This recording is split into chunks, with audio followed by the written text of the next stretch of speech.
Chapter 1. The Rebirth in Douluo Continent. Ouch! My head hurts! With a soft murmur, Xiao Yu struggled to open his eyes. He raised his hand to his forehead, gently massaging his temples to alleviate the pain before finally sitting up. Wait a minute, this is my hand. In the next moment, Xiao Yu realized something was amiss. The hands before him were not those he was accustomed to. They were delicate and youthful, completely unlike the hands of a man in his 20s. They resembled those of his young nephew he had seen just days prior. What is this body? How have I turned into a child? As he comprehended his new reality, a wave of dizziness washed over Xiao Yu, and he stumbled back onto the bed, overwhelmed by the revelation. I have traversed to the Douluo Continent.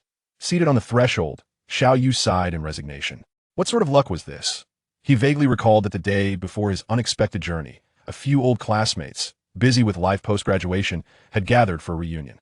Amidst laughter and drinks, they had reminisced about the recently concluded Douluo Continent anime and its protagonist, Tang San. Xiao Yu had read the original novel during his high school years, and while he hadn't noticed anything amiss back then, with age and experience, he now reflected and found it increasingly peculiar. Emboldened by the spirits of the evening, he had remarked, Tang San's life can be summarized in 3 phases. The first phase is my titled father. The second phase is the Asura God and Sea God feeding me. The third phase is how to turn the unclaimed Douluo continent into my Tang family's private estate. Ha ha ha. What a brilliant summary. Well said, old Xiao. His words resonated with his remaining friends. Fueled by the drink, Xiao Yu had continued, if I had Tang San's script, I too could become a God in the early stages with my father's protection, who would dare to cross the Spirit Hall, 7 Treasure Glazed Tile School, or Douluo. Later on, when my father could not contend with the Spirit Hall, he could summon 2 gods for protection. Even if he died, he could still be resurrected. Is this for real? I was just joking around, and now I find myself thrown into this situation. What kind of misfortune have I brought upon myself? Shaking his head in frustration, Xiao Yu resolved to accept his circumstances. Having endured the hardships of society, he possessed a resilient mindset. Upon realizing that there was no turning back, he chose to establish himself in this Douluo continent.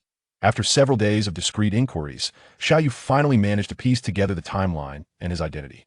The original owner of this body was also named Xiao Yu, a 4-year-old abandoned child, discovered by the village chief of a small hamlet. However, the chief, with his own children, had little interest in adopting Xiao Yu and had promptly sent him off to an orphanage in the city. As for the location of Xiao Yu, it is not the renowned cities of Notting or Soto, nor is it anywhere near the legendary Sacred Soul Village, which lies thousands of miles away. Instead, it is situated in the territory of the Kingdom of Sylvia, a vassal state of the Tiando Empire, located in the northwesternmost region of the empire, in stark contrast to the southwestern position of Sacred Soul Village. At present, the illustrious spirit Da Qin Xuanji holds the title of Pope, indicating that the even more illustrious Tang San, the God King, has yet to arrive in this world. However, Xiao Yu, a mere member of an ordinary orphanage in a remote town, is unable to ascertain the precise timeline, such as whether Bibi Dong has experienced the events of the secret chamber, or if the ethereal angel god, Qian Rinxia, whose exquisite grace has captivated countless souls on the Blue Star, has yet to grace the world with her presence. Despite the lack of knowledge about many matters, Xiao Yu, determined to establish a firm foundation in the Douluo continent, began to train himself after adjusting his mindset.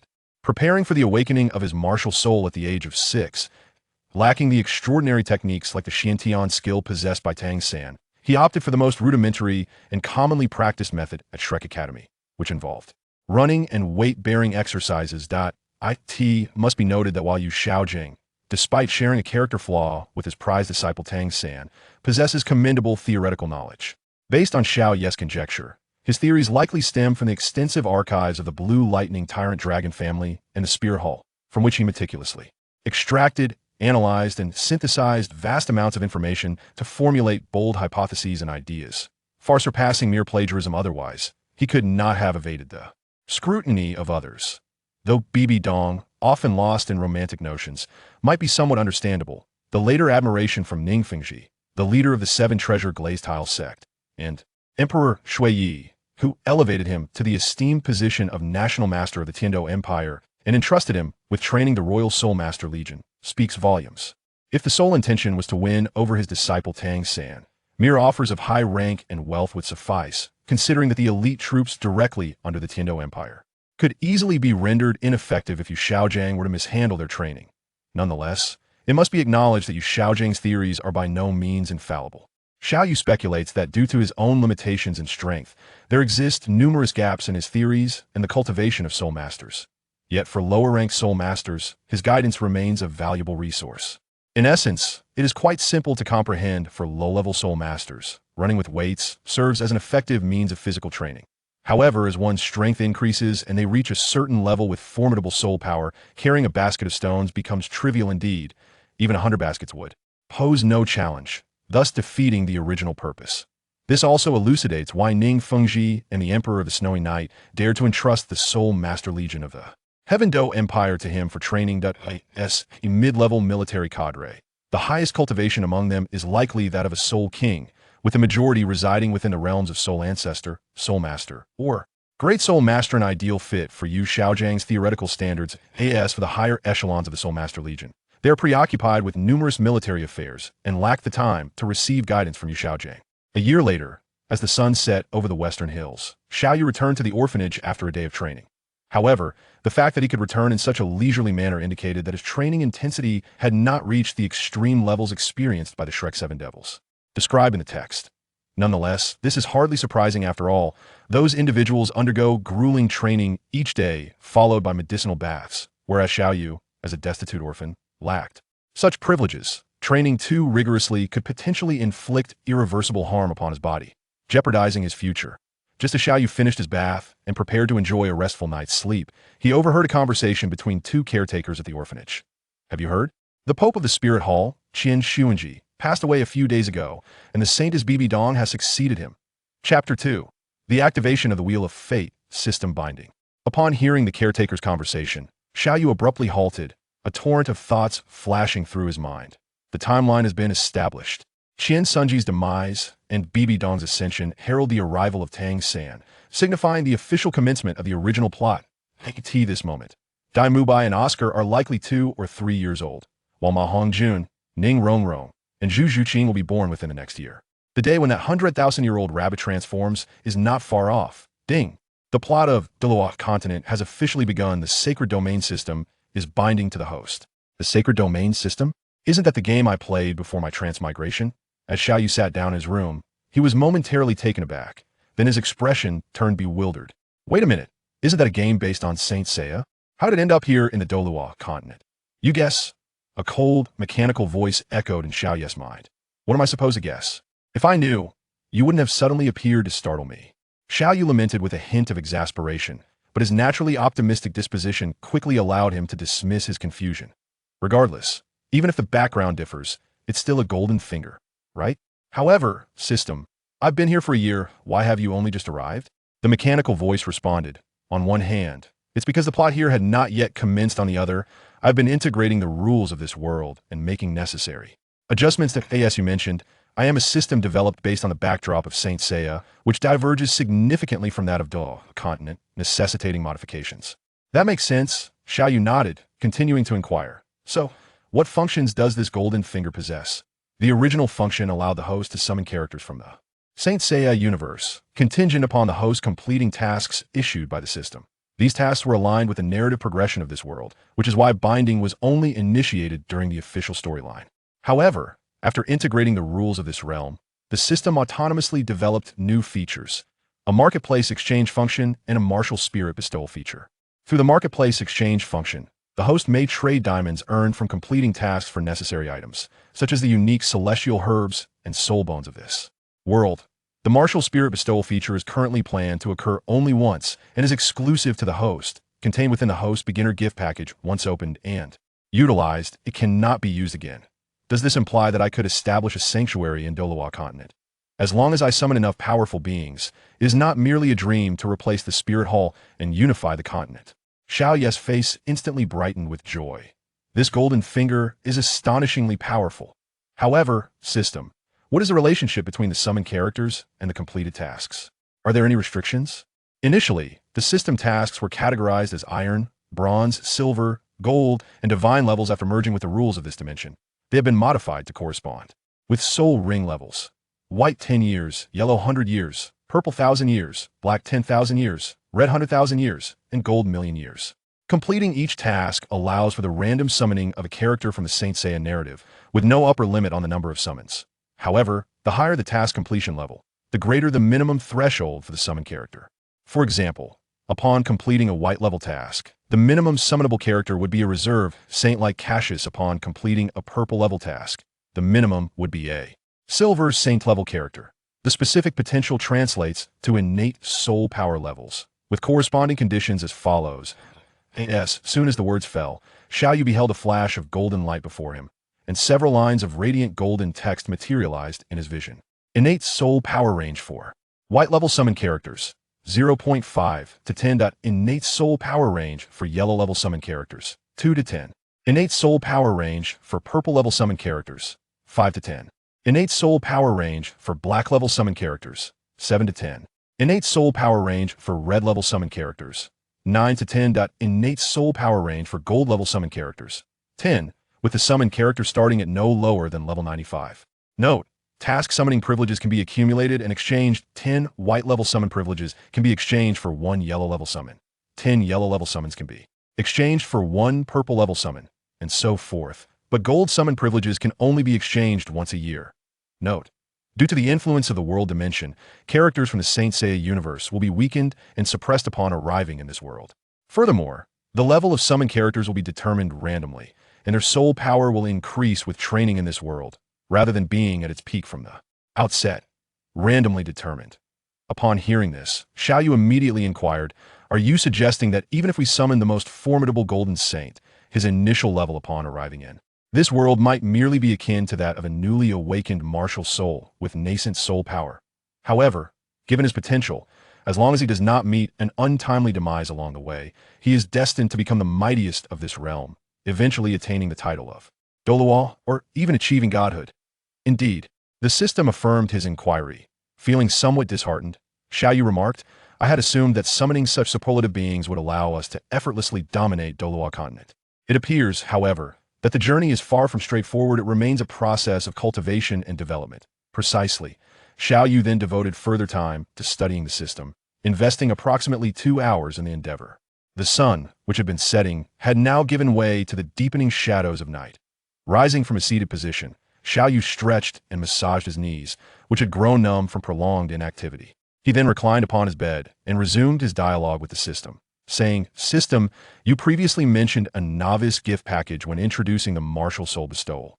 Function that am I correct?" "Indeed. May I open it now?" "Certainly."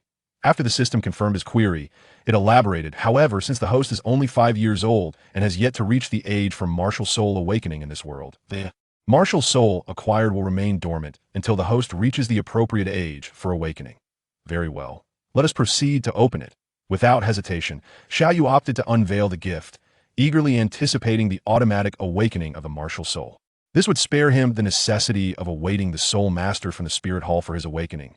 If his martial soul were to manifest extraordinary strength, it could potentially attract the attention of the spirit hall. After all, not everyone is Tang San, nor is everyone a certain blind Douluo. Though not entirely certain, Xiao Yu vaguely recalled a plot line from the original work, comic, or anime, wherein Dong Guobo mentioned that many exceptionally gifted individuals, who were not affiliated with the spirit hall, met mysterious ends. While not entirely credible, such claims could not be dismissed entirely, leading Xiao Yu to conclude that, in the absence of sufficient strength, it would be prudent to avoid drawing the attention of the spirit hall. Chapter 3. Is this the sacred realm or the underworld? Ding! The host has opened a novice gift package. The process is complete. Congratulations, host. You have obtained 1 opportunity to select a martial soul, 666 diamonds, a volume of advanced meditation, and 1 purple level summoning card. Advanced meditation. Without further contemplation, Xiao Yu quickly grasped the volume of meditation and began to peruse its contents. This meditation technique has been formulated by the system based on the principles of the microcosm, integrated with the soul power cultivation methods of Douluo Continent. As Xiao Yu browsed through the pages, the system continued to elucidate its contents. Indeed. After a cursory examination, Xiao Yu nodded in satisfaction, acknowledging, with this meditation technique, my cultivation speed will undoubtedly surpass my current daily running regimen by countless magnitudes. Carefully securing the meditation volume, Xiao Yu steadied himself, inhaled deeply, and then commanded, "System, prepare to draw for the martial soul." Beep. the system is currently selecting a random martial soul for the host. The voice of the system resonated once more in Xiao Yu's mind, and he was suddenly dazzled by a flash of golden light. Before him, a circular wheel materialized, its pointer spinning rapidly before gradually coming to rest in a gray area. In an instant, a figure clad in black armor and wielding a long sword began to materialize. Long, jet-black hair cascaded down to his waist, while his eyes shimmered with a faint green hue, exuding an aura of death. Beep! Congratulations to the host for acquiring the martial soul of the Netherworld Apostle. Xiao Yu was momentarily speechless. What is this Netherworld Apostle? Isn't this just Hades, the Lord of the Underworld? With years of experience from the Saint Seiya anime, Xiao Yu certainly recognized this formidable antagonist from the SS storyline. Incorrect, the system asserted with unwavering certainty. Given the host's current physical capabilities, it is utterly impossible to withstand the power of Hades at level 100. This martial soul is merely a faint projection of the Lord of the Underworld.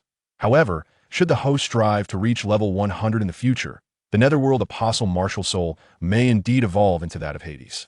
Xiao Yu quickly understood. It's a weakened version, right? It can still be upgraded. Yes. Let's use up the remaining purple level character summon cards. Ding. The purple level character draw is complete. Congratulations, host. You have obtained the Underworld Fighter, the Demon Star Myo, with a martial soul of Demon Butterfly. Innate Soul Power level 7. Currently at Soul Power level 72. Goodness, am I dealing with a sacred domain system or an underworld system? Xiao Yu was somewhat speechless. His martial soul was a projection clone of Hades, the king of the underworld, and his first combatant was also a renowned member among the underworld warriors. Normally, one would expect to pull one of the 5 little powerhouses first, as that was always the strategy he employed when playing games. However, although the situation was not as he had anticipated, Myo was indeed a powerful character in his own right, absolutely among the top in the Underworld Warriors Earth character star. With his bizarre psychic powers and the Underworld Demon Butterfly, he once forced the Ares Golden Saint Mu into a tough battle. With a soul power level of 72, he could be considered a decent bodyguard in the early stages of the Douluo world, as long as he didn't venture into cities like Spirit City or Heaven Do City, which were filled with hidden talents. He would be basically safe. For instance, Shrek Academy clearly offended the high-ranking officials of the Barak Kingdom when they were in Soto City.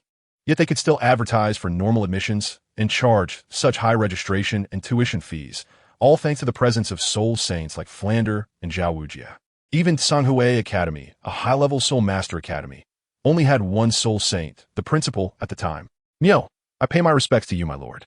Just as Xiao Yu was deep in thought, Myo, dressed in a long robe of dark green and black, with hair as wild as an explosion, appeared before him.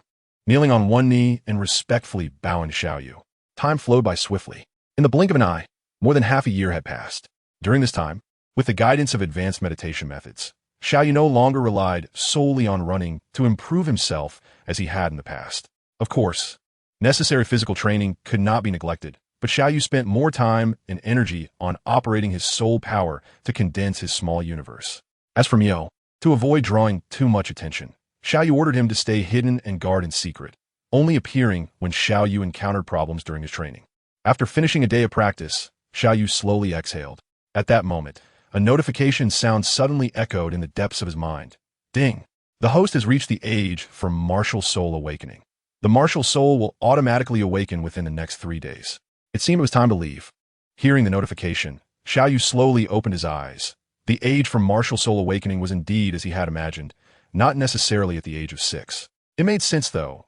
Although the remote villages had soul masters from the Spirit Hall helping awaken souls for free, the martial soul awakening ceremony was held once a year. If a child happened to be just a month or 2 shy of 6, they couldn't just make him wait another year until he was almost 7 to undergo the awakening, right? Meow. Xiao Yu called out softly, and, as his voice fell, Meow had quietly appeared in front of him, saying in a low voice, "Young Master, what are your orders?" The title Young Master was specially modified by Xiao Yu for Meow. On one hand, it was unreasonable for a soul saint of over 70 levels to refer to a 5 or 6-year-old child as Master. So Young Master was more appropriate and would not raise suspicions among others. On the other hand, it was also a little scheme of Xiao Yu's. Normal people would think of Xiao Yu as the Young Master. Thus Meow's true master must be Xiao Yu's father. To be able to command a soul saint-level guardian for his child, Xiao Yu's father should be a high-ranking soul Douluo, if not a title Douluo, which would give Xiao Yu the perfect opportunity to leverage his background. My martial soul is about to awaken. If I stay here and let the orphanage discover that my martial soul has awakened automatically, it will surely cause a stir, and I might attract unnecessary trouble. An automatic martial soul awakening is big news in any faction. Currently, the unestablished Xiao Yu just wants to hide and develop his power without exposing himself too early, especially since his martial soul is not some useless one. If any of the top forces or empires on the continent, like the Spirit Hall, Seven Treasure Glazed Tile School, Tiando Empire, or Star Luo Empire, take an interest in him, it would be hard for just Miao, a soul saint, to protect him. We must act quickly. Take me away from here tonight. Understood. Miao was also a clever person and instantly understood Xiao Yu's concerns. With a flicker of black light, Xiao Yu and Miao disappeared from their original spot. The next day, the caregivers at the orphanage discovered Xiao Yu's disappearance. However, a child whose martial soul had not even awakened did not attract much attention. A few staff members searched for several days without results and eventually dropped the matter. Chapter 4. The first mission release Miao took Xiao Yu away from the orphanage. A pair of butterfly wings, embodying his martial soul, grew from his back, and they quickly flew to the small cabin in the woods where he usually hid. Young master, let's rest here for a few days. After your martial soul awakens, I will accompany you to hunt for soul rings. Xiao Yu nodded and said, You've worked hard. The sun rose in the east, and warm sunlight spread across the land.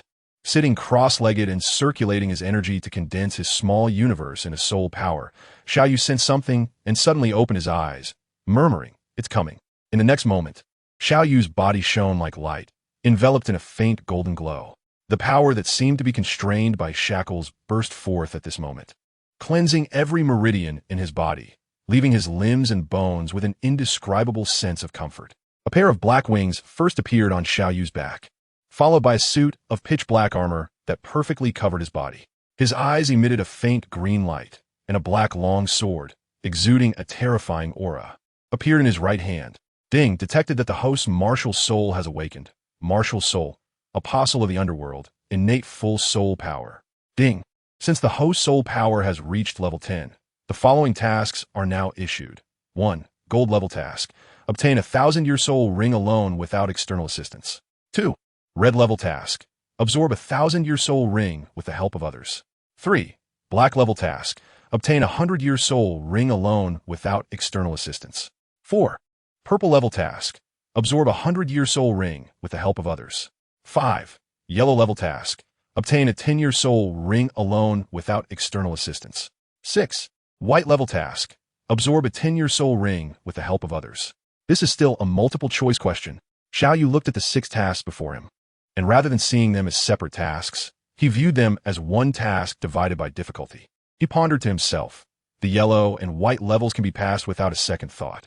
As a prominent reincarnator, with my innate full soul power and the ability to obtain a 10-year soul ring, I find it rather pathetic.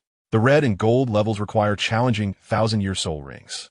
As for the gold level, there's no need to consider it, although my martial soul is undoubtedly of top-tier quality. Challenging a 1,000-year soul beast without any soul rings is akin to seeking death. As for the red level task, Xiao Yu frowned and pondered. Although absorbing soul rings beyond one's level seems impressive, the risks involved are extremely high. If one cannot withstand the power of a 1,000-year soul ring, the outcome would be death by explosion. Once a person dies, they lose everything.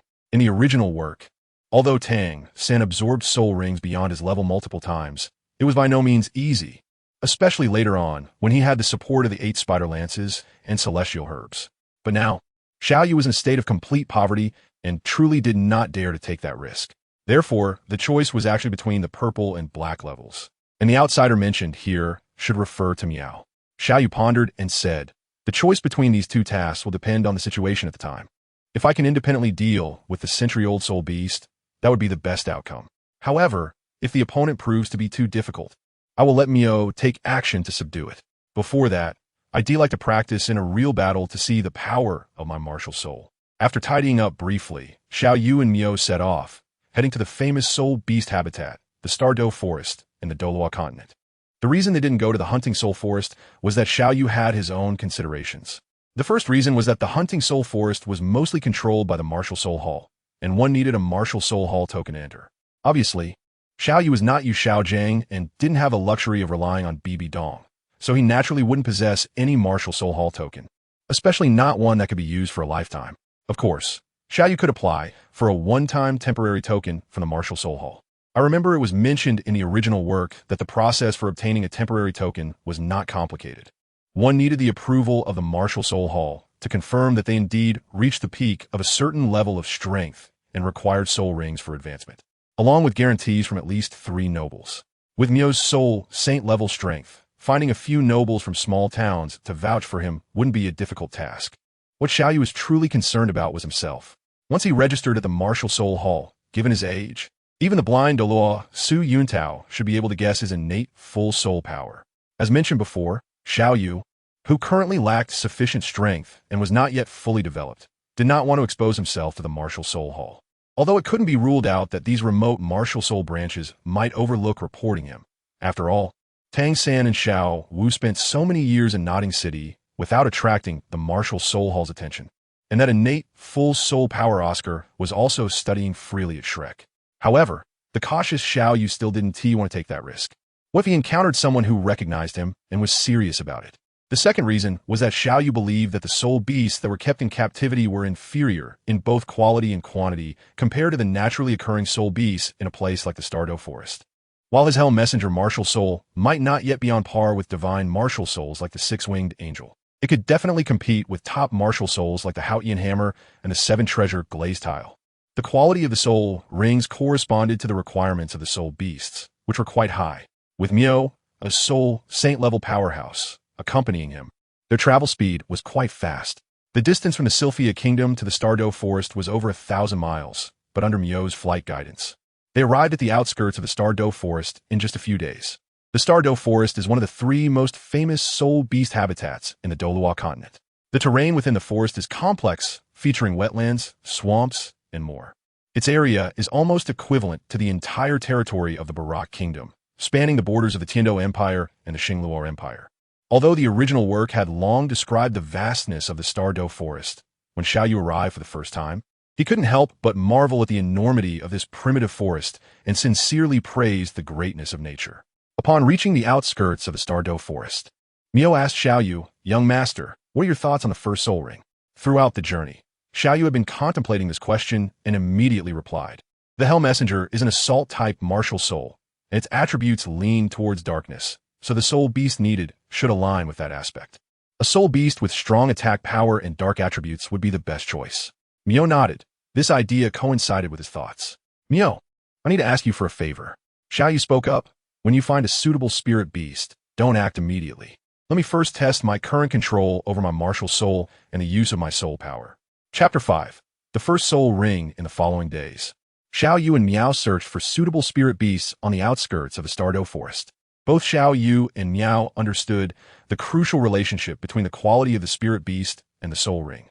Over the past few days, they encountered many spirit beasts, but either the age did not meet the standards or the attributes were too different from Xiao Yu's martial soul, making it highly likely that even if they absorbed a mediocre soul skill, it would be of little use.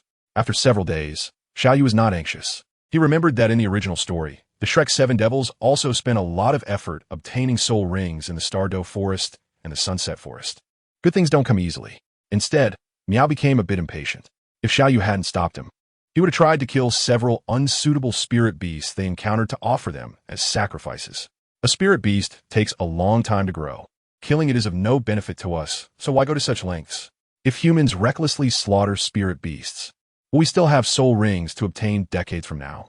Before Xiao Yu crossed over, he had only read the original works of Do, Yi, and Do Er, and had a rough understanding of Do San. However, one thing he remembered clearly was that in Do San, soul beasts were almost in a state of extinction. After Xiao Yu's persuasion, Miao finally restrained his killing intent and spared those few unfortunate soul beasts. Roar. Perhaps because Xiao Yu's kindness brought good luck. After Miao and Xiao Yu spared another century-old soul beast, a sudden roar echoed ahead. This fluctuation of soul power carried a hint of dark attributes. Sensing the energy response coming from not far away, Miao's eyes lit up, and he said with a smile, "Hard work pays off, young master. It seems your first soul ring is in sight." Xiao Yu also smiled slightly and said, "Let's go and take a look." The two moved quickly and soon saw the true form of the soul beast. It was a dog-like soul beast with two heads, entirely covered in a deep red color, and its four eyes sparkled with a terrifying light. Miao recognized the soul beast. This is the Hellhound, with about 500 years of cultivation. With the young master's martial soul, it will be perfect as your first soul ring. All right, let me meet this Hellhound first. Xiao Yu nodded and shouted, "Martial soul manifestation." In an instant, a pitch-black armor covered Xiao Yu's entire body. With the wings that sprouted from his back, Xiao Yu shot out like an arrow. Roar! The two-headed Hellhound saw a child charging towards it and let out a roar, pouncing forward like a streak of fiery red light. What incredible speed! This is the power of a 500-year soul beast. Xiao Yu's expression changed slightly as he focused his energy and shouted, "Kill!" The black giant sword in his hand thrust forward. The intelligence of a century-old soul beast is not high, and perhaps it underestimated Xiao Yu, a soul master who hadn't even obtained his first soul ring. The two-headed Hellhound did not dodge or evade and charged directly towards the giant sword that was thrusting towards Xiao Yu. Xiao Yu's martial soul, the apostle of the underworld, is a weakened incarnation of the king of hell. The sword in his hand naturally carries part of the artifact's power. Although it's not much, it's enough to break through the defenses of a 100-year soul beast. With a scream, blood splattered as Xiao Yu's sword pierced into the body of the two-headed Hellhound. The pain stimulated the Hellhound, and its two heads with four eyes emitted a terrifying red light as they charged fiercely towards Xiao Yu.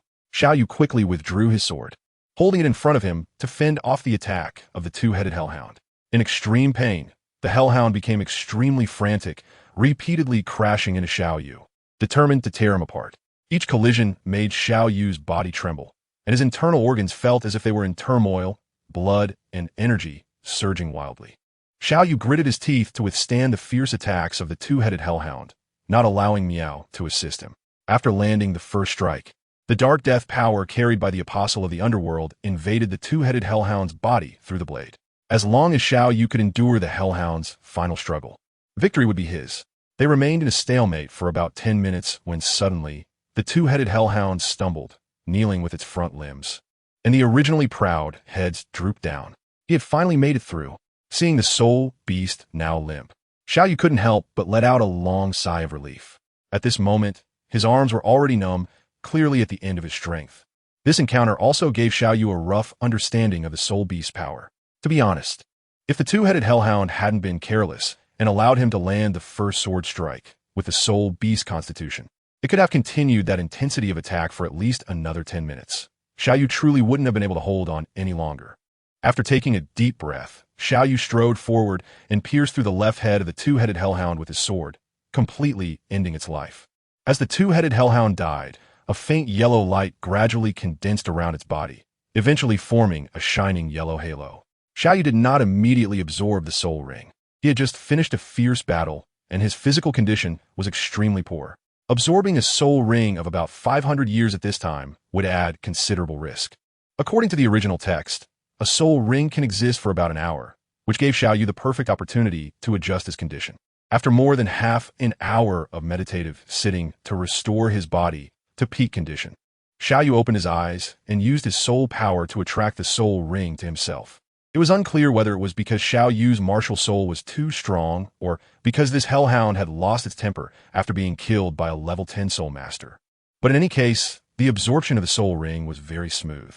In just over an hour, Xiao Yu completed the absorption, and his soul power level reached level 12, with a faint trend of breaking through to level 13.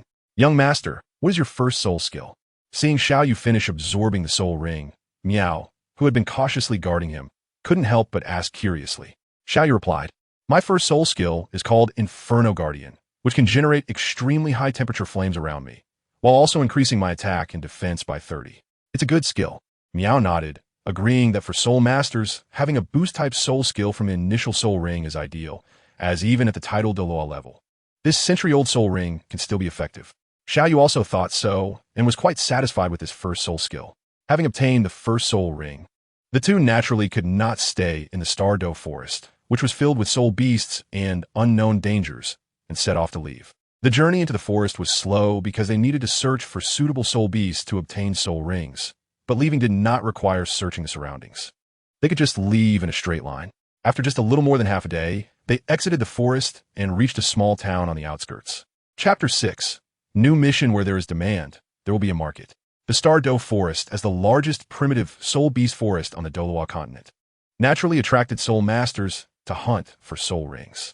To meet the needs of soul masters, small towns gradually appeared within 100 miles around the Douluo Forest, consisting of shops and inns primarily selling urgently needed items for soul masters. After arriving at this unknown small town, Miao and Xiao Yu casually found a decent-looking inn and settled down. Xiao Yu took a refreshing shower, washing away the dust of the past few days, and lay comfortably on the big bed. Ding! Congratulations to the host for independently killing a century-old soul beast and absorbing the soul ring. The black level task is complete, and the host is rewarded with 1 black level character summoning card and 100 diamonds.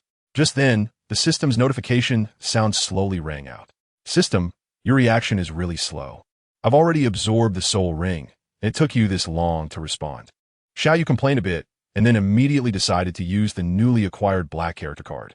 Currently, his strength was still too weak, and having more powerful allies around him was naturally better. Ding! The black level character selection is complete. Congratulations to the host for obtaining the Underworld Warrior, Celestial Stormfire. With the Soul Beast Benya Bird, innate soul power level 9, and current soul power level 85. It really is the Underworld system. Xiao Yu let out another complaint, but he was very satisfied with the selection results.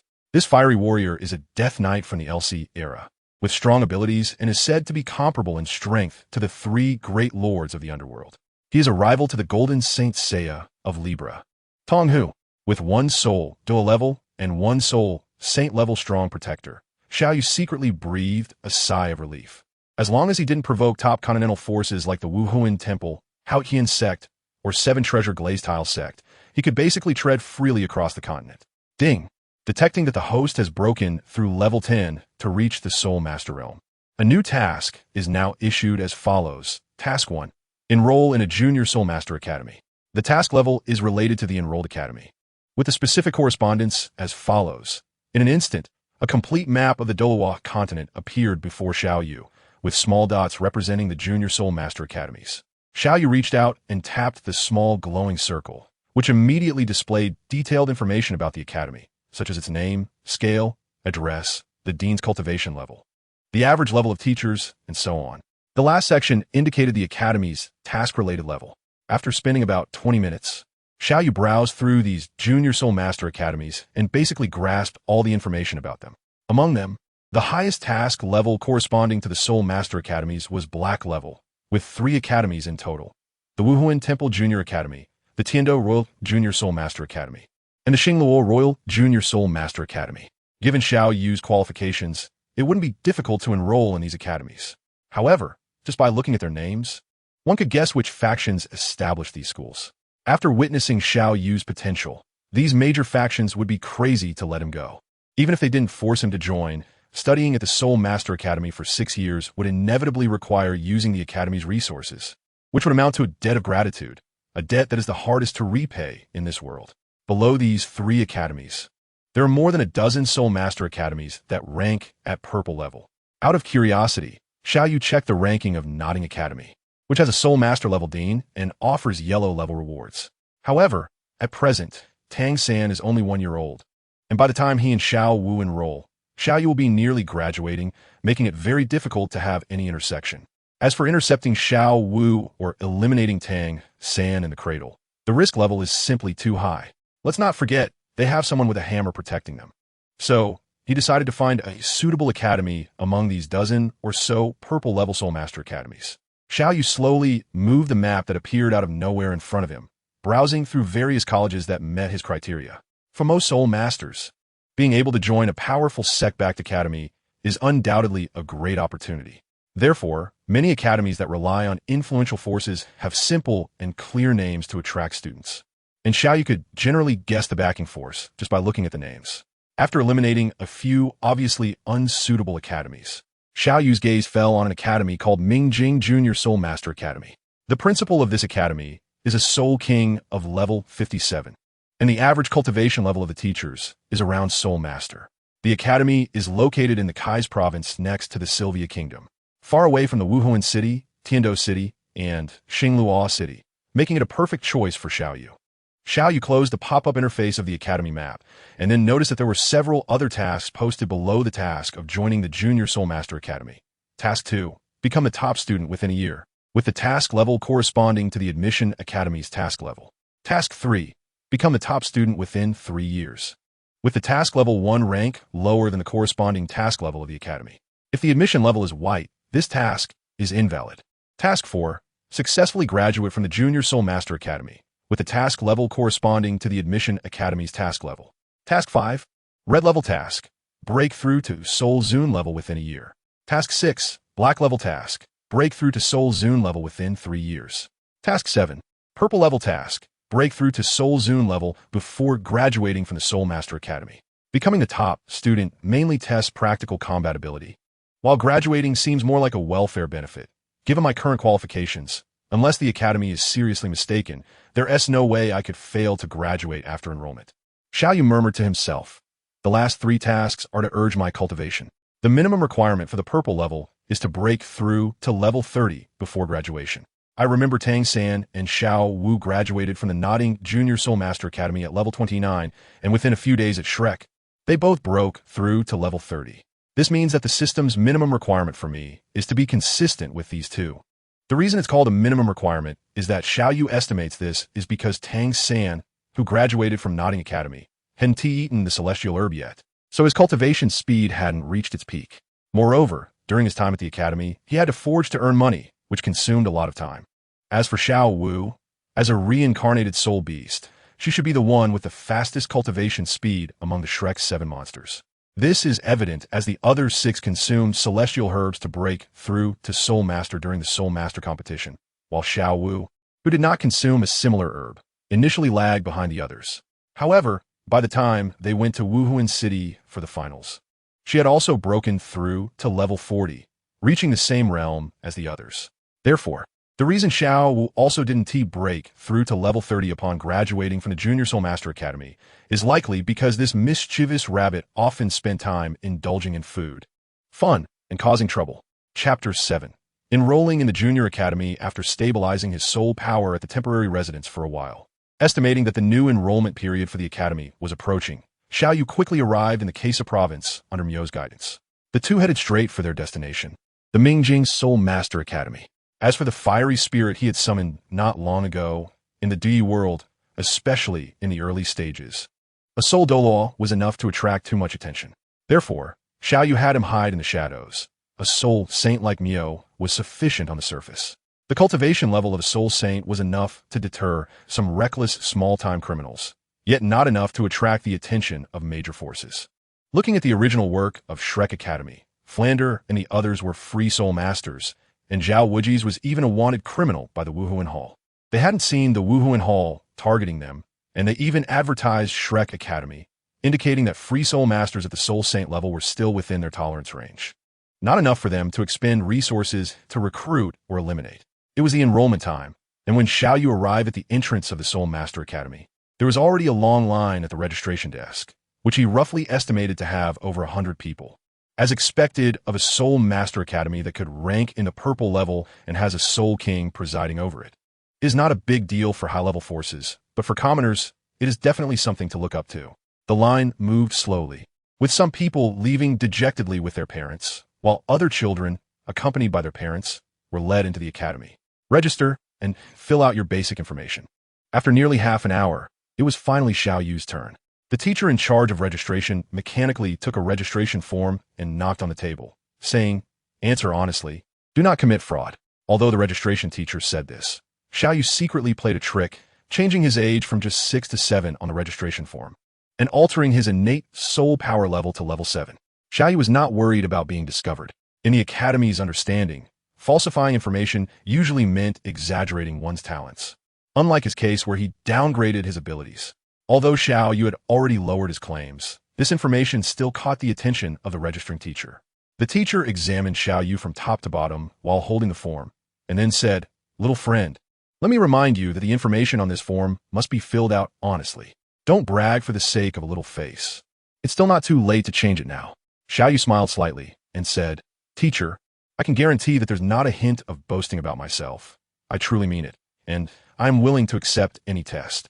Upon hearing this, the teacher nodded and said, "All right, then release your martial soul." "Yes." Xiao Yu politely nodded and immediately activated his soul power. The netherworld apostle martial soul manifested. In a yellow 100-year soul, rings spiraled upward. This martial soul, the teacher couldn't help but stand up. At the moment Xiao Yu's martial soul manifested, he clearly felt the fluctuations coming from his own martial soul, which was a feeling of fear. As a soul master at over level 30, he was unexpectedly affected by a soul master who was more than 20 levels lower than him, indicating that this child's martial soul far surpassed his in quality. "All right, please retract your martial soul." The teacher quickly waved his hand, and Xiao Yu promptly withdrew his martial soul. Now, determined to hide his capabilities, he didn't want too many people to see his martial soul. "Follow me." The teacher beckoned his assistant to take over and personally led Xiao Yu towards the academy, while Miao followed closely behind at a leisurely pace. Before long, the teacher brought Xiao Yu to the central teaching building of the academy and arranged for an empty conference room. Xiao, along with his parents, "Please wait here for a moment. I need to discuss Zhao's class arrangement with the dean." "Okay," Xiao Yu replied, and Miao beside him also nodded slightly. The teacher left the conference room and immediately went to the principal's office to explain the previous matters to the principal of Mingjing Academy. The innate soul power was level 7 at the age of 7, 13th level, and the first soul ring was a 100-year soul ring, with a martial soul preliminarily identified as a top-level martial soul. The principal of Mingjing Academy, named Gao Huan, was a level 56 soul king, and he was also surprised after hearing the report from the teacher in charge of admissions. "Yes, principal," the teacher nodded and said, "Therefore, principal, I suggest that this child be allowed to enter the elite class 2 directly. Although this is somewhat against the regulations, I believe this child's talent is worth making an exception. Mingjing Academy is different from Nodding Academy. Its teaching quality is higher, and correspondingly, the requirements for students are also higher." Before Tang San and Xiao Wu enrolled, Xiao Qinyu, who had a 10-year soul ring, was already a top powerhouse in Nodding Academy, which is clearly not enough qualification for Mingjing Academy. In addition to the regular classes, Mingjing Academy has 2 elite classes, Elite Class 1 and Elite Class 2. The requirement for entering Elite Class 2 is to study at the academy for 1 year and have soul power surpassing level 10, while Elite Class 1 requires soul power to exceed level 20. In fact, the students in Elite Class 1 have already met the graduation requirements. Some stay in the academy because they are children of the academy's higher-ups, purely to maintain the academy's prestige, while others are still not of age and wish to stay in the junior academy to improve their soul power by a few more levels, which would give them a higher status when they enter the intermediate and advanced soul master academies. In the principal's office, besides the principal, there were also Vice Principal Yao Yang and Director of Education Gao Ju, both of whom were soul sex above level 45. "I agree with Teacher Chen's opinion." Director of Education Gao Ju immediately stated, "This child's talent is sufficient for the school to make an exception once." "I disagree." Vice Principal Yao Liang shook his head and said loudly, "The academy has its regulations. Without rules, there can be no order. No one can be an exception." Yao Liang spoke with righteous indignation, but he actually had his own ulterior motives. His grandson was currently studying in Elite Class 2. With one more student in the elite class, the resources allocated to his grandson would be reduced. Moreover, this child's talent was even superior to his grandson's, and it was likely that future resource allocations would lean towards that child. If that child stayed in the regular class for a year, the teaching resources in the regular class would definitely not compare to those in the elite class. A year might allow his grandson to widen the gap, and even if that child entered the elite class later, it wouldn't threaten his grandson's position. Director of Education Gao Ju was well aware of Yao Liang's ulterior motives. While despising Yao Liang internally, he also firmly held his stance and fiercely debated with Yao Liang. Chapter 8. Admission Test, all right. "You two have made my head hurt with your arguing." Principal Gao Huan heavily slapped the table to end their dispute. To be fair, he also supported Director of Education Gao Ju's view, but at the same time, he had to consider the vice principal's feelings. In a world of soul masters, strength is respected. How about this? Let us select a top student from Elite Class 2 to compete against that child. If the child can win, then allow him to enter Elite Class 2 directly. "I agree." Seeing the principal speak, Gao Ju immediately expressed his agreement. Yao Yang thought for a moment. Although this child had outstanding talent, he was only 7 years old, and the oldest student in Elite Class 2 was already 10 years old, with soul power around level 18. Even if that child had a higher quality martial soul, a 5-level gap was not easy to bridge. He then stated, "I also agree." The academy's higher-ups had settled on the decision, and the teacher responsible for admissions, Teacher Chun, returned to the conference room to briefly explain the previous matters to Xiao Yu and Miao, who were waiting inside. Finally, he added, if Xiao classmate has any concerns, he can choose to refuse and attend a regular class. With Xiao classmate's qualifications, entering the elite class after a year is a sure thing. Teacher is a soul master. Is there any reason to flee from a challenge without fighting? Xiao Yu smiled slightly. The task assigned to him by the system was to become the top student of the academy, so the elite class would eventually have to compete with them. The earlier he completed the task, the higher the reward, so he had no reason to avoid it.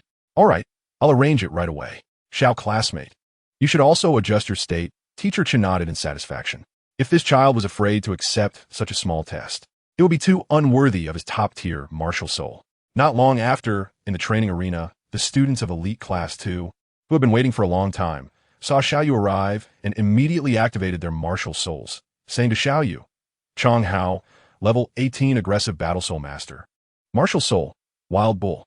Xiao Yu saw this and immediately activated his martial soul, cupping his hands in salute and saying, Xiao Yu, level 11 strong attack system battle soul master, martial soul, apostle of the underworld.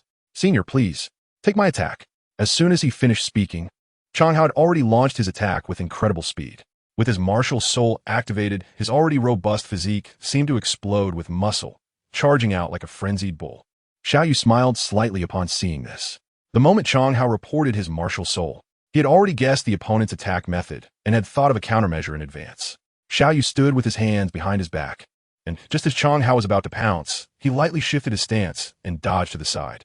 With his left hand, he struck Chong Hao's back, using a technique of borrowing strength to counteract strength, causing the already momentum-driven Chong Hao to lose his footing and stumble heavily to the ground. What a kid. That fall was no small matter, but with his martial soul being the wild bull, Chong Hao was tough-skinned and muscular, and after just a few breaths, he got back up, dusted himself off, and grinned. You actually made me suffer such a big loss, so I won't hold back now. As soon as he finished speaking, the 100-year soul ring on Chong Hao's body began to emit a crystal-clear glow, clearly indicating he had activated a soul skill. First soul skill, rampaging charge. With a roar, Chong Hao suddenly exerted force, his speed increasing dramatically, leaving only an afterimage in the air. Kid, my first soul skill can increase my speed by 10, so don't think about dodging again. Since you can't dodge, let me show you my strength. Feeling Chong Hao's speed increase, Xiao Yu's eyes shone brightly as he also activated his first soul skill. First soul skill, Hellish Guardian. As the soul ring lit up, raging flames appeared around Xiao Yu. He retracted his black longsword, which carried a trace of divine weapon power with astonishing attack power. Since this was just a spar between students, Xiao Yu didn't want to go all out. Bang! Chong Hao charged forward like a wild bull, and with the speed boost from his soul skill, his impact reached its peak. Knowing he couldn't evade, Xiao Yu also exerted force to meet him. In an instant, the two collided, and under the clash of their fists, the higher-level Chong Hao lost control of his body, staggering back 4 or 5 steps before finally stabilizing himself. How is this possible? In the stands, Vice Principal Yao Yang, who had carefully selected Chong Hao, exclaimed, Chong Hao's martial soul is inherently strong, and his soul power is 5 levels higher than that kid's. To face him head-on, and is this the difference between a top-tier martial soul and other martial souls? Director Gao Ju murmured as well. It's not just the difference in martial souls. Gao Huan, with a higher soul power level and nearly 10 more years of teaching experience than the 2 vice principals, saw it most clearly. This kid's soul power is also purer than Chong Hao's, likely due to his cultivation method. Indeed, Xiao Yu practiced a meditation method that was a high-quality product from the system, achieving extremely high standards in the operation, compression, accumulation, and purification of soul power. The intensity unleashed was certainly not something soul masters of the same level could match. A more profound meditation method? Yao Yang's eyes lit up with greed as he looked at Xiao Yu on the battle platform. If his grandson could also obtain such a meditation method, wouldn't that mean a brighter future? On the battle platform, as Chong Hao staggered back, Xiao Yu moved, flying forward like a fireball under the protection of Hellish Guardian. Just as Chong Hao had steadied himself, Xiao Yu was already upon him, throwing a punch. Chong Hao was caught off guard, taking a hit to his chest. This time, he didn't just stagger back a few steps, he was sent flying, directly falling off the battle platform. I lost. Chong Hao was quite straightforward. After getting up and feeling a dull pain in his chest from Xiao Yu's punch, He bore no malice towards him and dusted himself off to admit defeat. Ha! Indeed, a talented young man. Gao Huan stroked his beard and laughed. Congratulations, Xiao Yu, for becoming part of Elite Class 2. Wait. Just as Gao Huan was about to announce the result, Yao Yang suddenly interrupted him. Gao Huan was taken aback and looked displeased at Yao Yang. Yao Yang, of course, noticed Gao Huan's displeasure but didn't explain anything. Instead, he suddenly leaped down to stand in front of Xiao Yu on the battle platform, his eyes shining with brilliance as he said, "Student Xiao, I've noticed that your soul power cultivation method seems quite unique, even more profound than ordinary meditation methods. I wonder if you could share it with the Academy?" Not willing, Xiao Yu looked at the person in front of him, Yao Yang, with the eyes of someone looking at a fool. He really didn't understand what was going on in this guy's head. He had already said that this cultivation method was very unique, so it must be a secret that couldn't be easily shared. Chapter 9. Establishing authority in the Academy. Yao Liang's expression changed slightly at Xiao Yu's decisive refusal. He suppressed his displeasure and put on a friendly smile, saying, "Classmate Xiao, please consider again. Of course, the teacher won't let you give it away for nothing. I also have quite a few rare treasures in my possession. As long as you are interested, I can exchange them with you." No. Xiao Yu would only be crazy to believe that a minor character in the original work could produce any treasure comparable to the high-quality items provided by the system. He bluntly refused, saying, "Teacher, you yourself said my cultivation method is very unique. This is a secret technique passed down in my family and must not be shared. Are you really unwilling?"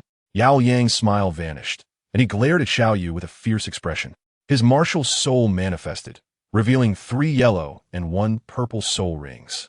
As he viciously said to Xiao Yu, "Kid, don't refuse a toast only to be forced to drink a forfeit." On the viewing platform, Gao Huan and Gao Zhu's expressions changed drastically, silently cursing Yao Yang. Just as Xiao Yu said, such a unique cultivation method must be a family secret. Who would be willing to share it? The vice president actually used his cultivation to pressure a student. If this got out, who would still want to enroll in their academy? But before they could intervene, someone had already lost patience. Seeking death. With a cold snort, Miao, who had been quietly sitting in the stands, stepped in front of Xiao Yu.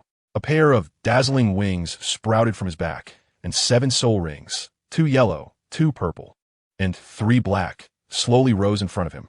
Soul Sage. Yao Yang staggered back a few steps. The immense pressure from Miao forced him to exit his martial soul state, and his face turned pale in an instant. The Mingjing Academy also had sect forces backing it, but on this continent, it could only be considered below average. Yao Yang dared to ignore Gao Huan because he had the support of a sole emperor-level elder from his sect, which gave him the confidence to try and seize Xiao Yu's cultivation method. In his understanding, although Xiao Yu had a unique meditation technique, it probably did not come from significant power. Otherwise, he would have gone to the academy established by his own sect. Those sect disciples would never venture out to train at the age of 6 or 7. This kid was likely from a once glorious family that had fallen on hard times, which was why he dared to pressure others and seize techniques, never expecting to kick a metal plate. "You have some guts," Miao coldly shouted, and a killing intent instantly radiated from him, making Yao Yang feel as if he had fallen into an ice cave, unable to utter a complete sentence. Respected Soul Sage, Gao Huan and Gao Zhu hurriedly rushed onto the arena, not expecting that the silent figure beside Xiao Yu was actually a powerful Soul Sage. It should be noted that only their sect leader had reached the Soul Sage level. "Do you want to come and meet together?" Miao glanced at the two and coldly asked. "Damn stupid fool, greed brings disaster." The two cursed Yao Liang in their hearts and quickly made their stance clear. "Sir, we have no intention of coveting Zhao's cultivation method. This is entirely Yao's personal behavior. We will definitely provide you and Xiao with a reasonable explanation. Please calm your anger." After exhausting their words of persuasion, they saw that Miao remained unmoved, and only then did they shift their gaze to Xiao Yu behind him. "Xiao, the teacher knows you were wrong just now, but the teacher still asks you to persuade this esteemed one." Xiao Yu appeared calm on the surface, but secretly felt delighted. He had been contemplating how to quickly establish himself in the academy, but unexpectedly, someone had come to them, oblivious to the danger, providing an opportunity to assert their authority. This favor still needed to be sold to these 2 high-ranking officials of the academy, as Xiao Yu was still preparing to enroll in order to complete the system task. "Miao, you may leave now," Xiao Yu slowly spoke. "Yes, young master." Upon hearing this, Miao immediately withdrew his overwhelming killing intent and stepped behind Xiao Yu. Gao Huan and Gao Zhu exchanged glances, and their respect and caution toward Xiao Yu increased. They feared that this young man was a direct descendant from a major sect undergoing training, and thus he must not be offended.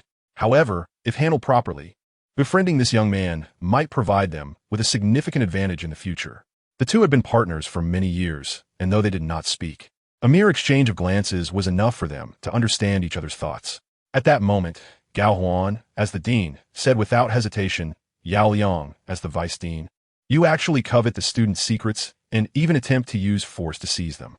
Such a breach of teachers' ethics cannot be tolerated by the academy, and you must be dismissed."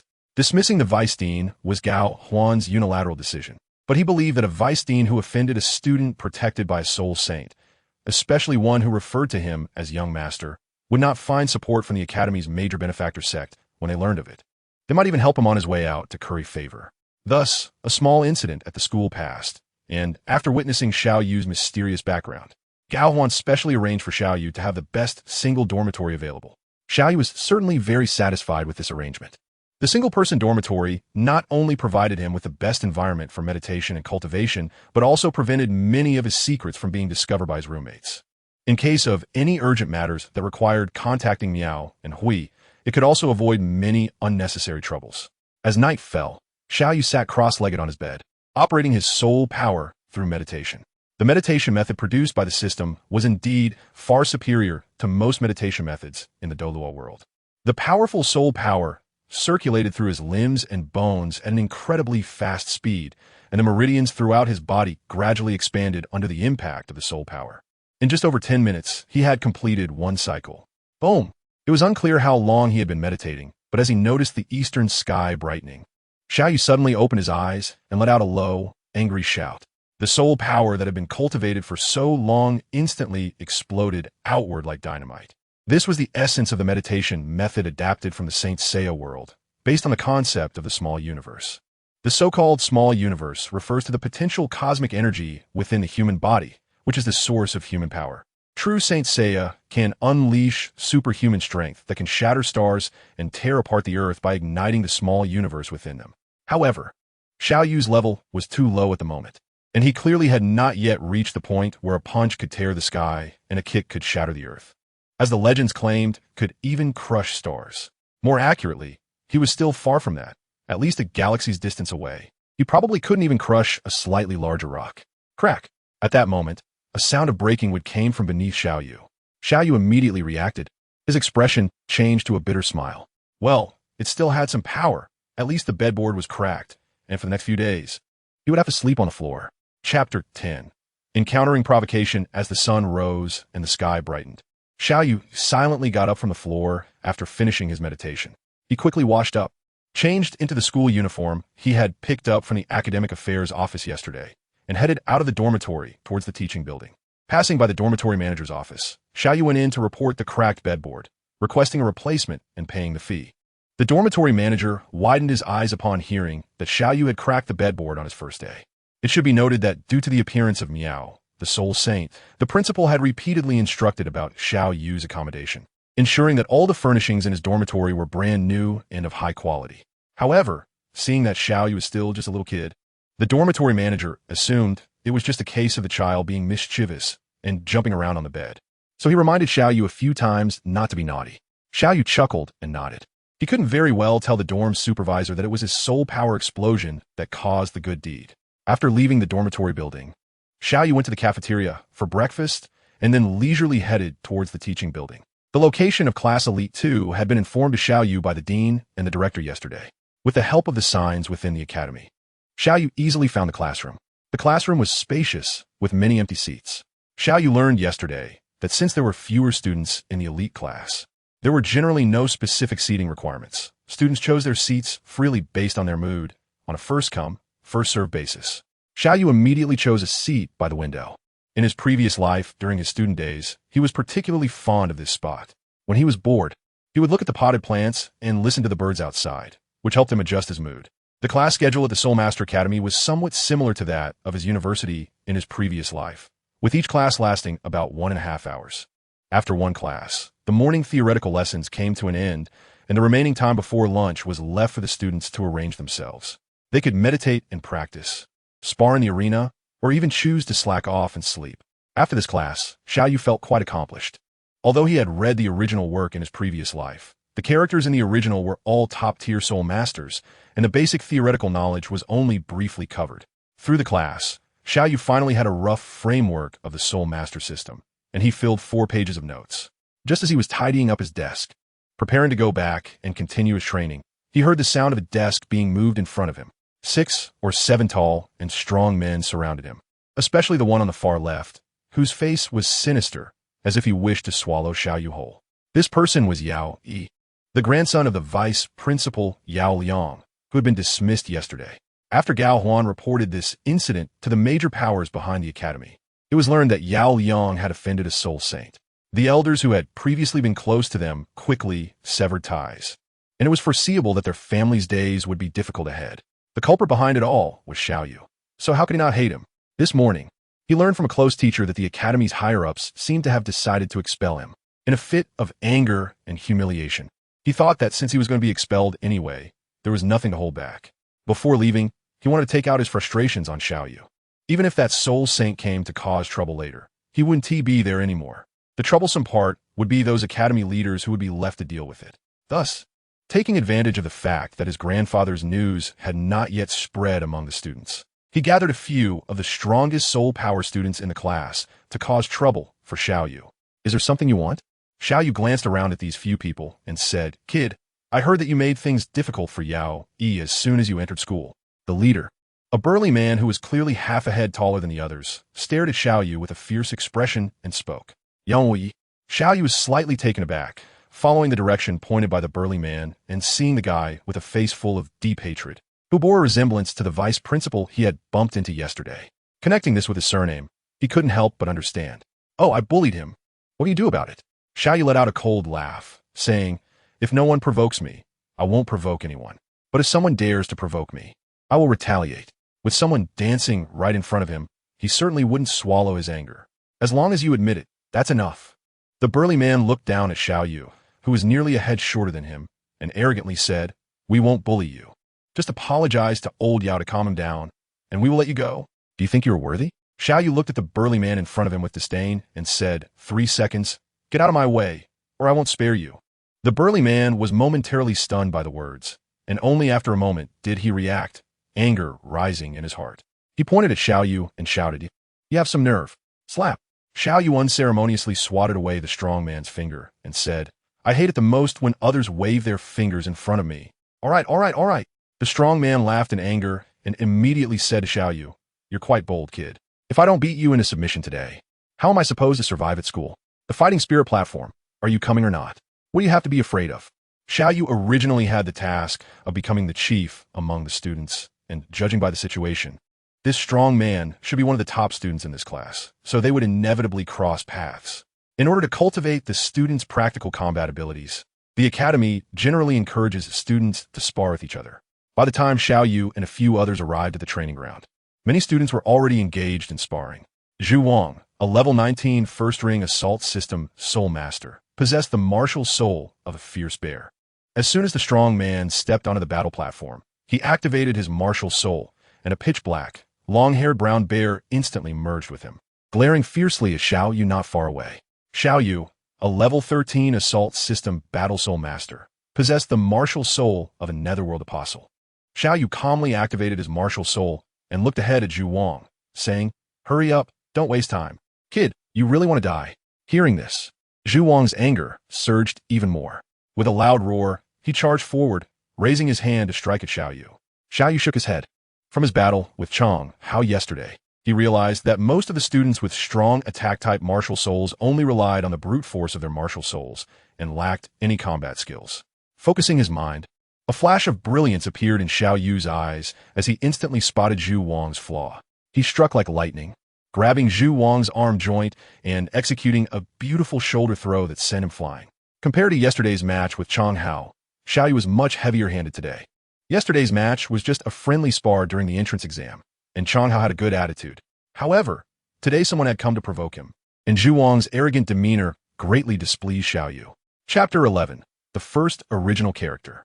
Xiao Yu used 30 more soul power for this shoulder throw, directly slamming Zhu Wang into a daze, leaving him confused and disoriented. Before he could react, Xiao Yu kicked him off the soul-fighting platform. After dealing with Zhu Wang, Xiao Yu slowly walked down from the platform, while Yao, Yi, and the others, who had been so arrogant just moments ago, hurriedly avoided him as if he were a plague.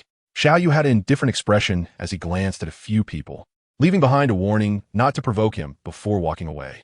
After breaking through to level 20 in soul power, students in Class 2 could either enter Class 1 or apply for graduation directly. Therefore, Zhu Wang, who was at level 19, and Chang Hao, who was at level 18, were already outstanding among the students in Class 2.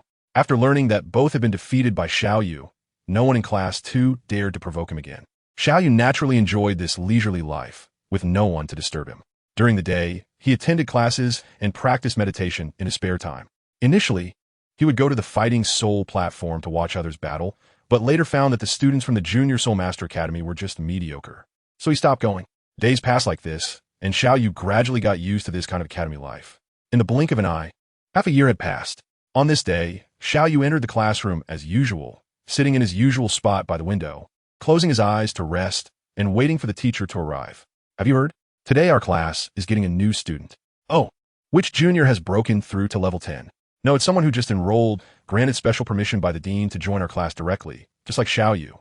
I heard this new student is only 6 years old and seems to have just awakened their martial soul. 6 years old? Could this new student have full innate soul power? Not quite, but their innate soul power should be considerable. It's a done deal that they will break through to level 10 before the end of the semester, and it seems their family has some connections, which is why the dean approved their early admission. So they're a privileged student. Xiao Yu, who had been curious about the new student, lost interest after hearing this. He stopped paying attention to the chattering voices around him and began to contemplate his future direction. Unknowingly, he had been in this world for over 2 years. According to the timeline, Qianren Xue should have successfully replaced Shueqinghe by now, and the Spirit Hall's plot to usurp the country was officially underway. He had no idea how far Bibi Dong's Rakshasa God trial had progressed. This woman, influenced by the Rakshasa God's will and the secret chamber incident, had evidently developed a severe antisocial personality, intent on leading the entire Douluo star towards destruction. He wondered if there was a way to thwart her, buying critical time for the currently weak Xiao Yu. "Excuse me, is anyone over here?" Just as Xiao Yu was lost in thought, a timid voice rang in his ear. Xiao Yu opened his eyes and looked up, only to see a lively little girl standing in front of him, dressed in black, with long silver blue hair cascading down her back. She glanced at Xiao Yu with her deep blue eyes, then suddenly shyly looked away. There are still quite a few empty seats in front. Xiao Yu turned his head and looked at the many empty double seats in front of him. He then turned back to the girl and said, I prefer to sit by the window." The girl lowered her head, not daring to look at Xiao Yu, and spoke in a voice as delicate as a mosquito, saying, Xiao Yu instantly understood. This girl was clearly a typical social anxiety type, just like him, who had also set her sights on this quiet and inconspicuous spot by the window at the back. "If it's not convenient, I can find another spot." Seeing that Xiao Yu didn't say anything, the girl nervously uttered a sentence and turned to look for another place. "No need." Xiao Yu stood up, turned slightly, and said with a gentlemanly demeanor, "The seats inside are quieter and less likely to be disturbed, so I'll just sit outside." After all, this girl seemed to be the shy type, and Xiao Yu wasn't worried that she would be one of those who chattered nonstop. It was fine to be a bit more gracious. Thank you," the girl said gratefully, hurriedly passing by Xiao Yu to sit inside. The two of them sat quietly in their respective places, handling their own matters until the teacher arrived. "Class, we have a new student today," the teacher said, turning her gaze towards the shy girl beside Xiao Yu, smiling as she said, Lung, please introduce yourself to everyone." The girl, called by name, took a deep breath as if to encourage herself, then slowly stood up and softly said, "Hello everyone. My name is Yi Lingling. I am 6 years old, and my martial soul is 9-heart begonia." 9-heart begonia? Yi Lingling. Upon hearing this, Xiao Yu couldn't help but turn his gaze to the girl beside him. He had been in this world for over 2 years, and this was the first time he encountered a character from the original work. Although the original text did not describe Yi Lingling much, Xiao Yu believed her martial soul, 9-heart begonia, was a miracle in the healing realm, capable of healing any injury. Unfortunately, this martial soul had a congenital flaw with only one inheritor allowed per generation. At any given time, there could only be 2 9-heart begonia soul masters alive. Only upon the death of one could a descendant possibly appear, making it one of the rarest martial souls. He remembered that in the original work, Yi Lingling appeared as a member of the team from the Tiando Royal Academy. But the current Yi Lingling had likely just awakened her martial soul and clearly had not yet met the admission requirements of the Tiando Royal Academy. Xiao Yu speculated that she probably entered the Tiando Royal Academy after graduating from the Soul Master Academy. Yi Lingling was inherently shy, briefly introduced herself, and quickly sat down. The teacher seemed to understand Yi Lingling's personality as well. It was likely that her family had informed the academy. After Yi Lingling sat down, the teacher didn't let the class focus too much attention on her and quickly shifted the topic to start today's lesson. Phew! The morning class ended, and Xiao Yu let out a long breath, shaking his slightly sore right hand from taking notes. He stood up, preparing to go to the simulated environment to practice for a while before lunch, hoping to make some breakthroughs. Just then, a small hand suddenly tugged at the corner of his clothes, pulling gently a few times. What's wrong? Xiao Yu looked down at the owner of the hand, Yi Lingling, and softly asked, "Can I borrow your notebook to take a look?" Yi Lingling glanced at Xiao Yu, then lowered her head again, murmuring, I just arrived and haven't learned the previous lessons. Chapter 12. A good relationship begins. Upon hearing Yi Lingling's words, Xiao Yu suddenly realized that this shy girl seemed to have the potential of a top student. She wanted to catch up with the current coursework quickly. Here you go. If you don't understand anything, feel free to ask me. Xiao Yu immediately handed his notebook to Yi Lingling, as it was just a small gesture and there was nothing to hide. Moreover, the fact that Yi Lingling could later represent the Royal Academy of Tiando in the Soul Master competition indicated that her family held some influence in the Tiando Empire. So forming a good relationship with her was a wise choice. Thank you. Perhaps feeling happy, Yi Lingling's voice was a bit louder this time as she eagerly flipped through Xiao Yu's notebook. Seeing the girl in front of him who had the potential of a top student, Xiao Yu smiled slightly and decided not to disturb her any longer. He turned and left the classroom, heading back to his dormitory to prepare for today's meditation. Yi Lingling stayed in the classroom, rapidly flipping through Xiao Yu's notes. Having experienced compulsory education and the college entrance examination in his previous life, Xiao Yu's note-taking skills were unmatched in the Douluo Continent.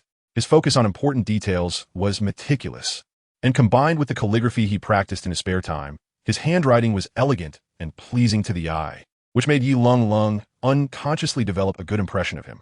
After an unknown amount of time, Yi Lingling was so engrossed in her studies that she didn't notice her stomach protesting until it made a noise.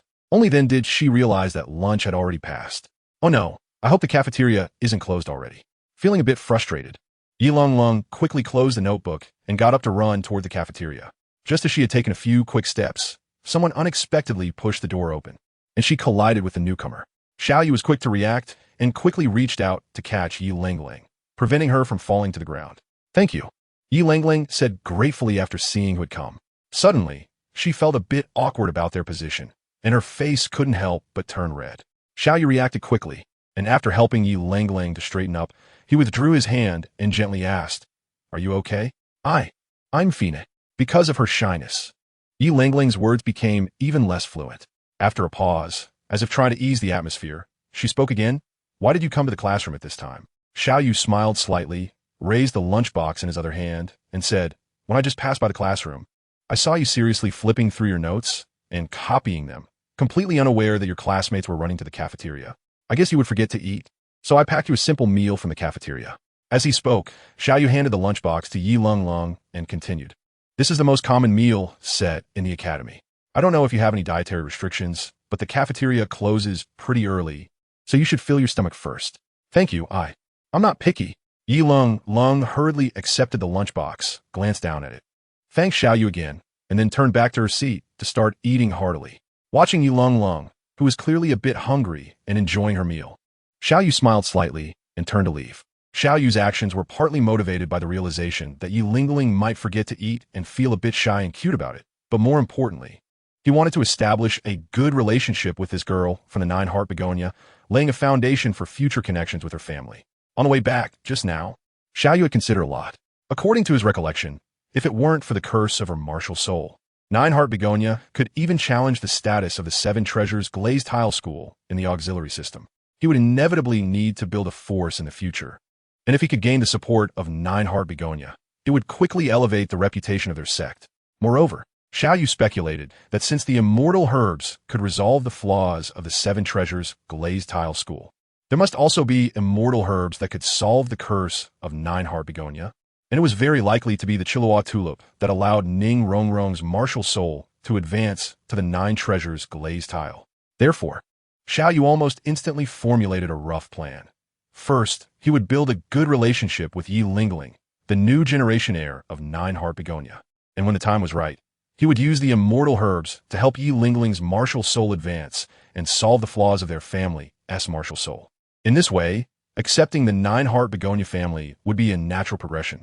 Time flew by, and during the subsequent learning period, aside from his cultivation and studies, Xiao Yu often chatted and interacted with Yi Lingling, discussing some questions from class. Having navigated the workplace in his previous life, Xiao Yu was like an old fox, while Yi Lingling, being an introverted girl who hadn't seen much of the world, couldn't withstand his deliberate attempts to befriend her. Soon, the two began to become familiar with each other, and Yi Lingling's conversations with Xiao Yu became more fluent, no longer the stuttering she displayed in the past. Xiao Yu spent another 6 months in this study life. In the 3rd month, after Yi Lingling broke through to level 10 and obtained her first spirit ring, Xiao Yu also broke through the level 20 bottleneck. Just like when he awakened his martial soul and reached the level 10 bottleneck due to his innate full spirit power, the system immediately issued the corresponding tasks. Ding! Since the host spirit power has reached level 20, the following tasks are now released. 1. Red level task. Obtain a 1,000-year spirit ring alone without external assistance. 2. Black level task. Absorb a 1,000-year spirit ring with the help of others. 3. Purple level task. Obtain a 100-year spirit ring alone without external assistance. 4. Yellow level task. Absorb a 100-year spirit ring with the help of others. Unlike last time, the system directly canceled the reward for the 10-year spirit ring this time, presumably thinking that if the host at level 20 still needed to obtain a 10-year spirit ring, he was already hopeless. At the same time, the reward level for the entire task dropped by 1 tier. The original gold level reward did not appear this time. Looking at the 4 reward levels before him, Xiao Yu fell into a dilemma. Deep down, Xiao Yu wanted a challenge for a 1,000-year spirit ring for his 2nd spirit ring, but a 1,000-year spirit ring was not so easy to absorb. Moreover, according to Xiao Yu's estimation, a 1 or 2,000-year spirit beast would most likely equate to the combat power of a spirit master at the spirit venerable level. With Xiao Yu's cultivation as a quasi-great spirit master, it would be no easy task to solo kill a 1,000-year spirit beast without external assistance. Although Xiao Yu's martial soul, the messenger of the underworld, had a high quality and might have a fighting chance against an ordinary spirit venerable, a high-quality martial soul also required a high-quality spirit ring to match. This meant that Xiao Yu could not just randomly choose a common spirit beast. The 1,000-year spirit beast he chose must also be far superior to others of the same tier. So after a moment of hesitation, Xiao Yu ultimately focused on the black level task.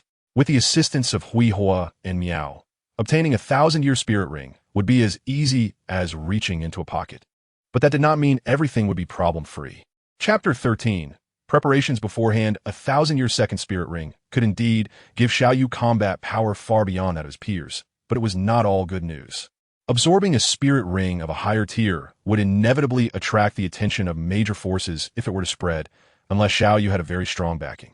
Otherwise, these forces would surely not hesitate to capture Xiao Yu and force him to reveal the method of absorbing spirit rings of a higher tier.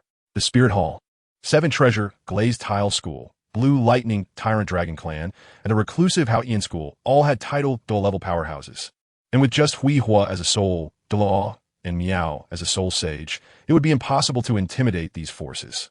Therefore, before hunting for the second spirit ring, Xiao Yu needed to make ample preparations. Fortunately, Xiao Yu had the system at hand. When browsing the system all previously, he had discovered items that could disguise spirit rings. In addition, to better withstand the absorption of the 1,000-year spirit ring, Xiao Yu also entrusted Hui Hua to help him get some whale glue, preferably of the 10,000-year grade. Whale glue is a special substance derived from the brains of whales, and it has excellent nourishing effects for spirit masters, strengthening the body, enhancing muscle, bone, and meridian strength, and increasing their endurance. It seems that the effects of whale glue were only discovered during the Soul Douluo period, and the character Hui Yuhao, who was humorously dubbed the Son of the Plain, had once consumed a piece of 10,000-year whale glue. According to the dreaming ice silkworm, a piece of 10,000-year whale glue could at least increase Hui Yuhao's capacity to withstand spirit rings by 1,000 years. The effects of whale glue were not known during the Soul Master period, and it was even considered an aphrodisiac due to its extremely young and strong medicinal properties. Not something rare. Nevertheless, 10,000-year whale glue was not easily obtainable. Not everyone had the luck of finding a bargain like Xiao Yu, who had the flying ability of the spirit bird, traveled across half of the Heaven Do Empire, and ultimately only managed to obtain 2 pieces of 1,000-year grade whale glue. Xiao Yu had long been mentally prepared for this, so there was no sense of disappointment at this moment. If a 10,000-year spirit ring could enhance him by over 1,000 years, then a 1,000-year spirit ring should also have a few hundred years of effect. Coupled with the excellent quality of his martial soul, absorbing a spirit ring of 1,000 to 1,500 years should not be an issue. I'm counting on you. The whale glue needed to be softened before use, and the best method was undoubtedly to roast it over fire. Huihua's martial soul was already closely related to flames, which saved Xiao Yu the trouble of starting a fire. Huihua nodded. He was not one to talk much. He took the whale glue and activated his soul power to ignite the black flames. In the original work, the Soul Emperor Ma Xiaotao had roasted and melted the 10,000-year whale glue, and Huihua, possessing the strength of a soul Douluo, had the black flames from his benumbed bird martial soul that were no less impressive than Ma Xiaotao's evil fire phoenix martial soul. In just a moment, the initially somewhat stiff whale glue was already melted, emitting a strange fragrance. "Young master, please." Huihua felt that the timing was right and immediately used his soul power to bring the softened whale glue to Xiao Yu. Looking at the steam rising continuously from the whale glue, Xiao Yu couldn't help but be cautious. He waved his hand to fan the air a bit, and then carefully tore off a small piece to put in his mouth. The whale glue had a strong fishy smell upon entry, but soon the fishiness transformed into a warm current flowing into his abdomen. Moreover, after entering his abdomen, the whale glue even produced a faint resonance that he could exhale through his nostrils. This feeling was indeed quite marvelous. Thus, Xiao Yu took small bites and spent about 5 minutes swallowing the 2 pieces of whale glue. As the whale glue was digested, a scorching hot current began to flow from his abdomen to his limbs and bones. This hot current not only widened Xiao Yu's meridians, but seemed to have other effects as well.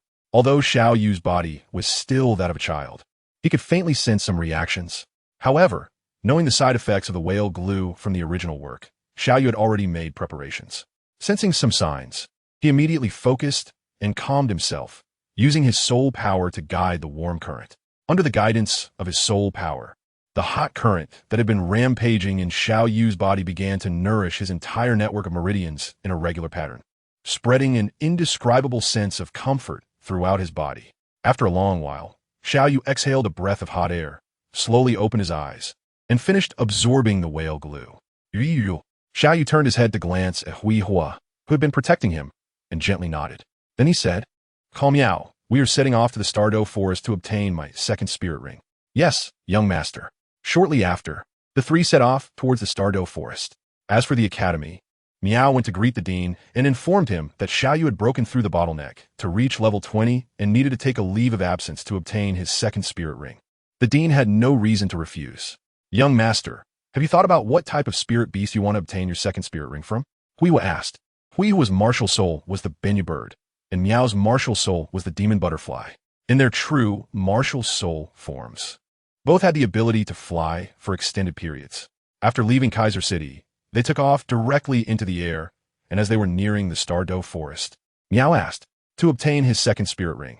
Xiao Yu had made extensive preparations, which naturally included selecting the spirit beast for the ring. Xiao Yu then replied, "My first spirit skill grants me the ability to enhance my attributes, so for my second spirit skill, I want an attack spirit skill that deals damage, and it should also align with my martial soul. I think it's best to obtain it from a spirit beast like the dragon lion tiger that has dark attributes, with the ideal choice being a dragon-type spirit beast." "That's right." Huihua nodded immediately upon hearing this. "Originally, I was planning to propose this to you when we arrived at the Douluo Forest, but I didn't expect your thoughts to align with mine." Miao picked up on Huihua's implication and immediately asked, "Huihua, do you already have a suitable spirit beast to recommend to the young master?" Huihua nodded and said, "Previously, when I was looking for whale glue for the young master, I passed by the Douluo Forest several times and casually searched for suitable spirit beasts. I found a red lotus demon dragon at the northeastern edge and the center of the Douluo Forest, with an age of about 1,500 years. Its cultivation ISNT very high, but it can suppress nearby spirit beasts that are 2,000 to 3,000 years old, becoming the overlord of that area. Alahite, please lead the way." Xiao Yu nodded. In the original work, apart from a few dragon species that possess true dragon bloodlines. Most of the soul beasts with dragon traits are subdragon species. This red lotus demon dragon, with a cultivation of around 500 years, is definitely a subdragon species. However, even as a subdragon species, it is still a far more powerful existence among soul beasts of the same rank. Chapter 14. The second soul ring under the leadership of Huihua. The three of them quickly arrived at the residence of the Red Lotus Demon Dragon. Due to the intimidation of the Red Lotus Demon Dragon, there were no other soul beasts found within several miles of its residence. However, this is also related to the location it chose to inhabit. Truly powerful 10,000-year soul beasts prefer to reside deep within the center of the Stardew Forest, rather than in these peripheral areas. The Red Lotus Demon Dragon has extremely keen perception. As soon as Xiao Yu and the others stepped into its territory, the massive body that had been coiled up and resting immediately opened up, charging aggressively toward the three of them. Beast, such keen perception. The Red Lotus Demon Dragon, with only 1,000 years of cultivation, was able to detect the arrival of the three. If Huihua, with his soul Douluo level, and Miao, with her soul saint level, had no spiritual power to sense the Red Lotus Demon Dragon rushing toward them, they might as well find a rock to smash themselves against. Miao, protect the young master. Leave this beast to me. Huihua shouted to Miao, and his martial soul instantly manifested, revealing his best configuration of 2 yellow, 2 purple, and 4 black soul rings as he charged toward the incoming held demon dragon. Both the person and the dragon moved at incredible speeds, and in just a few breaths, they collided head-on. Roar! Seeing someone coming straight at it, the Red Lotus Demon Dragon immediately opened its massive mouth and roared at Huihua, emitting a shocking dragon roar accompanied by a powerful gust of wind. However, the deeply cultivated Huihua was completely unaffected, not even slowing down his pace by half a step. In the blink of an eye, he arrived in front of the demon dragon, clenched his right fist, and delivered a heavy blow to the dragon's enormous head. Though it was just a punch, it struck the Red Lotus Demon Dragon's head like a falling boulder. The Red Lotus Demon Dragon let out an even louder roar in pain, retreating several steps with a murderous intent glaring in its eyes. It twisted its body, and the air around it began to swirl chaotically, quickly condensing about 30 fireballs. With another roar, these fireballs surged toward Huihua in a swarm. Fourth soul skill, Black Flame Impact. Seeing this, Huihua immediately retaliated. His fourth soul ring lit up, and a nearly 1 meter wide light circle appeared above his head. A stream of black flames erupted from the light circle, howling as it engulfed the incoming red fireballs, and with its momentum unabated. It charged straight at the Red Lotus Demon Dragon. The Red Lotus Demon Dragon could not dodge in time and was hit squarely. The terrifying black flames carried immense destructive power, if it weren't for the fact that the Red Lotus Demon Dragon itself possessed a fire attribute. It would have likely been completely incinerated by now. Even so, the Red Lotus Demon Dragon was still howling in agony, continuously emitting chilling roars as its massive body gradually turned black from the flames, and its proud head began to lower bit by bit. Seeing that he had nearly beaten the Red Lotus Demon Dragon to the brink of death, Huihua finally retracted his soul skill, casually grabbing the dragon. This 100+ gene dragon felt as light as a feather in Huihua's hands, and he swiftly took off, soon returning to Xiao Yu's side. Young master, act quickly and finish off this beast. The Red Lotus Demon Dragon was left with just a breath after being burned by Huihua's black flames. If Xiao Yu hesitated for a moment longer, it might lose that last breath, and soul masters can only absorb the soul rings from the soul beasts they hunt. Otherwise, it would all be for nothing. Xiao Yu naturally understood this principle and, without hesitation, took the dagger in hand and stabbed it into the vital point of the Red Lotus Demon Dragon. The already critically injured Red Lotus Demon Dragon struggled a few times before losing its life, and a circle of purple halos slowly rose from its massive body. Sitting cross-legged, Xiao Yu took a deep breath and began to mobilize his soul power to absorb the soul ring. The soul ring, emanating a faint purple light, fell onto Xiao Yu under the guidance of his soul power. Although Xiao Yu had made plenty of preparations in advance, absorbing a soul ring that was above his level was still no easy task. As soon as the soul ring was absorbed, a violent pain spread throughout Xiao Yu's body. The intense pain continuously stimulating his nerves, causing his breathing to become rapid. Keep your mind steady and stay awake.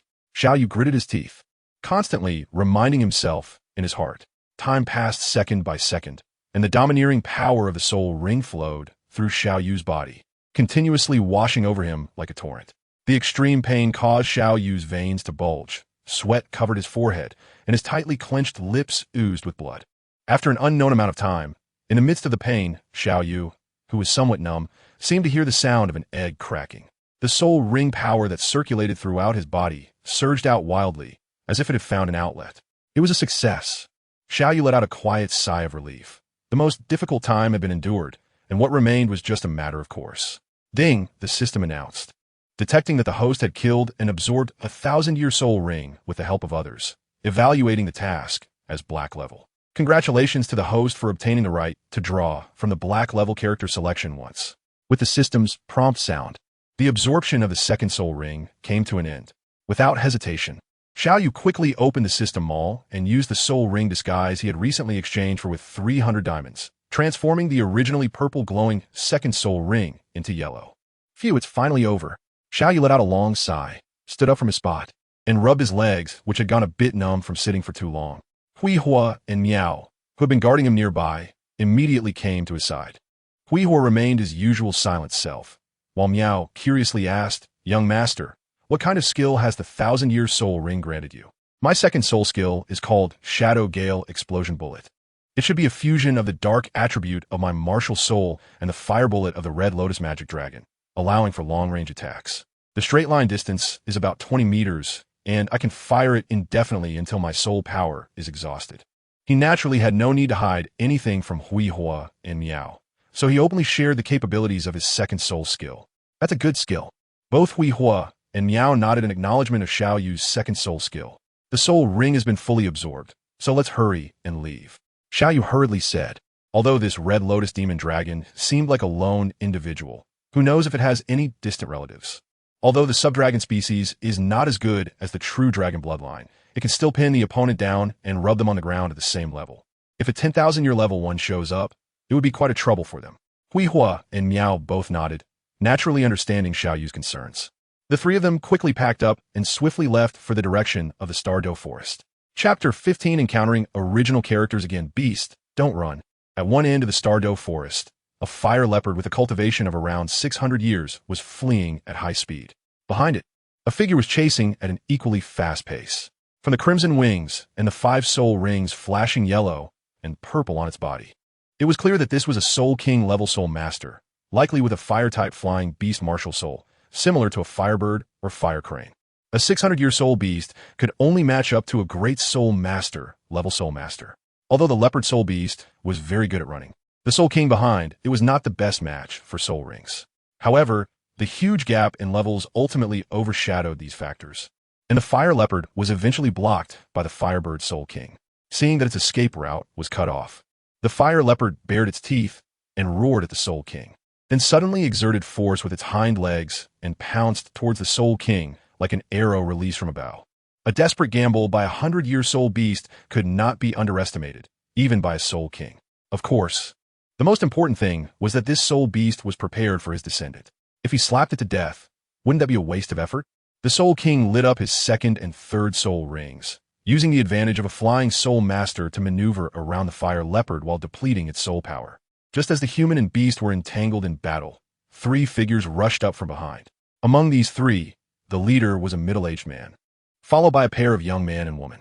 The boy was of medium build with broad shoulders, because soul masters develop physically faster than ordinary people. It was easy to tell from a youthful expression on his face that he was probably around 11 or 12 years old. Considering the relationship between soul rings and soul beasts, it was not hard to deduce that this fire leopard was prepared for him. The girl was even younger, probably around 7 or 8 years old, with fair skin, delicate features, and dark red wavy long hair. She would definitely grow up to be a beauty. "Old 5, come over and help. Hurry up and take down this beast," the Soul King shouted as he saw the 3 arrive. The leading middle-aged man did not hesitate upon hearing this, and with his martial soul manifested. It turned out to be the same fire leopard martial soul as the soul beast, with 2 yellow and 1 purple soul rings flashing, clearly a soul zune. With the assistance of this soul zune, how long could a 100-year soul beast hold out? In less than a minute, the fire leopard had already been subdued by the 2. "Wushuang, come over and absorb your second soul ring." The boy called by name immediately beamed with joy and hurried over. "That's great." The girl stayed in place, cheering. "Brother is about to become a great soul master." In their excitement, the group inadvertently relaxed their vigilance. Just as Huo Wushuang sat cross-legged to absorb the soul ring after taking the life of the fire leopard. The highest-ranking soul king suddenly widened his eyes and shouted at the girl who was still leisurely standing some distance away. "Be careful." Before he finished speaking, a slightly smaller female fire leopard suddenly darted out from the woods, madly charging towards the girl. Damn it, this fire leopard actually has a partner. The Soul King, now over 50, had seen a lot and understood the situation. This female fire leopard was out for revenge for its mate. However, it was less capable than its husband. So how could it deal with a Soul King and a Soul Zone? That's why it targeted the lone little girl. Damn! The moment the Soul King sensed the danger, he suddenly activated his fifth soul ring and rushed towards the girl. But there was still some distance between him and the girl. While the female fire leopard used the terrain to close in, already within 3 meters of the target when it attacked. As for the little girl, encountering this crisis, her mind went blank, frozen in place. Second soul skill, Shadow Gale Burst. In this critical moment, countless dark-colored light balls flew out from behind the girl, striking the charging fire leopard head-on, causing it to emit a mournful cry as its speed slowed down. Beast D. The Soul King seized the opportunity of the fire leopard slowing down and rushed at full speed, delivering a furious palm strike that instantly turned the female fire leopard into powder. Once everything settled, the little girl finally came back to her senses. She quickly turned her head and locked eyes with Xiao Yu, who had manifested his martial soul.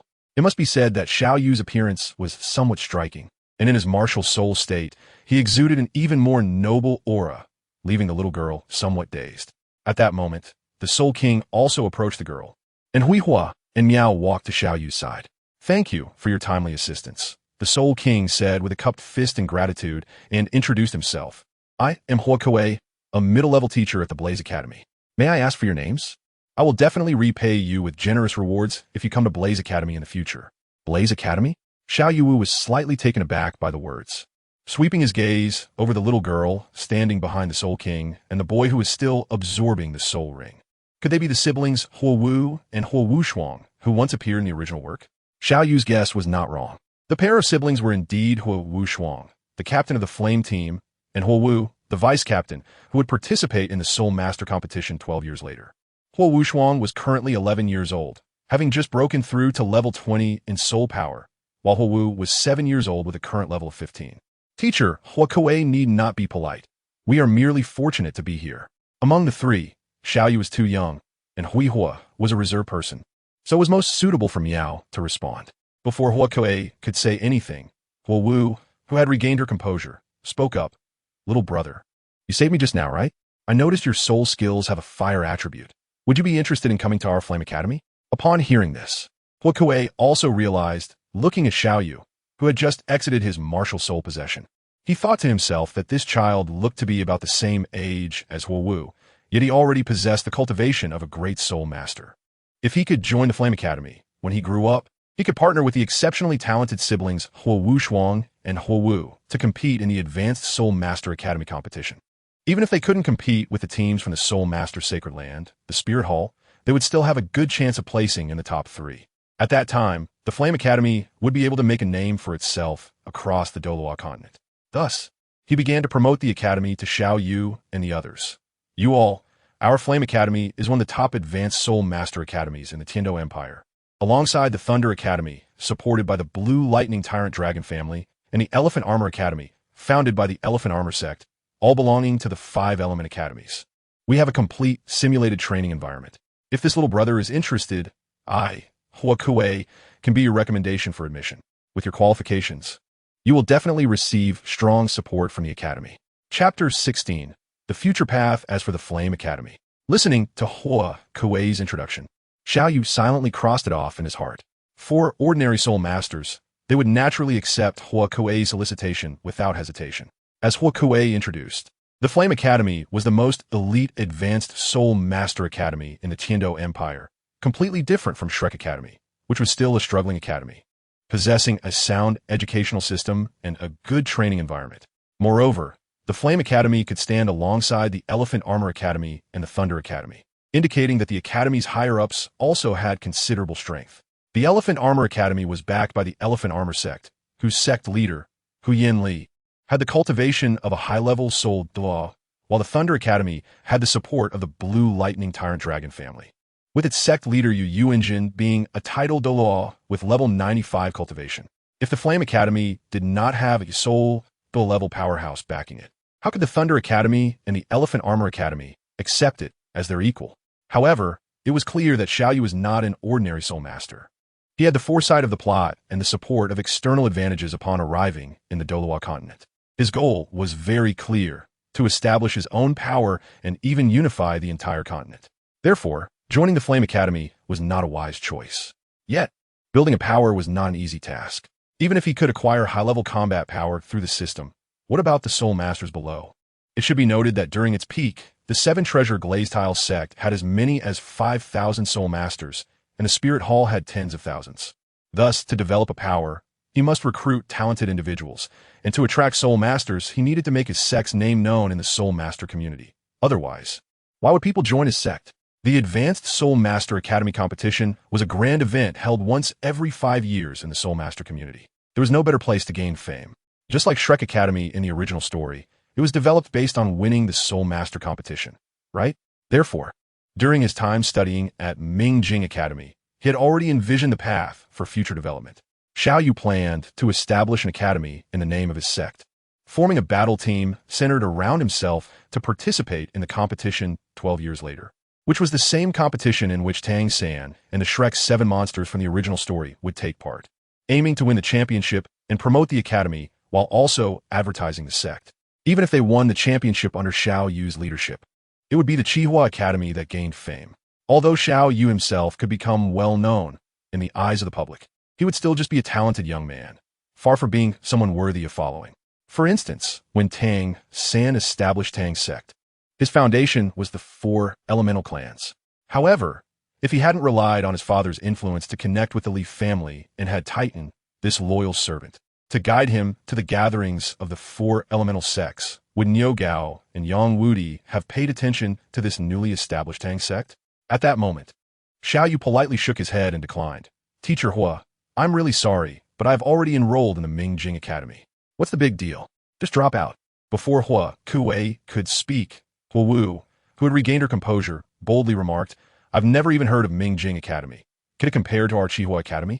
Hua Kuei did not stop Hua Wu from belittling Mingjing Academy, partly because Hua Wu was the principal's daughter and he didn't have the courage to do so, and partly because he believed that an academy of such low standing could not be compared to their Qihua Academy.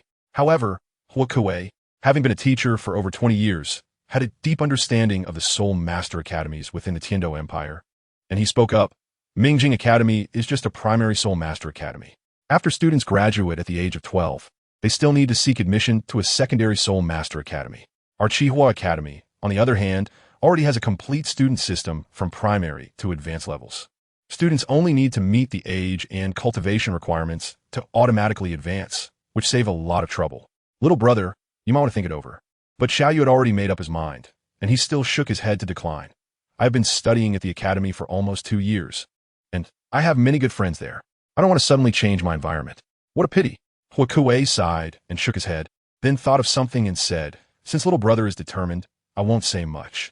However, after you graduate from the Primary Soul Master Academy, you can consider applying to our Qihua Secondary Soul Master Academy. If it's suitable, I will definitely come. Although Qihua Academy was just an academy, its influence in the Tiando Empire was not weaker than that of many sections. Xiao Yu did not want to repeatedly refuse and upset them, nor could he tell them that he was planning to establish an academy. They would only see him as a fool. So he lightly nodded and left a vague promise, thinking that whether it was suitable or not was up to him to decide. Moreover, he still had more than 4 years until graduation. Who knew if he would even remember them by then? Hua Kuei did not catch the leeway in Xiao Yu's words and instead thought he had secured a potential talent. After exchanging a few more pleasantries, he returned to Hua Wushuang's side to guard him, as that was his primary task in the Star Do Great Forest. Meanwhile, Hua Wu remained in place, curiously asking Xiao Yu all sorts of questions, which left him feeling somewhat helpless. His previous life was that of an orphan, but here he was in the Star Do Great Forest with 2 bodyguards by his side, both of considerable strength. Hua Kuei, unable to gauge their cultivation levels, had already guessed that they were at least soul kings. Who would believe he was an orphan? He couldn't tell Hua Wu about the existence of the system, so Xiao Yu had to come up with a story on the spot, exhausting many brain cells in the process. Miss Wu, it's getting late. I took leave from the academy, so I should return as soon as possible. I must take my leave. Xiao Yu hurriedly found an excuse, fearing that if Huo Wu asked any further, he would really run out of answers. All right then. Huo Wu nodded and said, Xiao Yu, remember to apply to the Qihua Academy when you graduate. At that time, this young lady wants to spar with you. If possible, I will definitely come. Xiao Yu did not turn back. Although he had his own considerations and concerns, he ultimately deceived Huo Wu. Out of guilt, he felt somewhat hesitant to face her. So he simply nodded without turning around and then left with Hui Hua and Miao heading into the distance. Meanwhile, Huo Wu remained in place, excitedly encouraging herself. Xiao Yu is about the same age as me and has already broken through level 20 like my brother. I cannot lose. I must work twice as hard after returning, and next time we meet, I absolutely cannot lose to him. Chapter 17. Years go by. The meeting with Huo Wu was just a small interlude. After returning to the academy, Xiao Yu, who had broken through level 20 under the special care of Dean Gao Huan, was immediately transferred to the elite class. With his powerful martial soul and exquisite control over soul power, he quickly became the top student in the academy. Time flew by like a fleeting shadow, and 3 years passed in the blink of an eye. Since Xiao Yu had reported an extra year when he enrolled, he was now at the point of graduating. The night was dark as ink, with moonlight gently spilling down. On the academy road, under the shade of trees, a young couple was strolling. The young man was indeed Xiao Yu. Because soul masters develop much faster than ordinary people, Xiao Yu, who was only just over 11 years old, had already surpassed one. 8 meters in height. He had a strong build, a well-proportioned figure, sword-like brows, bright star-like eyes, and an exquisite face. Definitely a handsome young man. Beside him was his female classmate, Yi Lingling. She wore a tight, black outfit that accentuated her slender figure. With a waterfall of blue hair cascading down her back and a pair of deep blue eyes that were lively and adorable. As the sole heir of the Nine Hearts Si Tang family, Yi Lingling's cultivation was also impressive. Although her progress as a support-type soul master was slower, she had broken through to the Great Soul Master realm a year ago, and now her soul power level was around 23 to 24. The two walked together for a while, and Xiao Yu broke the silence, saying, I have submitted my graduation application to the academy today. I will leave the academy at the latest the day after tomorrow. Ye Lingling no detgenti. Xiao Yu had mentioned such a significant matter to her several times before, and she knew the rules of the Junior Soul Master Academy. He was indeed due for graduation. Over the years, they had not been inseparable, but they could be seen discussing and exchanging ideas affectionately after class from time to time. As time passed, Yi Lingling had developed unusual feelings in her heart. As a young girl, she did not quite understand what these feelings were, but she knew she was somewhat reluctant to see Xiao Yu leave. Xiao Yu, you could consider applying to the Tiando Royal Academy. Yi Lingling suddenly thought of a mutually beneficial solution. A slight smile appeared on her face as she said, Our Nine Hearts Si Tang family has always had a good relationship with the Tiando Empire. I can ask my grandpa and dad to help get you a recommendation for admission. With your qualifications, passing the assessment will definitely not be a problem. After a pause, a hint of blush appeared on Yi Lingling's cheeks, and her voice softened a bit. Actually, my grandpa has already arranged it for me. After I graduate next year, I will also attend the Tiando Royal Academy, so we can be together again. This little girl, looking at Yi Lingling, who seemed a bit shy yet excited, Xiao Yu smiled faintly in his heart. Perhaps at the beginning, his approach to Yi Lingling was simply to build a good relationship with her family. But as time went on, he gradually became attracted to her. Her kindness and the shy, blooming demeanor she displayed during their conversations tugged at Xiao Yu's heartstrings. Unfortunately, this time, he could only disappoint Yi Lingling's good intentions. Xiao Yu sighed helplessly and shook his head, saying, I'm sorry, Lung, I know your good intentions, but the Tiando Royal Academy is not suitable for me. Huh, why not? Yi Lung, who had finally thought of a solution, felt as if she had been doused with a bucket of cold water and couldn't help but feel a bit resentful. Her pair of blue eyes blinked as she looked at Xiao Yu, and she couldn't help but persuade him, Brother Xiao Yu. The Tiando Royal Academy is the largest Soul Master Academy in the Tiando Empire, and the facilities are beyond imagination. Why don't you want to go? But after all these years, have you ever heard of any outstanding Soul Master with a great reputation on the continent who graduated from the Tiando Royal Academy? Xiao Yu retorted to Yi Lingling and continued, The Tiando Royal Academy is backed by the Tiando Empire. Although it has gained strong faculty and equipment resources, it has also limited the development of the academy. I remember that to apply for the Tiando Royal Academy, besides those like you with family recommendations. One must have a noble title. The large number of nobles enrolling has turned the atmosphere of the entire academy into a chaotic mess, with countless cases of bullying and oppression. Ling, your family has a good relationship with the Tian-Do Empire, so I'm sure you've heard about these things. Yi Ling fell silent. She indeed knew some of this, especially about the fourth prince, Shui, who enrolled 2 years ago and fully displayed his playboy nature. Relying on his uncle, Prince Shui, who manages the academy affairs, and committing numerous atrocious acts. Xiao Yu thought for a moment and ultimately decided to inform Yi Ling about the establishment of the academy. Ling actually come from a sect as well, but the sect has been hidden for 1,000 years and has long lost its past glory. However, the sect plans to re-emerge and, in order to make a name for itself, intends to first establish an academy. Xiao Yu. You want to stand out in the Soul Master competition and leave an impression of your sect in the Soul Master world, making it easier for you to recruit free Soul Masters later. Yi Ling, being extremely intelligent, instantly understood Xiao Yu's intention. That's right. Xiao Yu nodded affirmatively and cast an apologetic glance at Yi Ling. So, I'm really sorry, Ling. This time I truly can't accompany you to the Tian-Do Royal Academy. I understand, Brother Xiao Yu. Yi Ling bowed her head, her expression dim as she bit her lip and said, they all say men should prioritize their careers. Silly girl. Xiao Yu chuckled, raised his hand to gently touch Yi Ling's small and delicate head, and said in a doting voice, I'm just not going to attend the Heavenly Do Royal Academy. It doesn't mean I'm cutting off contact with you. We can always keep in touch through letters. And I'll come to see you whenever I have the chance. Really? Yi Ling excitedly lifted her head, her little eyes sparkling with light. Of course. Xiao Yu nodded heavily. Regardless of his unusual feelings for Yi Ling or for the future development, he would definitely come to find Yi Ling. Silly girl, we are still young. We will have plenty of time in the future. Once we graduate from the Advanced Soul Master Academy, excellent Soul Masters will choose to travel the continent to enhance their practical abilities and gain experience. At that time, we can still go together. Okay. Yi Ling responded excitedly, suddenly seeming to think of something. Her face flushed as she lowered her head. 2 days later, after Xiao Yu bid farewell to the Dean Gao Huan, the director, Gao Ju, who had always taken care of him, Yi Ling, and several other close classmates, he left the academy. Meanwhile, in the holy soul village of Nodding City, 1,000 miles away from Mingjing Academy, the blind god king Su Yun Tao was looking at the boy in front of him with a shocked expression. A waste martial soul, Blue Silvergrass, actually possesses innate full soul power. Chapter 18. The initial formation of the team after Xiao Yu left the academy, he immediately met up with Hui Hua and Miao. The three of them rushed all the way until they finally stopped in a remote valley where few people ventured. Xiao Yu focused his mind and opened the system panel.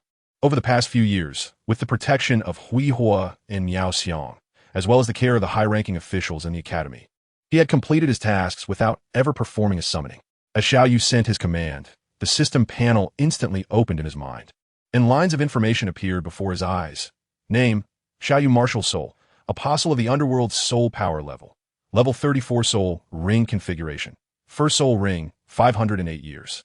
Soul Skill, Purgatory Protection. Second Soul Ring, 1,398 years. Soul Skill, Shadow Gale Explosive Bullet. Third Soul Ring, 4,587 years. Soul Skill, Gale Shadow Break. Diamonds, 3680 Summoning Permissions. 1 red level summoning card. 3 black level summoning cards. 5 purple level summoning cards.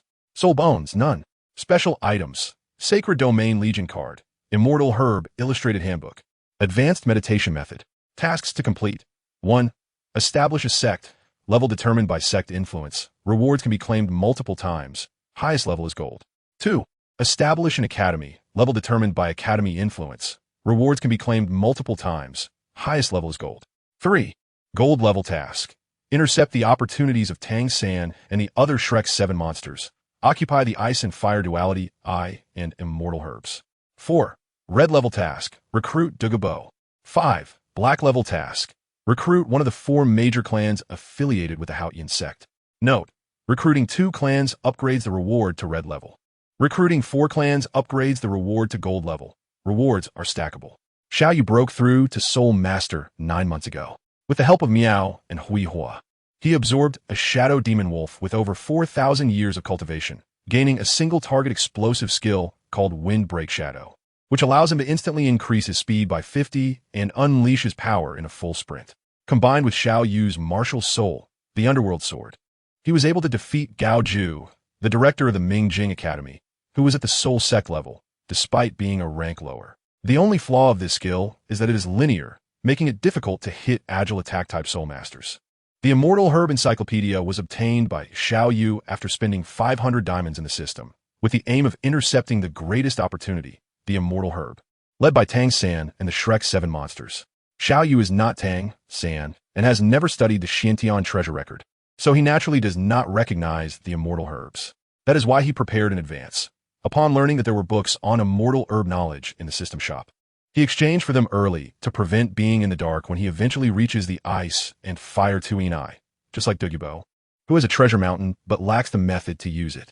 However, the knowledge of immortal herbs is dry and hard to remember, with complex and varied points, which made Xiao Yu put in a lot of effort. Because of this, his soul power cultivation progress lagged a bit in the last 2 years. The Sacred Domain Legion card was a reward he received after dominating the exchange competition held by the Academy and achieving a 10-game winning streak. Using this card allows him to obtain 200 candidates for Saint Warriors similar to Cassius, who do not have holy garments. And their soul power levels will range between 20 to 40 after being converted into soul masters. This unexpected reward made Xiao Yu overjoyed. He was originally worried about how to fill the gaps in the mid to low-tier ranks since the system could only summon one at a time, and most of them were powerful soul masters. With this card, his initial foundation could be considered perfect. He decided to use the 5 purple level character summoning cards first. Xiao Yu is ready to use the character summoning cards he has accumulated over the past 4 years, starting from the lowest rank. Ding! The purple level character selection is complete. Congratulations to the host for obtaining the SS Era Bronze Saint, the Unicorn Seat Evil Wu with a Martial Soul Unicorn, innate Soul Power level 7. Currently at Soul Power level 28. Congratulations to the host for obtaining the SS Era Silver Saint, the Andromeda Arugo, with a Martial Soul Medusa, innate Soul Power level 7. Currently at Soul Power level 65. Congratulations to the host for obtaining the Sea General Sea Sacred Beast Io, with a Martial Soul Sea Sacred Beast, innate Soul Power level 6. 5. Currently at Soul Power level 24. Congratulations to the host for obtaining the SS Era Underworld Fighter, the Tianying Star Rooney, with a Martial Soul Fire Vine Whip, innate Soul Power level 7. 5. Currently at Soul Power level 75. Congratulations to the host for obtaining the Divine Fighter Yaowang Starmie Ime, with a Martial Soul Harp, innate Soul Power level 8, currently at Soul Power level 28. Continue, and use the 3 black level summoning cards as well. Ding! The black level character selection is complete. Congratulations to the host for obtaining the Era Golden Saint, the Libra Xuan Wu, with a Martial Soul Xuan Wu, innate Soul Power level 8. 5. Currently at Soul Power level 86. Congratulations to the host for obtaining one of the SS Era Bronze 5 Little Strong, the Dragon Seat Purple Dragon, with a Martial Soul Qing Long, innate Soul Power level 9. Currently at Soul Power level 31. Congratulations to the host for obtaining the Era Bronze Saint, the Orion Eden, with a Martial Soul Thunder Venerable, innate Soul Power level 10. Currently at Soul Power level 32. Xiao Yu closed his eyes and focused, continuing to issue commands. Use the last red level summoning card. Ding! The red level character selection is complete. Congratulations to the host for obtaining the Asura Golden Saint Seiya, Mu of Aries, with a Martial Soul of Aries, innate Soul Power level 9. 5. And current Soul Power level 95.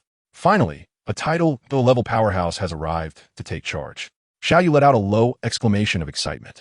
In the era of Do-E, Title Duo was a rare figure, and even the lowest-ranked gatekeeper, Douluo, was highly esteemed as a guest elder in the Heaven Do Empire. Unlike the Do Air period, where title Douluos were everywhere and super Douluos filled the streets, absolute Douluos were truly scarce. With a title Douluo in command, Xiao Yu felt much more confident. It is important to note that the reason the top 3 sects are considered the top 3 is because they have powerful figures at the title Douluo level within their ranks. In contrast, the Blue Lightning Tyrant Dragon family, which is ranked lower among the top 3 sects, only has one title Daw, their patriarch Yu Engine, who is approximately at level 95, on par with Mu. Xiao Yu currently has 2 high-ranking Soul Douluo under his command, Hui Hua and Xian Wu. In terms of high-level combat power, they're not far behind the Blue Lightning Tyrant Dragon family. However, This does not mean that Xiao Yu possesses the strength to compete with the Blue Lightning Tyrant Dragon family, as a sect's strength is not only determined by its high-level combat power, but also by its foundation, including soul bones, wealth, prestige, and personnel. The Blue Lightning Tyrant Dragon family is an established sect with years of fame, and in these aspects, Xiao Yu is far behind. The most obvious difference is in personnel. According to the original text, when the Spirit Hall launched the soul-hunting operation, the Blue Lightning Tyrant Dragon family suffered a devastating blow, with over 800 casualties, not counting those who miraculously escaped. The total number of members during the peak of the Blue Lightning Tyrant Dragon family should have been over 2,000. This is also because the Blue Lightning Tyrant Dragon itself is a strong attack-type martial soul, which does not require recruiting powerful external soul masters like the Seven Treasures Glazed Tile School. If the Blue Lightning Tyrant Dragon family had also recruited external disciples like the Haotian sect and the Seven Treasures Glazed Tile School, their numbers would have likely surpassed 3,000 or even 4,000. The development of a sect is indeed fraught with challenges. Xiao Yu was well aware of the gap between him and these old sections. He muttered to himself and then used the last troop card he had. Chapter 19. Acting on behalf of heaven in a mountain range in the northwest of the Sylvia Kingdom, Xiao Yu Mu, Huihua, and Xian Wu temporarily settled here. Establishing a sect or founding an academy is not something that can be accomplished with just a few words. Although they had a personnel foundation thanks to the system's advantages, there was still a series of issues that Xiao Yu needed to resolve, the first of which was territory. Xiao Yu wants to establish his own power in the Douluo Continent, but he can't let his sect hide in the deep mountains and forests. Nor can he allow the soul masters he has recruited to be treated like dirt. Secondly, funding is necessary. Whether for sect development or academy construction, a large amount of financial support is needed. Shrek Academy was initially so rudimentary precisely because it lacked money. Tang San's Tang sect developed rapidly, and the financial support from the Seven Treasure Glazed Tile School was also crucial. In the original work, when Tang San recruited the affiliated four sects, he mentioned several times that the Seven Treasure Glazed Tile School was a major client of their Tang sect. However, Xiao Yu is not Tang San. He does not have the immense wealth of the Seven Treasure Glazed Tile School to support him, nor can he find loyal subordinates like Titan who would readily offer their territory. In this continent where strength is paramount, there is only one method left: to seize. Xuan Wu was the first to propose a solution, and a hint of killing intent flashed across his resolute face. That's right. Huihua, Miao, Lu and I, and others expressed their agreement. But we can't just randomly attack sections. Xiao Yu said slowly, we have just come out of the mountains and must not leave an impression of indiscriminate killing in the Spirit Master world. This will not be beneficial for us to recruit free Spirit Masters in the future. Mu nodded in agreement and said, what the young master said is correct. I suggest that before we take action, we should do our intelligence work and target a few sects that have a bad reputation and are greatly resented by the public. This way, we can not only acquire the territory and funds we urgently need, but also gain a good reputation. In the Spirit Master world, strength is paramount. And with Mu, a title Daw holding the highest position among them, and his reasoning being sound, no one had any objections. Good. Xiao Yu made a decisive decision and immediately arranged. Miao, your martial soul, the demon butterfly, has the ability to infiltrate. You will be responsible for gathering intelligence. The other brothers will work hard during this time to rest and prepare for action. A few days later, Miao had thoroughly investigated the situation nearby. We are currently in the capital of the Sylvian Kingdom, Zur City. The largest sect nearby is the Longji sect. The sect leader, Feng Bailong, is said to have indirect relations with the Blue Lightning Tyrant Dragon family and is a soul saint. This sect uses its power to bully and dominate within the kingdom, with its disciples acting tyrannically, oppressing civilian soul masters, extorting wealth, and committing acts of violence against men and women alike, leading to widespread resentment among the populace. Especially notorious is Feng Bailong's son, Feng Quan, who, despite being under 20, has already ruined several virtuous women and has numerous blood debts on his hands. The most shocking incident was when he brutally beat an old farmer to death in the street after the farmer accidentally bumped into him. The kingdom, fearing Feng Bailong's intimidation, does not dare to intervene. This is the one. Xiao Yu immediately made a decision. A sect with an impressive background and a notorious reputation was just the right starting point for us to make a name for ourselves in the Douluo Continent. In dealing with the Longji sect, we must confront them openly and clearly tell the world that this is to uphold justice. The Longji sect is located 50 miles outside of Sierra City, and for many years it has been tyrannizing the local area and hoarding vast amounts of wealth. The sect's construction is extremely grand and imposing. Several disciples guarding the gate were gathered together, laughing and chatting, with no sense of vigilance whatsoever. Over the years, in the kingdom of Zirwaya, they were the only ones who plundered and killed others, who would dare to provoke the Longji sect, but they never dreamed that today, death was about to descend upon them. Sixth soul skill, solar corona gale. Accompanied by a cold shout, a scorching gale swept in. It turned out that the flying ability of Hui Hua was the first to strike as a 100-meter-long eagle. With pure black feathers mixed with a few red and golden ones, rushed in. 2 yellow, 2 purple, and 4 black soul rings flashed, and the 6th soul ring lit up. The Benyu bird spread its wings, and the terrifyingly high-temperature solar storm instantly engulfed several disciples, while the seemingly sturdy gate of the Longji sect was blown away in an instant. Who dares to disturb my Longji sect? A furious shout suddenly rang out. Before the voice faded, a figure swiftly emerged, with 7 soul rings flashing on his body. There was no doubt that this was Feng Bailong, the sect master of the Longji sect. In his rage, Feng Bailong focused his gaze and happened to see the 8 soul rings shining on Hui Hua, causing his pupils to tremble.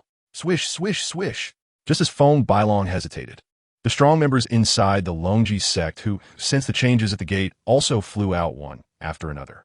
Figures arrived behind Feng Bailong, including 3 soul emperors and 5 soul kings.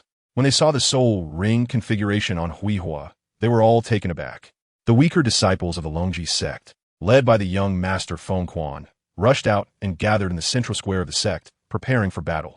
At the same time, Xiao Yu arrived in the sky with Mu and Miao, exchanging glances with Feng Bailong and the others. Xuanwu led a team of over 200 soul masters transformed from candidate holy knights into the sect square, exuding killing intent as they stared at Feng Quan and the others. Feng Bailong, your Longji sect has oppressed the good and exploited the common people for many years, and your deeds are notorious. Today, I will uphold justice and rid the continent of this malignant tumor. Xiao Yu's expression was calm, but his words sent a chill down Feng Bailong's spine. Feng Bailong steadied his mind, forced a smile, and clasped his hands as he said, "You must have misunderstood. My Longji sect has always acted according to the rules. The so-called oppression of the good and lawless behavior must be slander from the sect against our family. I hope you all do not believe in rumors. Feng Bailong, if you want others not to know, you must not do it yourself." Xiao Yu sneered and said, "There's no use in arguing. If we hadn't gathered enough information, we would never have come knocking at your door." Feng Bailong's expression immediately darkened upon hearing this. His eyes narrowed as he looked at Xiao Yu, and a killing intent was evident in his gaze. He said coldly, "Gentlemen, I advise you to think twice. You may not know this, but my grandmother hails from the blue electric Tyrannosaurus Rex family. No need for more words. You can't even be considered a direct descendant of the blue electric Tyrannosaurus Rex family." Xiao Yu interrupted rudely. "Even if the direct disciples of the blue electric Tyrannosaurus come, I will still kill them without hesitation." What a bold statement. Junior, you truly don't know the heights of heaven or depths of earth. Feng Bailong's face had darkened to a terrifying degree, the fierce glint in his eyes unmistakable. "Since that's the case, let me show you that our Dragon Extreme sect is not to be trifled with." Chapter 20, 9-Star Palace. 7th Soul Skill, Martial Soul, True Body. Feng Bailong let out a furious roar, and the pitch-black 7th Soul ring suddenly erupted, a strong black light instantly spreading across his entire body. In an instant, he transformed into a gigantic blue dragon almost 10 meters long, remarkably similar to the blue electric Tyrannosaurus. Feng Bailong's grandmother was a disciple of the blue electric Tyrannosaurus and married his grandfather. His father did not inherit the blue electric Tyrannosaurus martial soul and was therefore not valued by the blue electric Tyrannosaurus family, which did not summon him back to the family. It was initially thought that the two families had no further relations. However, when it came to the 3rd generation, Feng Bailong's martial soul awakened unexpectedly triggered the bloodline of the blue electric Tyrannosaurus family within him, awakening a dragon-shaped martial soul with innate soul power at level 6. However, because his grandmother was already a branch family member, the bloodline was thin. Although Feng Bailong's martial soul initially resembled that of the blue electric Tyrannosaurus, it did not inherit the other major characteristic of the blue electric Tyrannosaurus, the power of thunder, so it was not considered a pure blue electric Tyrannosaurus martial soul. The blue electric Tyrannosaurus family sent people for several evaluations, but ultimately decided not to recruit him into the family. However, the blue electric Tyrannosaurus family, sending people multiple times, led to many speculations about Bailong's background. Using this tiger skin as a banner, coupled with his martial soul and qualifications, he became a prominent figure in a small kingdom over several decades, establishing himself as a local tyrant in the kingdom of Sylvia. After his martial soul transformed into its true beast form, Bailong did not hesitate to strike. His massive form soared out, and a tremendous soul pressure suddenly erupted, overwhelming Xiao Yu. His fingers slightly tightened, and a massive dragon claw reached directly for Xiao Yu. Bailong's ability to develop the sect into a local powerhouse relied on the background of the blue electric Tyrannosaurus family. But his ability to read the room and adapt was also commendable. The opponent clearly had at least one soul dual-level powerhouse present. The gap in levels was something he could not confront head-on. Among the group, it was evident that Xiao Yu was the leader. A small brat could not possibly be a powerhouse above Douluo. It was clear that this brat held a very high position among them. Therefore, he could only take a gamble and capture Xiao Yu, which might offer a glimmer of hope.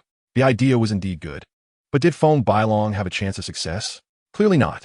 Sixth soul skill, Crystal Wall. Mu made his move. With the operation of his soul power, countless crystals transformed into an invisible, impassable protective wall, blocking the way of the group. Bailong, unaware of the situation, collided head-on with it and was instantly sent flying backward, even faster than he had charged out before. Master, whether it was the few Soul Emperor and Soul King elders behind Bailong or the Dragon Extreme sect disciples below, everyone was dumbfounded, watching as Bailong crashed heavily to the ground, creating a large pit, and for a moment, no one went to help him. Kill! Xiao Yu didn't care about their thoughts. With a cold voice, the crowd surged forward to attack. 8th soul skill, Dark Sunlight. Huihuo was the first to strike. Using his strongest move, he raised his hands, and a pitch-black sphere hung high in the sky like the rising sun, charging towards the several elders of the Longji sect in the air. Boom! A tremendous explosion echoed through the heavens and the earth as the sphere erupted, instantly transforming into a vast and colorful wave of fire with a diameter of several miles, releasing unparalleled light and scorching heat, as if one were in a searing hell. The massive energy rapidly spread, and the temperature comparable to the sun could melt even golden holy armor in another world, let alone a few Soul Emperor and Soul King opponents. In just a few breaths, those elders of the Longji sect were consumed by this immense energy, leaving not even a complete corpse behind. Kill! The Xuanwu below also shouted loudly and charged forward with a group of soul masters. In the crowd, several hundred different colored soul ring lights suddenly appeared, flickering and quickly spreading out, showering down upon the opposing crowd. Without a doubt, these were soul skills used by the soul masters. Fight back! It wasn't until the soul skills from the opposing side exploded in their midst that the Longji sect members seemed to awaken from a dream, wanting to counterattack. But it was too late. Although the Holy Domain Reserve Holy Knights transformed into soul masters had their memories erased by the system, they still retained the combat experience and skills acquired during their training in the Holy Domain, far surpassing the pampered Longji sect disciples, who only knew how to bully the common folks. In just a moment, the Longji sect was drenched in blood, with wails and cries echoing everywhere. The infamous young master of the Longji sect, Feng Quan, was first crippled by several soul skills, kneeling on the ground and wailing. But his former lackeys didn't even consider saving him, and, in the end, he was trampled into an unrecognizable shape. More than half an hour later, the battle concluded, and the Longji sect was left with only a few who surrendered willingly, while Bailong, who had been blasted into a pit at the beginning, remained unable to rise. After the battle, Bailong was dug out of the pit and brought before Xiao Yu. "Who are you people?" Bailong asked, his eyes filled with fury, glaring at Xiao Yu with resentment. Xiao Yu's expression was calm as he replied, 9-Star Hall. Xiao Yu, 9-Star Hall. That's right. This is the name Xiao Yu gave to the sect he established. Whether they're saint warriors or underworld warriors, they all have their corresponding constellations, and in the world, 9 is the ultimate. Xiao Yu is determined to make his sect the strongest force in Douluo, so he named his sect 9-Star Hall. 9-Star Hall, Xiao Yu. Xiao Yu. Bailong gritted his teeth, as if trying to remember this name firmly, and tremblingly raised his finger to point at Xiao Yu, saying, "Kid, you don't know the heights of heaven and earth. you will definitely meet a bad end in the future. I have never cared about the incompetent howls of the defeated. Xiao Yu waved his hand dismissively. He had just destroyed the rival sect and had no intention of accepting their surrender. The people below understood and immediately dragged him away to deal with him. Check if any of the surrendering ones are relatives of Foam by Long. The sect has just started, and we can't leave any ticking time bombs around. Xiao Yu methodically arranged. Also, those who have caused great public grievances cannot be allowed to stay and tarnish the sect's reputation. Abolish their sole power and cast them out, so that the oppressed commoners can seek justice for their grievances and avenge their hatreds. Take stock of the Dragon Extreme sect's treasury, take out half, and distribute it to the victims who were persecuted by the Dragon Extreme sect in the past. Don't be stingy with money. The sect has just started, and reputation is more important than anything else. Chapter 21. The beginning of soul guiding devices in a single night. The Dragon Extreme sect, which had dominated the city of Sil City in the Sylvia Kingdom for over a decade, was completely annihilated, which was undoubtedly a major earthquake for the entire Sil City. As people speculated about the suddenly emerging 9-star hall, it sent people to distribute money and treasures to comfort the families that had suffered from the Dragon Extreme sect, and also sent dozens of the most notorious disciples of the Dragon Extreme sect who had their soul power abolished to the victims' homes for them to deal with as they wished. In no time, the common people began to spontaneously advertise for the 9-star hall, claiming they were a righteous alliance that eliminated harm for the people and acted on behalf of heaven. As for the officials, they couldn't even suppress the Dragon Extreme sect, let alone easily destroy it like the 9-star hall did. Moreover, the 9-star hall's style of action was clearly different from that of the Dragon Extreme sect. In the past, the Dragon Extreme sect had caused numerous disturbances in the city, but now that they were destroyed, the public security in the city had improved significantly. They would be crazy to seek trouble with the 9-star hall. After the 9-star hall occupied the Feng Shui treasure land where the Dragon Extreme sect used to be, they demolished and rebuilt the mountain gate, and subsequently eliminated several sects that had caused great public grievances. Not only did they establish a good reputation in the Soul Master world, but they also acquired a substantial amount of wealth. However, this method of making money was not a long-term solution. For the long term, Xiao Yu had to create a continuous source of income for the sect. In the original work, the main source of funding for the Tang sect was the sale of hidden weapons. Even during his time at Shrek Academy, Tang Sin sold 500 complete sets of hidden weapons to the 7 Treasure Glazed Tile School, earning 5 million gold soul coins. However, since hidden weapons belong to Tang San and are not originally from the Douluo Continent, the system shop does not sell the manufacturing methods for hidden weapons. Nevertheless, Xiao Yu discovered an even superior existence in the system shop, which is the production of soul guiding devices. Soul guiding devices are a theme of the Dou Air period and are also the fundamental reason for the decline of Tang sect's hidden weapons. They became part of the technological system of the Douluo Continent after the collision between the Sun and Moon Continent and the Douluo Continent. However, soul guiding devices are not a technology exclusive to the Sun and Moon Continent. In fact, the Douluo Continent should also have a legacy of soul guiding devices. But for some unknown reason, it has long been lost, leaving only a few storage soul guiding devices, such as Tang San's 24 bridges on a moonlit night. Fortunately, the soul guiding device legacy produced by the system is comprehensive, including not only the production of storage soul guiding devices, but also the technology for producing powerful attack-type soul guiding devices. There are quite a few categories of soul guiding devices, including melee soul guiding devices, range soul guiding devices, fixed soul guiding devices, storage soul guiding devices, auxiliary soul guiding devices, flying soul guiding devices, and defensive soul guiding devices. In Xiao Yu's understanding, melee soul guiding devices are somewhat similar to Tang sect hidden weapons, except that soul guiding devices are powered by soul power and have greater lethality than Tang sect hidden weapons. Of course, this comparison is purely relative to the most common Tang sect hidden weapons. For those hidden weapons that can threaten tidal Dao or even injure deities, such as Guanyin Tears, Buddha's Fury Tang Lotus, and Raining Pear Blossom Needles, the top hidden weapons still surpass soul guiding devices. Xiao Yu suspected that the rapid decline of the Tang sect during the Dou Air period was somewhat related to the fact that the Tang God King, who often threatened others with "you already have a way to die," did not pass down these top-notch hidden weapons. Long-range soul guiding devices and fixed soul guiding devices both possess offensive capabilities. Long-range soul guiding devices are a type of soul guiding device that launches remote attacks through the injection of soul power. Relatively speaking, within a certain range, Close combat soul guiding devices tend to be more powerful. Fixed soul guiding devices were a new type of soul guiding device developed by Fan Yu during the Douluo period, and therefore did not appear in the system's exchange of soul guiding device inheritances. Its principle is simple. It separates the soul guiding device and the weapon into two parts, with the soul guiding device serving only to launch and detonate. It has tremendous power, consumes little soul power, but is difficult to target. Storage soul guiding devices, as the name suggests, are soul guiding devices that can store items, and they're still circulating in the Douluo continent. The most typical representative of auxiliary soul guiding devices is the milk bottle, which can be used to restore the soul power of soul masters.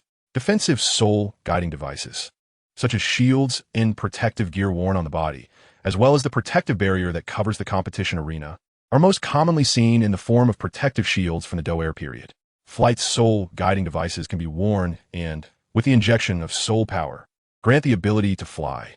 In Xiao Yu's vision, the sect could start with close combat soul guiding devices and defensive soul guiding devices. These two types of soul guiding devices are a boon for auxiliary type soul masters. As long as they release the wind, how could there be no market? Especially for Ning Fengji, the only leader among the top 3 sects without offensive capabilities, as long as he experiences the power of soul guiding devices.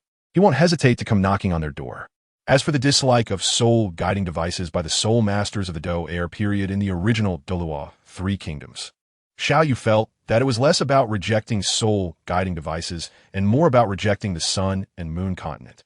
The original text repeatedly mentions that if it weren't for the soul guiding devices, the soul masters of the Sun and Moon Empire would not be able to compare with those of the Douluo continent. Over time, this became an obsession for the original Douluo soul masters. The more they understood the role of soul guiding devices between the two continent soul masters, the more they felt the need to prove themselves, striving to defeat soul masters of the same rank without relying on soul guiding devices, in order to suppress the Sun and Moon Empire. Of course, the cost of this is extremely heavy, had it not been for a certain god king intervening. The Sun and Moon Empire, with its technological advantage in soul guiding devices, would have nearly unified the original Douluo continent. In the Douluo world, where the Sun and Moon continent had not yet clashed with the Douluo continent, Xiao Yu's 9-star hall also belonged to the indigenous forces of Douluo, and their proposals for soul guiding device technology would not be as fiercely rejected by soul masters as in Douluo. Otherwise, before Tang San appeared, the concept of hidden weapons did not even exist in the Douluo continent. At most, there was Meng Yiran who created a large flying knife, which was far from hidden weapons, yet no one objected to the existence of hidden weapons. Ning Fengji purchased hidden weapon equipment from Tang San for the 7 treasure glazed tile school disciples and the Tang family army. Established by the Tindo Empire with hidden weapons as the main focus, also faced no fierce opposition. After the Sylve Kingdom established its foothold, Xiao Yu began to act as a hands-off manager. After setting the general direction, he closed the door to study soul guiding devices, mostly leaving sect affairs to Mu and Xuanwu. Mu was a disciple of the holy domain Pope Shurong, and after the chaos of the saga was quelled, Tong who remotely arranged matters from Mount Wolao, with most of the holy domain's affairs being handled by Mu. Xuanwu, during the era, also had a strong sense of the overall situation, performing well in both the Mars and Polis arcs. With these two in charge, Xiao Yu felt very relieved. Chapter 22. Target Gingxin City 3 months later, in Xiao Yu's room. In front of a huge metal table, Xiao Yu focused, holding a metal engraving knife, carefully carving the metal in front of him. Nearby, there were metal pieces that had been partially engraved and discarded, clearly materials that Xiao Yu had failed to use in making soul-guiding devices. Xiao Yu's movements were slow, each cut made with great care. As time passed, intricate patterns gradually emerged on the metal block. After a long while, when Xiao Yu made the final cut and carefully picked out some fine metal shavings, he finally stopped. It was finally done. Xiao Yu let out a long sigh, slowly slumping down in his chair. He shook his head with a bitter smile, gently rubbing his temples to relieve his somewhat hazy mind. This is what a first-level soul-guiding device is. Xiao Yu had to admit that he had underestimated the production of soul guidance devices. He initially thought that having the blueprints would make the process straightforward. But now he realized he had underestimated the soul guidance devices, which are the culmination of hundreds or even thousands of years of wisdom. Without putting in hard work and research, it was impossible to master them. But did he have that kind of time? In the past 3 months? In order to produce one soul guidance device after another, he hardly had time to cultivate. his soul power hadn't increased at all. The only consolation was that his mental strength had improved significantly. He had to come up with a solution. Although the development of soul guidance devices was important, he absolutely could not neglect his cultivation because of this. After all, the ultimate determinant of victory would still be top-tier combat strength. While soul guidance devices could enhance the power of soul masters of the same rank, they were unlikely to pose a threat to level 100 powerhouses. Xiao Yu's eyes lit up as he suddenly thought of a solution: the Blacksmith Association. The creation of soul-guiding devices involves forging, shaping, casting, quenching, and polishing. Except for the final core array engraving, almost all of it is closely related to the work of blacksmiths. Even final engraving, although blacksmiths have never been involved. Xiao Yu believes that advanced blacksmiths must have pursued perfection in their craft and surely have done fine metal carvings, which is quite similar to the engraving of the core of soul-guiding devices. As long as common ground can be found, the manufacturing process will be quick to grasp, and with detailed blueprints in hand, the transition from blacksmith to soul instructor will save a lot of trouble, especially that master craftsman Lu Gao, who created the Buddha's Fury Tang Lotus. With his talent and effort, it is very likely that he will step into the threshold of advanced soul instructors in a very short time. As for searching for ready-made soul instructors in the Sun and Moon continent, the difficulty level is simply too high. First of all, the Sun and Moon continent will collide with the Douluo Continent thousands of years later, and no one knows how far apart they are now. The vast ocean offers no direction. Where can one find the Sun and Moon continent? Secondly, even if one is lucky enough to find the Sun and Moon continent, how much time would it take? It is known that Tang San became a god at the age of 24, and Xiao Yu does not have much time left. Finally, just as the countries of the Douluo continent and Do Air reject the Sun and Moon Empire, would the Sun and Moon continent not reject outsiders? They are living well in their own country. Why would they cross the ocean to follow you to the Douluo continent? Therefore, the Blacksmith Association is currently Xiao Yu's only choice. Additionally, the creation of soul-guiding devices is a project that consumes a lot of rare metals. And Xiao Yu must go to the location of the Blacksmith Association, the metal capital of Gongxin City. As if sensing Xiao Yu's thoughts, the system suddenly issued a task at this moment. Ding. System red level task issued. Recruit Master Craftsman Lu Gao to join the 9-star Hall and cut off Tang San's opportunities. In the original work, it was indeed Lu Gao who developed the 3 extraordinary hidden weapons of the Tang sect: the Peacock Feather, the Buddha's Fury Tang Lotus, and the Rainstorm Pear Blossom Needle, which greatly aided Tang San. He certainly deserves a red-level reward. It seems that there is one more reason to go to Gongxin City. After researching the creation of soul-guiding devices for 3 consecutive months, Xiao Yu decided to give himself a short break. He rested for 2 days to restore his soul power and mental state to their peak before setting off for Gongxin City.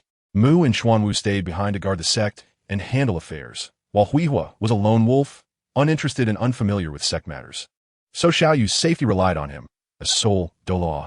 In addition to Huihua, the ones accompanying Xiao Yu to Gongxin City were Zilong, Xiao Yu, Mei, and Io. The ages and cultivation levels of these 4 will definitely allow them to participate in the elite competition of advanced academies alongside Xiao Yu in the future. So he naturally wanted to take them out more often. Originally, there should have been an Eden as well, but this second male lead of, just like in the previous life, had a cold personality and declined, saying he didn't like crowds and went into seclusion to cultivate. Xiao Yu didn't force the issue. He knew Eden's personality from his previous life and felt there was no need to compel others to change. He wasn't some selfless god king who could beat someone down with psychological manipulation until a promising child of fate turned into a loyal watchdog. Meanwhile, a certain god king in Nodding City, who had just found a famous master, suddenly felt a chill down his back and couldn't help but sneeze twice. Is it getting colder lately? Am I catching a cold? After finally managing to hoodwink a Na'vi disciple with full innate soul power, his master, Yu Xiaojiang, who was particularly fond of this disciple, looked concerned and asked, "I'm fine, teacher." Tang San wiped his nose and shook his head. Seeing that Tang San didn't seem to be sick, Yu Xiaojiang started explaining his invincible theory to him again. On Xiao Yu's side, after annihilating several sects, he had become quite wealthy. At least he didn't have to endure hardships like when he went to the Stardow Forest to obtain soul rings. Before setting off, he had arranged for 2 carriages to be hired, allowing him to cultivate peacefully during the journey. Gongxin City was located within the Star Luo Empire, closer to the inland areas of the empire. In contrast, the Sylvia Kingdom was situated in the northwest corner of the Heaven Do Empire. with a distance of over 1,000 miles between the two. By the time Xiao Yu and the others arrived at Gongxin City, nearly a month and a half had passed. Gongxin City was one of the main cities of the Star Luo Empire, but it wasn't considered a famous city. The city itself was merely mid-tier within the main city domain. The Douluo Continent was a world of soul masters, and, as a metal city, it was quite normal for it to be overlooked. The status of blacksmiths was on par with that of commoners, and the influence of the Blacksmith Association was only somewhat recognized within this city. The Spirit Hall, which was essentially the Soul Master Association, could influence the entire continental situation. This illustrates just how vast the gap between blacksmiths and soul masters really is. Finally, we've arrived. As they neared their destination, everyone got off the carriage and could see the tall city walls of Gongxin City from a distance. The city walls were entirely iron gray, giving the impression of being forged from metal. Although they hadn't yet entered the city, they could vaguely sense the metallic aura emanating from Gongxin City. "Young master, what are the next arrangements?" The unicorn, Xiao Yu, respectfully asked Xiao Yu, displaying some sycophantic traits based on his previous life interactions. "Let's enter the city first. Find a guide. We are unfamiliar with the area, so it's best to understand the situation first," Xiao Yu said, although Xiao Yu had the intention of pleasing him. He didn't mind it, and Xiao Yu was not the kind of sycophant who was all talk and no skill. Along the way, he had been seizing the time to cultivate, and Xiao Yu thought that by the latest on the way back, he should break through to level 30. Chapter 23. The Blacksmith Association. Gongxin City is the city with the most blacksmith shops. Only in this city are blacksmiths given importance. It is said that there are over 1,000 blacksmith shops in Gongxin City alone, with blacksmiths numbering in the tens of thousands. Many blacksmiths from other cities come here specifically to take the blacksmith assessment. If they can pass the advanced blacksmith assessment, they can stay in this city. Simply put, this is the paradise for blacksmiths. As the saying goes, money can make the devil push a millstone. When Xiao Yu and his companions entered Gongxin City, they spent some money to hire a local influential figure. As a local influential figure, his greatest ability is to read people's expressions. The clothing and demeanor of Xiao Yu and his companions indicated their extraordinary status.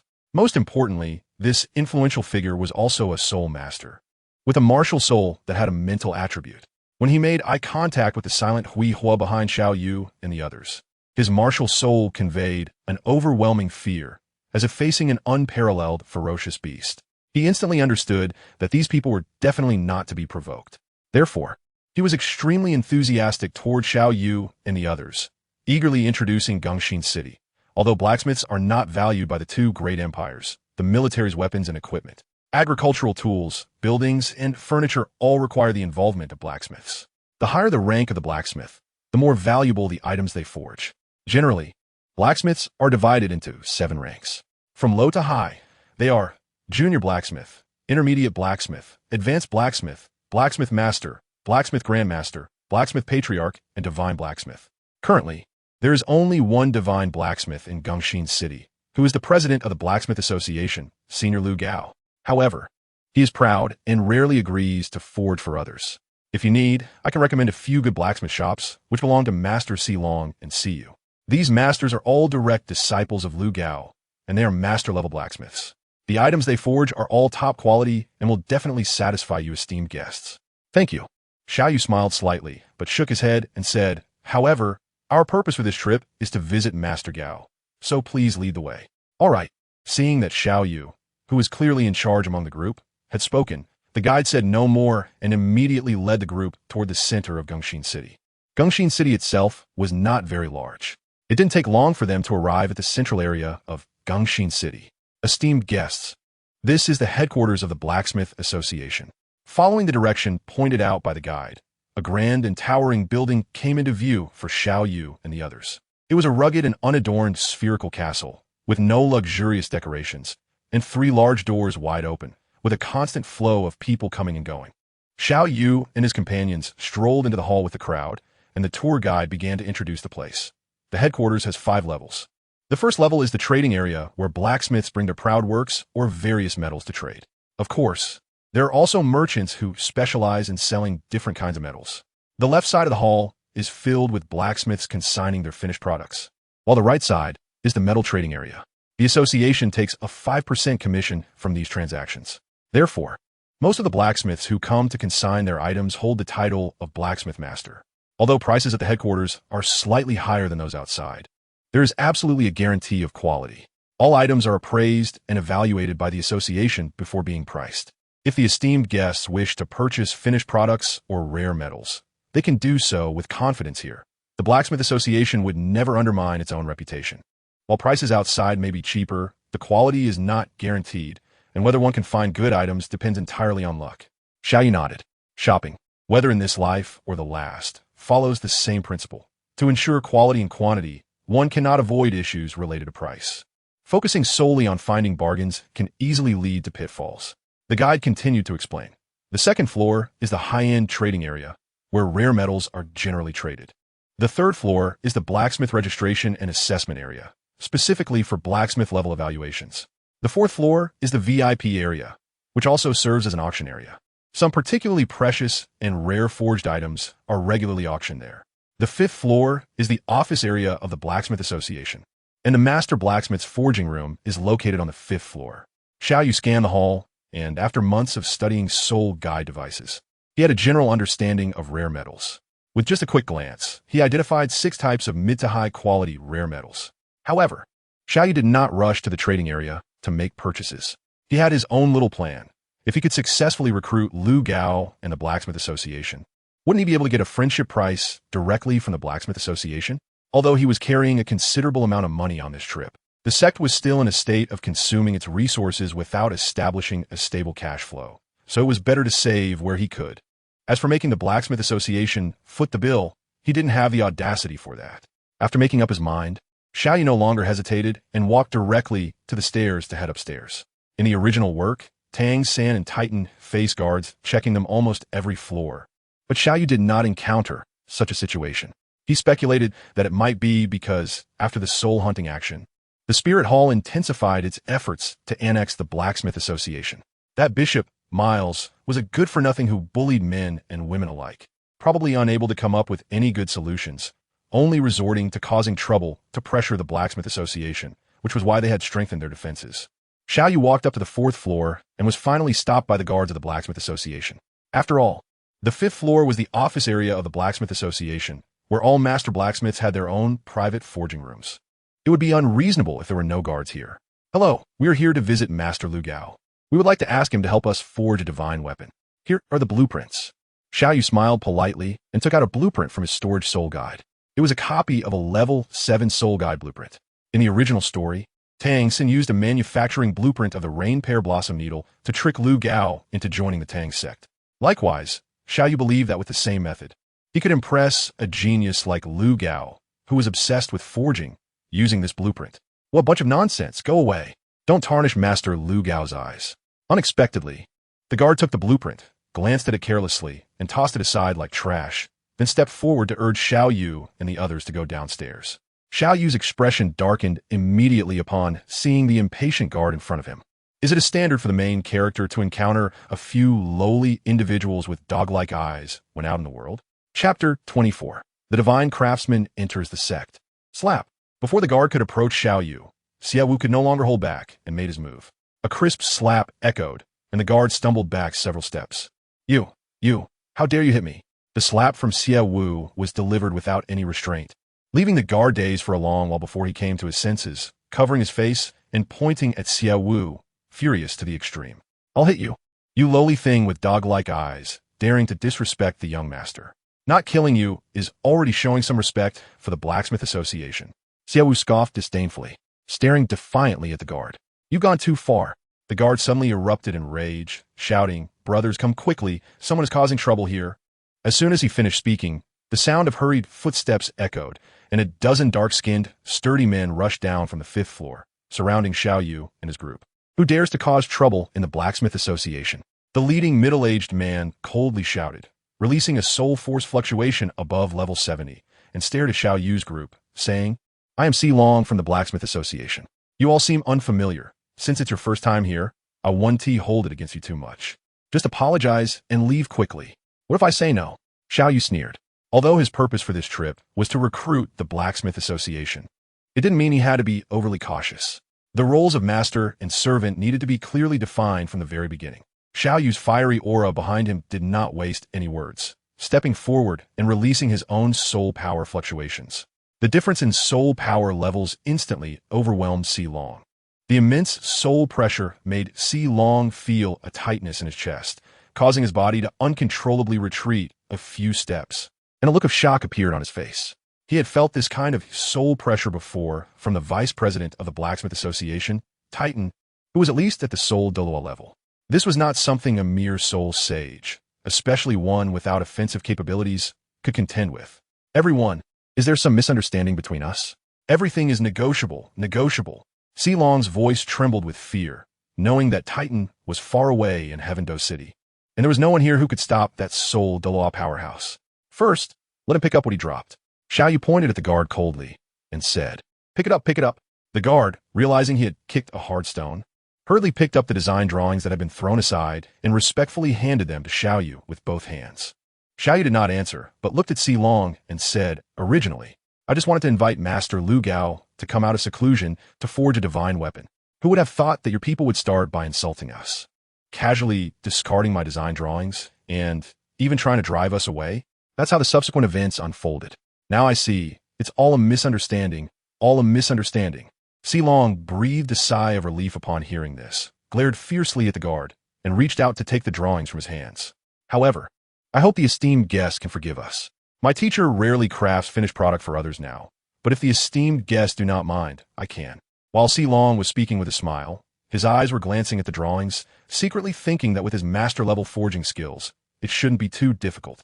But the next moment he was dumbfounded, his eyes wide open like copper bells, and he exclaimed, what a genius design this is. Now, can we meet Master Lu Gao? Xiao Yu's lips curled slightly, revealing a hint of a triumphant smile. Of course. Xilong quickly nodded. He had never seen such an exquisite design before. Just this blueprint alone could make the other party a distinguished guest of their Blacksmith Association. As a direct disciple of Lu Gao, he knew very well that his teacher was currently at a bottleneck. Crafting those monotonous products was no longer beneficial for him. Only innovative designs like this could provide new insights for his teacher during the forging process, allowing him to reach new heights. Xilong immediately led Xiao Yu and the others to the 5th floor. Between the 4th and 5th floors, aside from the few guards they had just encountered, there was a metal door made of alloy. Unless someone was a title doll unleashing their full power, no one could open this door without a specific method. Xilong stepped forward and rhythmically knocked on the metal door. With a series of clanging sounds, the door slowly opened, revealing the path upstairs. Please, this way. Xilong led Xiao Yu and the others up to the 5th floor and walked straight to the innermost forging room, number 1. He respectfully stood by the door and knocked on the metal door. After a while, the door slowly opened, and a burly old man in his 50s walked out, somewhat impatiently saying, Xilong, didn't I tell you already? Don't disturb me unless it's important. I'm sorry, teacher. Xilong respectfully apologized first before handing over the blueprint. Teacher, please take a look at this. What is it? Lu Gao said as he took the blueprint. The next moment, his eyes widened like copper bells, and he grabbed Xilong's arm, asking, where did you get this? Xilong had already anticipated his teacher's reaction. He stepped aside and revealed Xiao Yu and the others who were following him, saying, Teacher, these are the guests. They would like to ask you to help forge it according to the design. This blueprint is yours. Lu Gao finally noticed the group behind Xilong. He scrutinized them with a discerning gaze and asked suspiciously. After all, among these people, aside from Huihua, the others were too young. But from Huihua's position, it was clear he was a bodyguard, not the spokesperson. That's right. Xiao Yu nodded. If it's convenient for Master Lu Gao, why don't we go inside and talk? All right. Everyone come in. Xilong, you come along too. Lu Gao immediately reacted, nodded, and turned back to his room. Xiao Yu turned to Xilong and the others, saying, Thank you for keeping an eye out for me. Yes, young master. Xilong and the others understood and nodded in agreement. Xiao Yu, along with Huihua and Xilong, walked into the high-rise casting room. The casting room appeared very messy, but it was indeed quite large, over 500 square meters, with various scattered metals everywhere on both sides. Don't be shy, just take a seat, Lu Gao said, waving his hand and plopping down at his work round table. Xiao Yu saw this and didn't hold back. He casually picked up a fallen chair, wiped the dust off it, and sat down.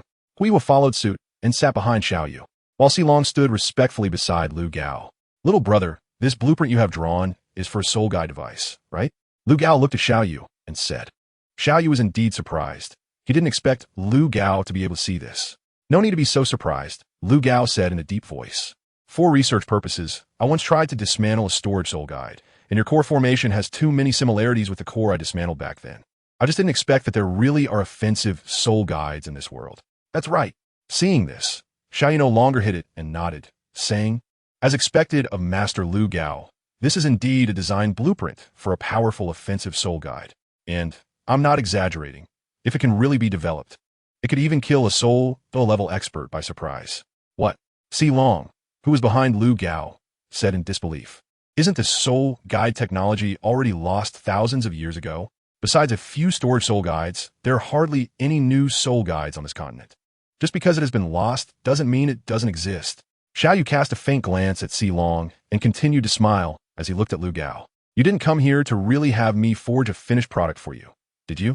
Although Lu Gao is obsessed with casting, he has been the president for decades and understands the ways of the world. The soul guide technology has been lost for thousands of years. And even if we have the blueprints, this should still be a high-level soul guide. Even I wouldn't be able to forge it. That's right.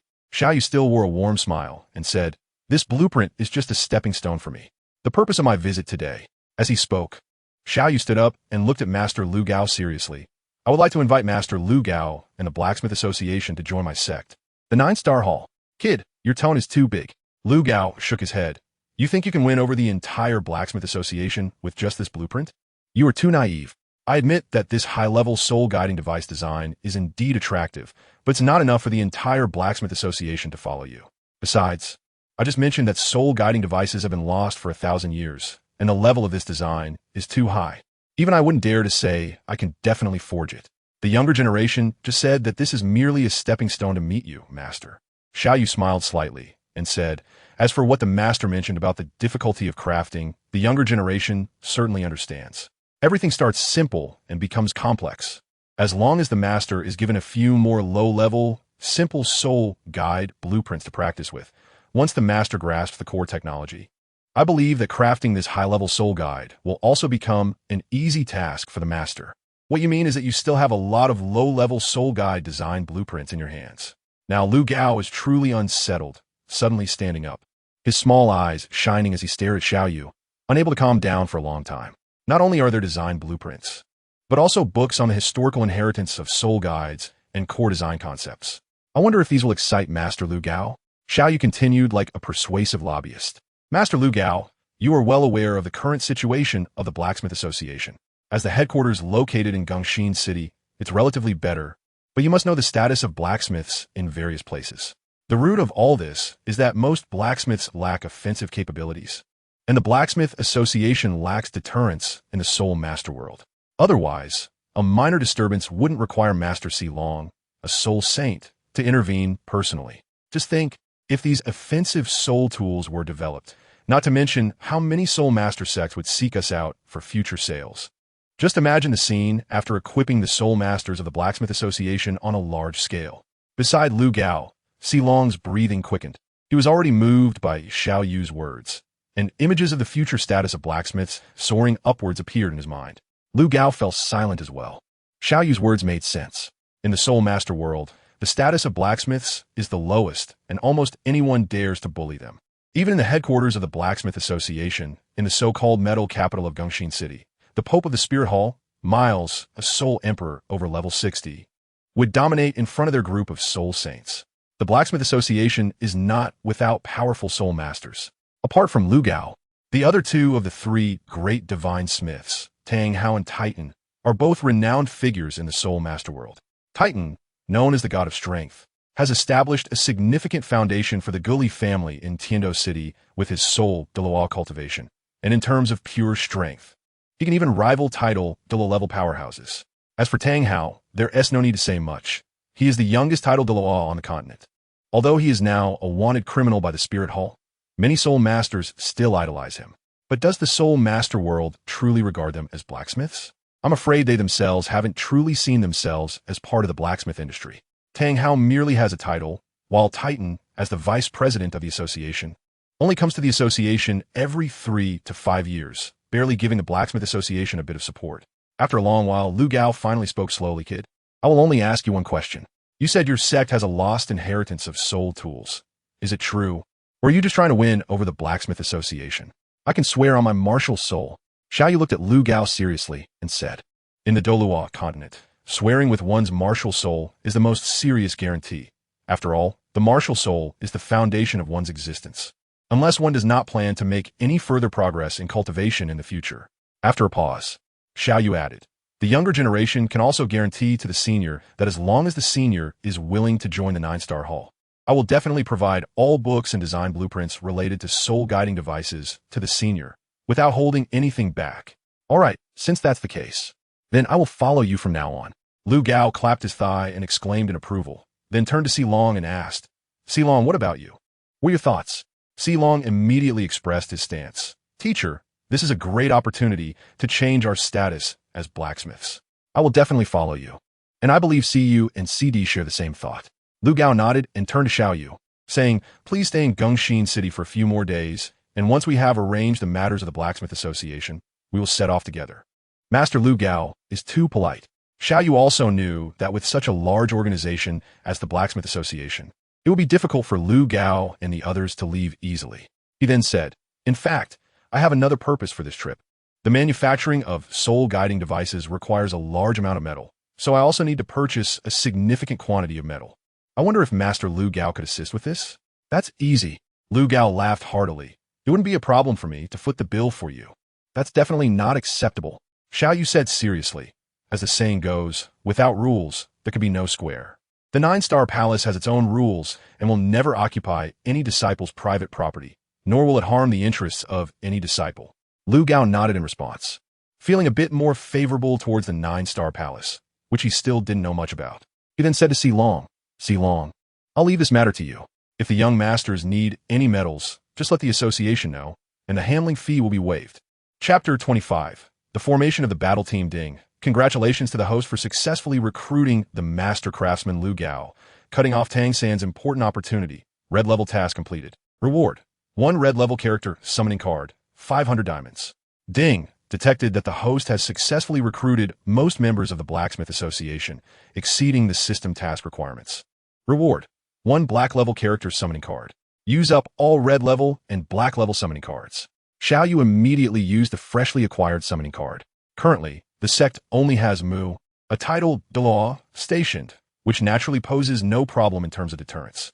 However, they are still lacking when it comes to clashing with the continent's top forces. Ding. The selection for black level character is complete. Congratulations to the host for obtaining one of the 5 little strong ones of the SS era, Saya of Phoenix. With the martial soul of the immortal bird Fire Phoenix, innate soul power level of 10, current soul power level of 32.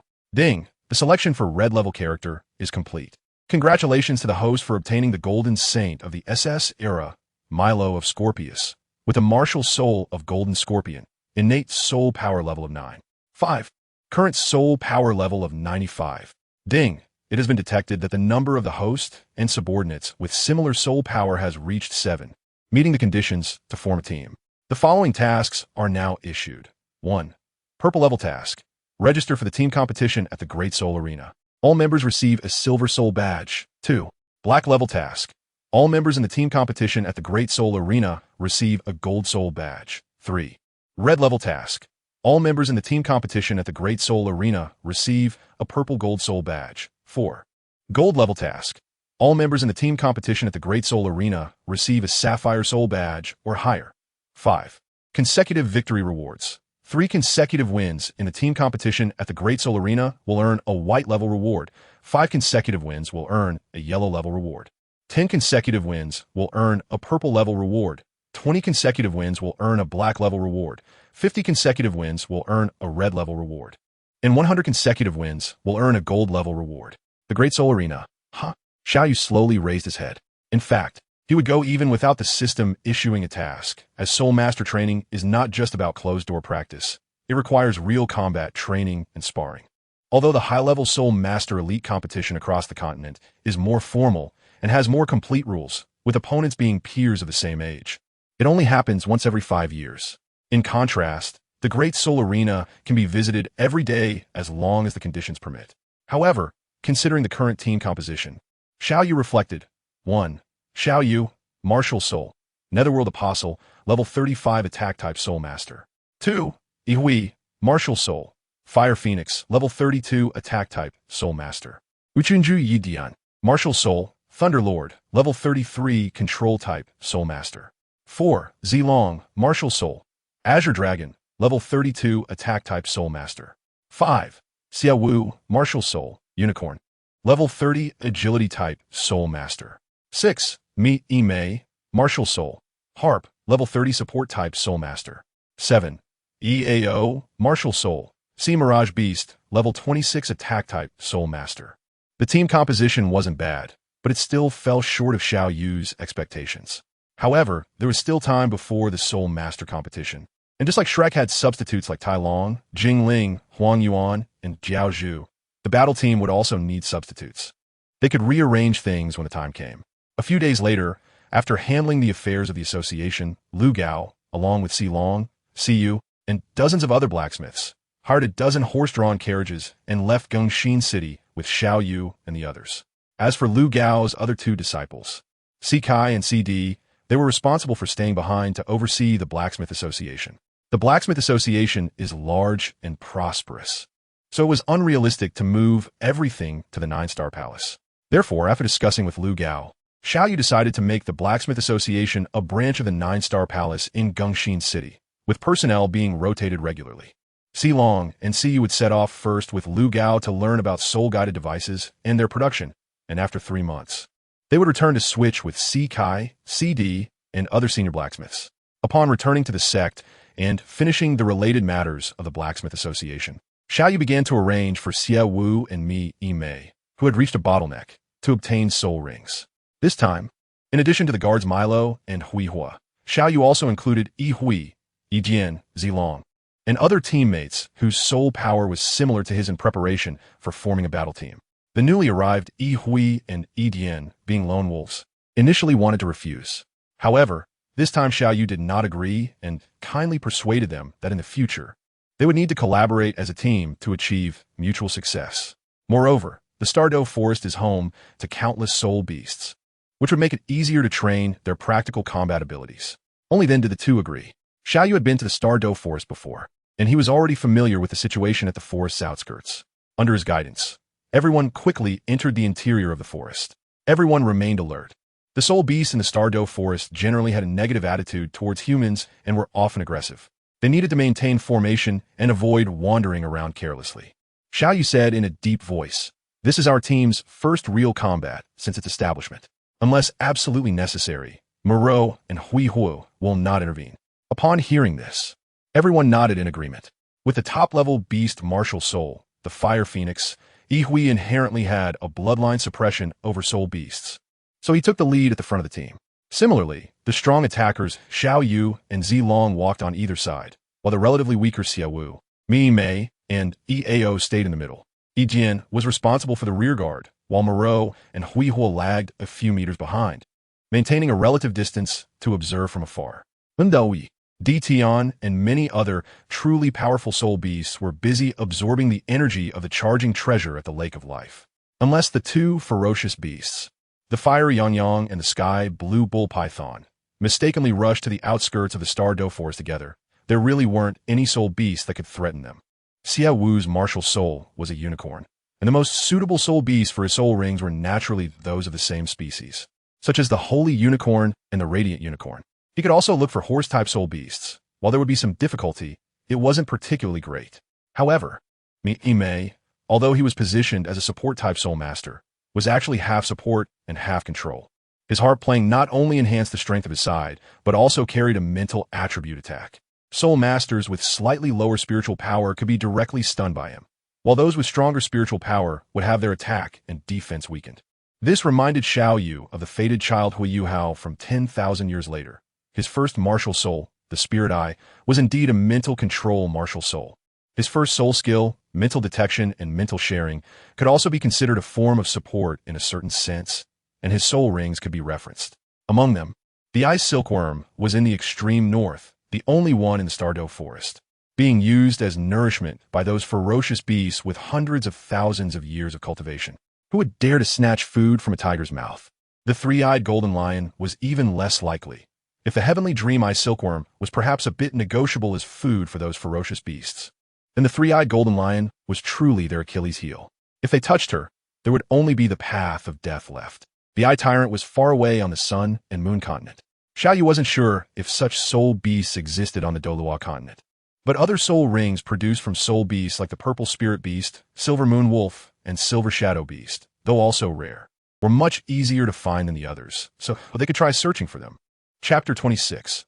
Heavenly Dragon Horse. Although it wasn't his first time in the Stardow Forest, Xiao Yu couldn't help but marvel at the vastness of the forest.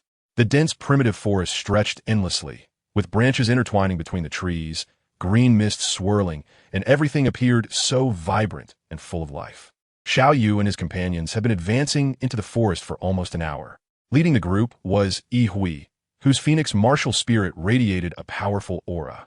The bloodline pressure of this top-tier beast martial spirit scared off a number of weaker soul beasts, effectively filtering them out. Something's wrong. Suddenly, Yi Hui called out in a low voice, halting his steps. Xiao Yu and Zilong immediately became alert, their eyes wide open as they turned their gaze in the same direction. A series of hurried footsteps could be heard coming from that direction, accompanied by the occasional sound of branches snapping. Everyone approached with caution. Xiao Yu whispered something, and the crowd understood, cautiously moving towards the source of the sound. Soon, a pure white steed appeared before them. This horse looked very peculiar. Its body was like that of a horse, but its head was dragon-shaped. White dragon scales extended from its forehead down to its neck and along its entire back. On both sides, it had a pair of snow-white wings, and a diamond-shaped light golden gem on its forehead sparkled brilliantly. The entire horse was about 4 meters long and around 2.5 meters high, appearing exceptionally tall and majestic from a distance. This was the Heavenly Dragon Horse. Xiao Yu recognized this soul beast at a glance. During his studies at the Soul Master Academy, his theoretical knowledge was among the best, only rivaled by Yi Lingling, the academic prodigy. He was well-versed in the appearance, attributes, and age cultivation of various soul beasts. Our luck is really good. Even in the Stardow Forest, the Heavenly Dragon Horse is an extremely rare existence. Xiao Yu chuckled and said, Xiao Wu, you've struck gold. This soul beast not only has the characteristics of a horse-type soul beast, but also carries the bloodline of the Holy Dragon, with a cultivation level between 1,300 and 1,500 years, making it perfect for your third soul ring. Xiao Wu also showed an excited expression and shouted, Brothers, my third soul ring depends on you. Don't worry, Zilong replied with a smile, while Yi Hui and Yi Dian nodded silently. Zilong, you go first. Although the Heavenly Dragon Horse has a Holy Dragon bloodline, it is still thin and can't compare to your Azure Dragon martial soul. At this moment, Xiao Yu took on the role of a team leader, directing from the center. Yi Mei, activate your first and second soul skills. Yi, keep an eye on it. If it tries to run, use your flames to block its escape. Xiao Wu, be ready to finish it off at any time. Yi Mei was the first to summon his martial soul. 2 yellow soul rings rising from his feet, and a D-shaped harp appeared in his hands. First soul skill, Great Sound of Silence. Second soul skill, Magical Sound. Yi Mei's first soul skill was purely supportive, capable of increasing the attack power of soul masters by 10. The second soul skill was a mental attack that not only had the effect of mental shock, but also had a certain chance of putting the opponent into a confused and delayed state, suppressing the opponent's soul power by 10. First soul skill, Azure Dragon's Angry Claw. With the assistance of Yi Mei's sound, Zilong also used his first soul skill, covering his arm with a layer of intricately detailed azure, diamond-shaped dragon scales. His 8-inch dragon claws, sharp as blades, burst forth, enlarging his entire arm several times. The claws contained a powerful explosive effect and piercing power, greatly enhancing his strength and destructive capability. The dragons might spread out, and the Heavenly Dragon Horse instantly felt the suppression from deep within its bloodline, causing its body to tremble slightly. At that moment, Yi Mei's second soul skill also took effect, and the already suppressed Heavenly Dragon Horse fell into confusion, spinning in place and whinnying. Zilong seized the opportunity and charged forward at full speed, enhanced by Yi Mei's soul skill, and threw a right punch. The force of this punch was more than 1,000 pounds. The wind generated shook the surrounding trees, let alone the Heavenly Dragon Horse that was the target. The Heavenly Dragon Horse screamed as it was sent flying, 3 horrifying wounds carved into its pure white body by the sharp dragon claws, deep and gushing with blood, dyeing its snowy feathers bright red. Xiao Wu, give it the final blow. Xiao Wu, who had long been ready, immediately used his second soul skill, Meteor Kick, possessing the spirit of a unicorn. He leaped high and kicked down from midair, striking the heavenly dragon horse right on its forehead. After a series of heavy blows, the heavenly dragon horse crashed to the ground, its limbs twitching slightly for a moment before falling still. A circle of purple-blue soul rings slowly rose from its corpse. Xiao Yu did not hesitate, sitting cross-legged nearby, and began absorbing the soul ring under the pull of his soul power, while the others consciously surrounded him to protect him. This soul ring posed no difficulties exceeding the age limit for Xiao Yu, so the absorption was quite smooth. In less than half an hour, he had completed the process. With a low shout, 3 soul rings of the best combination, yellow, yellow, and purple, floated behind him, marking his identity as a soul sovereign. "I'm level 32, Xiao Yu excitedly said after opening his eyes. Back in Gongxin City, you had already reached a bottleneck. This 2-level increase in soul power, aside from the boost from the soul ring, should also be due to your continuous accumulation of soul power training during this time," Xiao Yu said. Once a soul master reaches a bottleneck, even if they do not obtain a soul ring, their own soul power will continue to accumulate. And when they obtain a soul ring, it will be revealed. This seems to be the theory of that self-proclaimed master, Yu Xiaojang. Eden frowned slightly. Among these few people, apart from Xiao Yu, he was the only one who occasionally went to borrow books. Xiao Yu nodded.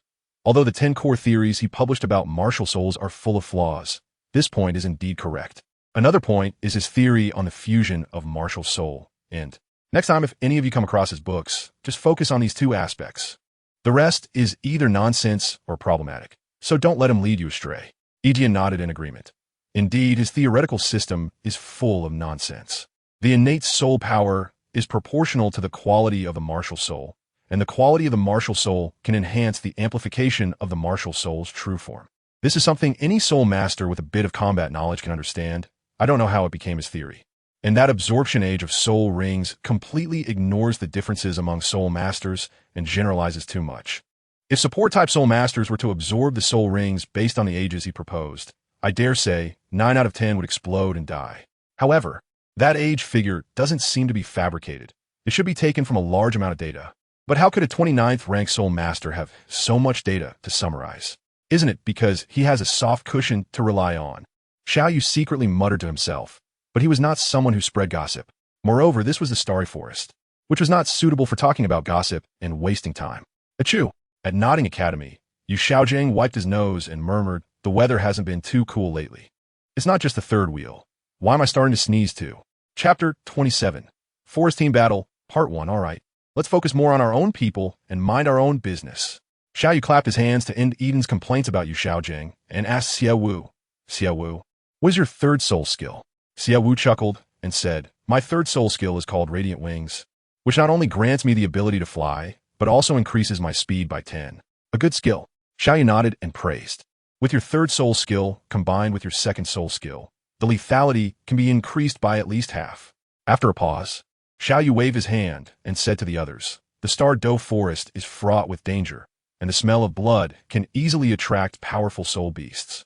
We should leave this place first and then find a suitable soul ring for Mei." "Stop!" A voice filled with urgency came from behind them. The group turned to see 5 figures jumping out from the dense forest, leaping a few steps to block their path. Upon seeing the newcomers, Xiao Yu couldn't help but twitch the corner of his mouth.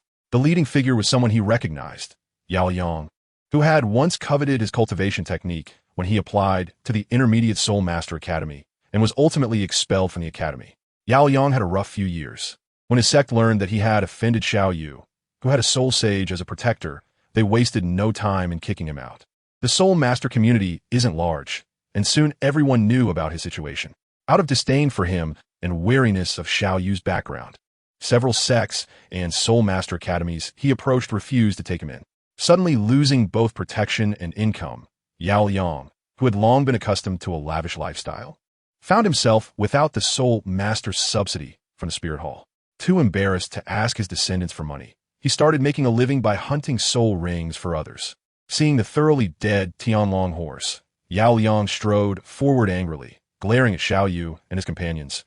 "You have some nerve to steal my soul beast." Although Yao Yang had met Xiao Yu before, Xiao Yu was only 6 years old at that time, and years later, he had changed so much that Yao Yang no longer recognized him. "Your soul beast?" Xiao Yu sneered disdainfully.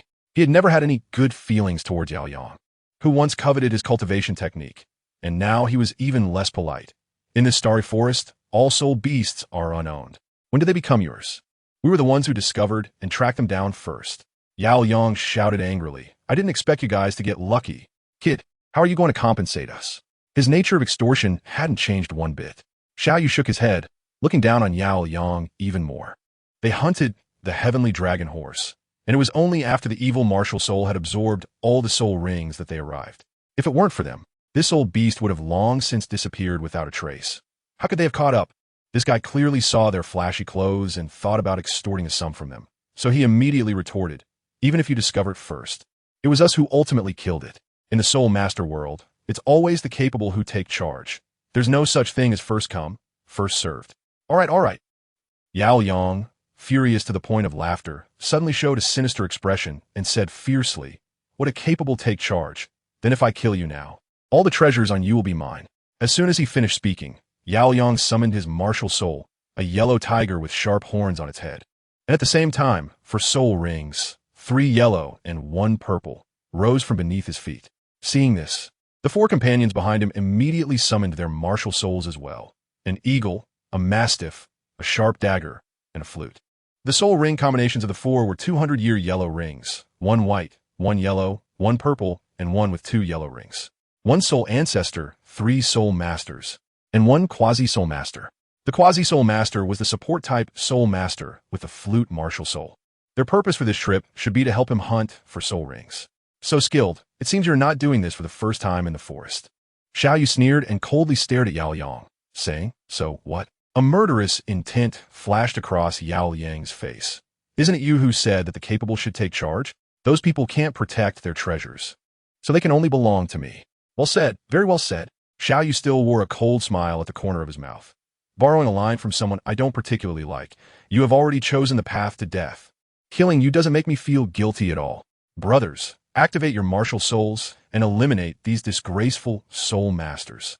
With a loud shout, the 7 who had long been secretly prepared simultaneously activated their martial souls, their optimal soul ring combinations surprising Yao Yang and the other 5. But what shocked them the most was Xiao Yu at the front of the line. In the Stardow Forest, Xiao Yu no longer disguised himself. A configuration of 1 yellow and 2 purple soul rings, surpassing the optimal match, appeared before their eyes. You are Xiao Yu, Yao Yang exclaimed, unable to recognize Xiao Yu due to his age, but the martial soul doesn't change, and how could Yao Yang forget the martial soul that made him lose his status? At this moment, Yao Yang's heart began to waver. Xiao Yu had a soul sage-level guardian by his side. He didn't believe that such a dangerous place as the Stardow Forest would not have that soul sage guardian following him. Perhaps he was nearby. But Xiao Yu didn't consider that much. The moment he activated his martial soul, he charged ahead, and the 2 powerful attack-type soul masters, Yi Hui and Zilong, followed him without hesitation. Behind them, Yi Mei had already activated her first and second soul skills, doing her utmost to assist her teammates while also interfering with the opponents. The opposing support soul master also activated their support skills. With both sides at level 30 soul power, Yi Mei, with a superior martial soul quality, quickly suppressed the opposing support.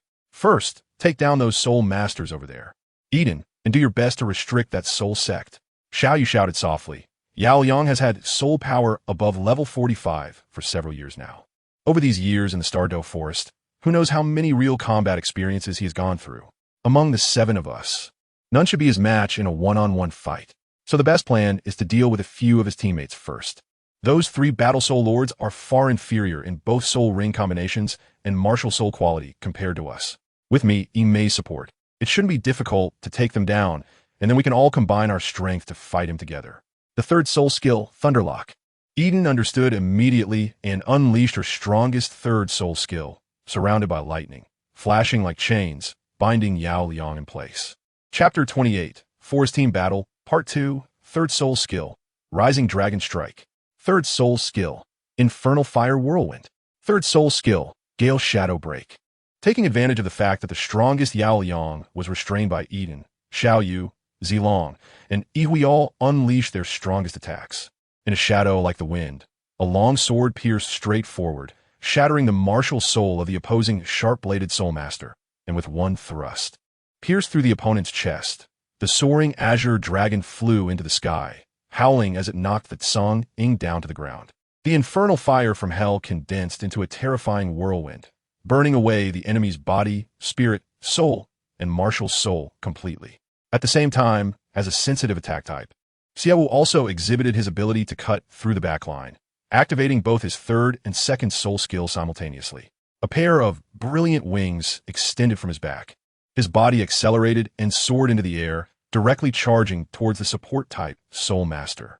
In the Douluo Soul Master system, support-type Soul Masters generally lack self-defense capabilities, and this support-type Soul Master was no exception. Xiao Yu dove down from above and kicked the support-type Soul Master squarely in the chest, causing him to spurt blood wildly, flying backward and crashing into several trees before finally stopping. Fourth soul skill, Explosive Strike. In order to break free from Eden's bindings, Yao Yang activated his fourth soul skill. After all, Eden was only a soul sovereign, and Yao Yang's fourth soul ring should have been obtained from soul beasts ranging from 2,500 to around 3,000 years old. Even his third soul skill couldn't truly restrain him. However, once he freed himself, he realized his teammates were already gone, and Xiao Yu and the others were all glaring at him. Damn it! Yao Yang cursed angrily and turned to flee. After being a teacher for many years, he could still see that these several soul sovereigns were far superior to other soul sovereigns, and combined, they were likely not his match. Moreover, the guard behind Xiao Yu might arrive at any moment, so the best plan was to flee. Just as he thought to run, the ever-invisible Xiao Yu made his move. His martial soul had evolved based on his abilities from his previous life, possessing very unique capabilities. Every one of his soul skills could transform into soul rings produced by soul beasts. First soul skill, Giant Snake Strangle. With the first soul ring activated, Xiao's martial soul instantly transformed into a several-meter-long python, moving at incredible speed, coiling around Yao Yang and binding him tightly. Get away! Yao Yang shouted angrily, activating his second and third soul rings. After all, Xiao's first soul skill couldn't truly hold him indefinitely, and he broke free after using two soul skills. However, that moment was enough. Xiao Yu, Yi Hui, and Zilong, the three powerful attack-type soul masters, had surrounded Yao Yang from the front, left, and right, unleashing their most powerful third soul skills against him. Yao Yang's expression changed dramatically as he quickly summoned all his soul power to protect himself. Boom! In a strong collision of soul power, facing the three powerful attacks, Yao Yang ultimately made a critical mistake. The hurriedly condensed soul power shield was shattered, and the three soul skills directly struck him, leading him to be reduced to nothingness. After resolving Yao Yang and the others, Xiao Yu dared not linger, fearing that the commotion from the battle would attract some terrifying soul beasts, leading to unnecessary trouble. He quickly led everyone to move away from that area before settling down to recover their soul power. As night fell, everyone stopped their day-long search, simply set up tents, ate some dry rations, and returned to their tents to rest. At this time, Mi Luo and Hui Hua did not follow far behind. Most soul beasts have similar activity patterns to humans, but some strange soul beasts choose to move at night, and these beasts are all highly aggressive, often with very peculiar methods of attack, making them hard to guard against. If something goes wrong, it would be disastrous. In the latter half of the night, everyone in the tents was already fast asleep. Although soul masters could meditate to pass the night, the biggest drawback of meditation is the need for concentration. After a night of cultivation, while the physical condition would improve, it would lead to a period of mental fatigue. This state is not allowed when hunting soul beasts. If one cannot concentrate under the attack of soul beasts, it could lead to irreversible losses. Therefore, when hunting soul beasts at night, everyone must rely on sleep to restore their condition to its best. Only Xiao Yu, Zilong, and Hui Hua, who were on night watch, remained awake. They were responsible for guarding the latter half of the night, having just relieved Yi Hui, Eden, and Mi Luo, who were on duty for the first half. There was a movement. Hui Hua, who had his eyes half closed, suddenly stood up and released his spiritual perception in a certain direction. Before long, they saw a blood-soaked person staggering out from the depths of the dense forest, crawling and rolling, collapsing just a few steps away from Xiao Yu and their campsite. Help! Help me! Due to his injuries, the man's voice was weak, but in the stillness of the night, it was still clearly heard by Xiao Yu and the others. Young master, what do you think? Hui Hua asked Xiao Yu for his opinion. One must always be cautious, especially in a place like the Stardow Forest, filled with dangers. Murder and treasure theft are not uncommon, so when facing a stranger in dire straits, soul masters generally tend to keep their distance and watch from the sidelines, fearing it might be a trap waiting for them to jump in and then be backstabbed. This is not alarmism, but a bloody lesson learned by countless soul masters with their lives. Let's go take a look. Having been in the Douluo world for over 8 years, Xiao Yu was aware of this, but after a moment of thought, he was ultimately driven by the moral teachings from his previous life on Blue Star. Of course, it was also related to his confidence in his own strength. With a title Douluo and a soul Douluo, what was there to fear even if there was a trap? Unless it was a group of elders from the Spirit Hall setting a trap for them. Seeing that Xiao Yu had made a decision, Hui nodded and cautiously walked over to the man, gently bringing him back. Having learned some outdoor first aid knowledge in the Soul Master Academy, Xiao Yu took over from Hui Hua to check the man's injuries. Upon inspection, Xiao Yu couldn't help but gasp in shock. The man's injuries were incredibly severe, with wounds all over his body and almost no good flesh left. The exposed skin was blackened and charred, as if struck by lightning.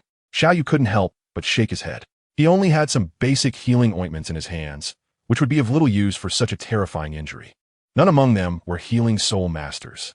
If Yi Langlang were here, with his incredible healing abilities as a 9-star Haitang, perhaps he could still compete with death for a life. But now, this person was beyond saving. Chapter 29. The contest for soul bones. This person is beyond saving. Xiao Yu sighed helplessly. There was nothing he could do about fate. Out of humanitarianism, he treated the man's wounds, stopping the bleeding, at least making his last moments less painful. Slap. During Xiao Yu's bandaging, a cloth pouch that had been hanging at the man's waist suddenly fell, revealing a glowing object inside. A soul bone. Xiao Yu instantly recognized this object, and beside him, Hui Hua's pupils also trembled. This was a soul bone, a treasure that every soul master dreams of. In the world of soul masters, many have turned against each other and fought over soul bones, which is why soul bones are also known as the treasures of the Blood River. This should be a left arm bone that is nearly 40,000 years old, over 30,000 years. Sensing the faint fluctuations of soul power emanating from the soul bone, Hui Hua said in a deep voice, "A 10,000-year soul bone is an exceptional existence for soul masters. No wonder that soul master was so badly injured. It seems this soul bone brought him disaster." Whoosh, whoosh, whoosh. At that moment, 5 or 6 figures suddenly sprang out from the dense forest, landing just a few meters in front of Xiao Yu and the others' campsite. They quickly occupied several corners, surrounding Xiao Yu and the others in the center. Hand over the soul bone. Among these people, the leader was a man in his 40s, extremely tall, nearly 1.9 meters, with short black hair. As he spoke, the flesh on his face twitched, giving him an unusually fierce and terrifying appearance. "That person is a traitor of our family, who stole the family's inherited soul bone. Be sensible and quickly hand over both the person and the soul bone, or don't blame us for being impolite. You're talking nonsense." At that moment, the soul master happened to wake up and, upon hearing the words of the newcomers, couldn't help but explode in anger. Struggling to sit up, he glared at the man and shouted, "This soul bone was obtained by me and my brothers after 3 months of arduous tracking of that 10,000-year soul beast. You bastards took advantage of our depleted soul power to launch a sneak attack, and my good brothers were all killed to protect me." Because of his anger, the freshly bandaged wounds immediately burst open, blood gushing out. He, who was already on the verge of death, unexpectedly died on the spot from the rage. Xiao Yu hurriedly stepped forward and found that he had already lost his breath, with only a pair of eyes wide open as if expressing his unwillingness. Xiao Yu sighed, silently closing his eyes for him, and then raised his head to look at the newcomer. The person, seeing this, was not angry but simply said calmly, "Let me introduce myself. I am Yu Xiaoquan from the Blue Electric Tyrannosaurus family. If you all behave and understand, forget about today's events and hand over the soul bones that belong to us. Otherwise, the Blue Electric Tyrannosaurus sure has a rather ungraceful way of eating." Xiao Yu sneered. Now that the 9-star Hall has 2 titled Douluo stationed, he really isn't afraid of the Blue Electric Tyrannosaurus family. "What did you say?" Upon hearing this, Yu Xiaoquan immediately showed a fierce look in his eyes. "It's nothing." Xiao Yu had a mocking smile at the corner of his mouth as he tossed the soul bone in his hand a few times before casually putting it away in his storage soul guide. "What soul bone were you talking about just now? I didn't see anything." The young man was looking for death. Seeing Xiao Yu dare to tease him, Yu Xiaoquan was furious. His martial soul manifested, and blue lightning spread from his body, with blue-purple scales quietly appearing. He transformed into a humanoid Tyrannosaurus Rex, his limbs turning into dragon claws, and 2 dragon wings flapping behind him. Blue scales also appeared on his cheeks, and even his eyes turned blue-purple. 2 yellow, 2 purple, and 3 black soul rings pulsated around him. He was a soul sage, and moreover, he possessed the top-tier beast martial soul, the blue lightning Tyrannosaurus Rex. Few soul masters of the same rank would dare to challenge him. Kid, you don't know your place. You could have avoided death. But now it's too late to regret. Because of your foolish actions just now, I will make sure to slowly kill you. Already transformed into a dragon. Yu Xiaoquan spoke with human words, exuding a strong dragon might as he pressed toward Xiao Yu. Enough with the nonsense. Huihua, also a proud person, would not allow Yu Xiaoquan to be arrogant in front of him. The Binyu bird martial soul appeared behind him, with 2 yellow, 2 purple, and 4 black soul rings flashing, creating an even more overwhelming pressure that filled the area. The arrogant Yu Xiaoquan instantly wilted like a frostbitten eggplant. With a loud bang, the massive dragon body crashed heavily to the ground, kicking up a cloud of dust. The Binyu bird was known for having the soul of the sun god Ra. And in terms of martial soul quality, it surpassed the blue lightning Tyrannosaurus Rex. Moreover, there was about a 10-level difference in soul power between the two, making it easy to achieve this level of suppression. Soul Douluo. Under Huihua's powerful suppression, Yu Xiaoquan quickly reverted from his dragon form, struggling to lift his head to see the 8 soul rings flashing on Huihua's body, causing him to shiver. However, he still forced himself to remain calm and said, "Sir, I am a direct descendant of the Blue Lightning Tyrannosaurus Rex clan. You need to think this through. Attacking me means you are making an enemy of the Blue Lightning Tyrannosaurus Rex clan. Even if you're a soul Douluo, you cannot be our clan's opponent." It seemed that the Blue Lightning Tyrannosaurus Rex clan had given Yu Xiaoquan infinite confidence. After a brief moment of panic, he began to push his luck again. "As long as you hand over that soul bone to me, I will not hold today as matter against you." How the people of the Blue Lightning Tyrannosaurus Rex clan trained their muscles into their brains. Even at this stage, they still thought about the soul bone. "We know you are from the Blue Lightning Tyrannosaurus Rex clan and dare to act against you. Which only shows that we are not afraid of your clan as old dragon at all." Xiao Yu disdainfully shrugged at Yu Xiaoquan and said to Huihua, "Kill him. It's a waste of food to let such a stupid person live. Run." However, not everyone from the Blue Lightning Tyrant Dragon clan had an intelligence level as impressive as Yu Xiaoquan. At least the few soul masters he brought understood the situation. At the moment Huihua was about to strike, they turned and ran in different directions, showing great intelligence. Although Huihua was powerful, he couldn't chase after each of them at the same time. As long as one of them could escape back to their family, they could come back for revenge in the future. "Young master, what should we do?" Huihua, who had sent Yu Xiaoquan away with one move, frowned at the sight of the others fleeing and asked Xiao Yu, "Let them go." Xiao Yu waved his hand. Since it was destined to be impossible to silence everyone, there was no need to waste effort on it. Just as he thought when he first targeted Yu Xiaoquan, the sect already had 2 titled Douluos stationed, and he truly wasn't afraid of the Blue Lightning Tyrant Dragon clan. Moreover, he had never revealed his identity from the beginning to the end. "Yu, absorb this soul bone." Xiao Yu took out the soul bone from the soul guide and handed it to Huihua. This soul bone should have been produced from a fire tribute soul beast, which is quite suitable for your martial soul. A 10,000-year soul bone is indeed precious, but for me, it still lacks a certain significance. For Xiao Yu, his ideal state is to have a complete set of soul bones that match the same type as his martial soul, and they must be of the 100,000-year level. 100,000-year soul bones are extremely rare during the Dou-E period, even among titled Douluos, before the likes of Tang San and other top-tier individuals appeared. Only a few possess them. However, Xiao Yu is not lacking. He has a complete set in his system all, though the price is too high. Soul bones. Apart from the most precious external soul bones, are commonly divided into 6 categories: left leg bone, left arm bone, right arm bone, skull, and trunk bone. Among them, the strongest is the trunk bone, followed by the skull, then the right arm, left leg, and right leg. In the system all, even the lowest valued 100,000-year right leg bone costs 50,000 diamonds. Xiao Yu looked at his balance of less than 5,000 and could only sigh silently, continuing on his path to save money. This fire attribute soul bone is not only suitable for Huihua, but also quite fitting for Yihui. However, since Huihua has been with him for many years, always working hard and being diligent, while Yihui has only just arrived, the distinction between reward and punishment in the sect is still very important. Furthermore, with Huihua's aptitude, he will surely be able to advance to title Douluo in the future. A 10,000-year soul bone may not allow him to leap to title Douluo immediately, but it can shorten his promotion time. Having one more title Douluo in the sect would strengthen their overall power. That night, apart from the interruption by the blue lightning tyrant dragon soul master, nothing else happened. The next day at dawn, everyone packed up their tents and continued on their journey to find a suitable soul beast for Miyame.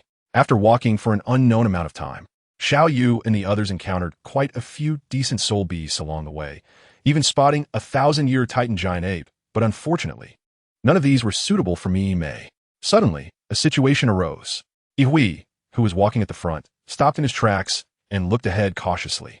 Xiao Yu, Zilong, and the others also sensed the arrival of the soul beast. After a few days of coordination, they had formed a tacit understanding among themselves and quickly moved closer to form a defensive formation. Before long, a soul beast appeared within their line of sight.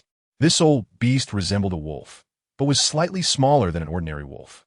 In addition to its striking dark purple fur, it had a somewhat sunken nose and very small eyes that appeared rather lewd. Especially notable were its short front legs, which provided almost no support for its body. This was a 1,000-year level purple spirit beast. Xiao Yu recognized her at a glance. Miyame finally found a suitable soul beast for you. This purple spirit beast is a very rare mental-type soul beast, making it the perfect third soul ring for you. Move quickly, don't let it escape.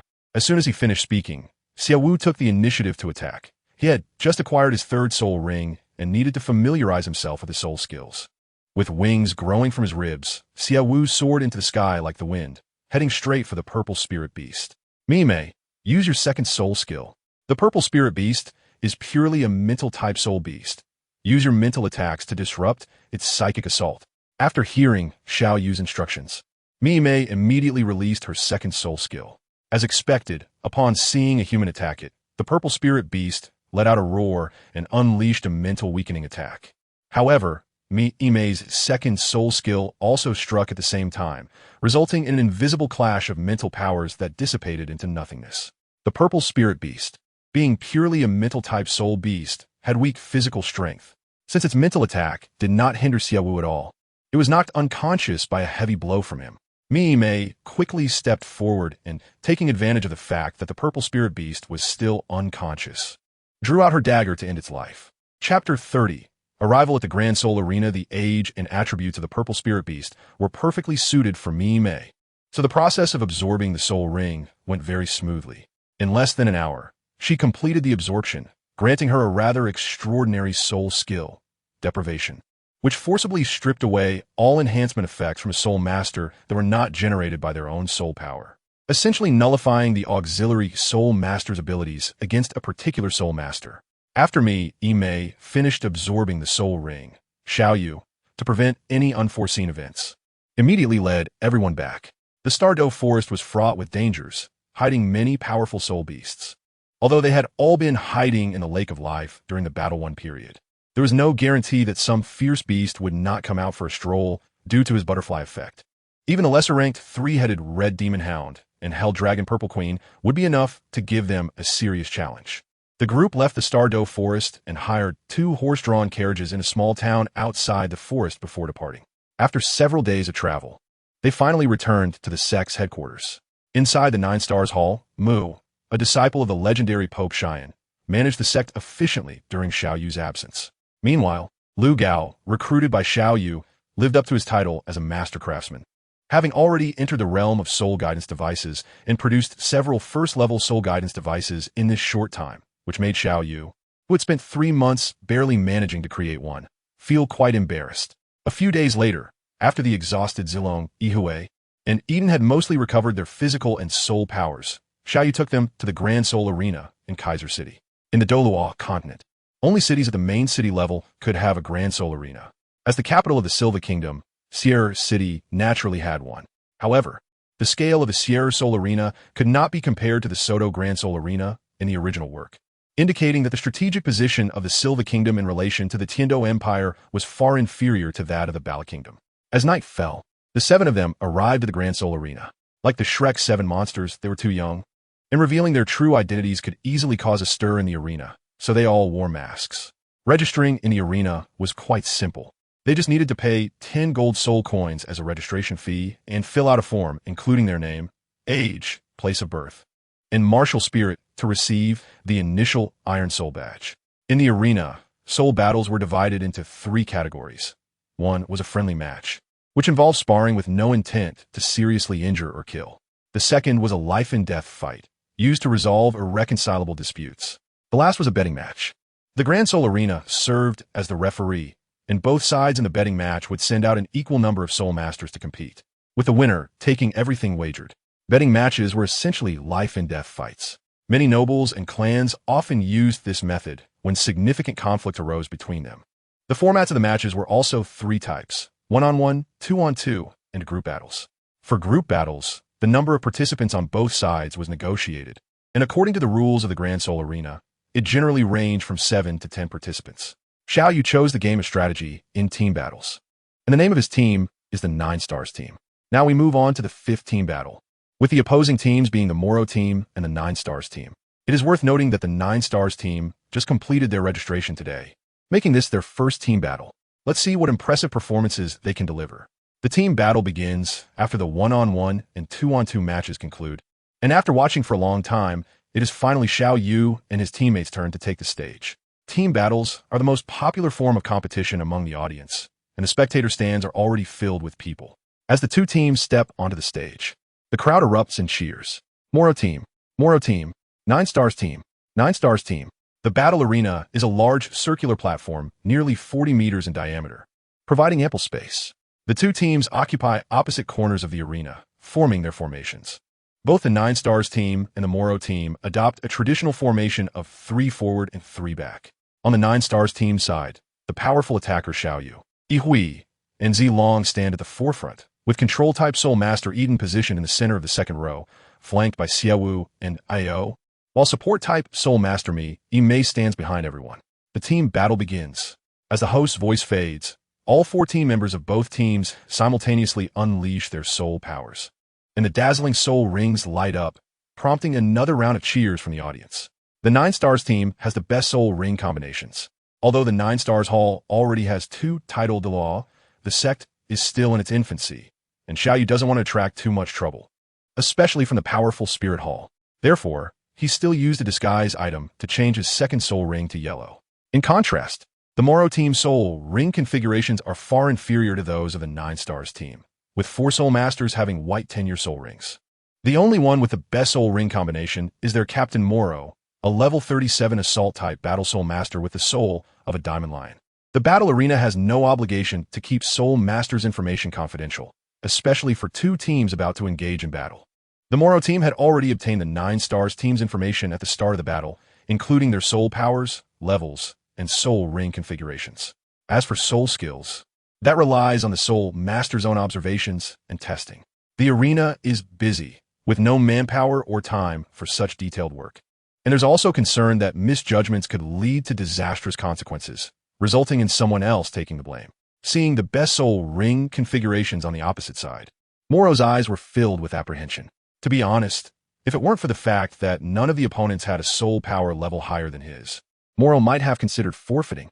Go! After the auxiliary soul master support skill was cast, Moro charged forward. The contrast in soul ring configurations was stark, and he could clearly feel his team's morale plummeting. As the captain, he needed to find a way to suppress the opposing team to boost the spirits of his teammates. With the highest soul power on the field and a comparable soul ring configuration, he believed no one could stop him in a one-on-one situation. With his battle soul activated, Moro resembled a golden lion charging forward, exuding a fierce aura. On the 9 Stars team side, Zi Long met Moro head-on, and they exchanged punches, but Zi Long staggered back. Moro was overjoyed. He felt no recoil from the clash, concluding that his opponent must come from a noble background, relying on family influence to achieve the best soul ring configuration. However, due to their privileged upbringing, their combat abilities were far from his, having fought in the arena for over a decade. Chapter 31. 9 Stars team, thinking he had grasped the opponent's true level, Moro quickly unleashed his first and second soul skills, causing his body to swell and his speed to increase further. He charged into the 9 Stars team's formation, ready to unleash his might. Just then, Mi Mei's purple 1,000-year soul ring lit up from the back. Deprivation. The purple light instantly descended upon Moro, and his expression changed dramatically as he felt the enhancement effect from his auxiliary Soul Master vanish. At that moment, the previously retreating Zi Long charged back in, facing Moro once again. This time, Zi Long did not retreat as before. Instead, it was Moro who, panicking due to the lost enhancement, was pushed back 3 steps by a punch from Zi Long got tricked. After years of experience in the battle arena, Moro quickly realized that Zi Long's earlier easy defeat was a ploy to make him underestimate his opponents and lure him in deeper. "Support me, quickly," Moro shouted as he retreated to regroup with his teammates. Second soul skill, Phoenix Fireline. Hui's second soul skill, similar to Ma Hongjun from the Shrek 7 monsters, was not affected by evil fire, making Hui's Fire Phoenix soul truly the ultimate fire. The flames he shot out were even stronger than Ma Hongjun's. The raging flames formed an insurmountable wall of fire, separating Moro from his teammates. Seeing this scene, Xiao Yu couldn't help but smile triumphantly. Just as the Moro team could access the 9 Stars team's information, the 9 Stars team could also see the personnel details of the Moro team. Based on their data, Xiao Yu determined that Captain Moro was the strongest member of the Moro team and the backbone of the team. As long as they defeated Moro, the Moro team would collapse without further effort.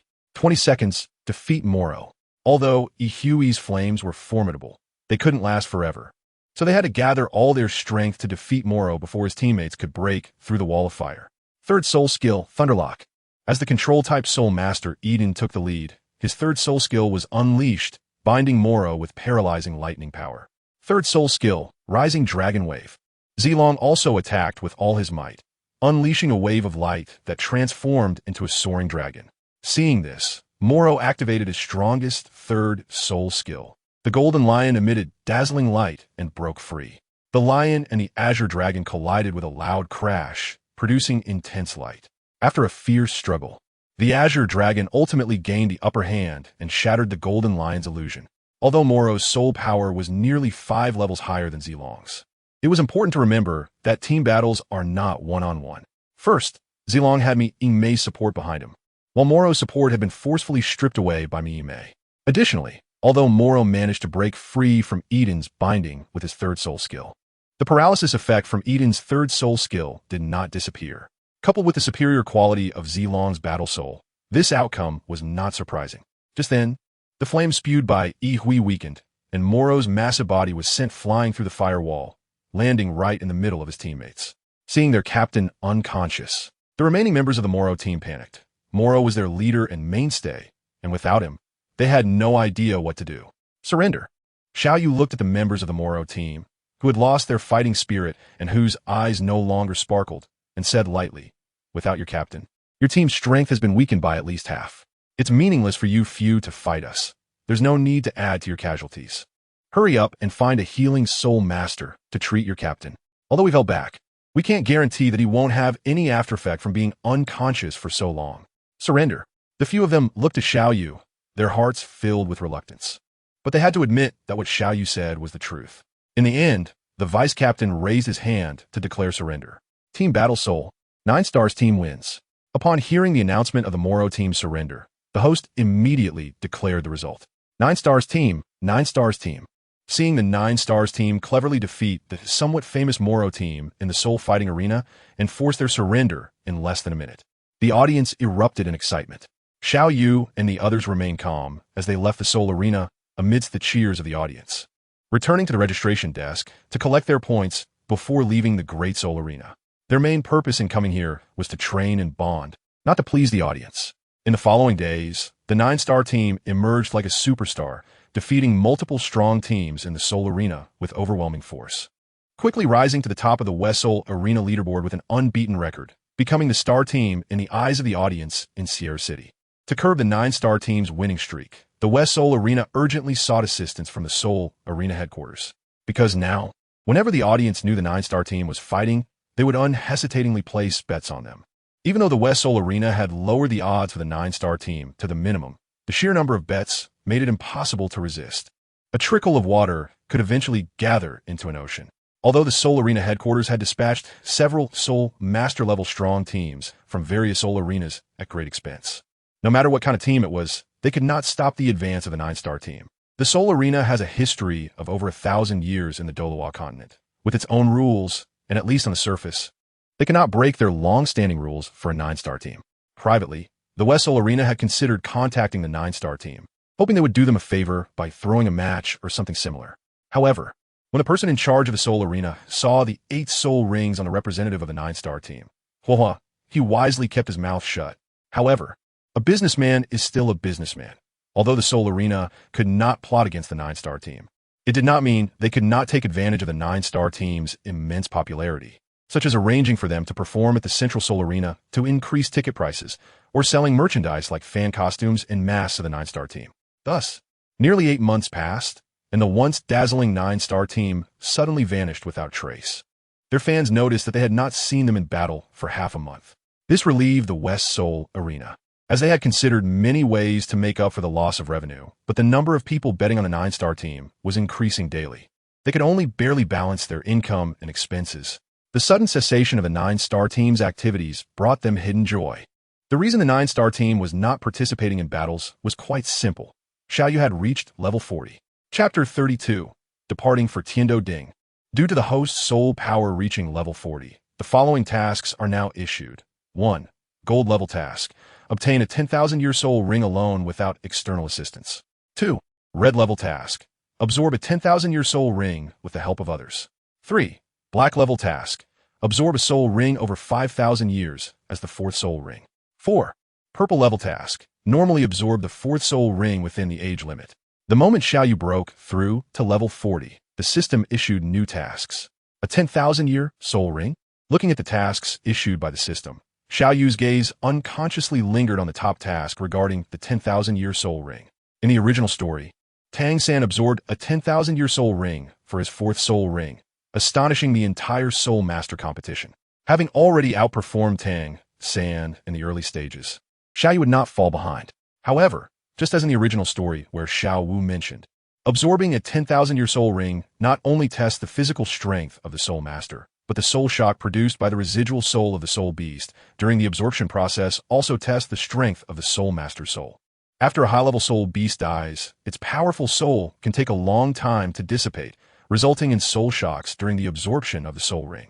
Generally speaking, a level 50 Soul Master, with the first 4 soul rings as a foundation and having reached a certain level of physical and mental capabilities, can absorb a 10,000-year soul ring relatively easily, but still needs to be extremely cautious. It is not guaranteed that a Soul King-level Soul Master will successfully absorb a 10,000-year soul ring.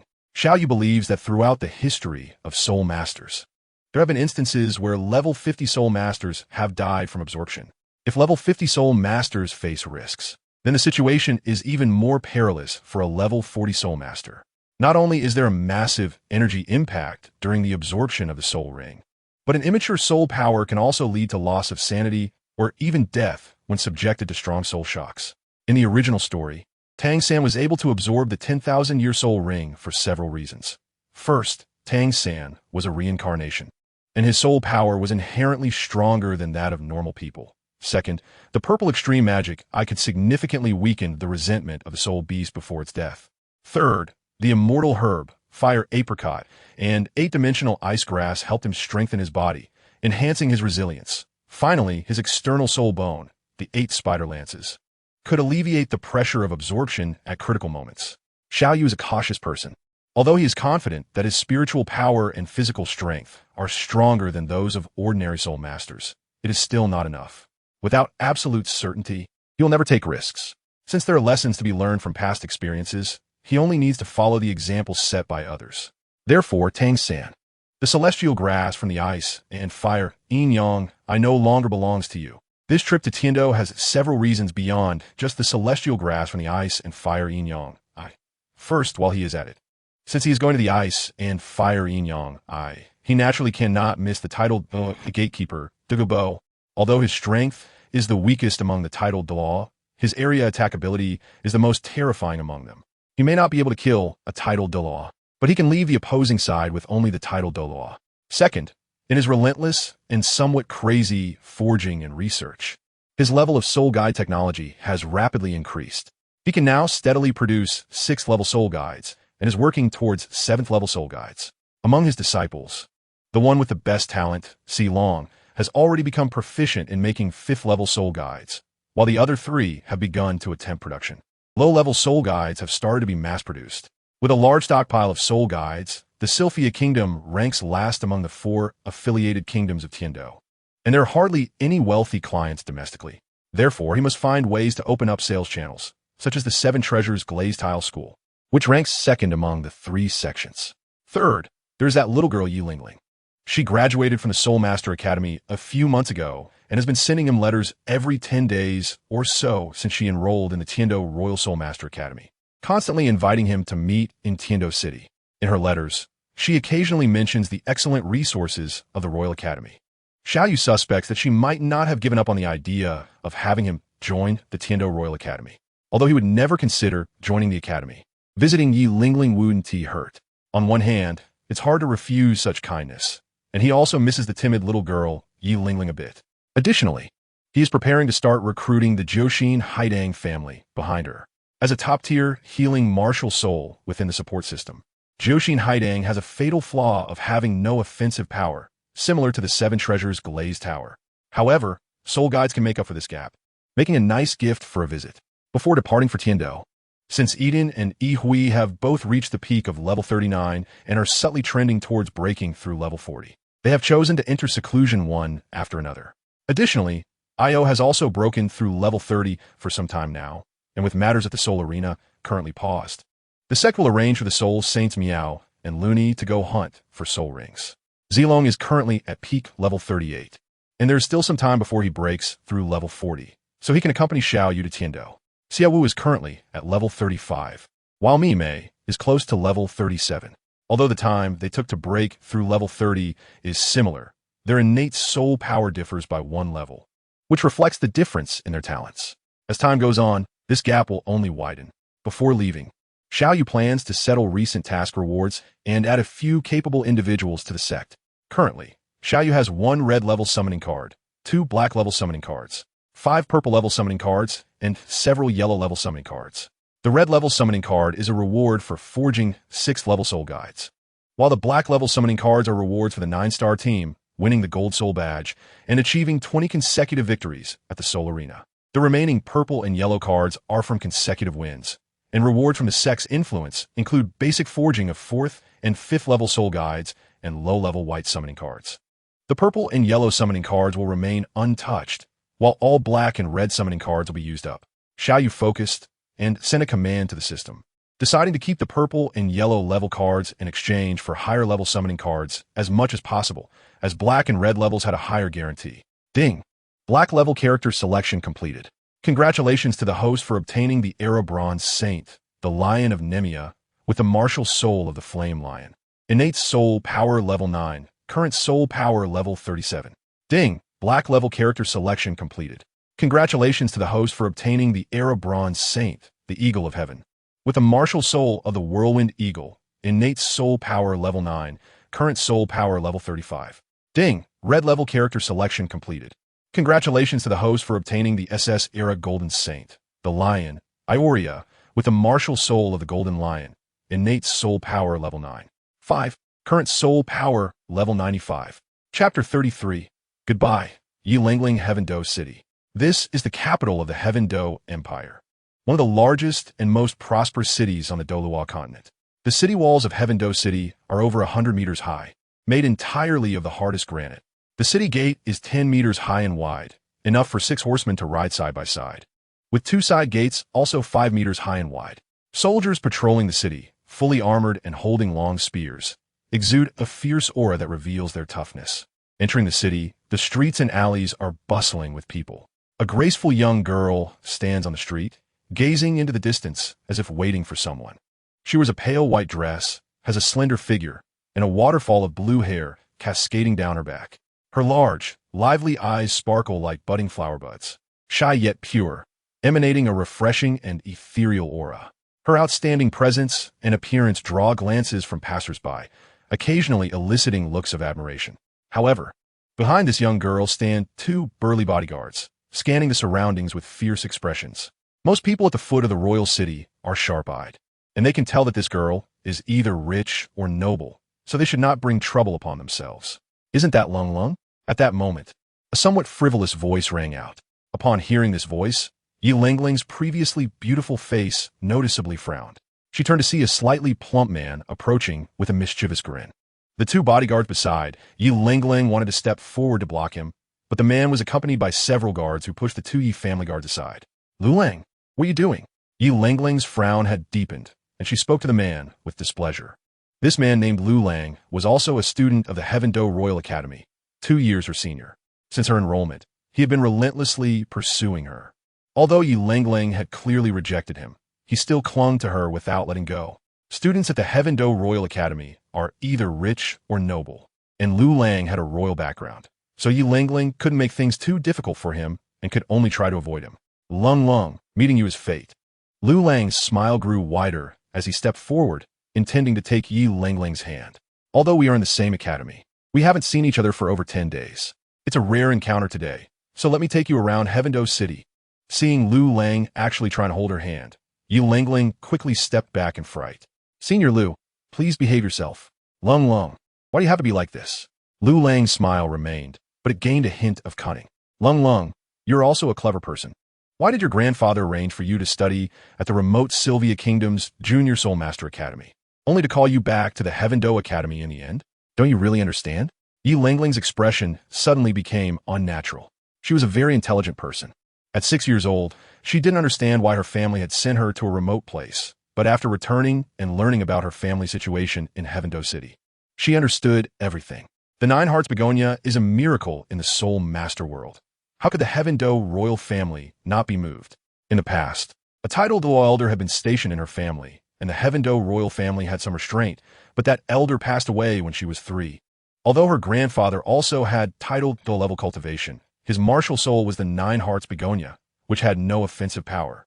However, due to her grandfather's powerful healing abilities, many strong individuals on the continent had benefited from him, and the Heaven Do royal family did not dare to go too far. But these strong individuals could not monitor the situation constantly. The Heaven Do royal family publicly displayed their importance to the Nine Hearts Begonia family, but secretly engaged in various schemes to force her grandfather to submit, which peaked when she awakened her martial soul at 6 years old. The Nine Hearts Begonia can only exist in 2 forms in the world. If she, the heir of the Nine Hearts Begonia, were to marry into the royal family, then any future soul master awakening the Nine Hearts Begonia martial soul would carry the bloodline of the Heaven Do royal family, effectively integrating the Nine Hearts Begonia into the royal family. Her grandfather and father did not want her to get involved with the royal family. So shortly after she awakened her martial soul, they used connections to send her to the faraway Sylvia Kingdom. But ultimately, they could not withstand the royal family's continuous pressure and compromise by allowing her to return to Heaven Do City after graduating from the Junior Soul Master Academy to attend the Royal Soul Master Academy. Seeing Yi Lingling silent, Lu Lang felt even more pleased and stepped forward again, intending to take Yi Lingling's hand. Lung, trust me, I will treat you well. My mother is a royal princess. As long as you agree to marry me, the royal family will surely spare no resources to support your family. Where did this toad come from, thinking of eating swan meat? At that moment, a voice that Yi Lingling was very familiar with rang in her ear. A hand grasped her small hand and gently pulled her back, a familiar figure standing in front of her. Xiao Yu. Finally seeing the person she was waiting for, Yi Lingling's previously heavy heart lifted, her voice carrying a hint of joy. Little girl, have you been waiting long? Xiao Yu smiled faintly and said, It's all my fault for coming too late, which allowed some annoying flies to disturb you. Kid, who are you talking about? Lu Lang, hearing Xiao Yu's mockery, immediately became furious. More importantly, he could see the unhidden affection in Yi Ling's cold gaze, and he angrily rushed forward to throw a punch. Slap! Xiao Yu easily grabbed Lu Lang's fist and slapped him hard on his chubby face, the immense force making him spin in place. Lu Lang spun 3 times before finally staggering to a stop, looking like he was about to fall to the ground, but fortunately, a few of his guards were quick to catch him. You all, come at me together and kill this ignorant dog. Lu Lang barely steadied himself and immediately pointed at Xiao Yu, shouting loudly at the guards. Hearing this, the guards were about to step forward, but Xiao Yu disdainfully sneered. With just a few soul-respecting great soul masters, he didn't even need his followers Ioria and Milo to intervene. He could handle it himself. Boom! The release of his soul power at level 40 instantly intimidated the guards, causing them to freeze in place. As for Lu Lang, he was just an idle person without any real skills. despite being a great soul master. He spent his days idling away and had no idea that he needed to train diligently to solidify his foundation. His soul power was weak and insubstantial, like a castle in the air, and he was directly brought to his knees by Xiao Yu's soul pressure. Chapter 34. The Jiuxin Haidang Family. Get lost. Xiao Yu coldly looked at Lu Lang, slowly retracting his outward soul power, and disdainfully said, looking at the clearly younger Xiao Yu, and recalling the soul power fluctuations that obviously exceeded his own by 10 levels, Lu Lang no longer had the slightest bit of arrogance from before. Cold sweat was pouring from his forehead as he hurriedly nodded and said, get lost, I'll leave right now. Watching the flustered Lu Lang flee, he couldn't help but chuckle softly. But the next moment, she remembered Lu Lang's earlier words, and her expression fell into a sense of melancholy. Even though one Lu Lang had left, another would soon follow, as long as the Tiando royal family harbored their greedy intentions towards the nine-heart begonia martial soul. She could never truly wait for freedom. Silly girl, don't be afraid. Xiao Yufang had not heard the entire conversation between the two, but from just a few words. He had analyzed a lot and resolved a previous doubt of his. Clearly, the Jiuxin Haidang family was in Tiando City. So how could they send Yi Lengling to a place far from the family? He reached out and rubbed Yi Lengling's hair, gently saying, with me here, no one can force you to do anything you don't want to, not even the Tiando royal family. Yi Lengling nodded lightly. She didn't know why. But even though the Tiando Empire was one of the two great empires of the current era, with millions of troops, and although they didn't have any title dual-level offerings, they did have nearly 10 soul dual-level powerhouses. She didn't understand where Xiao Yu got his confidence, but she believed what he said. More importantly, the feeling of being protected by someone was really nice. Young master. At that moment, Zilong, Xiao Wu, and Mi Yimei also caught up from behind. Earlier, Xiao Yu had seen Yi Lengling being harassed from a distance, so he had quickened his pace. By the way, let me introduce you. Seeing this, Xiao Yu took the opportunity to introduce to Yi Lenglong. These are all young members of our sect. This is Zilong, this is Xiao Wu, and this is Mi Yimei. They all possess soul master level cultivation. Yi Lenglong was taken aback upon hearing that they all had soul master level cultivation, and noticing that they were all about the same age as herself and Xiao Yu. She couldn't help but feel surprised and promptly greeted them politely. Zilong and the others quickly returned the courtesy. Lung, besides coming to Tiando City to see you, I also have some personal matters to attend to. Xiao Yu gave Yi Lengling a slightly apologetic glance. This is our first time in Tiando City, and we're unfamiliar with the place and have no place to stay. I don't know if we can. Of course you can. Yi Lengling nodded. The Jiuxin Haidang family still has a bit of influence in Tiando City. Staying at my home can help you avoid a lot of unnecessary trouble. After a pause, Yi Lengling shyly said, I've mentioned you a few times before, and both my grandfather and father want to meet you. All right, I came here this time to visit uncle and the head of the Yi family as well. Xiao Yu nodded and said, I brought some gifts this time, which the two elders should like. Let's go. Yi Leng coldly said as she took the initiative to grab Xiao Yu's hand and led him into the city. The Jiuxin Haidang family's residence is located in the north of Tiando City, a large manor occupying an area of over 1,000 meters. The family consists of about 200 people. Due to the inherent flaws of the Jiuxin Haidang martial soul, although the clan members could not awaken the Jiuxin Haidang, most of their martial souls are focused on healing and are primarily plant-type martial souls. Therefore, to highlight this characteristic, the clan has planted many flowers and plants in the manor, making it a beautiful sight from afar. The head of the Yi family is named Yi Renxin, a soul Douluo of level 81. Yi Long's father, Yi Wentai, is a healing-type soul emperor of level 64, with a single martial soul of the begonia flower. However, if he exerted his full strength, his healing abilities would not be much weaker than that of the Jiuxin Haidang. Junior has met the two seniors. In the Yi family's conference hall, Xiao Yu cupped his hands and greeted the two seated in the upper seats. You are Xiao Yu? Yi Wentai looked Xiao Yu up and down. He was quite good-looking. No wonder his daughter couldn't forget him. Back then, his daughter even sent a letter asking the family to help her secure a spot at the Tiando Royal Academy. Yi Wentai, having lived for half a lifetime, understood his daughter's intentions very well. If it weren't for the excessive pressure from the Tiando royal family, he wouldn't mind fulfilling his daughter's wishes. Young man, how is your cultivation now at such a young age? Yi Wentai pretended to be proud, thinking that Xiao Yu was willing to come to his house with his daughter, which meant he likely had feelings for her. However, he didn't believe that an unknown young man like Xiao Yu could compare to the Tiando royal family. So he thought about sending Xiao Yu away to avoid bringing trouble upon himself if the royal family found out. Xiao Yu smiled slightly. I, being unworthy, have just broken through to level 40 not long ago. Oh, level 40, that's not bad for your age, said Yu Wentai from our family, who hadn't reacted at first. However, halfway through his words, his expression suddenly changed, and he stood up abruptly. Wait, how many levels did you just say? Level 40. Xiao Yu still maintained his smile as he slowly released his soul power. Although Yu Wentai's demeanor was quite annoying, he didn't think that Yu Lingling, such a kind girl, would have a father who was a person of high aspirations but low ability. Coupled with the earlier scene on Tiando Street, he could guess the intent behind Yu Wentai's arrogance, so he didn't feel dissatisfied with Yu Wentai's pretentious pride. Feeling the soul power fluctuations that rivaled those of the soul sect, Yi Renxin, who had been sitting in the main seat with his eyes slightly closed, opened his eyes and exchanged glances with Yu Wentai. In an instant, their expressions turned to shock. How old is this kid? 12 or 13?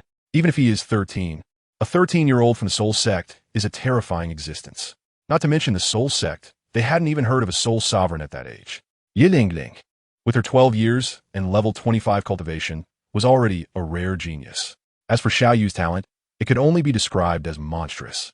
Yi Renxin and Yi Wentai could be certain that as long as Xiao Yu didn't meet an untimely end, he would undoubtedly achieve the rank of title Douluo in the future, and he would definitely be among the stronger ones in that rank. Unfortunately, he was not there yet. However, offending a future powerhouse with the potential to become a title Douluo was not a wise move, especially since their precious daughter had clearly set her sights on Xiao Yu. But thinking about it, on one side was a remarkably talented classmate who had grown up together for many years, and on the other was a disgraced and uneducated royal relative. They knew how to choose as well, and for a moment, the Yi father and son found themselves in a dilemma. Chapter 35. The appearance of the poisoned Douluo. Xiao Yu observed the expressions and reactions of the Yi family father and son and noticed their hesitation. Seizing the opportunity, he took out the gifts he had prepared, which were a necklace and a bracelet. What is this? Yi Renxin and Yi Wentai were puzzled upon seeing this. Thinking that Xiao Yu couldn't possibly be using those two pieces of jewelry to mock them, could he? A level 5 defensive soul guide, the heart of the cold moon. Xiao Yu raised the necklace and introduced it to the two. Before the user's soul power is exhausted, it can withstand attacks at the Soul King level. In response to their surprised expressions, he picked up a bracelet-like item.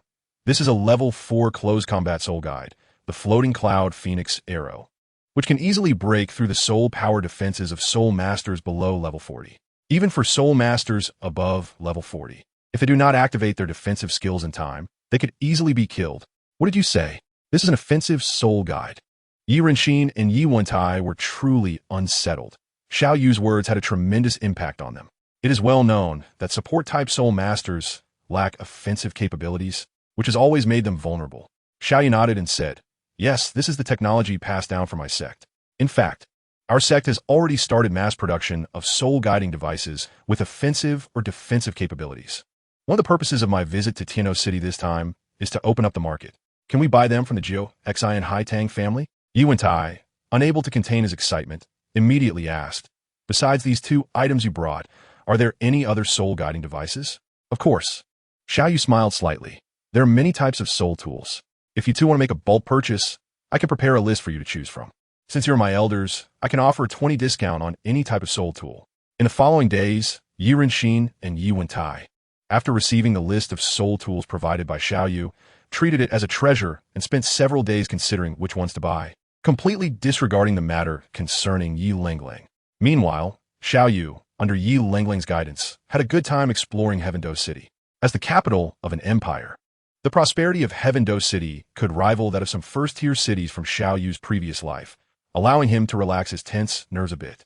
Brother Xiao Yu, I took leave from the academy, and now I have to go back to class. You must have your own things to attend to, right? A few days later, the holiday over, Yi Lingling said to Xiao Yu. This was something Xiao Yu had anticipated, so he replied, if that guy dares to harass you again after you go back, just tell me, and I'll make sure to teach him a lesson. Yi Lingling nodded. Don't worry. There are teachers and the education committee in the academy, so that guy wouldn't dare to act recklessly. By the way, Lingling, do you have a classmate named Dugian? During these days, while accompanying Yi Lingling in exploring Heaven-Do City, Xiao Yu had asked Zilong and the others to gather information about Dugabo. However, after many days, Zilong and the others only found out that Douluo had received favors from Prince Xuexing many years ago, hence holding a nominal position as a guest elder in the Heaven Do Empire. But in reality, he remained an unrestrained loner, coming and going without a trace. They only knew he was based in the Sunset Forest, but the Sunset Forest was so vast that even Prince Xuexing did not know the exact location. With no other options, they could only think of ways to gather information from his granddaughter, Douluo. Why are you asking about her? Yi Lingling's expression changed. Looking at Xiao Yu with suspicion, she certainly knew Douluo, who, like her, was a reserve teammate of the Imperial fighting team. Since they were the only two girls among the reserve teammates, their relationship was quite good. Douluo was a few years older than her, well-developed, with long and shapely legs. It was said that the parts men liked most about her were several sizes larger than hers, with a titled Douluo grandfather backing her. Even the current heir of the Blue Lightning Tyrant Dragon, Yu Tiange, was pursuing her. Did Xiao Yu also want to pursue her? For a moment, the way Yi Lingling looked at Xiao Yu changed, adding a hint of resentment. Xiao Yu felt a chill in his heart under Yi Lung's cold gaze and quickly explained. Lung, don't misunderstand. What I really want to see is her grandfather, the renowned poison dome Mr. Douluo. It's just that Zilong and the others have been trying to find his exact whereabouts in Tiando City for several days without success. So I thought of going through his granddaughter. Oh, I see. Yi Lung suddenly understood, but she shook her head at Xiao Yu and said, although I know senior sister Douluo, and our relationship isn't bad, but Xiao Yu, I'm not trying to pour cold water on you. Ever since senior sister Yin enrolled, there have been dozens of people from the Tiando Royal Academy trying to approach the poison Douluo through her, but they all failed without exception. Moreover, senior sister Yin has also said that her grandfather has a very bad temper and is unpredictable. Even if you find him, if you accidentally anger him, you better be prepared for the worst. Don't worry, Lung. Xiao Yu smiled slightly and confidently said, others are others, but I am different from them. I will never take action without thorough preparation. After I go back today, I will write a letter and ask you to deliver it to Douluo. You don't need to worry about the follow-up. No matter who, whether it's Douluo or Douluo, if they ask you, just push it all onto me. Make sure you don't get involved. All right. For some reason, Yi Lingling felt an unconditional trust in Xiao Yu and agreed, without even asking for details. That evening, Xiao Yu finished writing the letter, sealed it in an envelope, and handed it to her before she set off for the academy the next day. A few days later, at the residence of the Jiuxin Haitang family, Xiao Yu strolled among the flowers when suddenly he felt a chill wind sweep in, carrying a nauseating fishy smell in the air. The temperature around him dropped instantly, and even Xiao Yu, whose soul power had reached level 40, couldn't help but shiver. Is it here? Xiao Yu stopped in his tracks, standing still and gazing up at the sky. Before long, an old man dressed in a gray robe appeared before Xiao Yu, his hair and beard all a dark green color. His eyes, resembling emeralds, were fixed intently on Xiao Yu, radiating a chilling aura that sent shivers down his spine. You must be the renowned poison Douluo Douluo. Xiao Yu remained calm and gave a slight bow to Douluo. Not bad, kid. You are Xiao Yu, right? Is this the letter you wrote to Yin? Douluo's figure flickered, and he was already in front of Xiao Yu, holding the letter that Xiao Yu had previously entrusted to Yi Lung to deliver to Douluo. The letter contained only 16 characters. Violin snake venom. Poison dominates the world, can harm enemies, but also harm oneself. Chapter 36. The Deal with Douluo. Not bad. Xiao Yu calmly nodded. Upon hearing Xiao Yu's acknowledgement, a colder light flickered in Douluo's eyes, and his tone revealed a hint of chill. Kid, how did you find out about this? Who told you? Yuranshin, after all, was a soul level powerhouse. Although his combat power was lacking, his spiritual perception was quite good. He sensed Douluo's presence within a minute of him entering and hurriedly brought along an external elder at the soul sage level. As for Yi Wentai, he sensed that the intruder's soul power fluctuations were extremely high. If he came over and a conflict broke out, it would be no different from sending someone to their death, so he did not inform him or the other clan members. Your Excellency, the poison Douluo. Yuranshin approached and recognized who had come, unable to help but gasp in surprise. He quickly put on a smile and asked, what brings your Excellency, the poison Douluo, to my Jiuxin Haidang family? Is there something important? Yuranshin was genuinely afraid of Douluo, even more so than other titled Douluos. The reason was simple. Douluo's ability to clear the battlefield was simply too terrifying. Other titled Douluos might allow them to escape a few, but if Douluo made a move, as long as he released his deadly poison, none of the Jiuxin Haidang family members would survive until tomorrow. Rest assured, clan leader Yi, I'm not here to find you today, nor to cause trouble for your family. My target is only this kid. Douluo maintained his zombie-like expression and pointed at Xiao Yu, saying, Kid, in front of me, clan leader, ye cannot protect you. Answer my question honestly. Xiao Yu remained calm and showed no sign of fear towards Douluo. Mr. Douluo, isn't the solution more important than your doubts? Can you solve? Douluo glanced at Yi Renxin before changing his words. Can you solve the issue that has been troubling me? Of course. Xiao Yu smiled. However, Mr. Douluo, everything requires a price. What kind of reward can you offer to the younger generation? How dare you speak like that to a titled Douluo? Yi Renxin, who was nearby, nearly fainted upon hearing this. In his decades of life, it was the first time he saw someone boldly ask a titled Douluo for something. Ha ha! Douluo burst into laughter upon hearing this, laughing for a long time before stopping. His gaze at Xiao Yu was filled with murderous intent. Kid, you really have some guts. Who gave you the courage to dare to extort a title Douluo? Do you believe that I have 1,000 ways to make you obediently speak?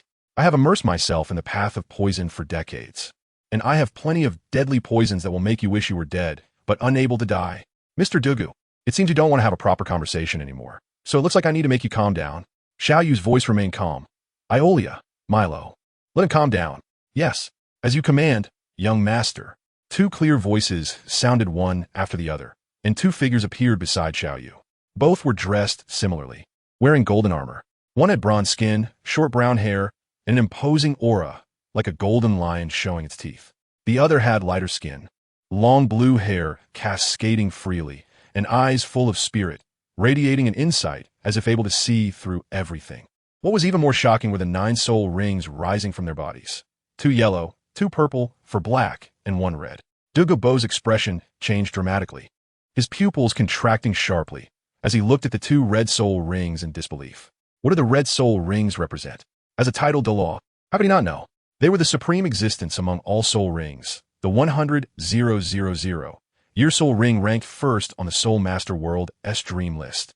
Beside him, Yi Renxin was also stunned for a long time before coming back to his senses, his eyes filled with joy as he looked at Xiao Yu. No wonder he was curious at the time. How could a group of teenagers trek thousands of miles to Tiando City without any guardians sent by their elders? It turned out it wasn't that there were none, but that the guardian's cultivation was too high for him to perceive. At this moment, Yi Renxin no longer hesitated. A 13-year-old soul zone, along with a soul tool inheritance that could enhance their 9 heart Tang's lack of attack power, and 2 titled Douluos with a 9th soul ring of 100,000 year level accompanying them. Such a background made him feel that marrying his granddaughter into the 9 heart Tang family was a high climb for them. As for the Tiano royal family, they could roll as far away as possible. The immense pressure released by the 2 titled Douluos at level 95 instantly suppressed Douluo, rendering him unable to move. Mr. Douluo, can we talk properly now? Xiao Yu looked at the now pale-faced Douluo and said, Who exactly are you? Douluo's voice trembled slightly. I, Douluo, believe I have never had any enmity with you. Are you people from the Spirit Hall? What do you want? Mr. Douluo, rest assured, we are not from the Spirit Hall. Xiao Yu shook his head and said, As for my purpose, I think I made it very clear from the beginning. I want to make a deal with Mr. Douluo. What deal? Douluo immediately asked. Having finally cultivated to the level of a title Douluo, he certainly was unwilling to just die like this. Moreover, he had a granddaughter. Over the years, he had acted in a strange manner and didn't know how many people he had offended. If he lost his protection, his granddaughter, with only the cultivation of a soul master, would be unable to protect herself. He couldn't even bear to think about what would happen to her. I can solve the troubles of Mr. Douluo, and I can also resolve those concerning your granddaughter. In exchange, I have 2 conditions. Xiao Yu extended a finger. The first condition, I want the Ice Fire 2 Enai. The Ice Fire 2 Enai. Douluo was confused. What is that? Xiao Yu explained. It's the place where you live. There's a spring, half as fiery as the magma of the Earth's core, and half as cold as the extreme northern ice. It turns out it's called the Eye of Ice and Fire. Douluo soudainly réalised. This kid actually has his eyes set on his own territory. That spring was a treasure he discovered over a decade ago. And the 2 contrasting energies it emitted had a suppressive effect on the poison in his body, so he settled there. Surrounding the spring were various herbs he didn't recognize. Although they looked precious, he naturally didn't dare to eat them recklessly since he didn't know what they were. You went to great lengths to use Yin Yin to lead me here. It turns out it was for that spring. It seems it's very important to you. Douluo was somewhat annoyed. It seemed this kid had been plotting against him from the very beginning. What I seek is not just the Eye of Ice and Fire. Xiao Yu smiled slightly and raised his second finger. My second condition is that I hope Mr. Douluo can join my sect. Chapter 37. The Eye of Ice and Fire. Upon hearing this, Douluo was initially taken aback, but then became even more enraged. What a kid. Not only do you covet my residence, but you even intend to take me for granted. After a moment, Douluo seemed to make up his mind and said, as long as you can accomplish that task, I can give you the Eye of Ice and Fire. However, I have never liked being constrained in my life, and moreover, I have received the kindness of Prince Xuexing, and I am now a guest elder of the Heaven-Do Empire. I cannot agree to your second condition. Douluo's reaction was within Xiao Yu's expectations. The Eye of Ice and Fire was originally seized by Douluo to suppress the deadly poison within him. Once the poison was resolved, the Eye of Ice and Fire would lose its effect for him, and he didn't recognize those herbs, so even if he occupied the place, he wouldn't dare to consume them. As for the second point, Xiao Yu never thought it would go so smoothly from the very beginning. Just as Douluo said, he was someone who disliked being constrained. In the original work, whether in the Heaven-Do royal family or Shrek Academy, he was just a nominal figure. Joining the Tang sect didn't mean he was someone in charge.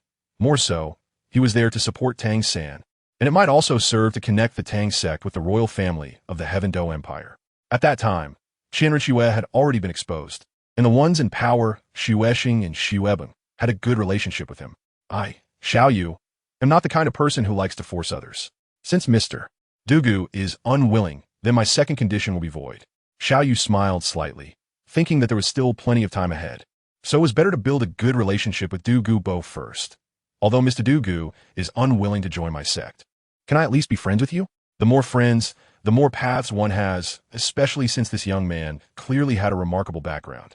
He nodded and said, as long as you can help me and my granddaughter resolve that trouble, even though I haven't joined your sect, if there's anything I can assist with in the future, I, Douluo, will not hesitate. All right, Senior Douluo, let's go.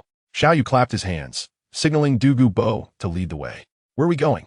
Douluo was momentarily taken aback. Of course, we are going to the Ice and Fire Yin-Yang Eye. Xiao Yu rolled his eyes and said, it's still Senior Douluo who wants me to clearly explain everything here. Oh, right. Douluo has realized this time that he has been using the word trouble to replace the fact that he was poisoned during his conversation with Xiao Yu just now. It's not that he is worried that Yi Renxin will divulge this matter. After all, Yi Renxin has been the clan leader for decades and knows what can and cannot be said. It's just that if others find out that the poison Douluo, who is well-versed in the ways of poison, cannot even cure his own poison, how would Douluo maintain his reputation? With that, Douluo turned around and flew away. Xiao Yu first asked Yi Renxin, Senior Yi, I will be going out with the poison Douluo for a while, and it may take a long time to return. During my absence, I hope you can take good care of Zilong and the others. No problem. After realizing Xiao Yu's background, Yi Renxin almost turned into a sycophant, patting his chest and making solemn promises. The speed of a tidal Douluo is incredibly fast. It took them less than 10 minutes to reach the Sunset Forest after leaving the Jiuxin Haidang family residence. Ahead is my secluded place, which is also the location of the Ice and Fire Yin-Yang Eye that Xiao Yu mentioned. As they approached their destination, Douluo suddenly stopped and slowly descended, and Xiao Yu and the others followed suit. As soon as they landed, Douluo took out a few pills from his soul guide. I dislike outsiders disturbing me, so I set up a poison formation for protection in the outer area. Even soul beasts of over 10,000 years would not dare to step over the threshold. These are detoxification pills I've prepared. After taking them, the poison mist cannot enter for a short while. There's no need to go through all that trouble. Moreau stepped forward, assessed the poison mist floating outside, gathered his soul power, and pointed a finger. A red light shot out, and the poison formation established by Douluo, based on his innate poison, vanished in an instant. Douluo was once again taken aback. Mr. Douluo, there's no need to be surprised. Moreau has also encountered some knowledge about poisons. This little bit of poison is nothing to him. Scorpions and snakes are among the 5 poisonous creatures. Although Moreau doesn't have his entire strength focused on poison like Douluo, handling a poison formation is still an easy task for him. After all, since receiving the letter from his granddaughter that day, Douluo had already been stimulated enough and didn't say anything more, striding forward into the interior. Under Douluo's guidance, the 4 climbed along the mountain path and soon reached the mountaintop. What came into view was an inverted conical valley. The mountaintop they were on was at the edge of this valley. Looking down, thick white mist swirled above the valley, and a pungent sulfur smell rushed into their nostrils. Douluo turned to ask, the ice and fire yin-yang eyes right below this valley. Xiao Yu, do you need me to take you down? Thank you for your kind offer, Senior Douluo. Although Xiao Yu could descend on his own, as the original work showed that Tang San could do so with less than level 35 soul power, since Douluo was willing to help. He didn't want to be pretentious.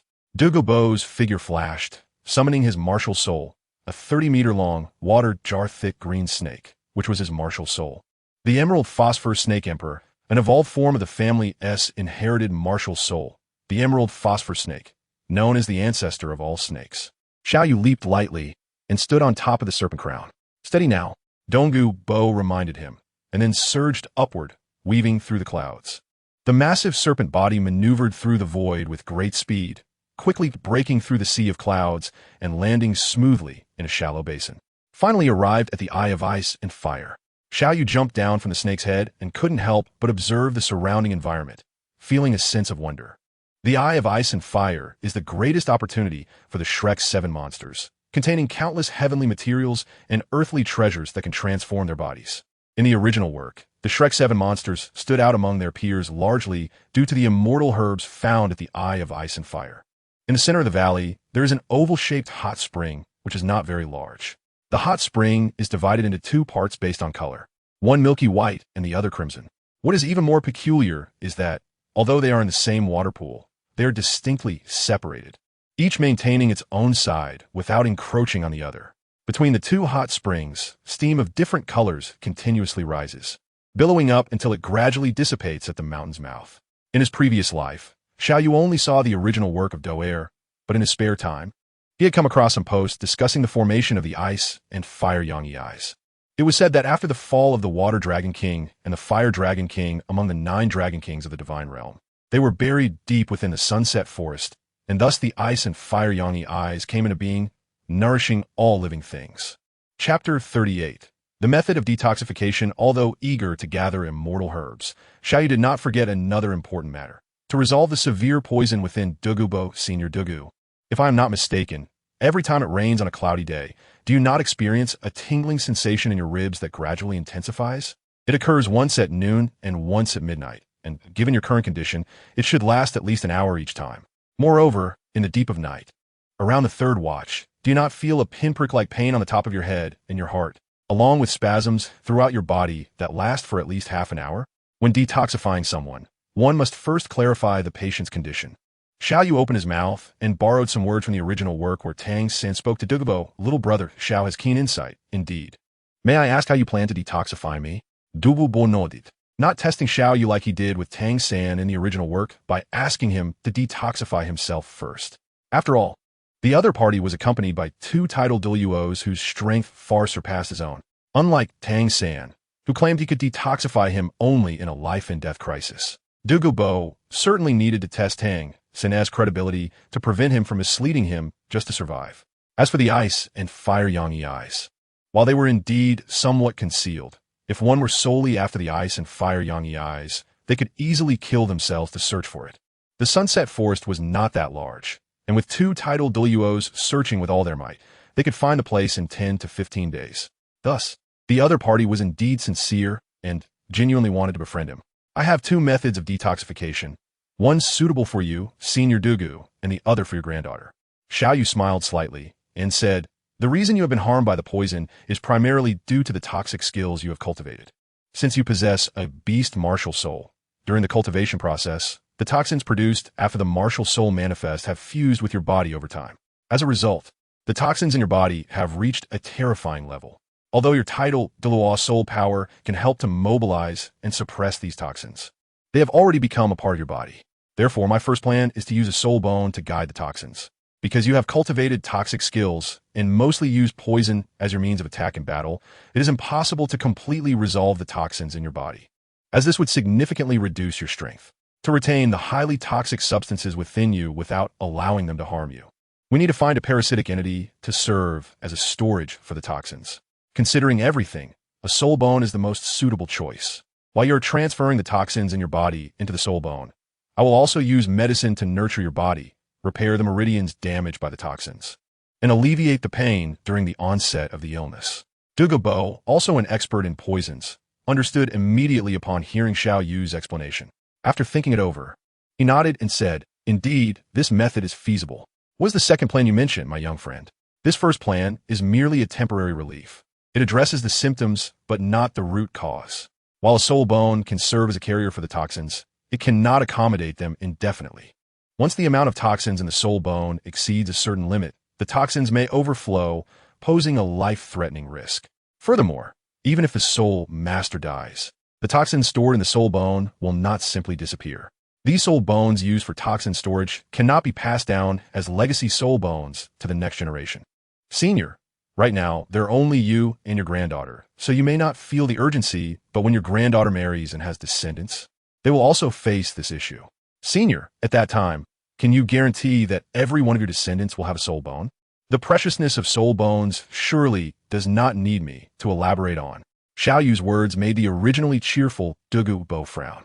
He only thought about understanding his own poison, but forgot that future generations would also have to face this problem. From the perspective of an elder, he naturally hoped for his descendants to thrive and have many children. If there was only one line of inheritance, and something went wrong in any generation, wouldn't the Douluo family be cut off? Therefore, the second plan proposed by the younger generation was the evolution of martial souls. Xiao Yu said in a deep voice, "I wonder if you have heard of the transformation into dragon?" "Transformation into dragon?" Douluo shook his head. Xiao Yu explained, "There are records in ancient texts that say a snake can transform into a jiao after 500 years, and a jiao can become a dragon after 1,000 years.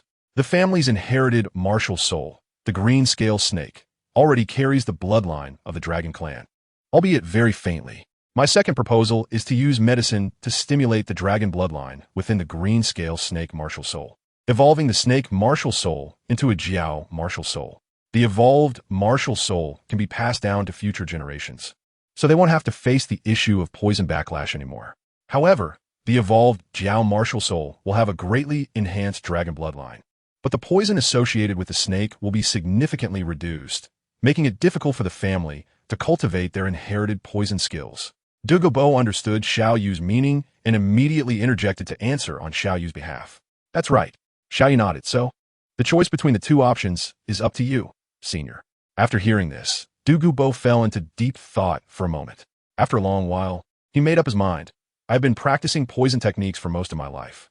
Although the evolution of the martial spirit is tempting, asking me to give up the poison techniques I have cultivated for a lifetime would actually weaken my strength. However, my granddaughter is still young, and she has limitless potential. After the evolution of her martial spirit, her future may be able to go further than mine as her grandfather." Douluo's choice was not unexpected. There had been no known title duo among the generations of the green-scaled snake, meaning that the poison techniques he practiced were mostly his own exploration, with only the basics possibly inherited from the previous generation. Although it was a pity that he couldn't pass it down to future generations, it was trivial compared to family inheritance. The younger generation initially thought the same way. Seeing that Douluo had made his choice, Xiao Yu immediately said, "In that case, let me help you detoxify first. As a title Douluo, you must have a soul bone, right?" Douluo nodded and said, "I have a Medusa head soul bone, which is about 60,000 years old. This kid had 2 title Douluo with 100,000 year spirit rings by his side, so he probably had seen quite a few 100,000 year soul bones." He wasn't worried that Xiao Yu would covet his soul bone, so he didn't hide it. Xiao Yu looked at Douluo in shock and kindly reminded him, "Senior, the head is the most important part of the human body. If the toxin overflows, you won't even have a chance to save yourself. Are you sure you want to use the head spirit bone as the carrier for the toxin? Just wait." It seemed that Douluo realized that Xiao Yu had a point, and an awkward expression appeared on his face. Then, with a flash of his figure, he left quickly, apparently to find a way to obtain limb spirit bones. Chapter 39. Plotting Against One Clan Ding. Congratulations to the host for completing the gold level mission. Occupying the ice and fire duality I and the immortal herb. Intercepting the Shrek 7 monster's greatest opportunity to become gods. Reward: 1 gold level summoning card and 1,500 diamonds. Ha ha ha. Just as Xiao Yu was calculating the rewards from the system, Douluo's hearty laughter came from not far away. Xiao Yu immediately exited the settlement page and closed the system, as Douluo was already standing in front of him.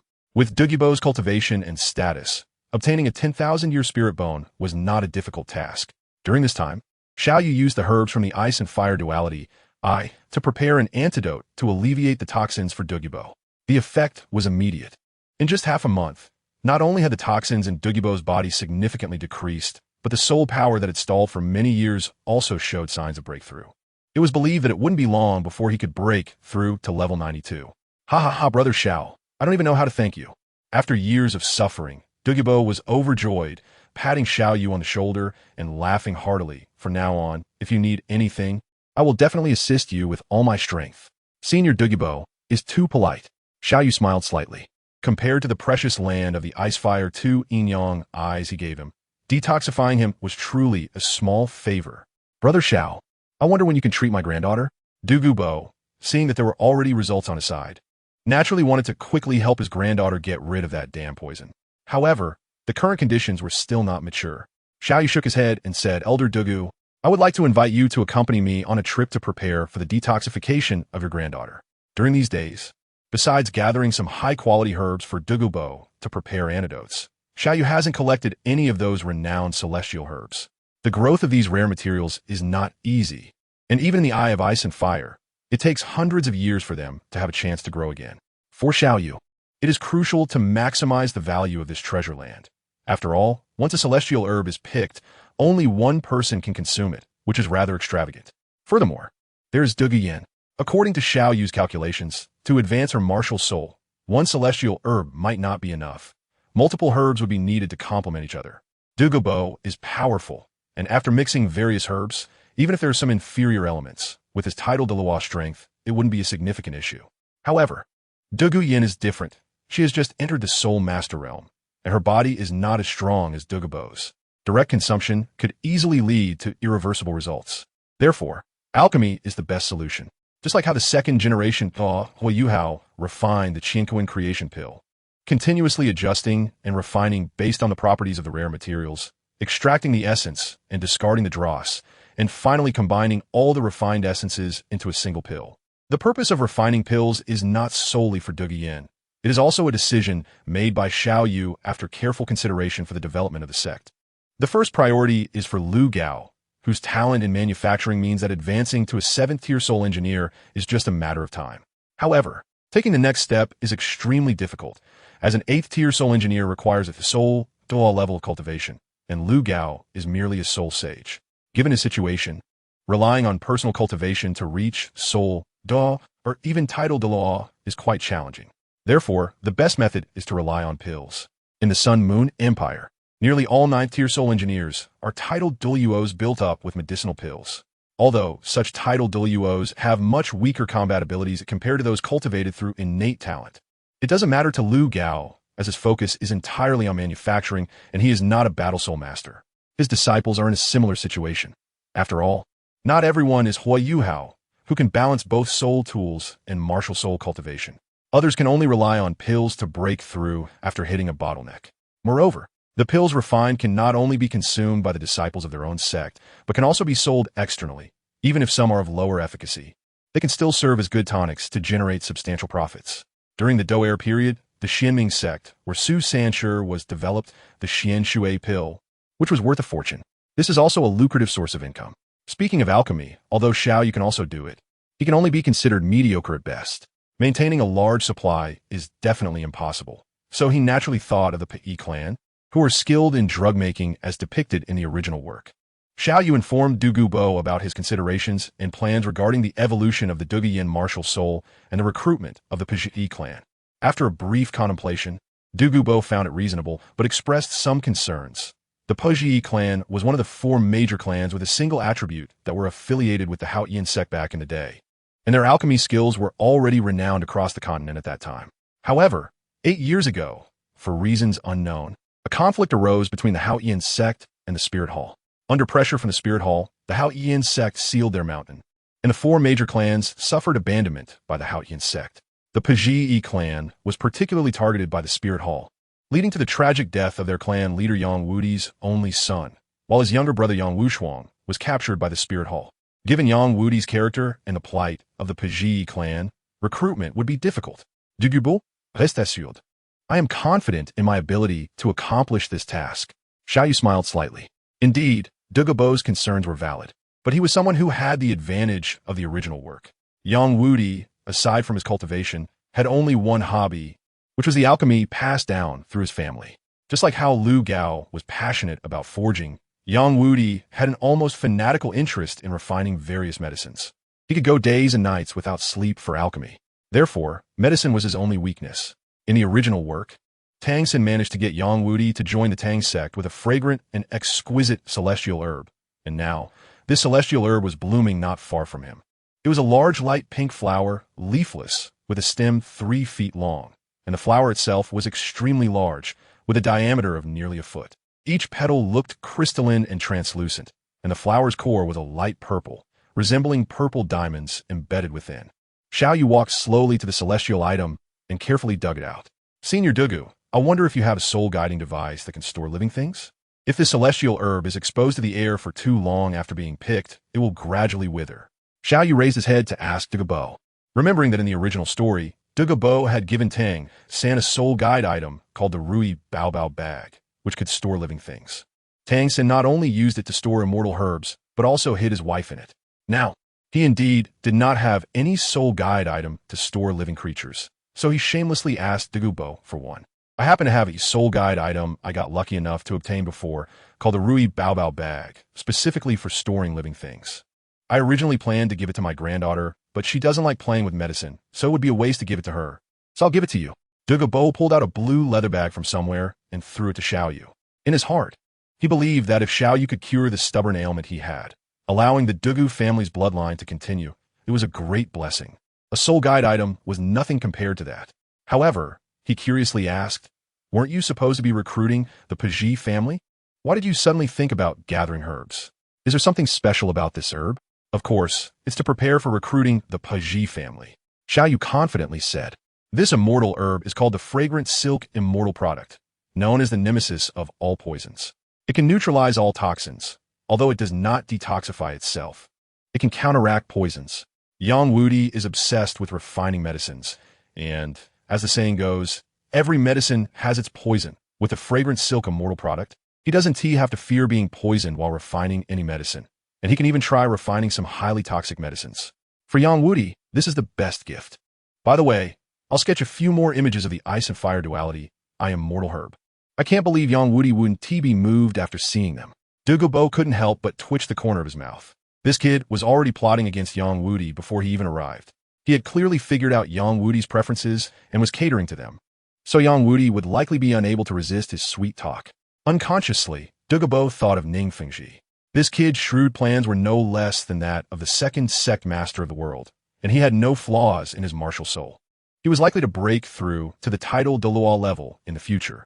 Moreover, he had 2 title Douluo guards whenever he went out. There might be quite a few title Douluo in the 9-star hall, and perhaps he could really shake the Spirit Hall's dominance in the Soul Master world. Should he consider his second condition? Chapter 40. The Breaking One clan enters the 9 stars. The Breaking One clan is located in a small city within the Star Luo Empire, and the medicines they produce are quite popular among Soul Masters. Ordinary Soul Masters may not know the headquarters of the Breaking One clan, but the renowned Dugu certainly does. Xiao Yu did not beat around the bush this time, and directly presented a name card to the Paji clan in the name of Dugu.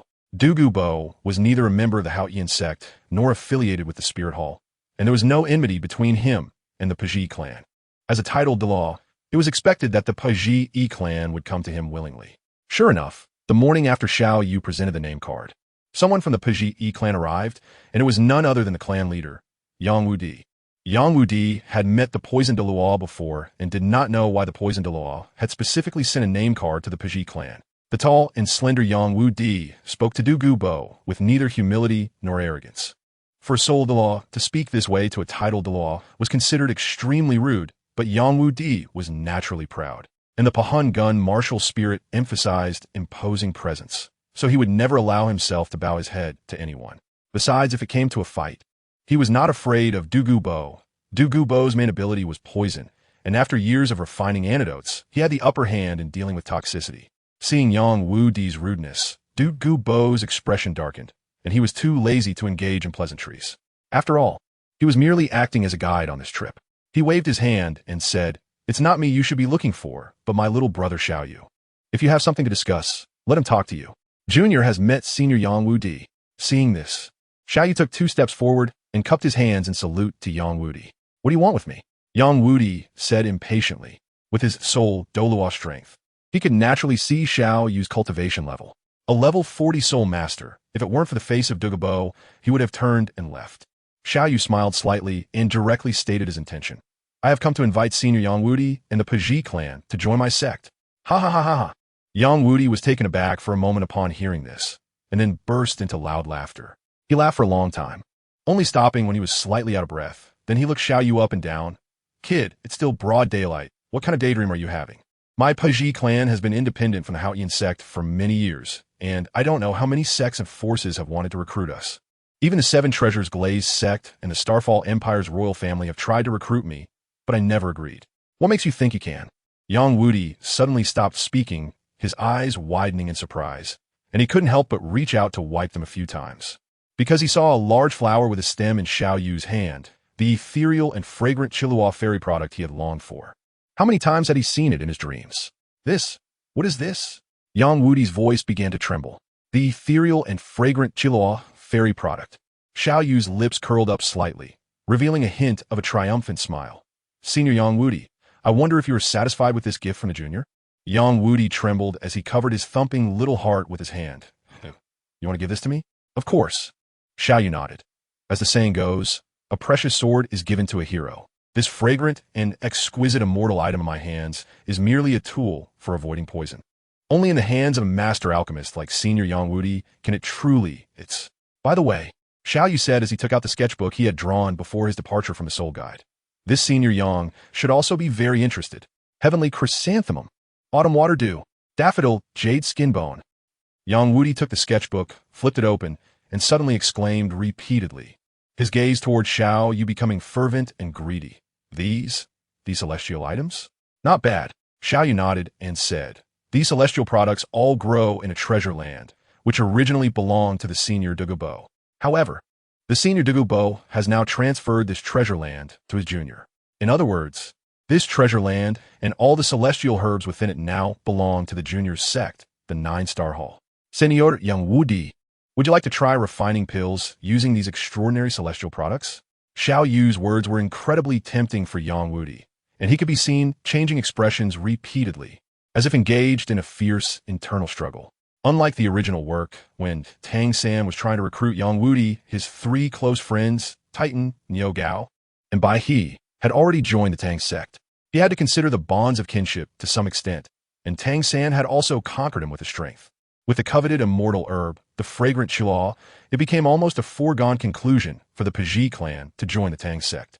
However, there was no connection between the 9-Star Hall and Yang Wudi, and Xiao Yu was only at level 40 and had not yet obtained his 4-soul ring. So he naturally did not dare to spar with Yang Wudi, the soul Douluo, which increased Yang Wudi's concerns. In the end, his obsession with the immortal herb overcame everything.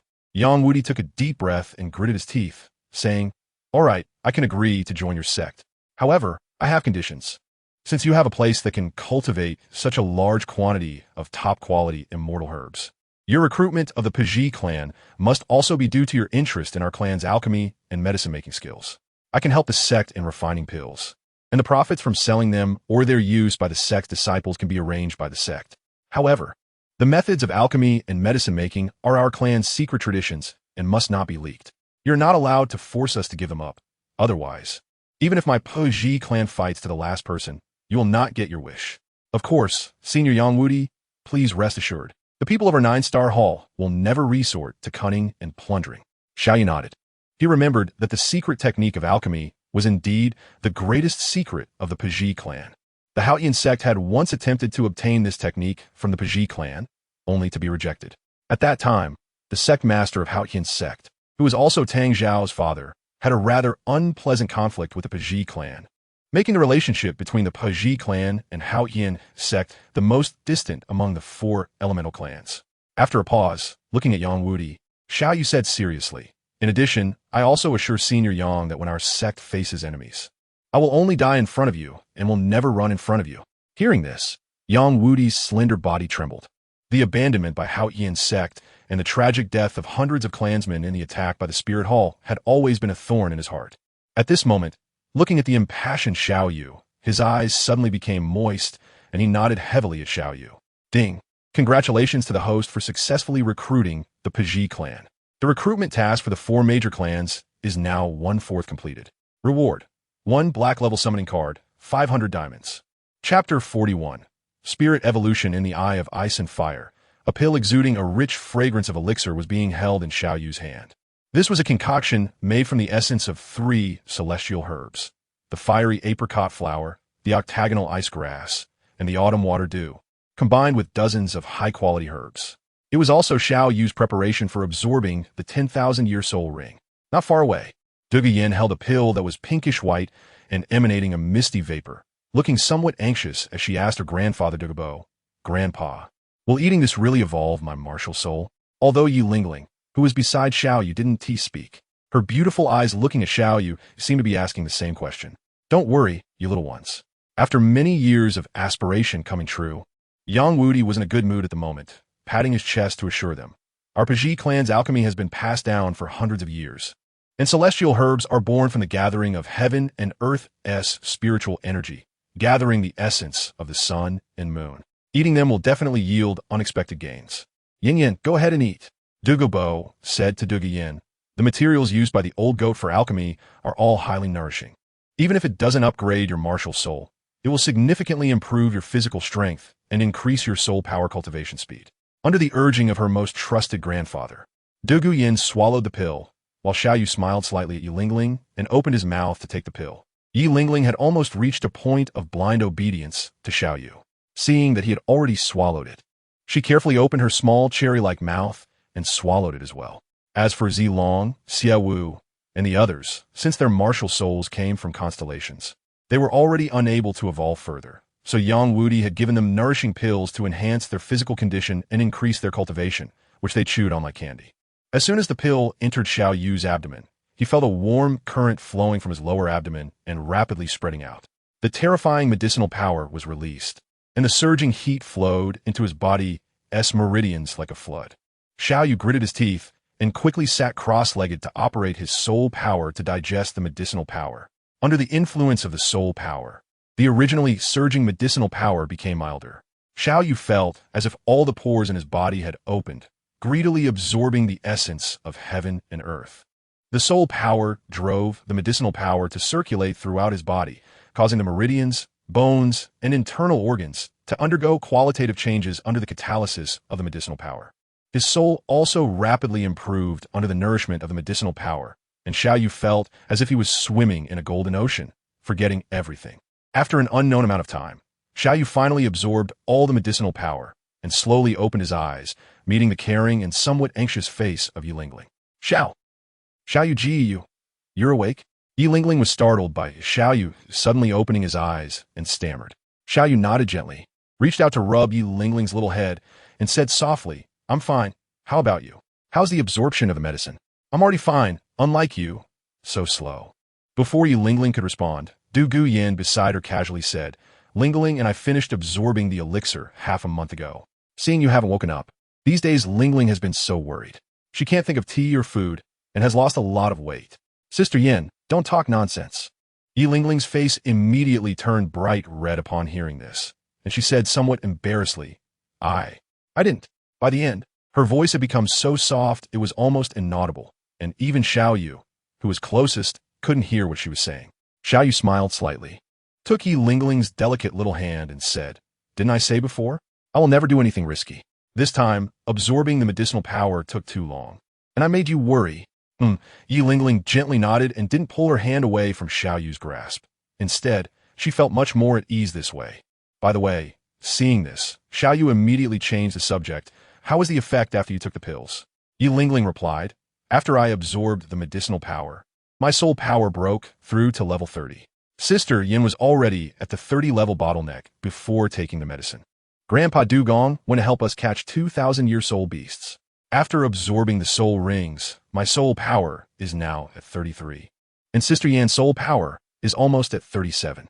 Before taking the medicine, Dugong Yin was already at the bottleneck of quasi-soul respect, while Yi Lingling was only around 26 to 27. So this increase in soul power was within Xiao Yu's expectations. What about your martial spirit? Has there been any changes? The essence of the three great herbs, the earth dragon golden melon, the fiery apricot blossom, and the eight-angled mysterious ice grass, was taken by Dugong Yin, while Yilingling's was the Chihuahua tulip, the water fairy jade bone, and the eight-petal celestial orchid. Xiao Yu did not believe that the essence of the three great herbs had only the effect of enhancing soul power. Sister Yan's martial spirit evolved into a jiao. Although it lost its original toxicity, it granted her extremely powerful attack capabilities. Yilingling softly replied, "It seems my martial spirit has also changed. In addition to its original healing ability, it can now restore soul power. In a vague sense, my martial spirit seems to be telling me that the shackles that originally belonged to the nine-hearted begonia have disappeared from me." "That's right," Xiao Yu affirmed Yilingling. "One of the materials in the elixir you consume comes from the Chihuahua tulip immortal herb. This herb is majestic and can absorb the essence of heaven and earth, as well as the brilliance of the sun and moon, having an extraordinary effect on plant-type martial souls. Now, the curse of the nine-heart begonia no longer exists on you, and your martial soul is no longer a pure nine-heart begonia, but rather an advanced form of it." That said, Xiao Yu paused for a moment. "Lingling, it seems that the advanced martial soul of the nine-heart begonia has never been recorded. Why don't you name it yourself? Holy Heart Begonia." Yilingling didn't know why, but when she heard Xiao Yu suggest naming her martial soul, this name suddenly came to her mind. "A good name."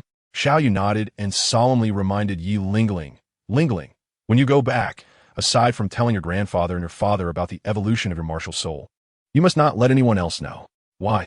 Before Yilingling could respond, they couldn't help but ask, "The evolution of Lingling's martial soul is such a good thing. Why keep it a secret and not let others know?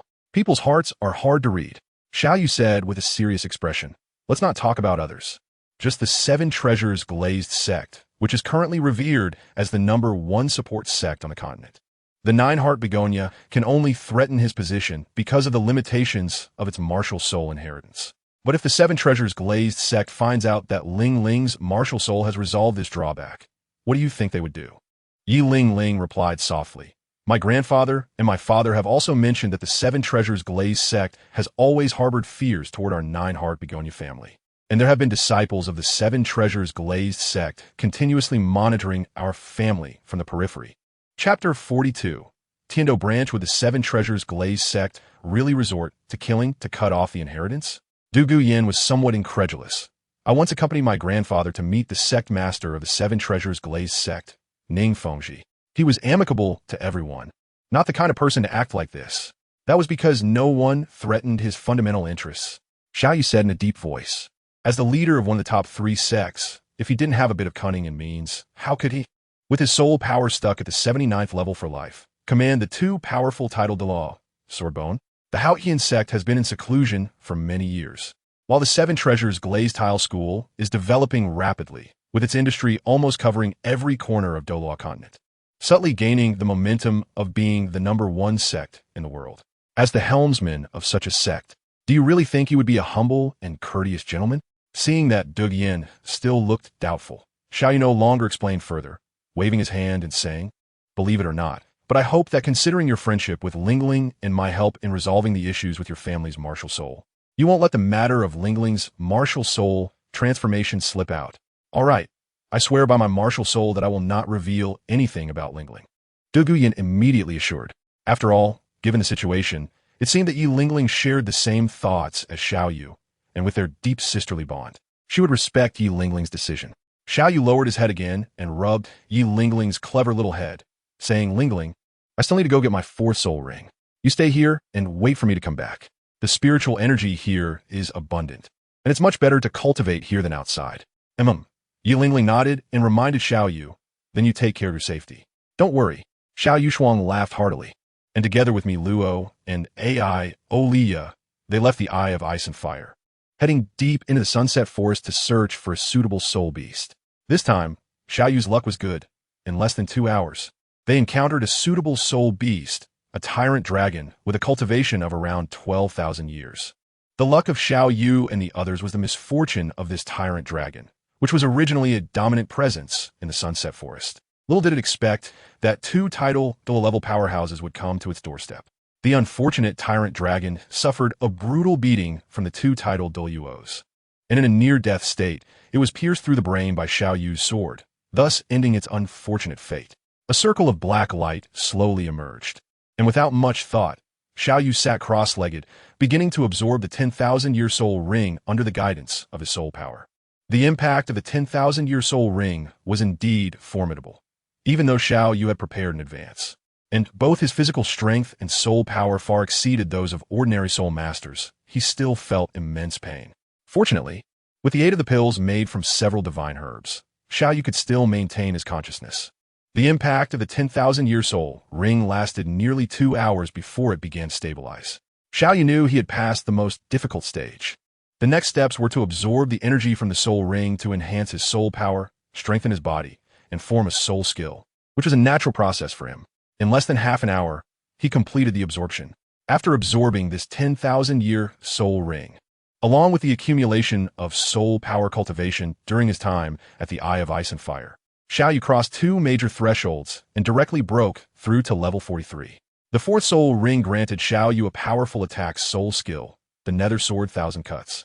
Centered around the Nether King's sword, it unleashed countless sword lights within a 10-meter diameter range, causing cumulative damage to enemies. After absorbing the soul ring, Xiao Yu returned to the Eye of Ice and Fire. With the abundant spiritual energy in the Eye of Ice and Fire, a precious place that Douluo Bo had already gifted to him, he naturally wanted to make full use of it.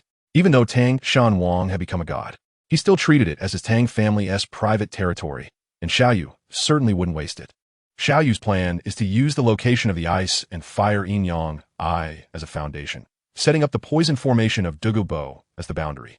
He intends to establish a branch of the 9-Star Hall in Tiando City, modeled after the blacksmith branch in Gongxin City, with the initial plan for Yang Wudi to take charge, and later, 1 or 2 title de law will be summoned.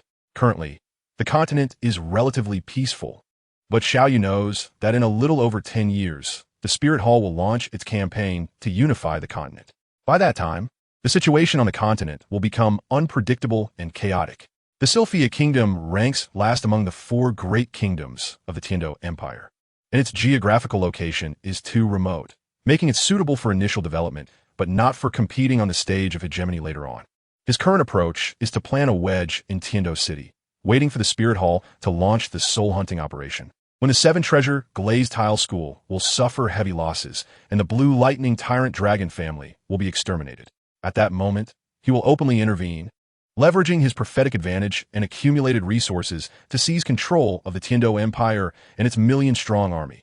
He doesn't want to let Tang Xin benefit from this. During this period, Xiao Yu stayed at the Ice and Fire Yin-Yang Eye, while arranging for personnel to build the 9-Star Hall branch in the valley surrounding the Ice and Fire Yin-Yang Eye. As for why not build directly within the Ice and Fire Yin-Yang Eye? Although the spiritual energy inside is abundant and the cultivation speed is several times faster than outside, the immense energy fluctuations are not something every soul master can withstand. Currently, only Xiao Yu, who has taken the Fire Apricot and 8 Angle Ice grass-based pills, can stay inside the Ice and Fire Yin-Yang Eye for 24 hours uninterrupted for cultivation. Zilong and the others must leave the valley to rest after a full day of training to continue cultivating. As for Yi Lingling and Duge Yin, although they have also taken the pills, they are girls and naturally have a weaker physical constitution. Duge Yin, as a battle soul master, can barely cultivate inside for about half a day, while support type Yi Lingling can only last a few hours before she can't keep going. Additionally, since both are students of the Tiando Royal Academy, they only come occasionally on rest days. Moreover, the business of soul tools between the 9-Heart Begonia and the 9-Star Hall has been finalized. After Yi Renxin paid the deposit, Xiao Yu arranged for personnel to deliver the ordered soul tools from the 9-Star Hall headquarters.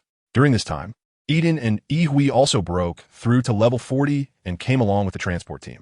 Upon arriving at the Ice and Fire Yin-Yang Eye, supported by the elixirs and their inherent strength, both achieved the 4th ring of 10,000 years, just like Xiao Yu. Shortly after the two entered the Soul Master realm, Zilong, unwilling to fall behind, also broke through to level 40, absorbing a newly acquired 10,000-year soul ring with his own strength, becoming the 4th Soul Master of the battle team. Chapter 43. Re-encounter with Hua Wu. Time flies, and 3 months have passed in the blink of an eye. During this time, Xiao Yu, Yi Hui, Eden, Zilong, and other battle team members, including Duge Yin and Yi Lingling, made full use of various advantageous conditions to accelerate their cultivation, and everyone's strength has rapidly improved. Currently, Xiao Yu, level 45 strong attack system Soul Master. Yi Dian, level 43 control system Soul Master. Ihui, level 43 strong attack system Soul Master.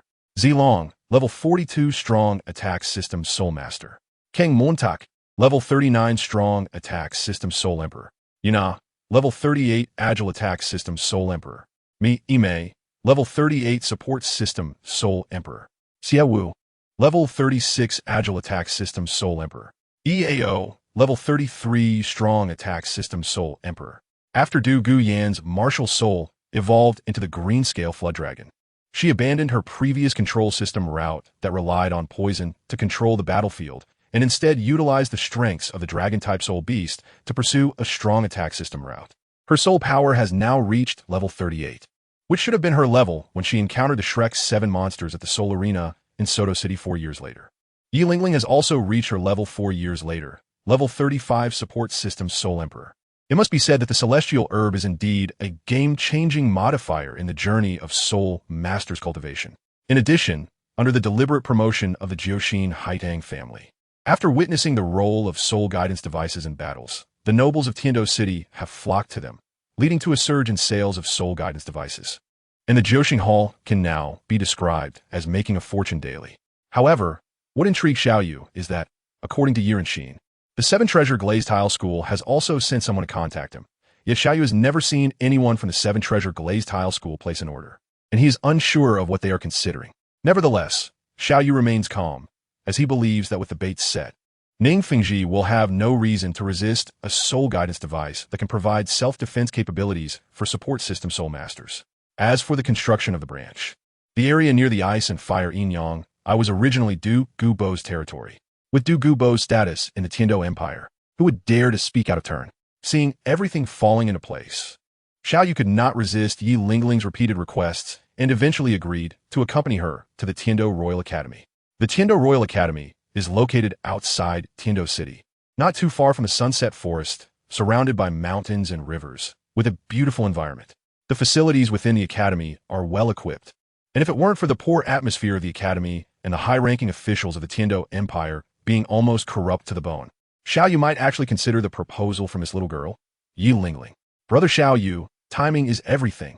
Yi Lingling excitedly acted as Xiao Yu's guide, introducing various facilities of the academy, and they just happened to arrive at the Soul Arena. Today, the Qihua Academy and the Shunfeng Academy are coming to our academy for exchanges. Brother Xiao Yu, let's go have a look. Qihua Academy and Shunfeng Academy? Xiao Yu gently nodded. These two academies are among the 5 element academies of the Tiando Empire, and they caused quite a bit of trouble for Shrek Academy in the Soul Master competition a few years later. They are a formidable rival, second only to the Wuhuan Temple Academy. So he was just taking the opportunity to learn about the strength of these two academies. Oh, Xiao Yu, so you're here. However, before Xiao Yu could approach the soul fighting platform, a cold voice suddenly rang out beside him, and a fiery red figure suddenly blocked his way. Xiao Yu was slightly taken aback. In front of him stood a very tall woman wearing a golden red long dress, her dark red long hair framing an extremely beautiful face. Before Xiao Yu could react, 2 men walked up behind the woman.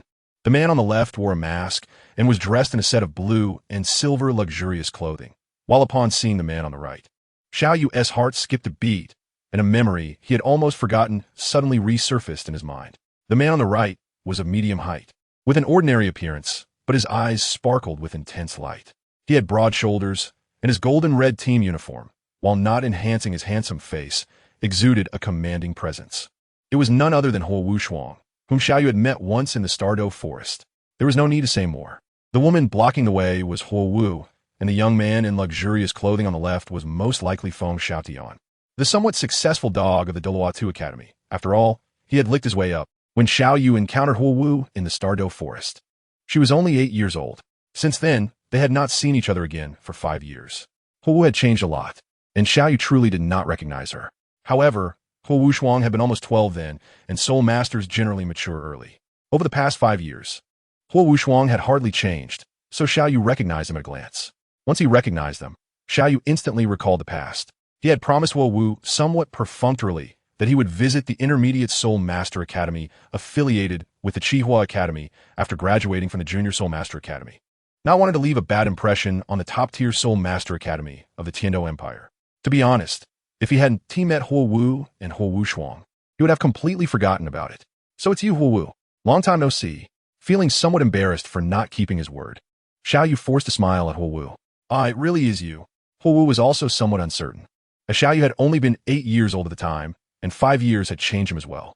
However, Huo Wu had a keen sense. Xiao Yu's martial soul had a strong dark attribute, which was extremely rare on the continent. Coupled with the fact that Yi Lingling had spoken to Xiao Yu without intentionally lowering her voice, which allowed her to hear his name, she decided to stop him for a test. Unexpectedly, it was indeed him. Hearing Huo Wu call out, Xiao Yu secretly regretted it. After 5 years, Huo Wu had changed dramatically, and so had he. If he had known, he would have pretended not to recognize her. Brother Xiao Yu, who is she? At that moment, Yi Lingling suddenly linked her arm with Xiao Yu's, looking at Huo Wu with a threatening expression. The originally kind girl now seemed to have sparks flying from her eyes. Cough, cough. Xiao Yu coughed lightly twice and said to Yi Lingling, "This is Miss Huo Wu from the Academy of Fire. We met once while hunting for soul rings in the Stardow Forest, so we can barely call each other friends." "Friends? Who's friend with you?" Huo Wu, with a frosty expression, coldly replied, "Are there people in this world who deceive their friends and are untrustworthy? Speak. Why did you suddenly go back on your word when you clearly promised me back then? I even sent someone to inquire at your Junior Soul Master Academy. Brother Xiao Yu, what did you promise her?" Seeing Huo Wu in front of her, looking like she had been heartlessly abandoned, Yi Lingling tightened her grip on Xiao Yu's arm, giving his muscles a sharp twist, and asked somewhat displeased. Chapter 44. Battle against Feng Xiaotian, looking at Yi Lingling, who used to be gentle and considerate, but now showed signs of darkening. Xiao Yu felt a headache coming on. Damn it, I haven't even been to timing yet. Although who knows what will happen in the future, but I haven't done anything yet. What else with this atmosphere like a hellish battlefield? Lingling, let me explain. Xiao Yu gently patted Yi Lingling's small hand that was making little movements, signaling her to let go first, and pretended to explain.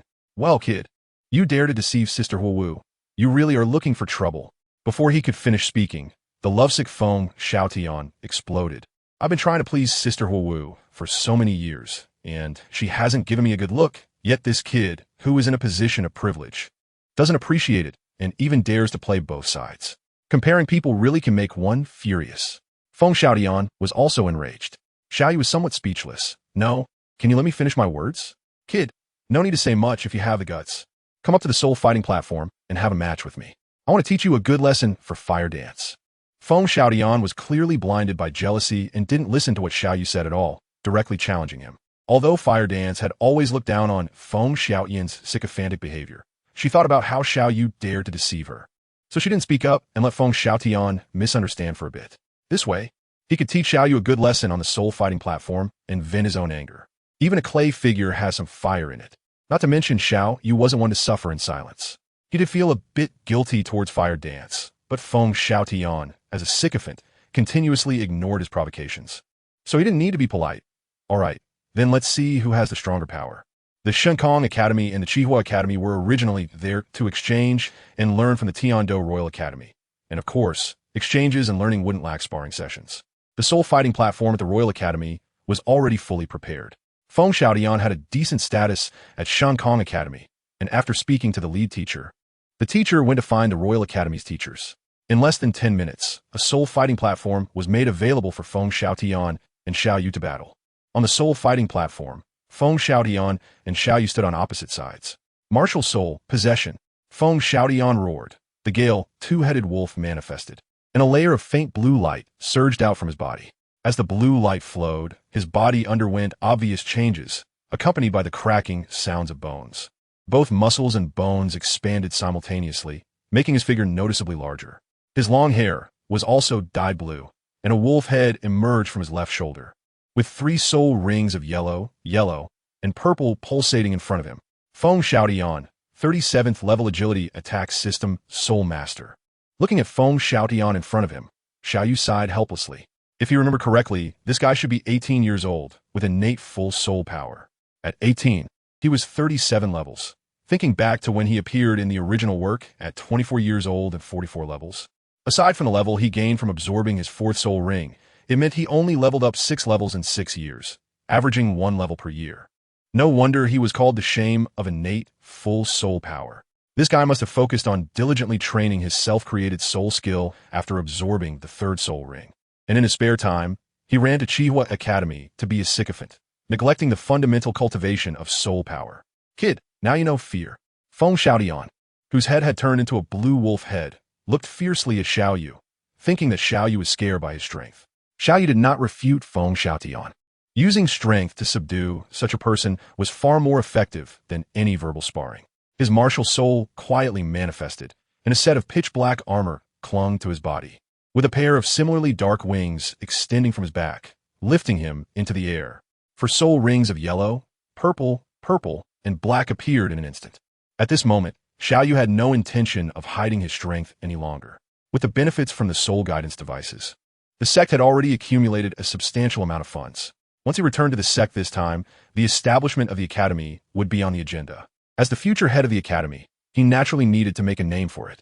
There were hundreds of students from the Tiando Royal Academy, the Xinfeng Academy, and the Qihua Academy, and through them, news would quickly spread throughout the entire Tiando Empire. Currently, the sect had 3 titled Douluo stationed, and although Dugabo had not agreed to join the 9-star hall, he seemed to have a hint of supporting Xiao Yu. Recently, the sect had borrowed Dugabo's name several times in their dealings. With the deterrence of 4 titled Douluo, there should be no foolhardy individual daring to forcefully seize the secret technique of absorbing soul rings beyond their rank from Xiao Yu. As for the Spear Hall, Xiao Yu analyzed that Bibi Dong's decision to launch the soul hunting operation more than a decade later was likely related to her unstable position within the Spear Hall. After all, she was not of the Angel family bloodline, so the current Bibi Dong could not withstand the wrath of the sect with multiple titled Douluo. Xiao Yu, level 45 assault-type battle soul sect, please give me your guidance. Xiao Yu's deep voice rang out, and for a moment, the crowd was in an uproar. How is that possible? The second ring of 1,000 years, the fourth ring of 10,000 years, all are of a higher level absorption. How'd he do it? This guy looks to be a few years younger than us. How has he cultivated to the Soul Master realm at such a young age? Even the holy land of Soul Masters, the Wuhuan Hall, his talent would be extremely rare. Feng Xiaotian, like the spectators below, had a face full of shock. So, are you going to admit defeat directly? Xiao Yu's cold voice pulled Feng Xiaotian back to reality. Looking at Xiao Yu, who seemed like a monster, he really had a moment where he wanted to concede directly. However, his inner pride wouldn't allow him to do such a thing, especially since Wu was watching. How could he surrender without a fight? Second spirit skill, double wolf possession. Third spirit skill, Gale Twin Wings. Facing an opponent whose strength clearly surpassed his own, Feng Xiaotian skipped the probing steps and directly brought out his ultimate move. The second and third spirit rings lit up, and a pair of enormous blue wings spread out from Feng Xiaotian's back. At the same time, blue light condensed behind him, taking the shape of the Gale twin-headed wolf. Under the backdrop of that massive and dazzling light, Feng Xiaotian soared into the air. With just one flap of his wings, using the wind, his body shot up, reaching a height of 50 meters above the ground, where he locked eyes with the also airborne Xiao Yu. Feng Xiaotian's expression changed. The previous arrogance and hostility vanished, replaced by respect for his opponent. I didn't expect you to be so powerful. I was rude earlier. A strong person like you would never stoop to the filthy act of playing with a girl's feelings. As an apology for my earlier disrespect, I will unleash my strongest attack to defeat you. This is a self-created spirit skill I've developed over many years, so be careful. The skill was named Gale Demon Wolf 18 slash. 18 slashes, not yet the 36 slashes from the original story, showed that Feng Xiaotian had indeed spent time on developing his own spirit skills. Come on, Xiao Yu nodded, also getting ready for battle. Chapter 45. A reminder to Feng Xiaotian with a long howl. Feng Xiaotian moved, his body shooting out like a meteor chasing the moon. A streak of blue light trailing behind him, incredibly fast. Xiao Yu squinted his eyes slightly, fully releasing his mental power to judge Feng Xiaotian's trajectory. The weakness of this self-created soul skill had already been explained in the original work. This self-created soul skill accumulates power as it continues to be activated. As long as it is interrupted at the beginning of the skill's casting, its power cannot be unleashed at all. Third soul skill, Gale Break Shadow. With a mental power far superior to that of an ordinary person, Xiao Yu captured the figure of Feng Xiaotian coming at him. The third soul ring on Xiao Yu's body instantly emitted a dazzling light. With the Death King sword in hand, he shot out like lightning, leaving only a black residual shadow. Boom! Amidst the howling wind, the Death King sword in Xiao Yu's hand had already pierced Feng Xiaotian's wings. Under the powerful destructive force of the Death King's sword, the wings that Feng Xiaotian had condensed with soul power shattered into countless specks of white light. Feng Xiaotian let out a miserable scream, and under the immense impact, his whole body was sent flying out, falling from the soul arena and making intimate contact with the ground. Brother Feng, Huo Wushuang, was the first to step forward, helping Feng Xiaotian up and quickly checking his condition. Huo Wu lagged a couple of steps behind, following her brother with a worried look at Feng Xiaotian. The Shenkong Academy and the Qihua Academy were closely tied, and although she didn't like Feng Xiaotian, she didn't want to see him really get hurt. Gulf, I'm Fine. Feng Xiaotian coughed violently a few times, calming the turbulent blood energy within him, and cupped his hands toward Xiao Yu, saying, "Thank you for holding back." Feng Xiaotian was very clear that Xiao Yu had held back in that strike. Otherwise, what would have been destroyed was not just the wings he had condensed with soul power, but he himself would not have simply fallen from the soul arena. Xiao Yu nodded and turned to the referee, saying, "Can you announce the results of the match now?" "Oh." The referee finally snapped out of his shock and quickly raised his hand to announce, "In this battle of souls, Xiao Yu wins." The referee's voice acted like a fuse, instantly igniting the audience outside the battle platform, and in no time, countless people began to cheer. People are drawn to the strong, and Xiao Yu clearly conquered them with his strength. However, what Xiao Yu didn't expect was that among the envious gazes, there was a pair of eyes radiating a terrifying killing intent. The owner of these eyes looked about 15 or 16 years old, with a tall and slender figure, standing over 1.90 meters. His neatly cut black hair stood upright like steel needles, and his long, powerful hands did not make him appear handsome. His facial expression was rarely seen, as if his facial muscles were stiff. He wore a blue tight-fitting outfit without any embellishments. He was indeed Yu Qianheng, the third-generation direct descendant of the Blue Lightning Tyrant Dragon family. Yu Qianheng stared at Xiao Yu for a while, then turned to the bodyguard sent by his family next to him and asked, "Uncle Bulin, are you sure it was him who ordered the death of Uncle Xiaoquan in the Stardew Forest?" The bodyguard beside Yu Qianheng was one of the Blue Lightning Tyrant Dragon clan members who had followed Yu Xiaoquan in an attempt to seize a soul bone and narrowly escaped. After hearing Yu Tianheng's question, he nodded heavily. It's definitely him. Although the one who attacked that day was his companion. The one who ordered the execution of Yu Xiaoquan was indeed this kid. Good.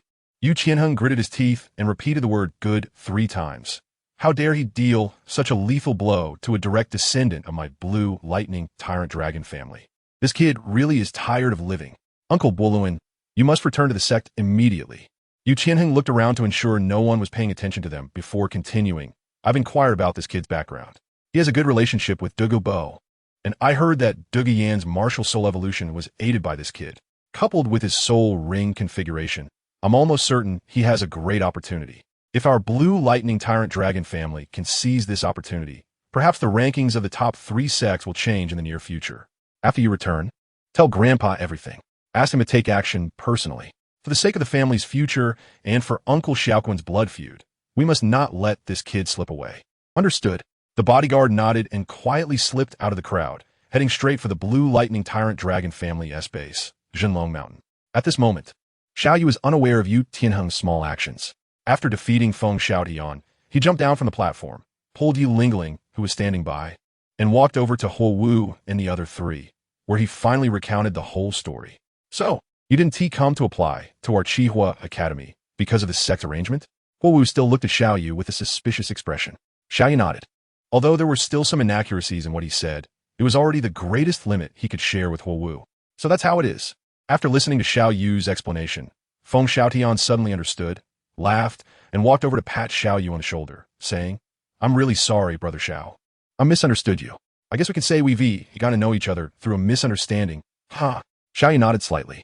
Although Feng Xiaotian was a bit arrogant and had a tendency to fawn over Huo Wu, his nature was not actually bad. Out of goodwill towards Feng Xiaotian, Xiao Yu didn't mind giving him a tip. The move you just used, is it your self-created soul skill? Not bad. Feng Xiaotian nodded proudly. Self-created soul skills are not as naturally formed as those granted by soul rings. Any soul master capable of creating their own soul skills is undoubtedly exceptionally talented.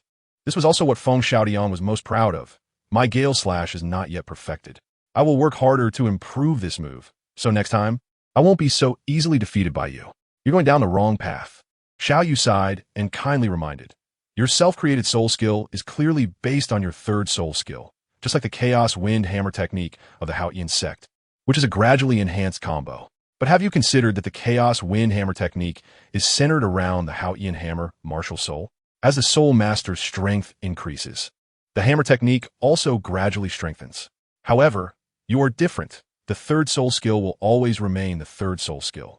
Right now, your 1,000-year soul skill seems very powerful at the soul master stage. But when your soul power increases and you reach the soul emperor, soul sage, or even higher levels, how much lethality do you think a self-created soul skill that evolved from a 1,000-year soul skill can have when fighting against soul masters of the same level? Feng Xiaoyan's expression changed. How could someone who could comprehend a self-created soul skill be a fool? He just momentarily got caught up in his excitement and became stuck in a rut.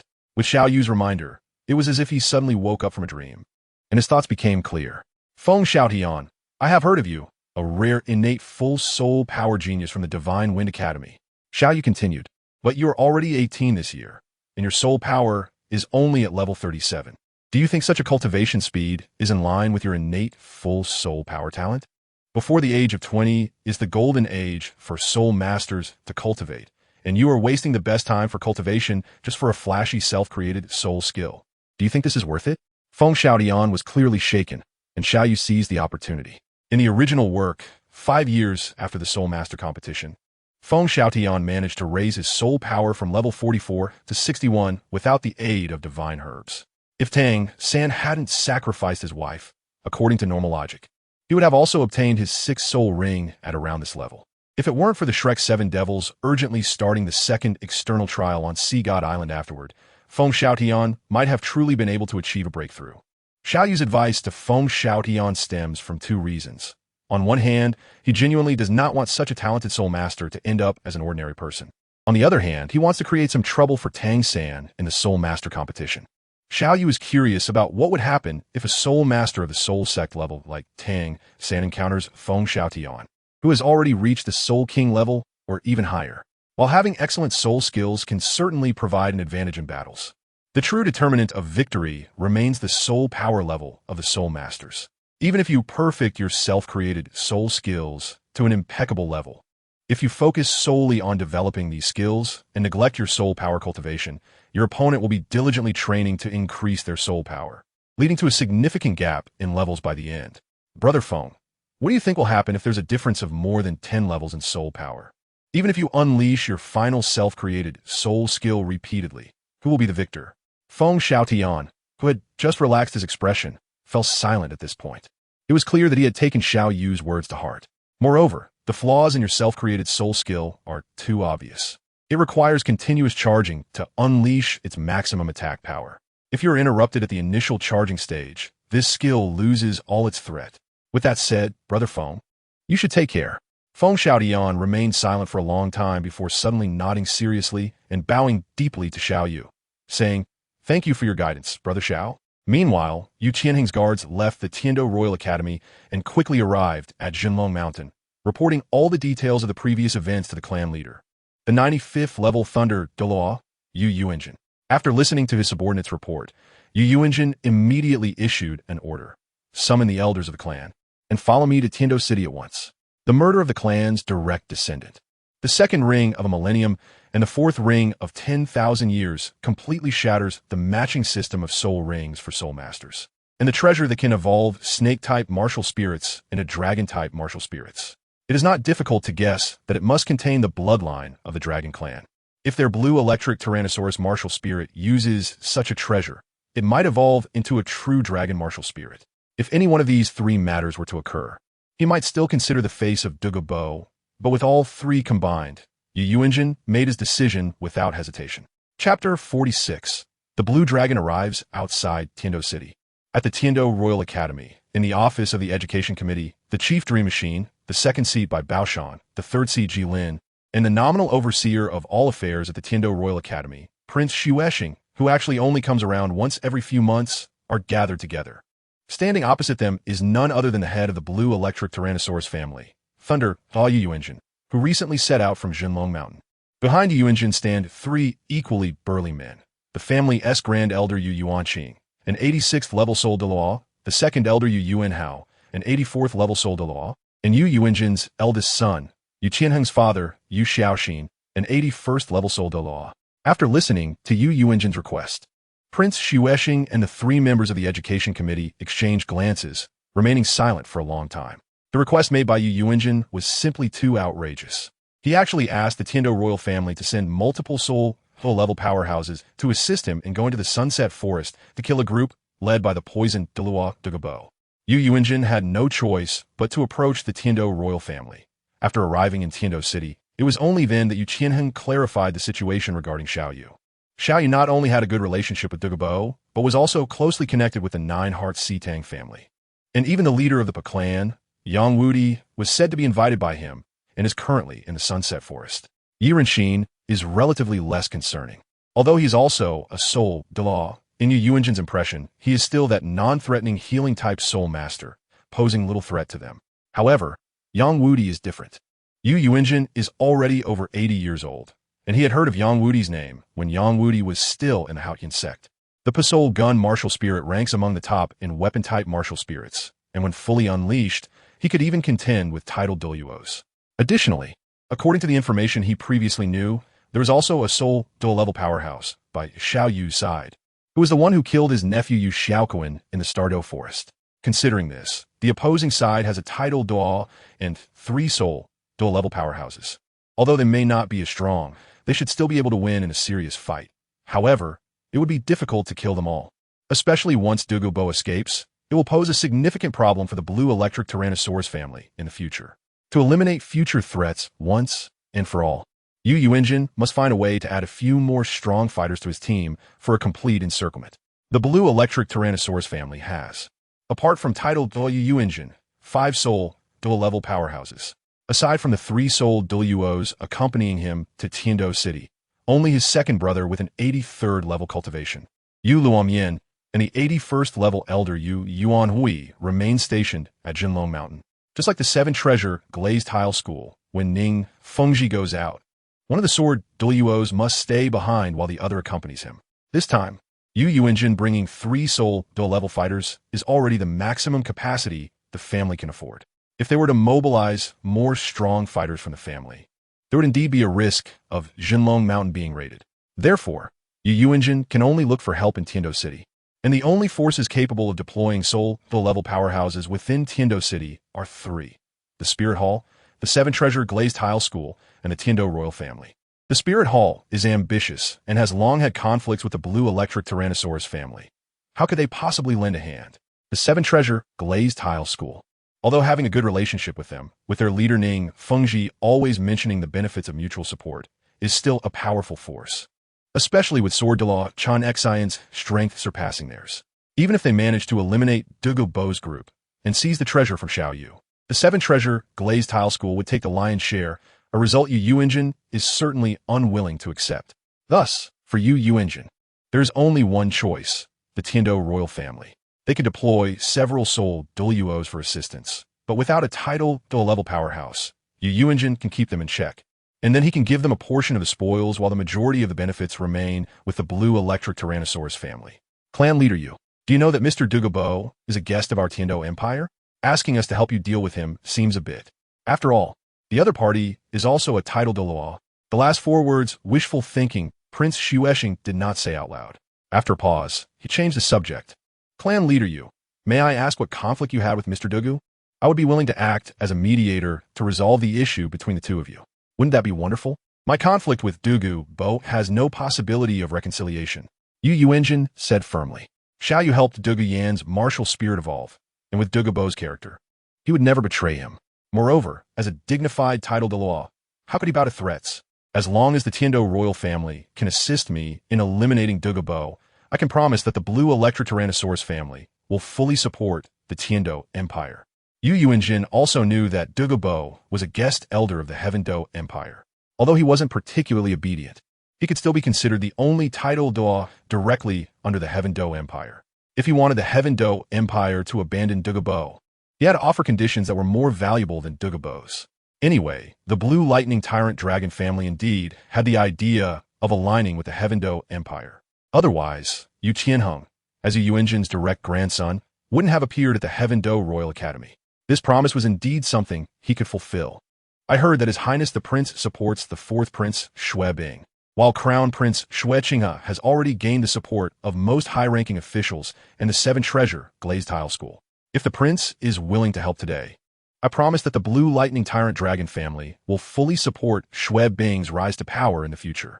This was Yu Yuanjin using soul power to convey his message, avoiding the commitments made to Prince Shui Xing by the 3 members of the academic committee. Yu Yuanjin believed in strength first. To him, it didn't matter who became the emperor of the Heaven Do Empire, whether it was Shui Qinghe or Shui Bing. Upon hearing this, Prince Shui Xing's eyes lit up. Although he had a good relationship with Douluo, it was more because he valued Douluo's status as a title Douluo.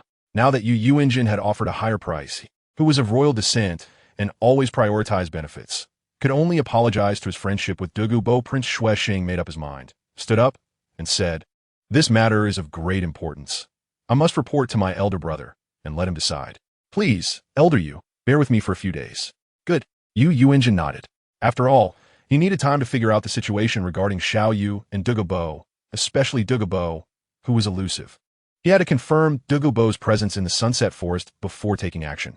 Giving Prince Shui Xing and Shui Yi a few days to discuss was perfectly fine.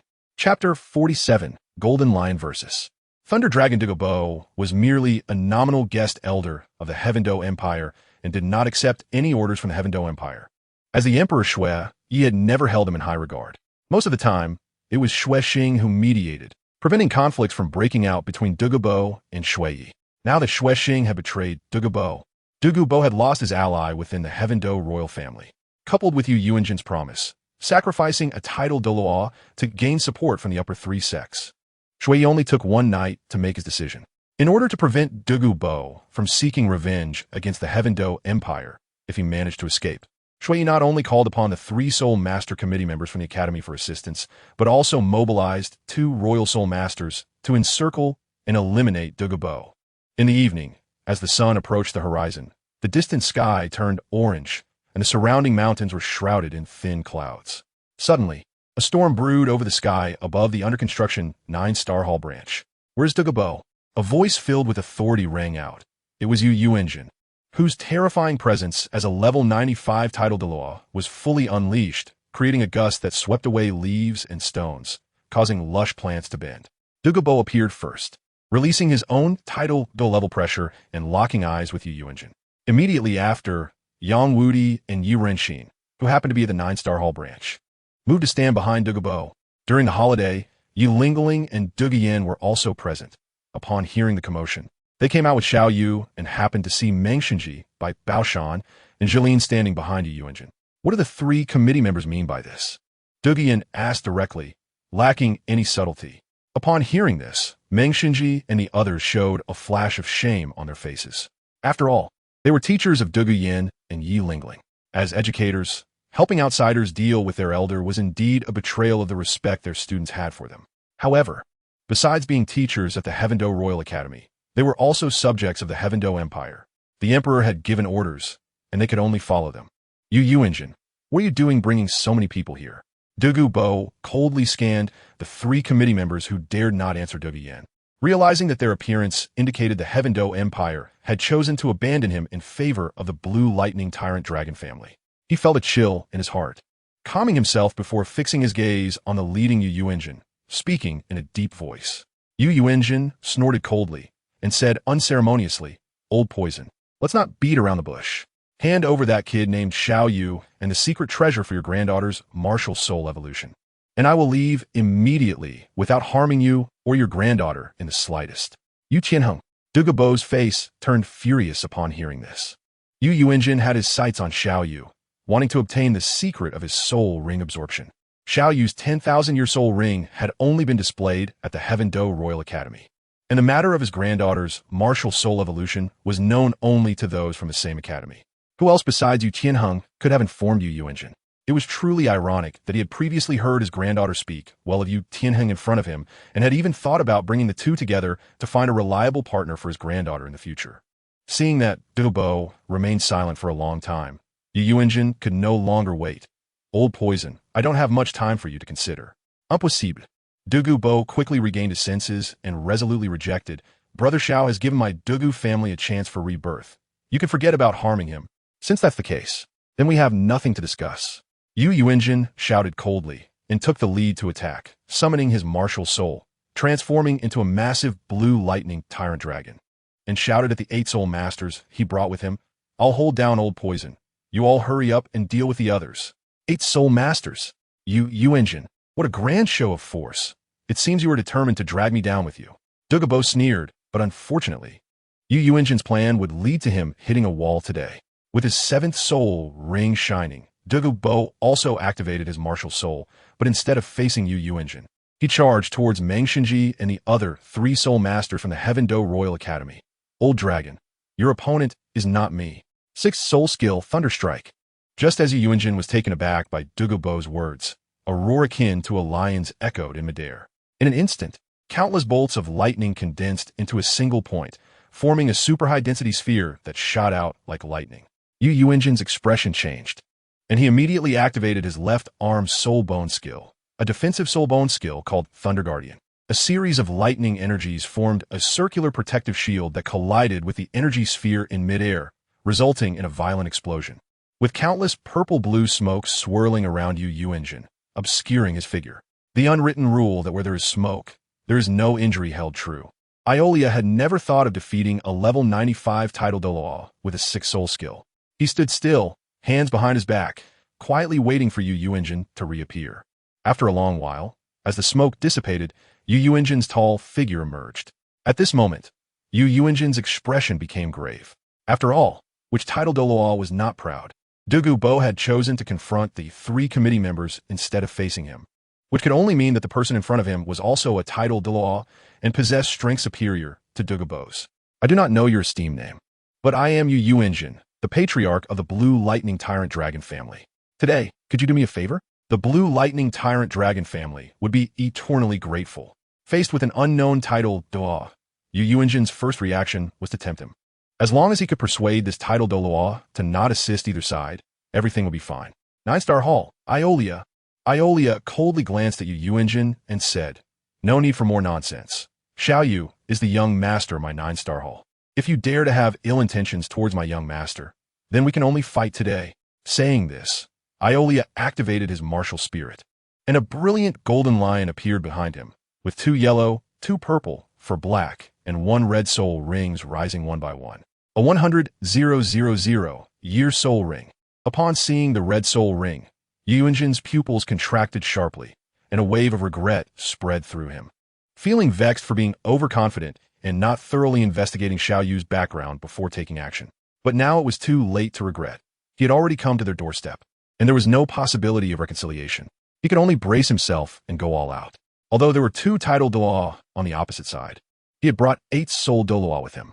Douluo Bo was merely the weakest among the title Douluo, and a few soul Douluo working together might not necessarily lose to him. With a roar, Yu Yuanjin transformed into a giant dragon, his massive body soaring into the sky. Diving towards Iolia, Iolia activated his martial spirit's true form, and the golden lion raised its sharp claws, meeting the charging giant dragon with a ball of light. Chapter 48. Regret not having acted differently in the sunset forest. Above the high sky, thunder roared and winds surged. A giant dragon, nearly 50 meters long, was surrounded by lightning, flying and maneuvering in the air, with a pair of sharp dragon claws striking out relentlessly. Opposite the dragon stood a lion radiating golden light, facing the dragon's claws that seemed capable of tearing everything apart, not only not dodging, but instead meeting it with an even more formidable stance. As the dragon and lion clashed, brilliant purple and gold lights continuously collided in the air, with countless orbs of color emanating from the point of conflict, quickly dissipating. Each collision was accompanied by powerful soul power fluctuations, shaking the very heavens and earth. Beneath the fierce battle of the 295th level Super Douluo Bo, transformed into the Emerald Serpent King, approached Meng Xinji, Bai Baoshan, and Ji Lin, the 3 soul Douluo. The 3 members of the Tiando Royal Academy had been partners for over a decade, and their cooperation was extremely tacit. The moment Douluo Bo attacked, the 3 of them quickly formed a formation. The Tianqing Furnace Soul Douluo by Baoshan and the Tianqing Vine Soul Douluo Ji Lin positioned themselves behind Meng Xinji. simultaneously releasing powerful auras to counter the terrifying pressure emanating from Douluo, unique to title Douluo. Martial spirit possession. The three voices spoke in unison. As the words fell, Meng Xinji's body instantly became ethereal, transforming into a pitch-black shadow, thick black mist rising from his feet, with 2 yellow, 3 purple, and 3 black soul rings simultaneously shining. By Baoshan, the Tianqing furnace soul Da conjured a dazzling golden furnace in his palm, with 7 silver stars shimmering on it, alongside Meng Xinji's soul rings of equal quality. A dense and heavy aura enveloped their bodies. Jilin, the Tianqing vine soul Da, had only one Tianqing vine appear, but its color was as crystal clear as jade, with a faint green aura emanating from him, enveloping his entire being. The three of them were also renowned powerhouses on the continent, and Douluo did not dare to underestimate them. He took the initiative to attack, the Emerald Serpent King flicking its tongue and spitting out a mouthful of green mist. Be careful. Douluo's poison is known to have city-destroying power and is not to be trifled with. Although Bai Baoshan was the defensive soul master among the three, his Tianqing furnace could only defend against physical or energy attacks, leaving him powerless against toxins that spread through the air. Instead, Jilin's Tianqing vine, which had a certain life attribute, could greatly counter Douluo's poison attack. The green vine grew wildly, forming a thick wall of thorns that constantly flailed and struck, resisting the invasion of the Emerald Serpent's poison. Meanwhile, Yang Wudi also made his move, wielding the Breaking Soul Spear and targeting the other 2 Tiando royal family guardians. With the dark long spear in hand, Yang Wudi entered a state of selflessness, all emotions completely vanishing at that moment, all his energy and spirit fully concentrating on the iron spear in his hand. At this moment, the spear was him, and he was the spear. With a roar, Yang Wudi's spear shot out like lightning, each thrust accompanied by powerful killing intent, leaving no possibility of pause with every strike. No breaks, no retreat. The 2 royal guardians had lived a life of luxury for many years and had never encountered Yang Wudi's reckless and fearless fighting style, leaving them flustered and disoriented. And despite their numerical advantage of 2 against 1, they were utterly unable to fight back against Yang Wudi. We should help the clan leader. The elder of the Blue Lightning Tyrant Dragon clan, Yu Enjin, observed the 3 battlefields and quickly made a judgment. The few soldats from the Tiando royal family were not familiar with them, and their rash involvement might disrupt their original formation, yielding a counterproductive effect of 1-1 being less than 1. It would be better to assist their clan leader, whom they knew well. Yu Enjin and Yu Xiaoxin understood and nodded, preparing to rush toward Yu Enjin and Iolia. But before they could take 2 steps, a sharp, numbing sensation suddenly coursed through their bodies, and the 3 stumbled simultaneously, kneeling on one knee. Sorry, my old friends are currently enjoying the thrill of battle, and I can't let you ruin it. You few, why not play a few moves with me? A mocking voice rang in the ears of Yu Enjin and the others. They turned to see a blue-haired man standing not far away, who was Milo. He had used his 5th soul skill, the restriction thought wave, a wave-type large-scale control skill directly emitted by telekinesis. Those hit by this skill would immediately become paralyzed and unable to act, experiencing immense pain and fear akin to being stung by a scorpion. Another title, Douluo. The hearts of Yu Enjin and the others sank. Without even summoning his martial spirit, he could simultaneously restrain all 3 soul Douluo, meaning he could only be a powerhouse at the title Douluo level. Yuan Hao, Xiaoxin, let us fight him, Yu Enjin shouted, activating the Blue Lightning Tyrant Dragon and opening his martial spirit's true form. Milo was only using his 5th soul skill, and the Blue Lightning Tyrant Dragon was known for its tough and resilient body. Yu Enjin suddenly exerted force, instantly breaking free from the thought wave. Seeing this, Yu Yuanhao and Yu Xiaoxin followed suit and, boosted by their martial spirit's true form, freed themselves from the restraints. The 3 Thunder Dragons, each nearly 30 to 40 meters long, charged recklessly at Milo. Overestimating yourselves, Milo sneered, activating his martial spirit, a golden scorpion shining with light, blocking the 3 Thunder Dragons.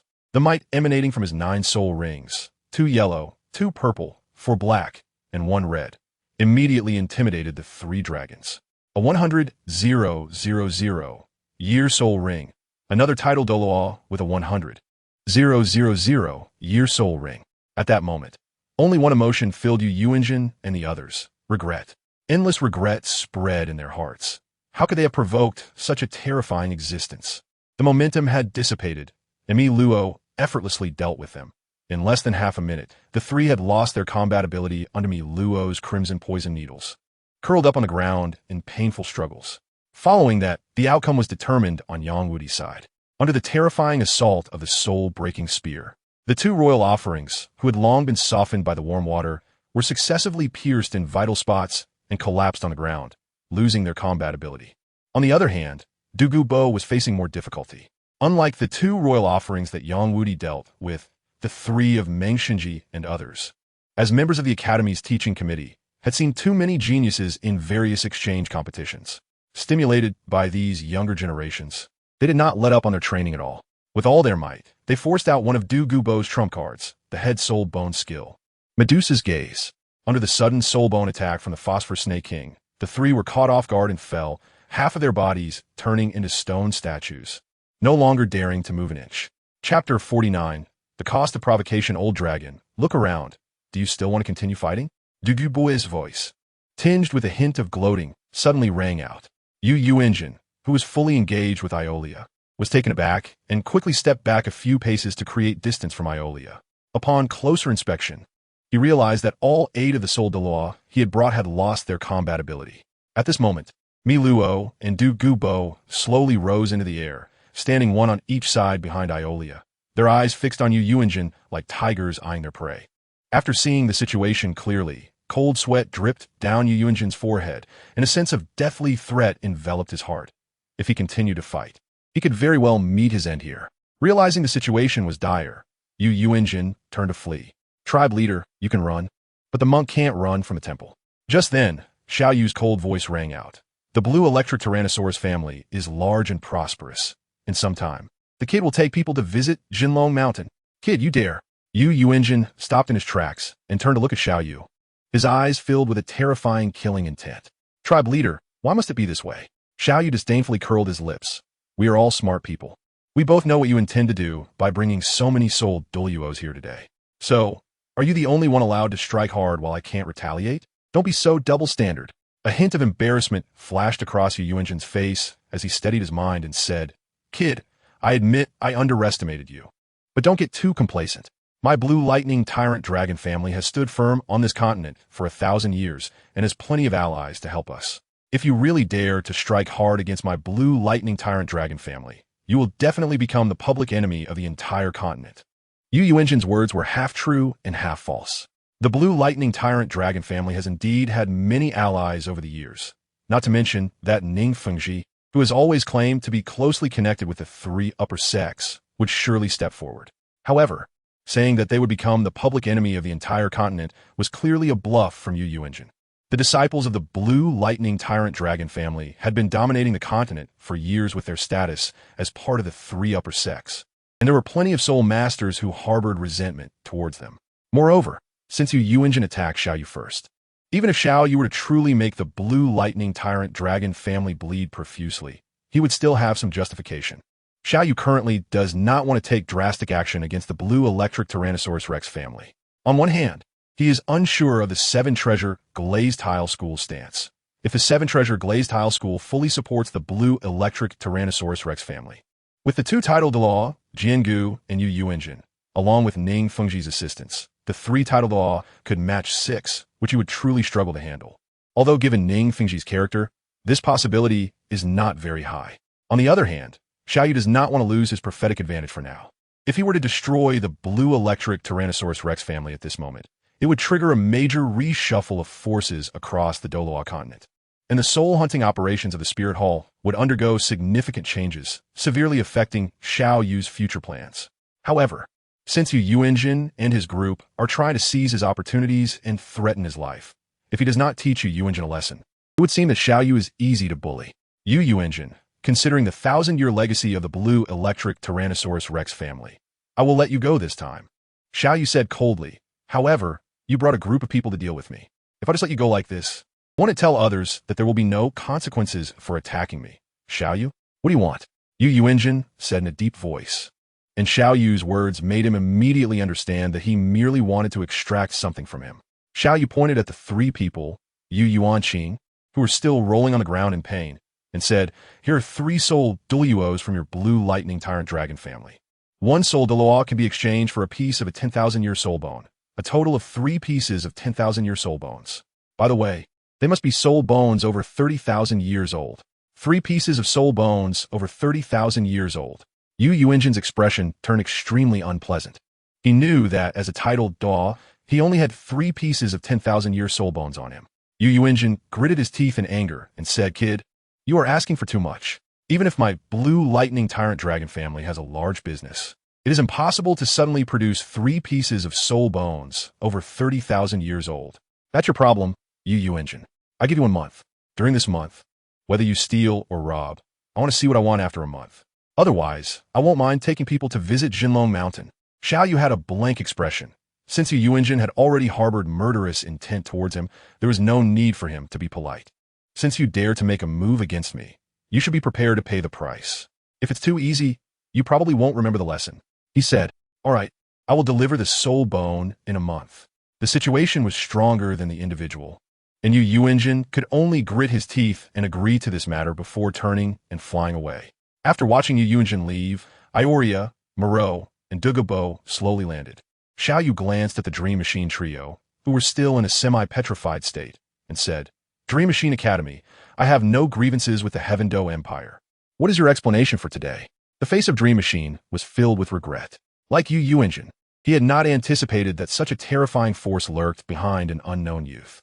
Now, as he was at the mercy of others, for the sake of the Heaven Do Empire and the lives of himself and his 2 old partners, he could only push all the blame onto Yu Yuanjin. The Blue Lightning Tyrant Dragon family is powerful. Yu Yuanjin personally came to the academy, and we old fellows, intimidated by his strength, took it upon ourselves to follow him here. Now that we have fallen into the hands of young Master Xiao, we leave our fate in your hands, just hoping that young Master Xiao will not vent his anger on the royal family." Xiao Yu's lips curled slightly.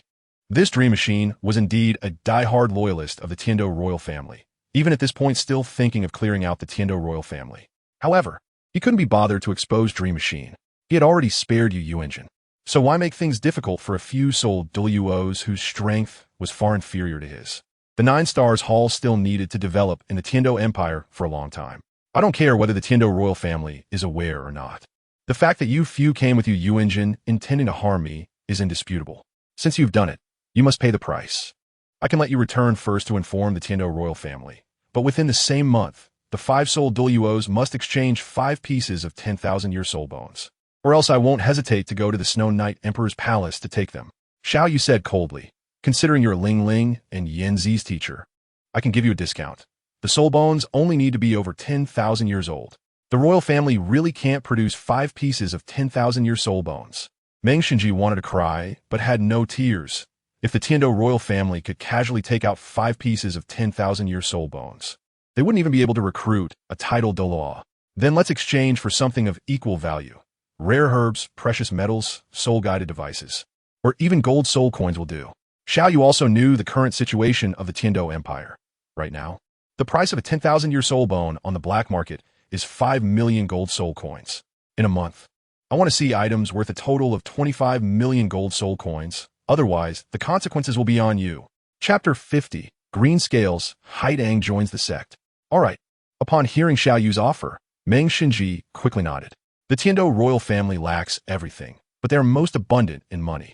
Xiao Yu turned to Douluo and said, "Senior Douluo, please help lift his petrification so he can go back and deliver a message." Douluo nodded, activated his soul bone skill, and 2 beams of white light flashed.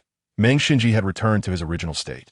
After lifting the petrification from Meng Xinji, Douluo looked at him seriously and said, "When you return, please inform Prince Xuexing that Douluo no longer owes him anything and will no longer be a guest elder of the Tiando Empire. By the way, Yan Zi will also withdraw from the Tiando Royal Academy. We will have no further connections."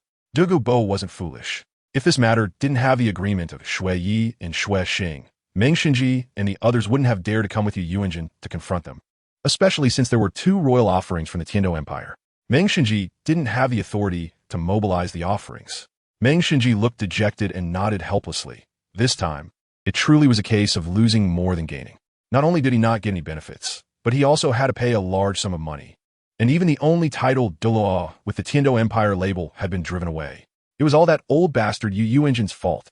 Meng Xinji, Lingling is also not suitable to stay at the Tiando Royal Academy anymore, so please help arrange her withdrawal.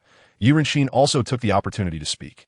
After witnessing Xiao Yu's background and the emotional bond between him and his precious granddaughter, he had long wanted to have Yi Lingling withdraw and follow Xiao Yu. After all, with Xiao Yu's background and talent, it was likely that no girl on this continent would be unaffected.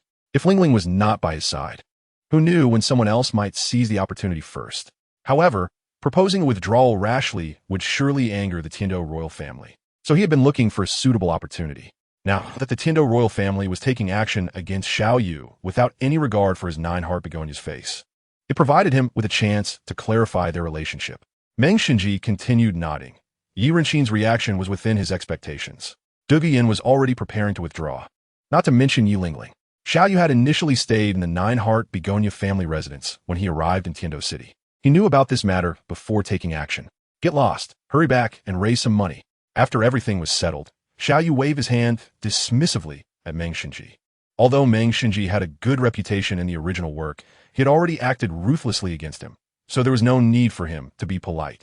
Even though being scolded by a junior, when he thought of the two powerful titled Douluos behind Xiao Yu with their 100,000-year soul rings, Meng Xinji didn't dare to show even a trace of dissatisfaction and left meekly. After Meng Xinji walked far away, Dugabo suddenly turned around and bowed deeply to Xiao Yu. Xiao Yu was truly frightened by Dong Gubo at this moment, quickly sidestepping to avoid Dong Gubo's grand gesture, and asked, "Senior Donggu, what are you doing?" "Shallow brother, I, Dong Gubo, misjudged people and almost caused a disaster. If it weren't for you all being here today, I'm afraid my grandson and I would be doomed." Dong Gubo was not wrong in saying this. If Xiao Yu hadn't been reluctant to part with the Ice and Fire Tuyin and decided to build a branch here, Dong Gubo alone would have faced a dead end against the siege of Yu Yuanjin and others.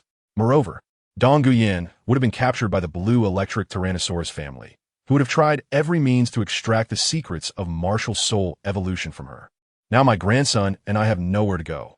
I wonder if the second condition of Brother Xiao from that day still counts? Of course it counts. Xiao Yu stepped forward to help Dugabo up. The younger generation has long admired the reputation of Senior Dugu. It's truly like adding wings to a tiger for Senior Dugu to join our sect.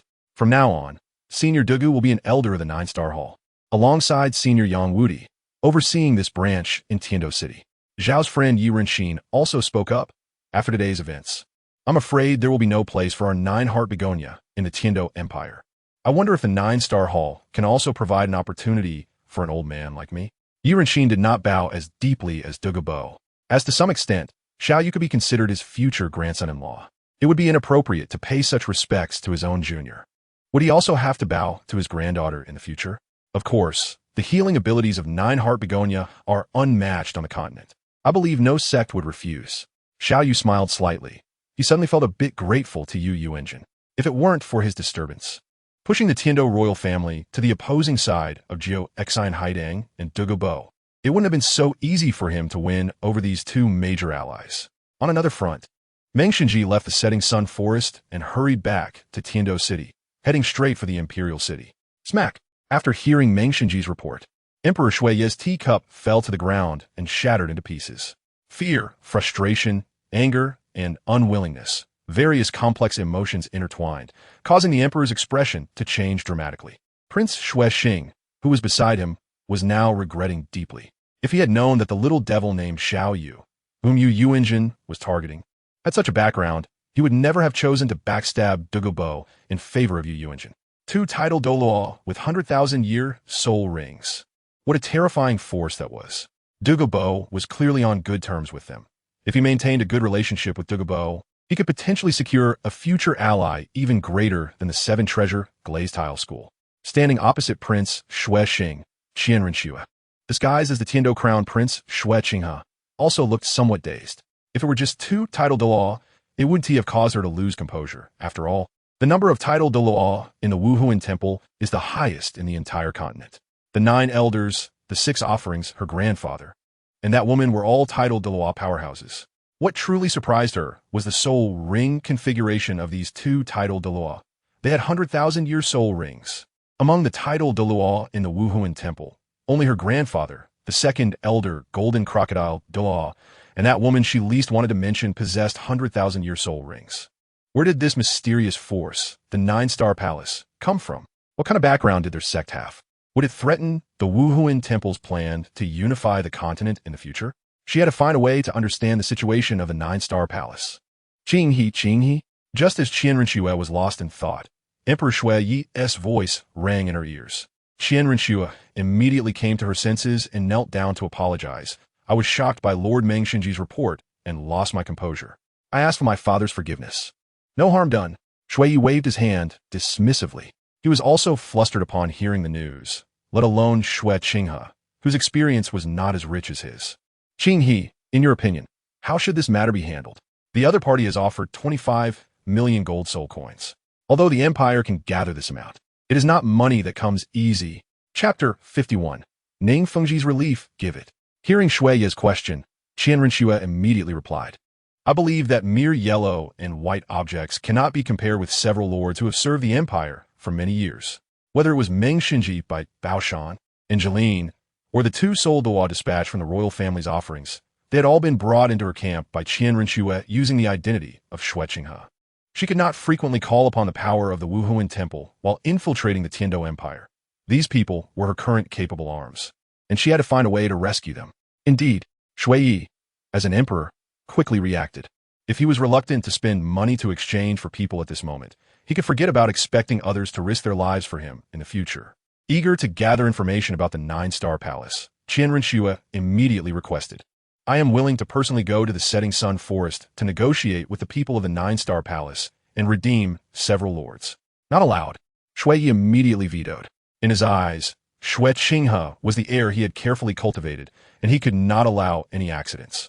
Now that the Nine-Star Palace has already become hostile with the Empire, how can you, the Crown Prince, take such risks? If something were to happen, where would the Empire go after I am gone for 100 years? Precisely because the Nine-Star Palace has already become hostile with the Empire, I must personally go to resolve the conflict. Qianrenxue said seriously, Father, this Nine-Star Palace is mysterious and powerful. Just considering those 2 titled Douluo with 100,000-year soul rings is enough to rank them among the top forces on the continent. If we cannot resolve the conflict with them in time, if they side with Xing Luo in the future, then the Empire will be in danger. Rest assured, Father. Qianrenxue continued, before I set off, I will go to the 7 Treasure Glazed Tile School and ask Master Ning to accompany me to the Setting Sun Forest. With Master Ning there, I believe there will be no issues. Very well, with Master Ning present, those people from the Nine-Star Palace will probably not be too unruly. Shui Yi was persuaded by Qianrenxue and nodded in agreement with her request. After the meeting was dismissed, Qianrenxue immediately left the Imperial Palace, heading straight for the location of the 7 Treasure Glazed Tile School. The 7 Treasure Glazed Tile School was situated among the mountains, a relatively common geographic location. Most sects would establish themselves in such places, as it kept them away from the hustle and bustle of the city and allowed them to gather resources from the nearby mountains. Additionally, they could rely on the unique environment to hide the sect well. Those unfamiliar with the area would have to search for a while. Although Qianrenxue, or rather Shui Qinghe, in everyone's eyes, was a disciple of Ning Fengji, discerning people understood that this was merely a political transaction. Thus, Shui Qinghe did not have much authority in the 7 Treasure Glazed Tile School and could not move freely. Upon reaching the outskirts of the 7 Treasure Glazed Tile School, she used the special communication method left for her by Ning Fengji to inform him. After Ning Fengji was aware, he sent an elder to bring her into the sect. In the 7 Treasure Glazed Tile School, in the discussion hall, the main seat on the north side, facing south, was a large chair carved from sourwood, with an enormous jade stone embedded in the backrest. The jade was a deep green and emitted a soft, warm aura, a piece of top-quality warm jade. Sitting on the sourwood chair was a man with a refined appearance, straight nose, and square mouth, dressed in a spotless white robe. His long, smooth black hair fell down his back, and he appeared to be around 40 years old. He was Ning Fengji, the sect master of the 7 Treasure Glazed Tile School. For many years, Ning Fengji had always maintained his composure even in the face of great crises. But at this moment, after hearing what Shui Qinghe has said, his expression changed several times. While he was shocked, he also felt 3 parts relief. Why 3 parts relief? This brings us back to a question Xiao Yu had previously raised. The 7 Treasure Glazed Tile School had clearly learned from the Jiao Xen Haitang family that the 9-Star Palace possessed soul tools with offensive or defensive capabilities that could change the status of auxiliary soul masters. Yet they had never approached to discuss business. That was because Ning Fengji believed that although soul tools were exquisite, long-term use would inevitably lead to wear and tear, resulting in their scrapping. This would require the sect to invest a significant amount of money to continually replace the soul tools for their disciples. If that were the case, it would be better to seize the manufacturing method of the soul tools directly from a 9-star palace. In the original work, he had attempted to obtain the manufacturing method of hidden weapons from Tang San, but he was deterred by Tang San's powerful backing, Tang Hao. However, Ning Fengji was cautious and did not dare to act rashly without understanding the situation of the 9-star palace. Yet, Yu Yuanjin had paved the way for him. With 2 unknown but possessing a 9th spirit ring of 100,000-year level title Daw, the invincible poison bow, and the former leader of the Pa family, one of the 4 affiliated sects of the Haotian sect, who had the combat power comparable to title Daw, Yang Wudi. The 9-star palace had already established a standing equal to that of the 7-treasure glazed tile school. After listening to Shui Qinghe's intentions, Ning Fengji immediately expressed his agreement. Qinghe, rest assured, when you're ready to set off, just let me know, and I will accompany you along with Uncle Jian. Additionally, if you have difficulty raising funds, the 7-treasure glazed tile school can also provide full support, even without the invitation from Shui Qinghe. After learning about the strength of the 9-star palace, Ning Fengji had already planned to pay a visit. Although he had the intention to seize the sole guide production of the 9-star palace, he had not yet acted on it, and the 2 parties had not reached the point of a complete falling out like the Blue Lightning Tyrant Dragon family. In recent years, as the Haotian sect went into seclusion, the Spirit Hall appeared calm on the surface, but in reality, it was continuously expanding its influence in the Soul Master world. As the leader of the upper 3 sects, Ning Fengji increasingly felt this pressure. At this time, a mysterious sect with high-level combat power, not weaker than the upper 3 sects, appeared, and of course, Ning Fengji wanted to find a way to establish a good relationship to resist the Spirit Hall together in the future. The 2 pretended to be courteous, with Ning Fengji verbally reminding Shui Qinghe a few times not to slack off in his cultivation, to which Shui Qinghe obediently agreed.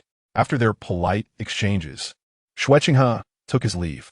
Once Shui Qinghe had walked far away, an old man with white hair and beard, but a face as tender as a baby's, emerged from the back room.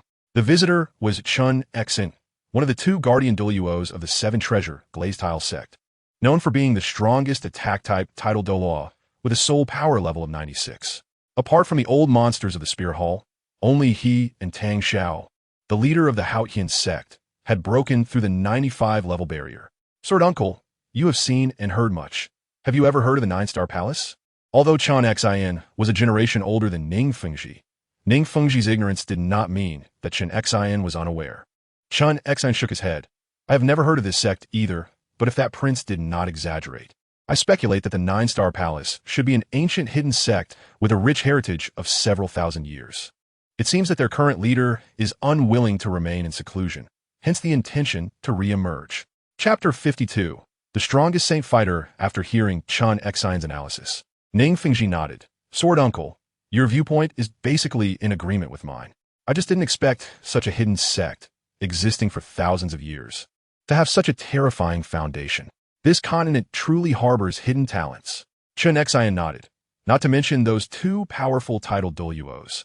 Just speaking of the young master Xiao Yu, who triggered the conflict among the Blue Lightning Tyrant Dragon, the Tiando Imperial family, and the 9-star palace.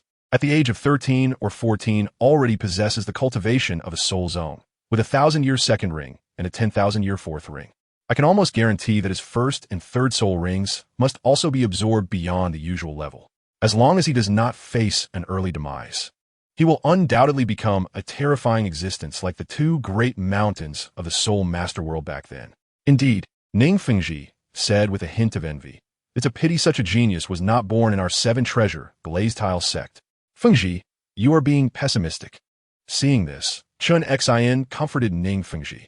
Our 7-treasure glazed tile sect also has Rong Rong, a support-type soul master with innate soul power of level 9. This is also a rare talent in the continent for 100 years.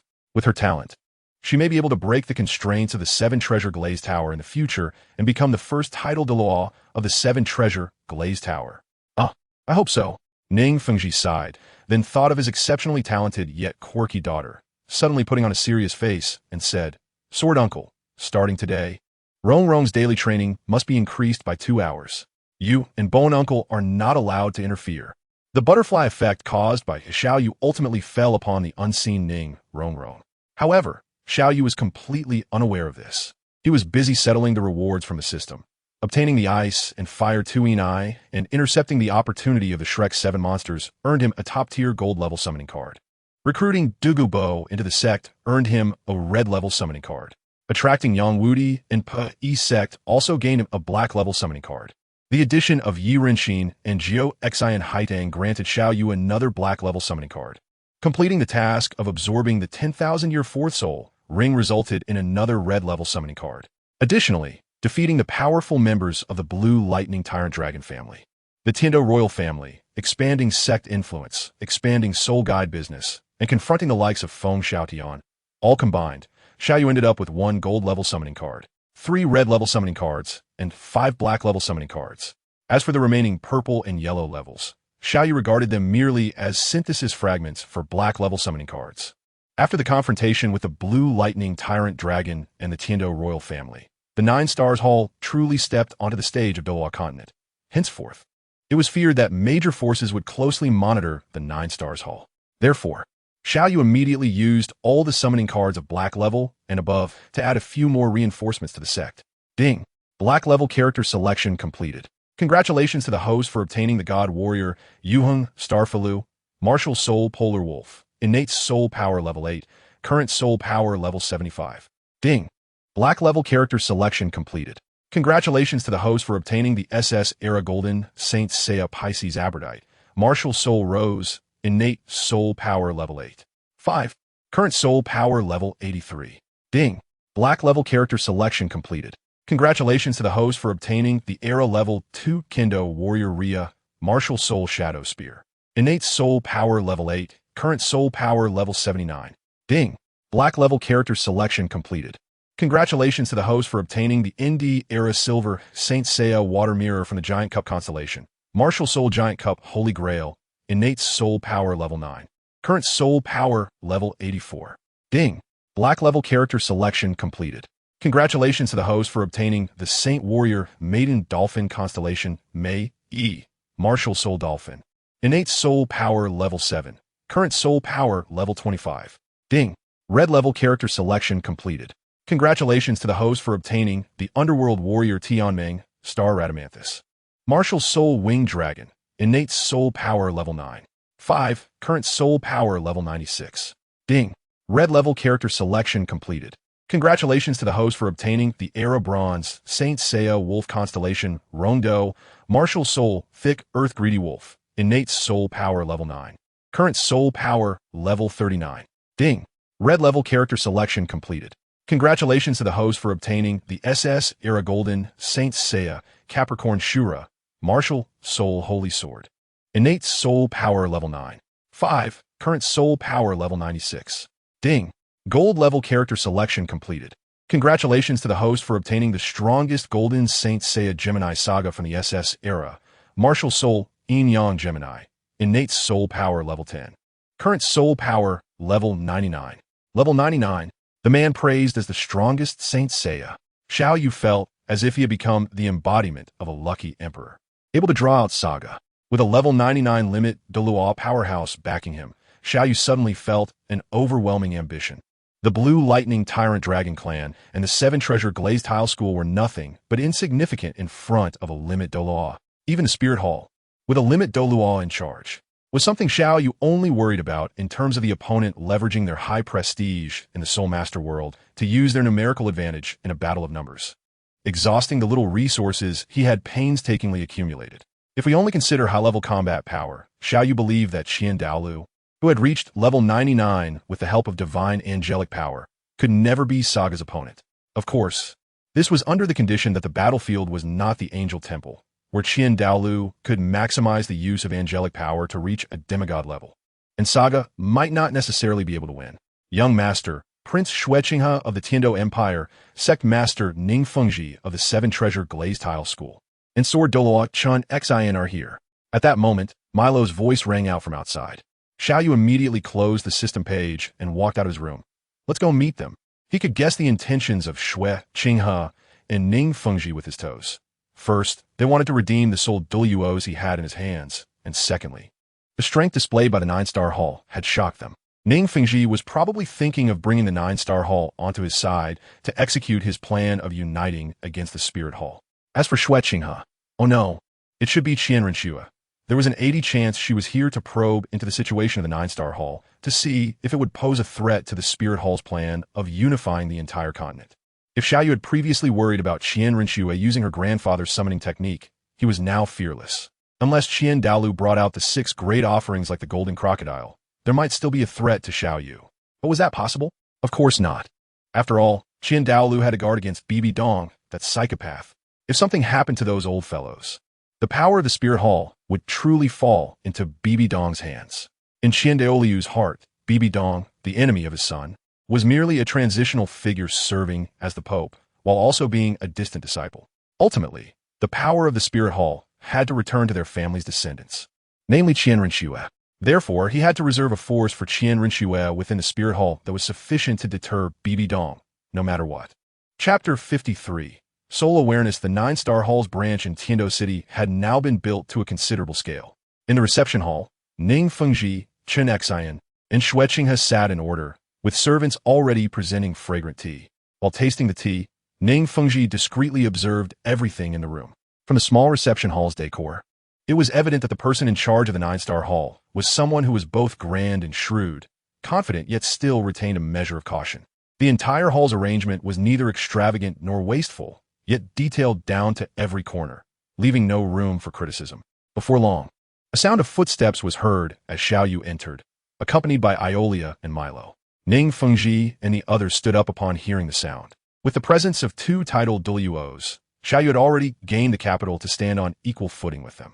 Sect, Master Ning, His Highness the Prince. Sword Douluo, Your Excellency.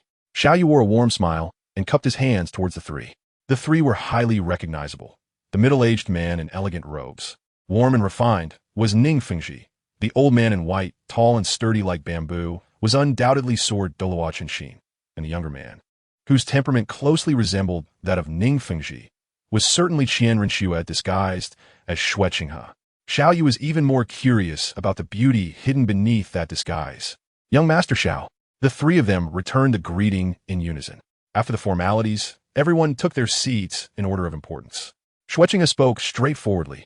Young Master Xiao, this misunderstanding was entirely due to Yu Yuanjin's coercion with force.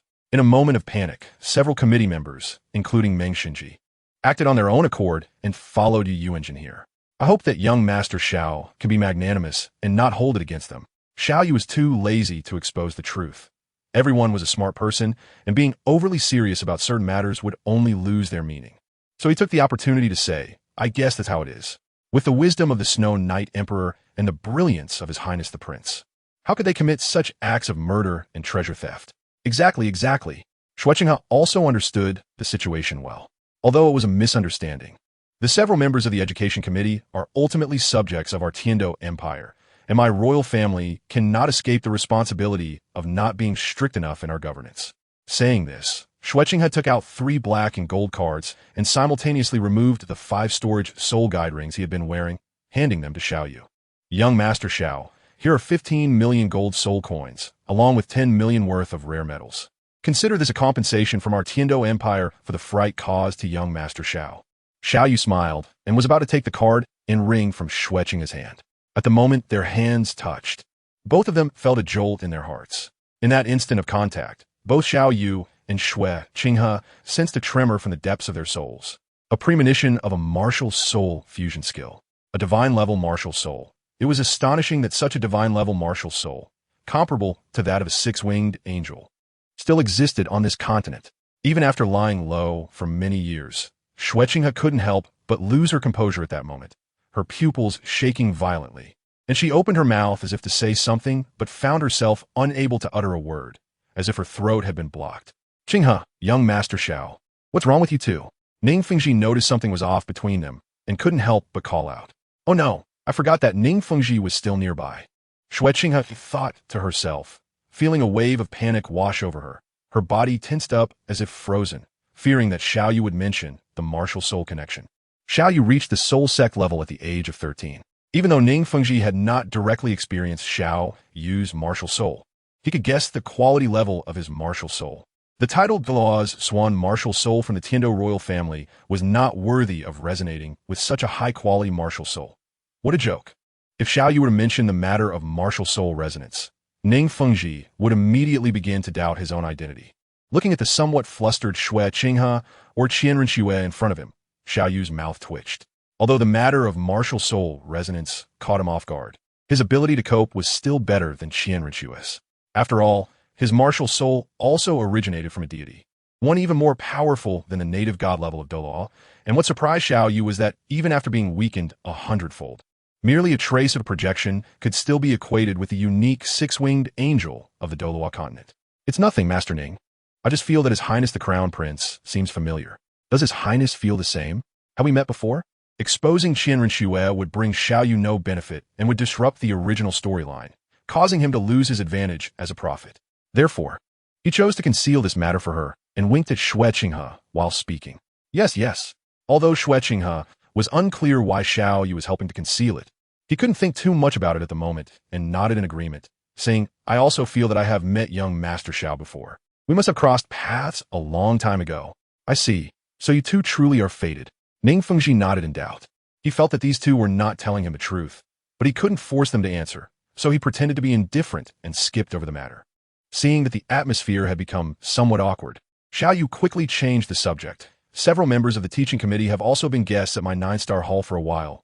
Soon, His Highness the Crown Prince can take them along to leave. Shui Qinghe also snapped back to his senses from the shock of the martial soul resonance and quickly expressed his gratitude, saying, during this time, the members of the teaching committee have troubled young Master Xiao.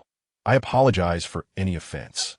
After that, the two chatted about various topics, and the atmosphere became harmonious again.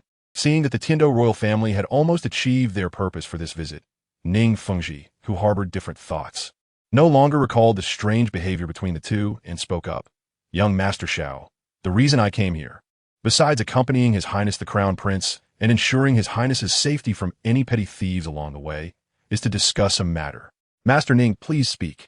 Xiao Yu knew that Ning Fengji was most likely thinking about the soul guide, but that didn't stop him from teasing Ning Fengji a bit and raising the price. Ning Fengji cursed inwardly, thinking that this kid could come up with all sorts of ideas, but he still put on a very amiable face. I've heard that the 9-star hall has both offensive and defensive soul guides, and they're even selling them to the outside world? Xiao Yu nodded calmly and said, that's right. Does Master Ning have an interest as well? Ning Fengji smiled slightly and said, I have a business proposal I'd like to discuss with young Master Xiao. Xiao Yu remained calm, while Ning Fengji could only continue speaking, although the soul guide devices in Xiao Xiaoti's hands are unparalleled in the continent. The 9-star hall has been reclusive for many years, and it may be difficult to open up sales channels in a short time. As for my 7-treasure glazed tile school, our industries are spread across the continent. I'm not boasting, but in any prominent city in both empires, there is a shop of the 7-treasure glazed tile school. If Xiao Xiaoti is willing to cooperate with me and share the soul guide manufacturing technology for joint development, I guarantee that within a year, the orders for soul guides will increase tenfold. The 9-star hall could take 40 of the profits from the sales of soul guides each year. What does Xiao Xiaoti think? Chapter 54. Night meeting with Qianren Xue. Do you take me for a fool? Upon hearing Ning Fengji's proposal, Xiao Yu was furious. After all that talk, Ning Fengji just wanted to empty his hands and take the soul guide manufacturing technology. As for the profit sharing, let's not even mention how long Ning Fengji's verbal promises would last. According to Ning Fengji's cooperation method, the shops would belong to the 7-treasure glazed tile school. The customers would also be from the 7-treasure glazed tile school, and the accounts would be in the hands of the 7-treasure glazed tile school. Ultimately, how much profit there would be each year would still depend on Ning Fengji's word. Did Xiao Yu have easy mark written on his forehead? Xiao Yu resolutely refused, saying, Master Ning, the technology for crafting soul-guiding devices is the highest secret of our 9-star palace and must not be divulged. Is that really not possible? Ning Fengji sighed softly, then changed his tone and said, in that case, I would like to purchase a batch of soul-guiding devices from young Master Xiao. If that is permissible, that is certainly possible. Xiao Yu nodded and said, later, I can compile a list for you, and Master Ning can choose as you wish. Xiao Yu had previously given the 9-star hall a list of soul guide devices, but that list was priced at a friendship rate. For Ning Fengji, there was no need for friendship. He could charge as much as possible since the other party was the richest sect in the world and wouldn't care about this small amount of money. Ning Fengji cupped his hands and said, "I appreciate your efforts, young master." After a round of polite conversation, Shui Qinghe and Ning Fengji reluctantly felt they had achieved their purpose for this trip and got up to take their leave. Shortly after leaving the Sunset Forest, the two sides parted ways. Shui Qinghe returned to Tiando City with 4 grateful-souled Douluos, while Ning Fengji headed towards the 7-treasure glazed tile school with Jian Douluo. "Uncle Jian, what do you think of that young master Xiao Yu?" On the way, Ning Fengji couldn't help but ask Jian Douluo. Chen X's expression was solemn as he said, "With those 2 titled Douluos around, I wouldn't dare to overstep. I can only sense that the boy has robust soul power and vigorous vitality. Within the same rank, I fear no one can match him. It's one thing to have outstanding talent, but this boy's character is also exceptional. At such a young age, he operates without a flaw and is exceedingly shrewd." Ning Fengji sighed and lamented, "What a pity. If this boy weren't the young master of the 9-star hall, but instead alone, I would spare no effort to recruit him into the 7-treasure glazed tile school." Chen Xian nodded in agreement. The 7-treasure glazed tile school was currently in a transitional state, with the only standout being Ning Fengji's daughter, Ning Rongrong, who had innate soul power of level 9. However, she was ultimately just a support-type soul master and needed strong teammates to protect her in order to unleash the terrifying support capabilities of the 7-treasure glazed tower. If Xiao Yu could join the 7-treasure glazed tile school and grow under their protection, he could eventually achieve the rank of title Douluo and assist Ning Rongrong, allowing the 7-treasure glazed tile school to thrive for at least another century. Unfortunately, Xiao Yu had already been labeled as belonging to a sect, making it impossible for him to join the 7-treasure glazed tile school. Thus, Ning Fengji could only sigh no matter what. "We must maintain a friendly relationship with the 9-star hall for now. As for what comes next, we can only take it one step at a time." A few days after Shui Qinghe and Ning Fengji, Yu Yuanjin finally gathered 3 soul bones that were over 30,000 years old and hurried to the Sunset Forest to redeem his people. Unlike Shui Qinghe and Ning Fengji, who had composure, Yu Yuanjin arrived, threw down the 3 soul bones, and angrily led 3 clan elders away. Xiao Yu shrugged off the rudeness of Yu Yuanjin, showing no concern.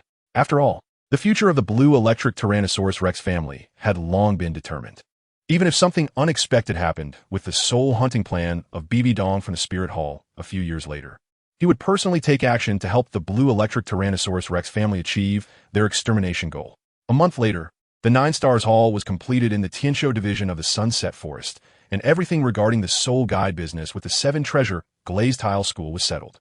Xiao Yu then led a group of people to set off on the return journey to prepare for the registration matters of the academy. The return journey was much more splendid than Xiao Yu's arrival. The Tiando royal family went to great lengths to strengthen their relationship with the 9 Stars Hall, covering all expenses along the way, so there was no need to spend money looking for inns or taverns. They stayed directly at the official post station.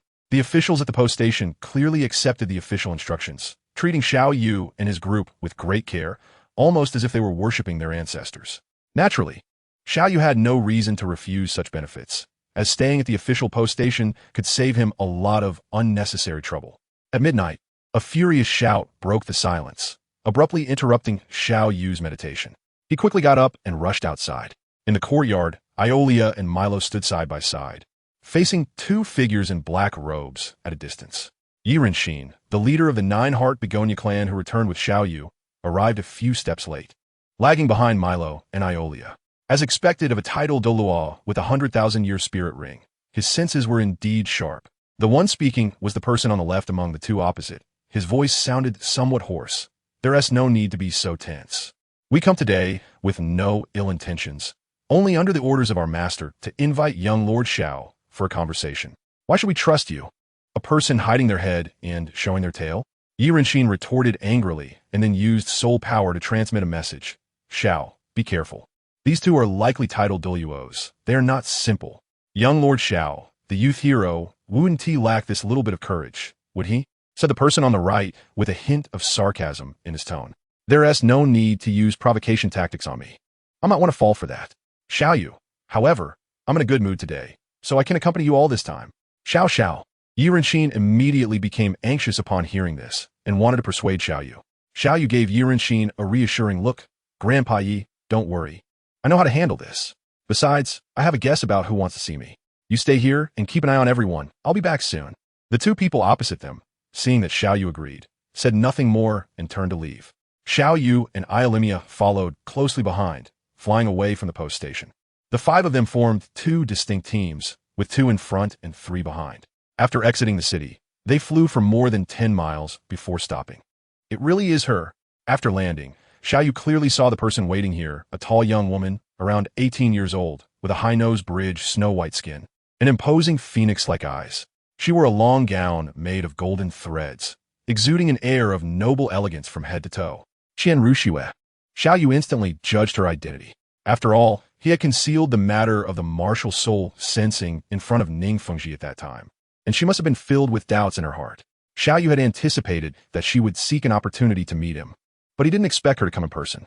Chapter 55. Their conversation, Qian Rinchue's expression was calm as she gazed at Xiao Yu descending from the sky. Their eyes met, and for a moment, it felt extremely quiet. "Should I address you as Your Highness the Crown Prince? Or something else, like Your Highness the Saintess?" After a long while, Xiao Yu finally spoke, breaking the silence. Upon hearing this, Qian Rinchue's pupils trembled violently, and then she feigned calmness as she said, "I don't understand what you're talking about. Isn't it pointless to speak like that?" Xiao Yu shrugged indifferently. "The soul sensing is mutual. What you can perceive, I can also perceive. You can't hide anything from me." Qian Rinchue's expression changed slightly as she turned to the two people behind her and said, "Uncle Snake Spear, Uncle Stabbing Porcupine, you two go on the perimeter to keep watch. No one is allowed to approach here." Xiao Yu also said, "Oh, why? Milo, Iolia, you two go outside and keep an eye on things." The four titled Douluo acted as instructed, each occupying a corner in the southeast, southwest, northeast, and northwest, keeping an eye on the incoming people while also being wary of the opponent. "Aren't you afraid I'll kill you?" After the four left, Qian Rinchue suddenly revealed a playful smile. "Let me tell you, my soul power is already close to level 60, easily enough to kill you. Since I dare to stay here, I naturally have my own trump card for survival." Xiao Yu's expression was calm. "Moreover, we are both intelligent people. What benefit would killing me bring you?" Qian Rinchue smiled slightly. "It can eliminate a potential strong enemy. Isn't that benefit significant enough? Why do you think I would be your future enemy instead of strong ally?" Xiao Yu said calmly, "Don't forget, just a few days ago, I helped you get through in front of Ning Fengji. If I had told the truth back then, with Ning Fengji's shrewdness, do you think he would have noticed something? At that time, the sword Douluo was right beside you, so it seems I've saved your life. Yet, as soon as we meet, you shout for my death. Isn't that a bit ungrateful?" "You." Qian Rinchue was momentarily speechless, and after a long while, she finally said softly, "How did you guess my identity?"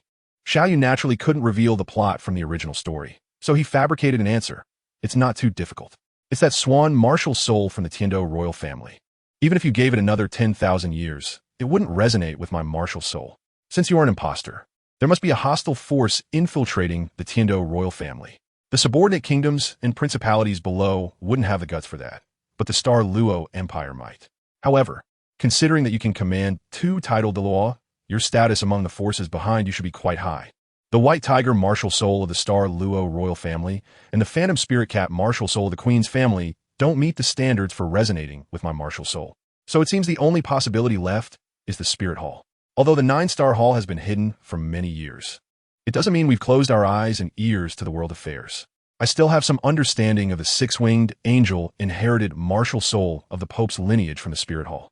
Why didn't you expose me in front of Ning Fengji before?" Qian Rinchue asked again. Xiao Yuman said nonchalantly, "Why should I expose you? Does this have anything to do with me? Is Shuya my father, or is Ning Fengji my father? It actually sounds quite reasonable." Qian Rinchue was momentarily at a loss whether to laugh or cry. "Is it really just because of this?" "Not entirely," Xiao Yu said lightly. "Compared to those noble families in the Tiando Empire who are merely occupying positions without contributing, I actually think it's not a bad thing for you to take charge of the Tiando Empire. Ever since I stepped into Tiando City, I've heard so much about the prince's wisdom that my ears are almost calloused." Qian Rinchue asked curiously, "Don't you care that my means of usurping the country are not honorable?" Xiao Yu shook his head and said, "In the struggle between great powers, any means are considered normal. Moreover, the ruling class of the Tiando Empire is utterly corrupt, and the common people are being exploited by officials at all levels, living in unbearable hardship. The corruption has already seeped into the very bones of the Tiando Empire. Even without you, it would eventually be replaced by others. The six-winged angel is the ambassador of the angel god in the world, representing light and divinity. I believe you will do better than they do. Upon hearing this, Qian Renxue revealed a charming smile and said, "Since you think so highly of me, would you be interested in joining the Spirit Hall to help me?" After a pause, Qian Renxue continued to explain, "I can promise you that if the 9-star hall is willing to join the Spirit Hall, it will have the highest degree of autonomy. All sect affairs will still be under your responsibility, and the Spirit Hall will not interfere at all." "I refuse." Xiao Yu shook his head and firmly refused, saying, "Your Highness the Saintess, I hold you in such high regard, yet you think about how to annex my sect. Isn't that unprincipled?" "That's not what I mean." Qian Renxue hurriedly clarified, "My promise is genuine. As long as you are willing to join, everything will remain the same except for the title of the Spirit Hall on the outside. Your Highness the Saintess, if you want to discuss cooperation with me, we can have a good talk. But if you want to proceed with annexation, then I must excuse myself and take my leave." Xiao Yu has his own future plans and developments. The independence of a 9-star hall is a bottom line that he cannot tolerate being challenged, and he will never accept any form of annexation. Moreover, Qian Renxue's current assurances are bold, but who can guarantee what will happen in the future? Furthermore, can she really be a better leader than Bibi Dong? Seeing Xiao Yu's firm attitude, Qian Renxue also realized that her proposal was somewhat unrealistic. So she no longer insisted. "Cooperation? How do you want to discuss cooperation?" Xiao Yu was instantly filled with frustration, gritting his teeth and saying, "Sister, if I remember correctly, it should be you who came to find me, right? You didn't come here without having thought things through, did you?" Upon hearing this, Qian Renxue's face flushed with embarrassment. Realizing that her disguise was likely to be discovered by Xiao Yu, she hurried to clarify things with him. However, due to the business with the 7-treasure glazed tile school involving soul tools, Ning Fengji would occasionally bring the sword or bone Douluo around, making it impossible for Qian Renxue to find an opportunity to talk to Xiao Yu without them around. After finally negotiating the business between the 9 Stars Hall and the 7-treasure glazed tile school, she was surprised to find that Xiao Yu was about to leave. Without thinking too much, she made an excuse to leave the palace and followed him. As for what to do after they met, she hadn't really considered it at all. This silly girl. Seeing this, Xiao Yu was speechless. This woman could be quite calculating when she wanted to be, but when she was foolish, it was astonishing. No wonder the vast estate of the Spirit Hall was ultimately squandered by her and her daughter. Sighing helplessly, Xiao Yu proposed, "How about this? Let us temporarily reach an agreement. I promise not to disclose your identity to anyone, and you need to use your identity as the crown prince of the Tiando Empire to provide certain conveniences for my sect within the Tiando Empire. Establish a good cooperative relationship with my 9-star hall. I believe the Snow Knight Emperor would be pleased to see that." "Okay." Qian Renxue thought for a moment and nodded in agreement. Chapter 56. The unexpected arrival of Huo Wu after reaching an agreement with Qian Renxue. She quickly stood up to leave. After all, her public identity was that of the crown prince of the Tiando Empire. And if the esteemed crown prince were to disappear for too long, not to mention the astute Ning Fengji, even the Snow Knight Emperor would likely grow suspicious. After Xiao Yu returned to the sect, he immediately set about arranging the establishment of the academy. With Xue Qinghe providing protection, the official authorities of the Sylphia Kingdom dared not make things difficult for Xiao Yu. A piece of land covering over 1,000 acres, beautifully scenic and away from the hustle and bustle, was granted to him. After reaching a business agreement with the 7-treasure glazed tile sect, Xiao Yu no longer worried about finances. Upon acquiring the land, he immediately allocated 20 million gold soul coins to invest in the construction of the academy. The development of the academy was a long-term plan, and more importantly, Xiao Yu wanted to recruit those students who had no ties to powerful factions and possessed outstanding talents into the 9-star hall. This required fostering a sense of belonging to the academy among the students. Unlike Flander, who played the game of empty-handed tactics, allowing students to be educated in a completely free-range manner, Xiao Yu wanted to ensure that if students succeeded, it was due to his teaching, and if they failed, they wouldn't be able to say, "You aren't a graduate of our academy." Significant funds were invested, including the establishment of simulated training grounds, battle arenas, and various training facilities. Even for the student cafeteria and dormitories, Xiao Yu spared no expense to ensure the best quality. For the management of the academy, he appointed Mu as the principal, while the serious and meticulous Xuanwu was made the director of education, responsible for the academy's daily affairs. In terms of the academy's curriculum, Xiao Yu modeled it after the Shrek Academy, establishing both an outer and inner academy. The outer academy was divided into 6 grades, with assessments conducted twice a year. Students who passed the assessments could advance to the next grade. Those who broke through to Soul Master level before the age of 20 could participate in the inner academy assessments. In the Douluo world, 3 Soul Kings around the age of 20 from the Spirit Hall were already considered the golden generation, and achieving level 40 by 20 years old was quite a rigorous standard. The inner academy served as a cradle for providing excellent talent reserves for the sect. It did not have a systematic curriculum. Most training focused on practical combat. The sect would issue tasks similar to hiring mercenaries, and students could choose to accept and complete them. Naturally, due to the threats associated with inner academy tasks, the sect's resources would heavily favor the inner academy, including high-level soul tools, high-quality pills, and even soul bones. The inner academy's system lasted 3 years, and after that, students who met the requirements could graduate. During graduation or their time in the inner academy, the sect would entice outstanding students to join the 9-star hall. Of course, if inner academy students were unwilling to join, the sect would not force them, emphasizing voluntary participation.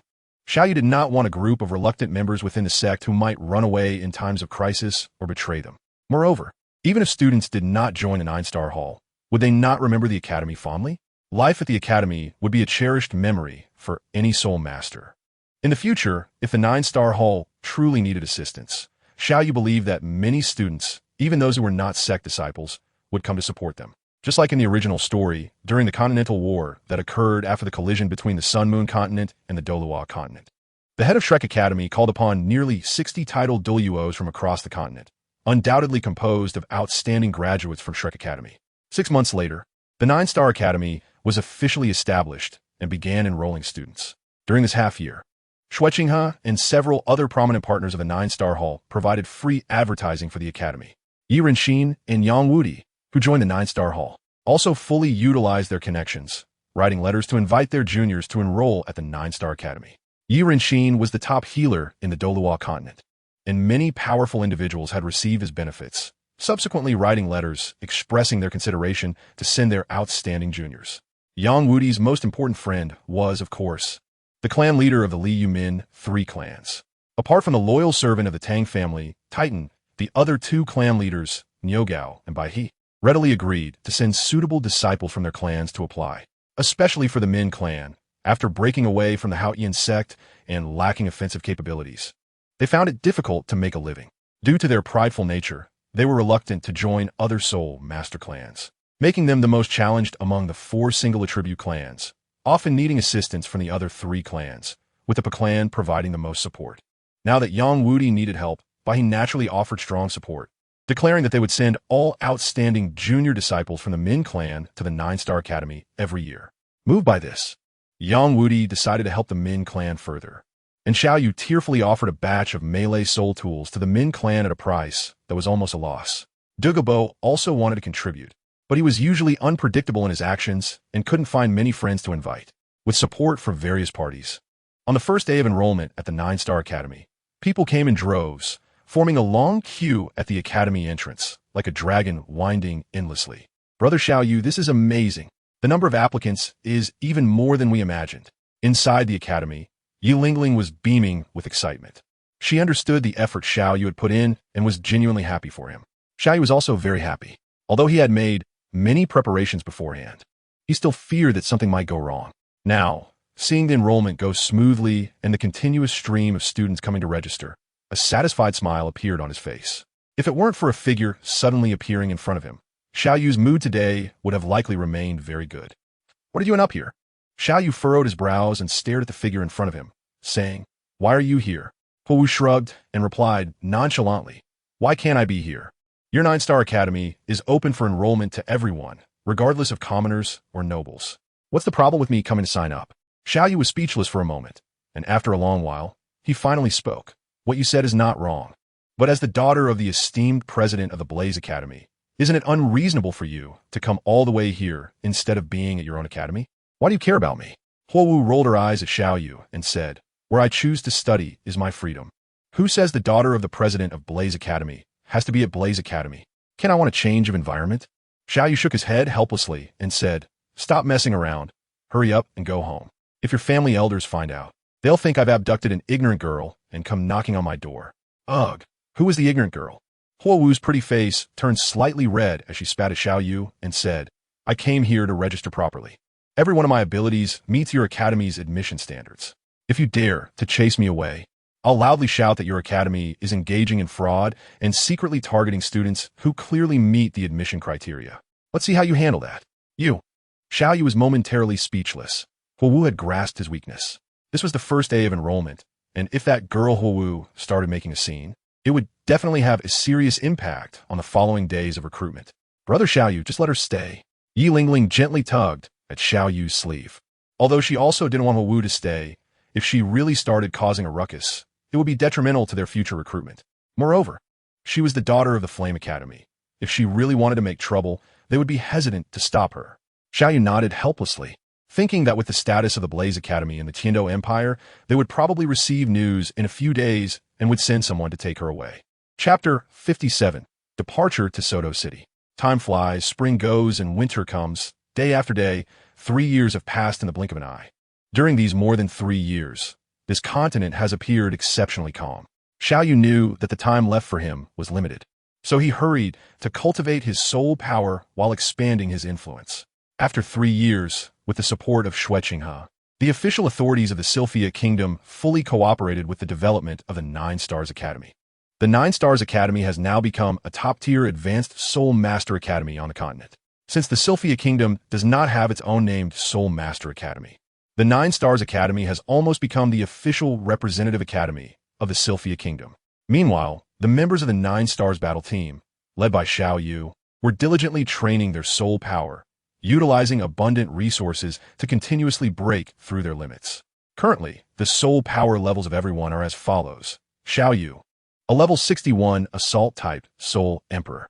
His soul rings consist of 1 yellow, 2 purple, and 3 black. Xiao Yu broke through to Soul Emperor in just 1 month. Aside from the transformation of his body due to the immortal herb, pills he consumed earlier, there is another important reason: soul bones. That's right. After establishing a long-term cooperation with the 7 Treasure Glazed Tile School, the richest sect in the world, the sect's wealth increased daily. He allocated funds from the sect to exchange for system diamonds and redeemed a 100,000 year soul bone from the head of the underworld dragon. With the enhancement of this 100,000 year soul bone, Xiao Yu achieved the accomplishment of becoming a Soul Emperor at the age of 17, which is exceptionally rare even during the Soul Douluo period. Slightly lower in soul power than Xiao Yu are Eden and Yihui, both innate full soul power geniuses, currently possessing level 56 soul power with 2 yellow, 1 purple, and 2 black soul rings. Both are also around 17 or 18 years old, effectively stepping on the so-called golden generation promoted by the Spear Hall. Following closely is Zilong, a level 53 assault-type Soul King, with 2 yellow, 1 purple, and 2 black soul rings. Rongdo, a level 49 agility-type Soul Sect, has 2 yellow, 1 purple, and 1 black soul ring. Keng Montak, a level 49 assault-type Soul Sect, has 2 yellow, 1 purple, and 1 black soul ring. Yuna, a level 48 agility-type Soul Sect, has 2 yellow, 1 purple, and 1 black soul ring. Dugian, a level 46 assault-type Soul Sect, has 2 yellow and 2 purple soul rings. Miime, a level 45 support-type Soul Sect, has 2 yellow and 2 purple soul rings. Xiao Yu, a level 45 agility-type Soul Sect, has 2 yellow and 2 purple soul rings. Ye Lingling, a level 43 support-type Soul Sect, has 2 yellow and 2 purple soul rings. Huo Wu, a level 42 control-type Soul Sect, has 2 yellow and 2 purple soul rings. Xiao Yu didn't understand what the president of the Blazing Fire Academy was thinking. He clearly knew that his precious daughter was with him, yet he hadn't sent anyone to take her back for years. However, because Xiao Yu was always worried that Huo Wu would suddenly run back to the Blazing Fire team one day, he only gave her a medium-quality pill to improve her physique, instead of preparing a pill made from spirit herbs that would suit her attributes perfectly. Otherwise, to be honest, Huo Wu would likely have surpassed Du Guyin and reached the level of a high soul master, or even be on the verge of becoming a soul king. IAO, level 41 attack-type soul master, with 2 yellow and 2 purple soul rings. Mei Yi, level 38 agility-type soul master, with 2 yellow and 1 purple soul ring. As night fell, Xiao Yu sat cross-legged, concluding a week of soul power circulation, and let out a deep breath of stale air. Just then, a voice from outside the door called out, "Young master, that person has already set off for Soto City. Miao possessed a soul skill that allowed him to summon his butterfly avatar, enabling remote surveillance. Xiao Yu immediately used his soul skill to create a clone to monitor Tang San in Nodding City. After all, Tang Hao was still by Tang San's side, and he possessed a soul power level of 95. Even a title Douluo monitoring them could be at risk of being discovered by him. However, a butterfly would not attract Tang Hao's attention even if he saw it. Has he already gone to Soto City? Xiao Yu quickly flipped over and a hint of a playful smile appeared at the corner of his mouth. Tang San was heading to Soto City, which officially marked the beginning of the Douluo plot. The Shrek 7 monsters would soon gather, and, at this moment, the gears of fate were set into motion. Such an important moment. How could he, Xiao Yu, possibly be absent? Tang San, are you ready to tremble? However, before setting off, Xiao Yu still had a few things to take care of. Xiao Yu left his courtyard and soon arrived at Yi Lingling's residence. He gently knocked on the door. I'm here. Yi Lingling responded from inside, and shortly after, she opened the door. Seeing Xiao Yu, her face lit up with joy. Xiao Yu, why did you come to find me so late? Xiao Yu looked at Yi Lingling and immediately understood. The little girl was planning to stay up all night, practicing for the entire night. In fact, Xiao Yu also understood Yi Lingling's urgency. The cultivation speed of auxiliary soul masters is inherently slower than that of battle soul masters. Yi Lingling had achieved the level of a soul sect at less than 20 years old, which would be cherished and adored in any sect. However, seeing her teammates continuously break through, especially since Xiao Yu had already broken through to Soul Emperor, Yi Lingling's sense of urgency grew day by day. Xiao Yu understood Yi Lingling's feelings, smiled slightly, and explained his intention. Lingling, I would like to invite you to accompany me on a trip to fetch a gift for you. This gift will greatly enhance your cultivation. Xiao Yu was not joking. He was truly planning to help Yi Lingling. Currently, there are only two ways to quickly enhance a soul master's qualifications. The first is elixirs, but Yi Lingling had already consumed a pill made from various celestial herbs. As the saying goes, too much a good thing. If she took another, it might lead to an excessive accumulation of medicinal effects, preventing any progress in her cultivation. The second option is soul bones, like the 10,000-year head soul bone that Xiao Yu absorbed.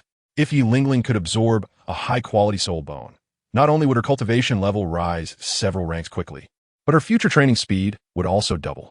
This time, Xiao Yu had his sights set on the 10,000-year right leg bone left by the Blue-Silver Emperor.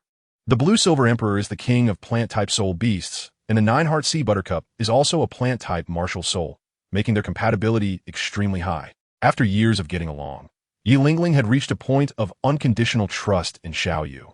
Especially upon hearing that he had a treasure that could enhance her cultivation qualifications. She was overjoyed. Xiao Yuga, let me pack my things, and we'll set off right away. Saying this, she immediately returned to her room to quickly pack a few daily necessities into her storage soul guide, then ran out. Took Xiao Yu's hand and smiled sweetly. Xiao Yuga, let's go. Where are you two going? Before they could leave the school gate, they were stopped by Huo Wu. Huo Wu looked at the two with curiosity. Out this late, are you two eloping? Upon hearing the word eloping, Yi Lingling's face immediately flushed, hiding behind Xiao Yu and remaining silent, but she did not refute it. Xiao Yu shot a glare at Huo Wu, straightened his face, and said, Don't talk nonsense. I have important business with Lingling. Important business. Huo Wu's eyes twirled around, looking back and forth at Xiao Yu and Yi Lingling, and suddenly revealed a strange smile. Since it's important business, then I'm coming with you. Chapter 58. Flender on the verge of Tears Baloch Kingdom, Soto City. Soto City is one of the two most important cities in the Baloch Kingdom, located in the center of the richest Lima Plain, serving as the granary of the entire Baloch Kingdom. Due to its strategic importance, the Baloch Kingdom has stationed heavy troops here, and the Spirit Hall has also set up a Level 3 Spirit Master Hall for it. In the center of Soto City, Xiao Yu stopped in front of a hotel that, while not too large, was decorated like a giant rose. This was the destination of Xiao Yu's trip, the Rose Hotel. This is what you call important business. Huo Wu stared at Xiao Yu with an annoyed expression. Yi Lingling's face turned completely red, her small hands nervously clutching her skirt, a bit hesitant to look at Xiao Yu's face. Xiao Yuga, if you want it, just tell Lingling directly. Why go around in such a big circle and run so far? Oh dear. Xiao Yu could no longer tolerate it, and gave Huo Wu a knock on the head, making her wince in pain. What are you thinking about? I've already said this is serious business. Xiao Yu glared at Huo Wu and strode into the Rose Hotel. Huo Wu and Yi Lingling followed him inside. Hello, please book 2 rooms for me. Xiao Yu spoke while handing a black card to the front desk. The front desk attendant took the black card, looked at the elegantly dressed and handsome Xiao Yu, then glanced at the two beautiful ladies, Huo Wu and Yu Lingling, standing gracefully behind him, revealing a hint of envy in her eyes. "Sir, are you really sure you want to book 2 rooms?" she asked, while also giving Xiao Yu a look that was more suggestive than verbal. Xiao Yu understood the waiter's meaning, and a hint of displeasure flashed in his eyes. He said seriously, "We are not in that kind of relationship. 2 rooms. Hurry up." Okay. The waiter, seeing Xiao Yu's displeasure, finally realized he had misunderstood and quickly apologized, processing the check-in for Xiao Yu and his companions as fast as possible. After a long and tiring journey, Ling Ling should go rest for a while. Xiao Yu handed one of the keys to Ling Ling and said to Huo Wu, "Take care of Ling Ling." Hearing this, Huo Wu immediately became unhappy and said, "Hey, I also travel a long way. Why can't we both have a good rest?" Xiao Yu replied, "Because Ling Ling is the one I brought along, and you just tagged along." A single remark from Xiao Yu almost made Huo Wu choke. But it was Yi Lingling who caught Huo Wu's arm and softly said, "Sister Huo Wu, Brother Xiao Yu is just joking with you. We've all traveled a long way. Let's go rest together." Huo Wu huffed and turned angrily to go upstairs, and Yi Lingling followed her. After watching the two go upstairs, Xiao Yu wasn't in a hurry to rest in his room. Instead, he turned and walked outside. Although Tang San set out earlier than him, he was currently only a level 29 Soul Master, which was 4 major levels behind him, and in terms of speed, he was lagging far behind. Moreover, with a mischievous old rabbit by his side, it would probably take them another 2 or 3 days to reach Soto City. Taking advantage of these few days, Xiao Yu planned to intercept a chance from Tang San, specifically the material crystal panel for making dragon whisker needles. As for the hotel side, not to mention that Huo Wu's soul power over level 40 was sufficient to handle many unexpected situations. Besides, how could Xiao Yu really go out alone? This time, in addition to Ioria and Milo, who had upgraded to be his professional bodyguards, he also brought along Shura. He was very curious to see which was sharper, the Holy Sword or the #1 weapon spirit, the Haotian Hammer. On the streets of Soto City, Flander's shop had a noticeable soul power fluctuation, and the storefront displayed a mark of a dragon, a sword, and a hammer, just like the Wuhuan Temple's token, making it very easy to identify among the many shops. Xiao Yu strolled into the shop, and it had to be said that it was indeed very desolate, empty, and lacking even a counter. On 3 walls hung some old items that didn't look valuable at all. The famous warrior of the Golden Triangle, the renowned PUA master, and the head of Shrek Academy, Mr. Flander, was lying on a wooden recliner, eyes closed and swaying. The seemingly sturdy recliner creaked with every movement. Flander's appearance was indeed somewhat off-putting, with a face resembling a shoehorn, broad cheekbones, a flat face, and a bit of a hooked nose. He wore a pair of black-framed crystal glasses, the frame being rigidly square, giving off a strange feeling no matter how you looked at it. "Damn, he looks really terrifying. I hope I don't have nightmares tonight." This was Xiao Yu's first reaction. No wonder Lu Erlong could be attracted to that 30-level waist, Yu Xiaojiang. The contrast was just too obvious. He'd choose the buzz cut over the shoehorn face any day. However, Xiao Yu didn't have the time to gossip about the past of the Golden Triangle love affairs. He walked straight to the wall, picked up a crystal the size of a human head, completely transparent but with large dark yellow magazines inside, and asked Boss, "How much for this crystal?" 100 gold soul coins. Flander replied lazily from his chair. "All right." Xiao Yu nodded and casually took out a money pouch from the soul guide item, the Rui Bao Bao Nong, that Dugabo had given him back then, and handed it to Flander. "I bought it, 100 gold soul coins, count it." Flander opened his eyes and looked Xiao Yu up and down, then said somewhat ambiguously, 100 gold soul coins is not enough. "I need to sell this crystal for 200 gold soul coins now." 200 gold soul coins? Are you trying to raise the price on the spot? Xiao Yu's gaze turned cold. This unscrupulous merchant actually dared to extort him. It seemed he needed to teach him a lesson. "So what?" Flander's voice remained languid. "I've decided this crystal will be sold for 500 gold soul coins. Pay up and you can take it. Otherwise, please leave." Xiao Yu said, "What if I don't want to give 500 gold soul coins but still want this crystal?" "Then you can try." Flanders suddenly stood up from the recliner, releasing his soul power at level 78, pressing towards Xiao Yu. Boom! Just then, an even more terrifying soul power was suddenly released from the shadows, overwhelming Flander, who knelt down under the pressure of this terrifying soul power. "Oh no, I've hit a hard wall," Flander thought to himself, feeling that things were not looking good. Xiao Yu looked at Flander with a playful expression and said lightly, Is your crystal still selling for 500 gold soul coins? No need, no need. Just 100 gold soul coins will do, 100 gold soul coins will do. Flander shook his head like a rattle drum. Xiao Yu's lips curled slightly. Is that so? But I think 100 gold soul coins is too expensive right now. So tell me how much? No matter the price, I'll sell. Flandra was on the verge of tears, thinking he should have sold it for 100 gold soul coins. 100 gold soul coins. Remember this for the future. Do good business and don't resort to tricks and deceit. Xiao Yu tossed the money pouch into Flander's arms and left with a casual remark. Although Flander was cunning, greedy, and stingy, he was definitely a moral gentleman when it came to the bottom line of Tang Xinhuang and Master Yu. In his previous life, Xiao Yu didn't have too negative an impression of him. Moreover, this piece of board crystal was actually worth a fortune, and Xiao Yu made a huge profit with just 100 gold soul coins. Chapter 59. The famous scene of Douluo. 3 days passed after purchasing the board crystal from Flander. Although the Rose Hotel was famously known as a couple's paradise in Soto City, the soundproofing of the rooms was quite good. At least, as long as Xiao Yu didn't intentionally release his spiritual power, he wouldn't hear any noise. Bang, bang, bang. On the afternoon of the third day, a loud noise suddenly erupted from the hall on the first floor. The sound was so loud that even without using spiritual power to observe, one could hear it clearly. Finally, it's here. Xiao Yu smiled slightly at the corners of his mouth. Tang God King, Rogue Rabbit, and Evil-Eyed Lustful Tiger. I've been waiting for you for a long time. Xiao Yu pushed open the door, and, on the other side, Huo Wu and Yi Lingling also heard the noise and came out of the room. The three of them went downstairs to see what was happening. In the lobby on the first floor, a boy about 7 meters tall, dressed in blue tight-fitting clothes, was entangled in battle with a man in white luxurious clothing, who had golden hair and dual-colored eyes. It was none other than the leader of the Shrek 7 monsters, the evil-eye white tiger Dai Mubai, and the Soul Master. The Thousand Hands Asura Tang Xinhuang. Your blue-silver grass is indeed impressive. Its toughness exceeds my expectations. Unfortunately, I am currently using my third soul ring skill, White Tiger Vajra Transformation. It allows me to double my resistance to abnormal states, as well as my attack and defense for half an hour. With my soul power at level 37, under this enhancement, your poison won't harm me. And with you still only at level 29, you're no match for me. Upon hearing Dai Mubai's triumphant declaration, Xiao Yu knew it was his time to step in. In the lobby, Dai Mubai had already released the Wuhuan possession effect. His strong muscles slowly contracting, and the red light in his eyes faded away quietly. I believe we will meet again soon. I look forward to our next duel. When you arrive at Shrek Academy, if anyone troubles you, just mention my name, Evil-Eye White Tiger Dai Mubai.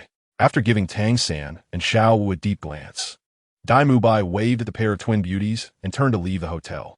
Stop. At that moment, Xiao Yu's cold voice rang out. You think you can just leave so easily after causing such a ruckus and disturbing my rest? Dai Mubai halted his steps, turned to look at Xiao Yu, who was slowly descending the stairs. He was not a person with a good temper. Tang San had earned his respect through strength. What do you want then? First, compensate for the damages caused to the hotel due to your fight. Xiao Yu looked at Dai Mubai and said, then apologize properly to all the guests here who were frightened because of you. Apologize. Haha, apologize. Upon hearing this, Dai Mubai immediately burst into loud laughter. Who was Dai Mubai? Not to mention that he was already deeply influenced by Shrek's motto that one should not provoke trouble. Even without that, as the third prince of the Star Luo Empire, would he apologize like these insignificant commoners? White Tiger, possession. With a loud shout, Dai Mubai's martial soul once again entered the possession state. His muscles swelled, and his entire body emitted cracking sounds as his bones shifted. A faint character king appeared on his forehead, and 3 soul rings, 2 yellow and 1 purple, rose from beneath his feet. Dai Mubai, level 37 assault type, Soul Master. Please give me your guidance. His eyes transformed into a deep blue, radiating a chilling light. Kid, I can see you have soul power fluctuations as well. You should also be a soul master. Show your martial soul. If you can defeat me, I will agree to all your requests. If you can't defeat me, get the hell out of here. I don't even need to use my martial soul to deal with you. Xiao Yu's expression was calm. A mere 37th level soul master didn't require him, a 61st level soul emperor, to use his full strength. Kid, you're looking for death. Dai Mubai was instantly enraged upon hearing this. As the renowned Dai Xiao of Soto City, he couldn't believe he was being underestimated. A flash of sinister light appeared in Dai Mubai's eyes, and he charged forward, his tiger claw, sharp as a dagger, opened wide and aimed directly at Xiao Yu's chest. This time, Dai Mubai showed no mercy. He was confident that even Tang San, just moments ago, would have broken a few ribs if he had taken such a hit to the chest. Let alone this guy, who didn't even have a martial soul manifested. He was purely asking for trouble. Crack! Just as the tiger claw was about an inch away from Xiao Yu's chest, Xiao Yu struck like lightning, grabbing Dai Mubai's wrist with one hand. He tightened his grip, and the sound of bones cracking echoed, causing Dai Mubai to grimace in pain. Useless! Xiao Yu disdainfully snorted, twisting his wrist and giving a flick, sending Dai Mubai's tall figure flying into the air.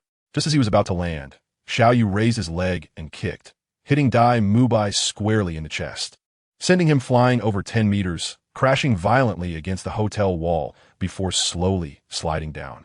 Puffed. As he landed, Dai Mubai opened his mouth and spat out a mouthful of blood, his handsome face unable to hide the shock.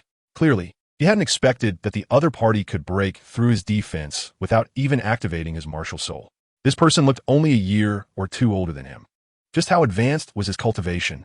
Xiao Yu stepped forward, slowly walking towards Dai Mubai, his voice echoing in his ear like the soul-reaping messenger from the underworld, causing him to shiver involuntarily. Disturbing my rest cannot be resolved with just that kick. Come, let's continue. Isn't it too much for you to act like this, Your Excellency? At that moment, Tang Shunwang flashed and stood in front of Dai Mubai, speaking with righteous indignation. It was just a disturbance to your rest. Why resort to such heavy-handedness? After their earlier confrontation, perhaps influenced by the wheels of fate, Tang San had a good impression of Dai Mubai.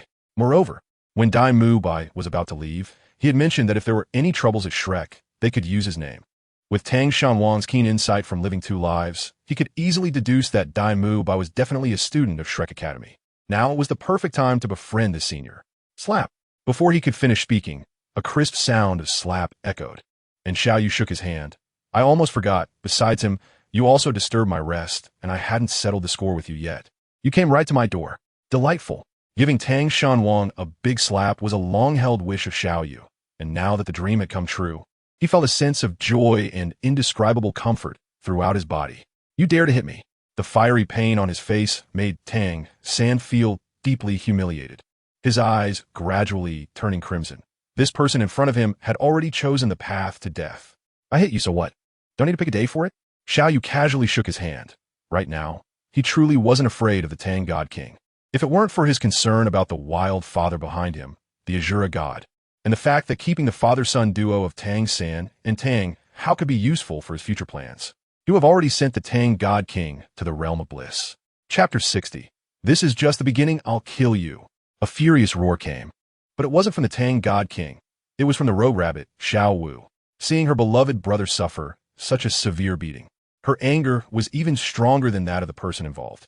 Pain inflicted on her brother. Pain felt in her heart. With a fierce shout, Xiao Yu summoned her martial soul, took a quick step forward, slightly bent her long legs, leaped into the air, and kicked directly at Xiao Yu's chest. You idiot! Xiao Yu secretly complained that Dai Mubai, a soul master of the three souls, was easily able to withstand a direct hit.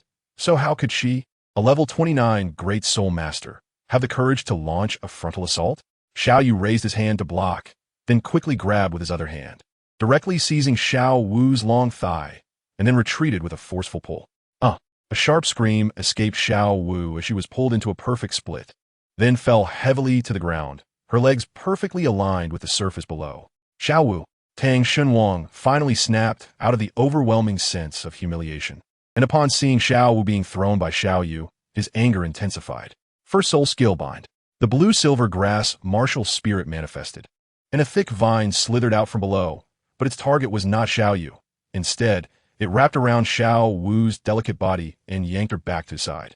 Xiao Yu, this person's soul power is likely above level 40. We are no match for him in a one-on-one fight. Let's join forces against him. All right. Xiao Yu nodded and said with a hint of hatred, Bro, I'm going to beat him until his mother doesn't recognize him. Tang San nodded heavily. Having been the one who took that big beating, if he didn't kill Xiao Yu soon, it would be the mercy of Tang Shunwang. Two useless people. Why so much talk? If you want to fight, just hurry up. Xiao Yu's voice came coldly, and the intolerable Tang Shunwang activated his first soul skill once again. This time, it was not just a single strand like when he pulled back Xiao Yu earlier, but rather hundreds of blue-silver grasses growing wildly, rapidly spreading out from all directions towards Xiao Yu's body. Xiao Yu sneered. Tang San had not yet awakened the blue-silver emperor, nor did he have the enhancements from the fire apricot and the eight-angled ice grass. The blue-silver grass he released was no different from weeds in his eyes. Xiao Yu activated his soul power, and the robust soul power surrounded him like an indestructible iron wall. The blue-silver grass nearby retreated as if encountering a cat. First soul skill, waist bow. Tang San and Xiao Wu had lived and trained together in Nodding Academy for 6 years, and they had developed their own joint combat tactics. Seeing that Tang San's first soul skill couldn't restrict Xiao Yu at all, Xiao Wu hid among the wildly growing vines and suddenly launched a surprise attack. This move might have worked against Dai Mubai, who was at level 37, but unfortunately, they were up against Xiao Yu, who had already broken through to the Soul Emperor level. Not to mention that he possessed a 100,000-year-old head soul bone and had astonishing mental strength. Xiao Wu's little trick was completely transparent to him. Even if Xiao Wu could succeed in her surprise attack, with her soul power at level 29, she would appear to Xiao Yu like a snail, even if she was a speed-oriented agile attack soul master. Truly, she never learned her lesson. Xiao Yu let out a cold shout and, as Xiao Wu approached, reached out to grab her calf again. With a sudden force, he swung his arm, and this time Xiao Wu landed face first on the ground, having a close encounter with the earth. Second soul skill, charm. Xiao Wu struggled to turn her body, and a flash of red light appeared in her eyes as she forcibly activated her second soul ring. A wave of barely perceptible mental power surged into Xiao Yu's sea of consciousness. Fool, didn't your teacher tell you? When your opponent's soul power level far exceeds your own, using mental-type soul skills will only backfire on yourself. Xiao Yu shouted loudly, his eyes wide open, as his terrifying spiritual power surged out like a sharp sword, directly tearing apart Xiao Wu's charm attack. Xiao Wu, suffering from the backlash, felt as if countless needles were stabbing her brain, blood oozing from her mouth and nose. She curled up on the ground, desperately struggling and twisting, crying out in pain. Xiao Wu, seeing Xiao Wu in such agony, Tang San completely fell into madness. His eyes fixed on Xiao Yu with a chilling, killing intent that pointed straight at him, wishing he could swallow him alive. Even after just enduring a severe blow from Xiao Yu, Tang San still retained some rationality, fearing that Xiao Yu had some background, thinking only of beating him up to vent his anger.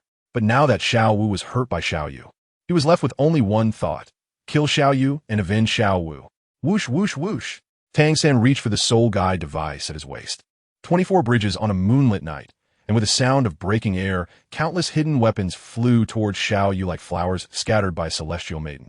Xiao Yu sneered, not dodging at all, and picked up the rabbit that was still writhing in pain on the ground, throwing it towards the direction of the hidden weapon.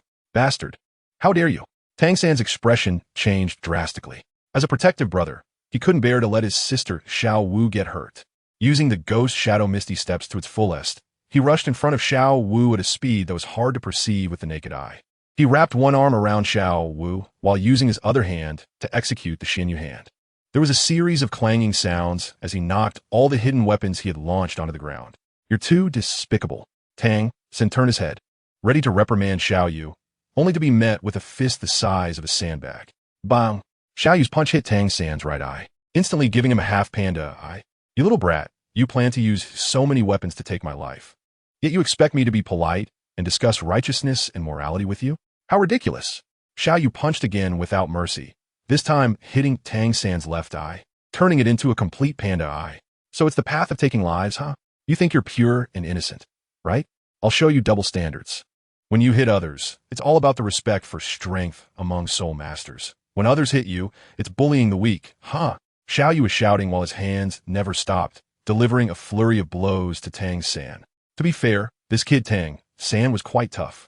Anyone else would have begged for mercy after such a beating, but Tang San grit his teeth and remained silent. His eyes swollen to the point where he could barely open them, yet he kept staring at Xiao Yu, as if trying to memorize his appearance. It was hard to tell how long Xiao Yu had been beating Tang San, but he felt he had vented all his frustrations from his past life. And only then did he deliver a final chop to knock him unconscious. You! Xiao Yu pointed at Dai Mubai, who was too scared to move, like a big villain. It was already within Xiao Yu's expectation that this guy wouldn't dare to fight back.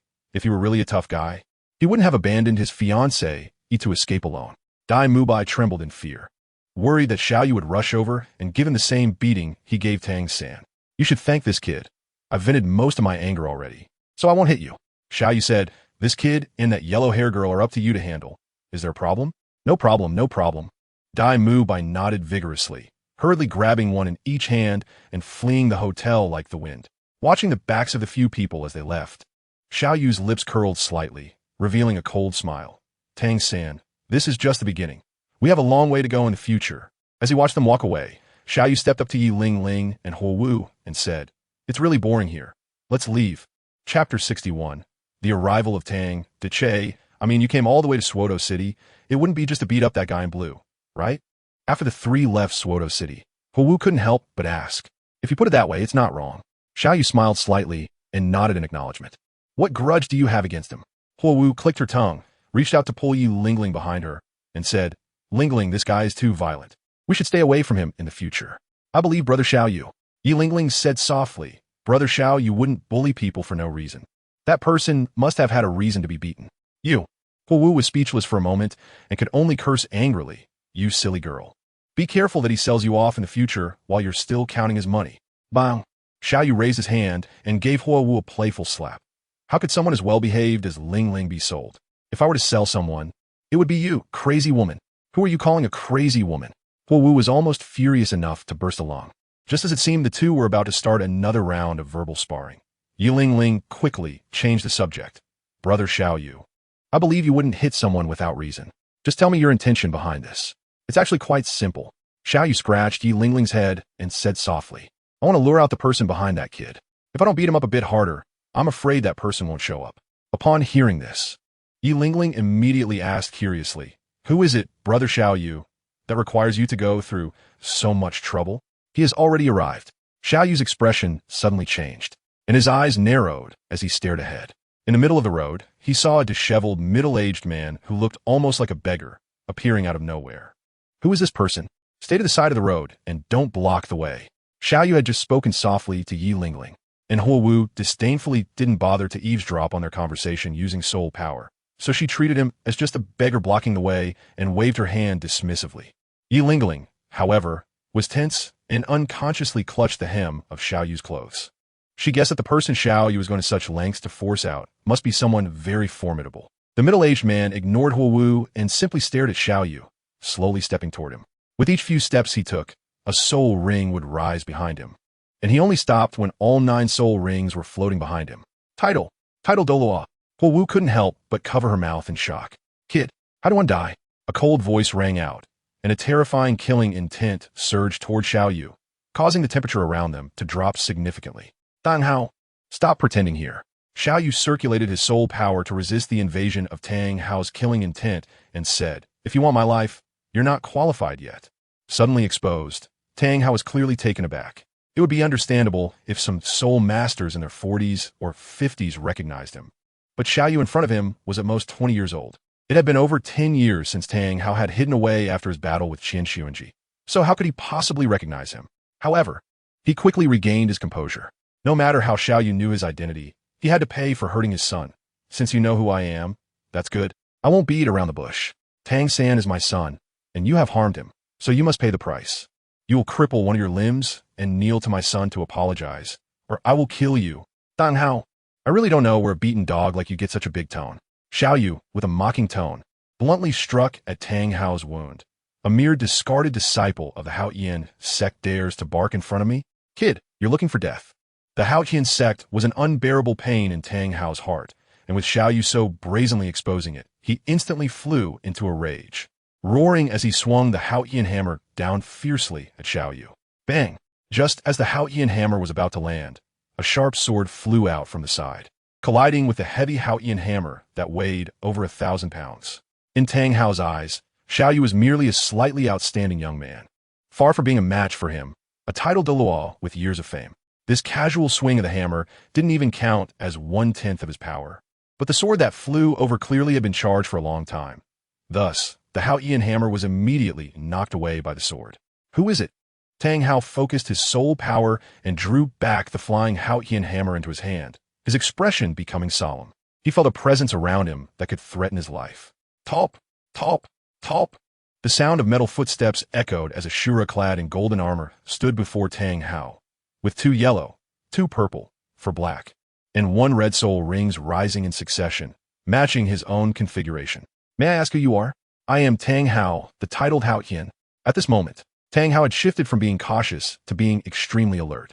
With his soul ring configuration identical to his own, even in his peak condition, he wouldn't dare to claim victory, let alone now when he had multiple hidden injuries and couldn't exert his full strength, intending to harm my young master.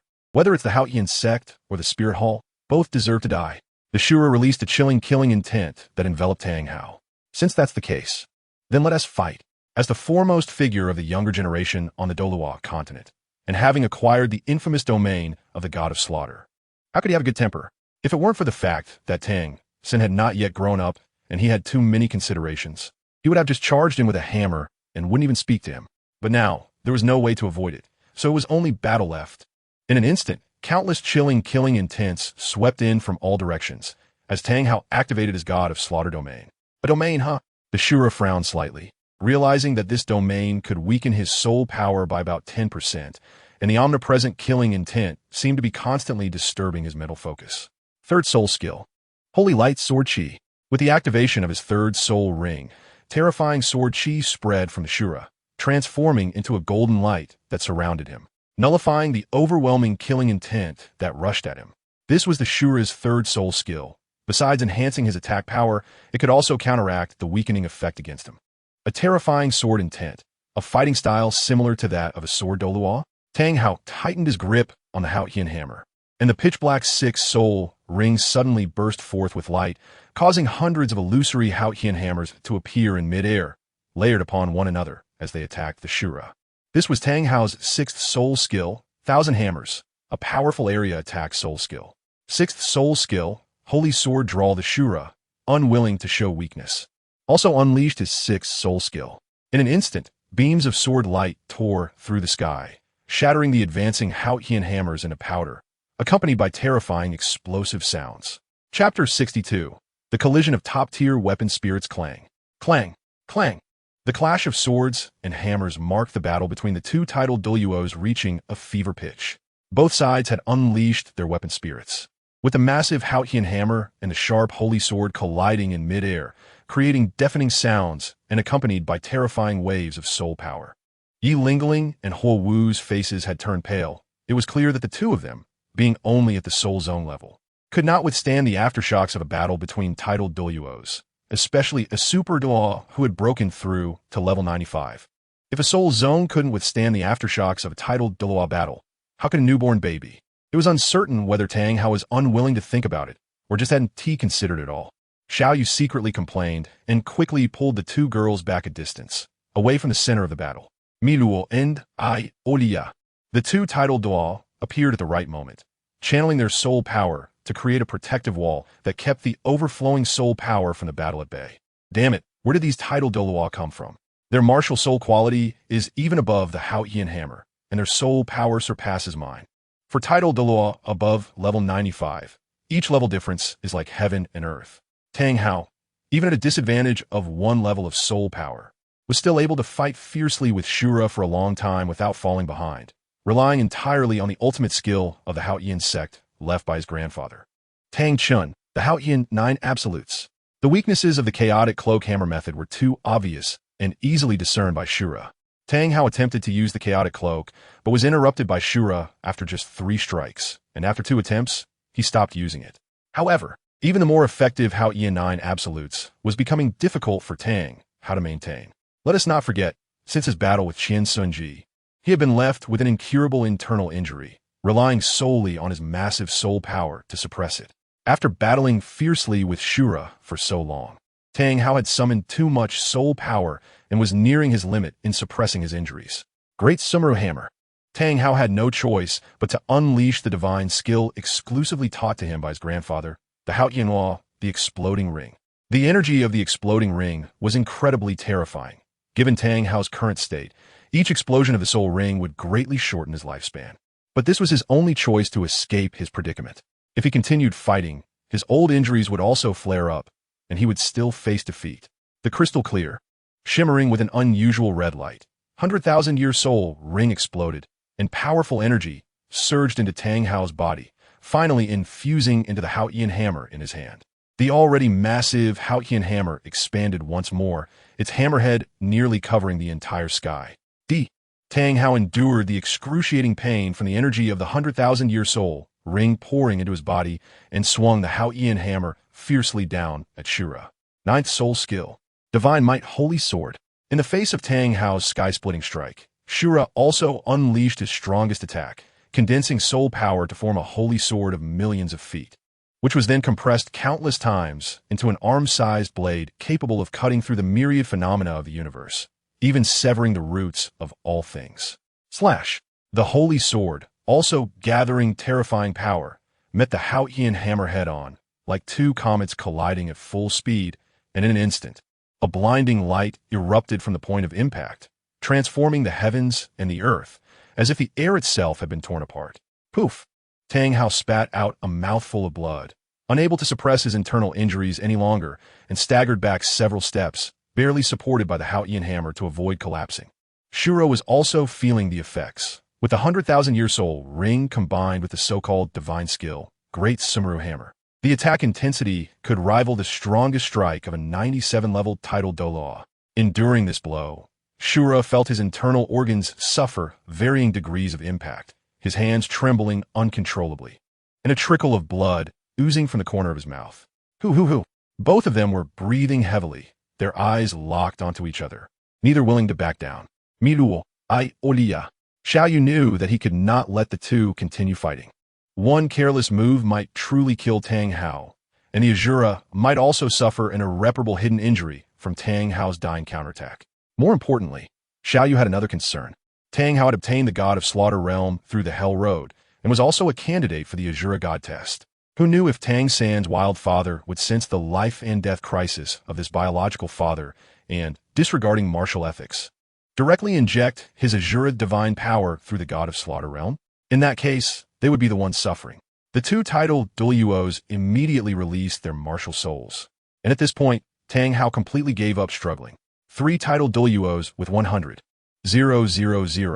year soul rings were even stronger than the previous duo of Qinshu and Zhu Ghost Douluo, and his current state was much worse than when he fought Qinshu back then. What on earth do you want? Tang Hao took a deep breath, slightly calming his body, which was surging with blood due to his injuries. Tang Hao was never afraid of death, but he could not die now. Tang San was still very weak and could not be without his protection. He had not yet taught him all the ultimate skills of the Haotian sect, and more importantly, there was that rabbit beside him. Wait, Tang Hao's expression suddenly changed as he thought of another terrifying thing. That little rabbit was still in its juvenile stage. How could it possibly escape the eyes of 3 titled Douluos? Then its identity would have long been exposed. No, that little rabbit's soul ring and soul bone belonged to his son. No one can take them away. Don't be too arrogant. Don't forget, I am a member of the Haotian sect. In a desperate situation, the self-proclaimed sinner of the Haotian sect, Tang Hao, brought up the Haotian sect. At this moment, perhaps only the reputation of the #1 sect in the world could intimidate the few people in front of him. Tang Hao, stop putting on airs in front of me. Xiao Yu sneered. Don't think everyone else is a fool. Do you really think I don't know your little secrets? Haotian sect. Your brother Tang, Xiao, truly cares for you and he might lend you a hand. But those elders are another story, especially the 7th Elder Tang Lai, who died at the hands of the Spirit Hall because of you. He probably wishes he could light a lantern for you. Faced with Xiao Yu's merciless exposure, Tang Hao's face turned from green to white, quite a sight to behold. Tang Hao, there's no need to be so nervous. Seeing Tang Hao in a difficult position, Xiao Yu's pleasure increased significantly. I'm not interested in your life or your son's life. I have no interest in that rabbit either. Whether you want to raise that rabbit to be your son's wife or to be his soul ring and spirit bone, that's your business. And I don't want to get involved. Is what you said true? Even Tang Hao, upon hearing this, showed a look of joy. Xiao Yu nodded, of course. Although a 100,000-year soul beast is rare, the soft-bone rabbit is not a particularly powerful soul beast. I'm not really interested in her, but I have been coveting her 2 licking beast brothers, the sky blue bull python and the titan giant ape, for a long time. One day, I will go to the Star Doe Forest to collect them as soul rings and soul bones. Chapter 63. Get Tang Hao away. Tang Hao, I came to find you because I have something I want you to help me with. Xiao Yu spoke flatly and made his intentions clear to Tang Hao. There is a 10-headed sun serpent on the Hell Road of the City of Slaughter. Go help me retrieve its inner core. Retrieving the inner core was just a pretext. Xiao Yu's main goal was to drive Tang Hao away so he could obtain the right leg bone of the Blue-Silver Emperor and give it to Yi Lingling to enhance her cultivation potential. After all, if Tang Hao was wandering outside and happened to come back one day longing for his wife, it would coincide with Xiao Yu's quest for the soul bone. And that would be a serious problem. Tang Hao, coveting his wife's soul bone, would definitely fight them to the death. So a way had to be found to confine Tang Hao in one place for a few months, preventing him from returning to the Holy Spirit Village. The City of Slaughter was the best choice. It was a completely enclosed place, even though Tang Hao was already a god of slaughter. He wouldn't be able to escape for at least 3 to 5 months. This time would be enough for Xiao Yu to search for and seize the soul bone and handle the aftermath. As for the 10-headed sun serpent's inner core, that was purely an added bonus, a chance to intercept Tang San's opportunity, and even have his own father do it. Just thinking about it was exhilarating. Moreover, this inner core had good effects. In the original work, it was under the influence of this inner core that Ma Hongjuan's martial soul completed its final evolution, becoming the 9-headed phoenix and gaining the phoenix domain. Since Ma Hongjun could benefit, then Ai Hui, who also had a phoenix martial soul, would surely experience unexpected improvements. The fire attribute martial souls of Tsang Mo and Huowu would probably also receive remarkable effects. The 10-headed sun serpent, that's the giant serpent on the Hell Road. Back when they ventured into the Hell Road, Tang Hao was only a soul emperor and nearly perished at the hands of that giant snake, barely managing to dodge its attacks and escape. However, now he was a titled Douluo with the god of slaughter domain, able to use soul skills in the Hell Road, and he was confident he could kill that snake. But Tang Hao was an extremely proud person, and Xiao Yu's commanding tone made him very unhappy. Why should I help you? Tang Hao, you have no choice. Xiao Yu's tone was icy. To him, Tang San and Tang Hao were destined to be his enemies in the future, and he had no need to show them any courtesy. If you don't go, then I'll have to force myself to take an interest in your son and that little rabbit. You dare? Tang Hao coughed violently, due to his agitation. What do I have to be afraid of? Xiao Yu sneered. Even if I don't need that rabbit's soul ring and soul bone, I can still sell this information for a good price to someone else, like the Spirit Hall. I'm sure that the Pope with the twin martial souls would be very interested. You, being forced by a junior who is over 30 years younger than you. Tang Hao was so angry that his face turned the color of pig liver. So Tang Hao, don't think about bargaining. Complete the task I gave you, and your son and that rabbit will be safe and sound. Xiao Yu ignored Tang Hao's murderous gaze and continued. A 12-year-old with a level 29 useless martial soul. Blue silver grass? Tang Hao, your son must be a twin martial soul. This is your only hope for revenge. If anything happens to him with your broken body, do you still have hope for revenge? All right, I agree to your terms. With his weak spot grasped, Tang Hao had no choice but to bow his head. But he secretly vowed in his heart that one day he would tear this detestable brat to pieces and scatter his ashes to avenge today's humiliation. Xiao Yu was well aware of Tang Hao's thoughts at this moment, but he was too lazy to bother with it. After all, he would definitely kill Tang Hao in the future. The reason he hadn't done so yet was due to his multifaceted considerations. First of all, there was that Asura god. Xiao Yu remembered that in his previous life, he had seen 2 different theories about the Asura god. The first theory, which was the most common, stated that everything was orchestrated by the Asura god from the moment Tang San was reincarnated into Da, even involving the sea god to pave the way for Tang San. Otherwise, how could a first-level god like the sea god interfere with the angel divine assessment, which was also a first-level god? It was not unfounded that the Asura god, being one of the 5 god kings and the enforcer of the divine realm, had the greatest suspicion. The second theory suggested that the Asura god only began to pay attention to Tang San after he traversed the Hell Road, as Tang San's destruction of the City of Slaughter made it impossible for others to enter the assessment. At that time, the Asura god was eager to escape the tedious work of being a divine realm enforcer and wanted to travel to the lower realms. So he could only choose a successor from the few existing gods of slaughter. Among them, Tang Chun was parasitized by the 9-headed bat. Bibi Dong had already accepted the assessment of the Rakshasa god, and Tang Hao had severed 1 foot and 1 arm, stuck at level 79 without any progress. Hulina was a minor character, and without Tang San's help, it was questionable whether she could even leave the Hell Road. After calculating, the Asura god only had Tang San left as an option, and it was from that point on that the Asura god began to support Tang San. If the second theory was true, then Xiao Yu's early entry into the City of Slaughter to obtain the domain of the god of slaughter could intercept Tang San's biggest backing. However, Xiao Yu was a cautious person, and the risk of this interception was too high. What if everything was planned by the Asura god? Obtaining the domain of the god of slaughter would mean placing himself completely under the Asura god's watch. Once the Asura god discovered that his chosen heir, Tang San, was not capable, he could secretly use means such as injecting divine power through the domain of the god of slaughter into Xiao Yu's body, causing him to explode. Xiao Yu would have no place to cry. Another reason for not resolving Tang Hao now was the Haotian sect. Although the elders all hated Tang Hao for killing Qian Xuanji and implicating the sect, blood was thicker than water. After all, Tang Hao was the nephew of several of them, the younger brother of the current sect master Tang Xiao and the grandson of Tang Chun, the unparalleled Ba who created the Haotian myth. If he were to die at Xiao Yu's hands, given the personalities of those in the Haotian sect, they would likely not confront him openly, but would secretly set traps for him. The Nine-Star Hall had just hitched a ride on the fast train of development, and it couldn't be affected by the Haotian sect. Additionally, Xiao Yu had an immature idea regarding the Haotian sect. In the original work, although the Haotian sect was forced to close its gates due to pressure from the Spirit Hall, the various forces that originally relied on the Haotian sect quietly dispersed, severely weakening it. However, during the years of seclusion, the Haotian sect had been quietly developing. Apart from the sect master Tang Xiao, the 6 elders had all advanced to title Douluo, and excluding Tang Hao, they had a terrifying strength of 7 title Douluos. After the 2 major plots of the soul hunting operation and the Battle of Jialing Pass, the Blue Lightning Tyrannosaurus Rex clan was annihilated, and the 7 treasure Glazed Tile sect suffered heavy losses, with the death of the Swordbone second Daw and the near annihilation of the higher level combat power, except for the couple Ning, Rongrong, and Oscar, who were outliers. On the other hand, the Haotian sect made its appearance the latest and suffered the least losses, making them the clear final winner. With Xiao Yu's godlike perspective, he certainly couldn't allow such a powerful force to hide in the shadows and emerge to reap the benefits.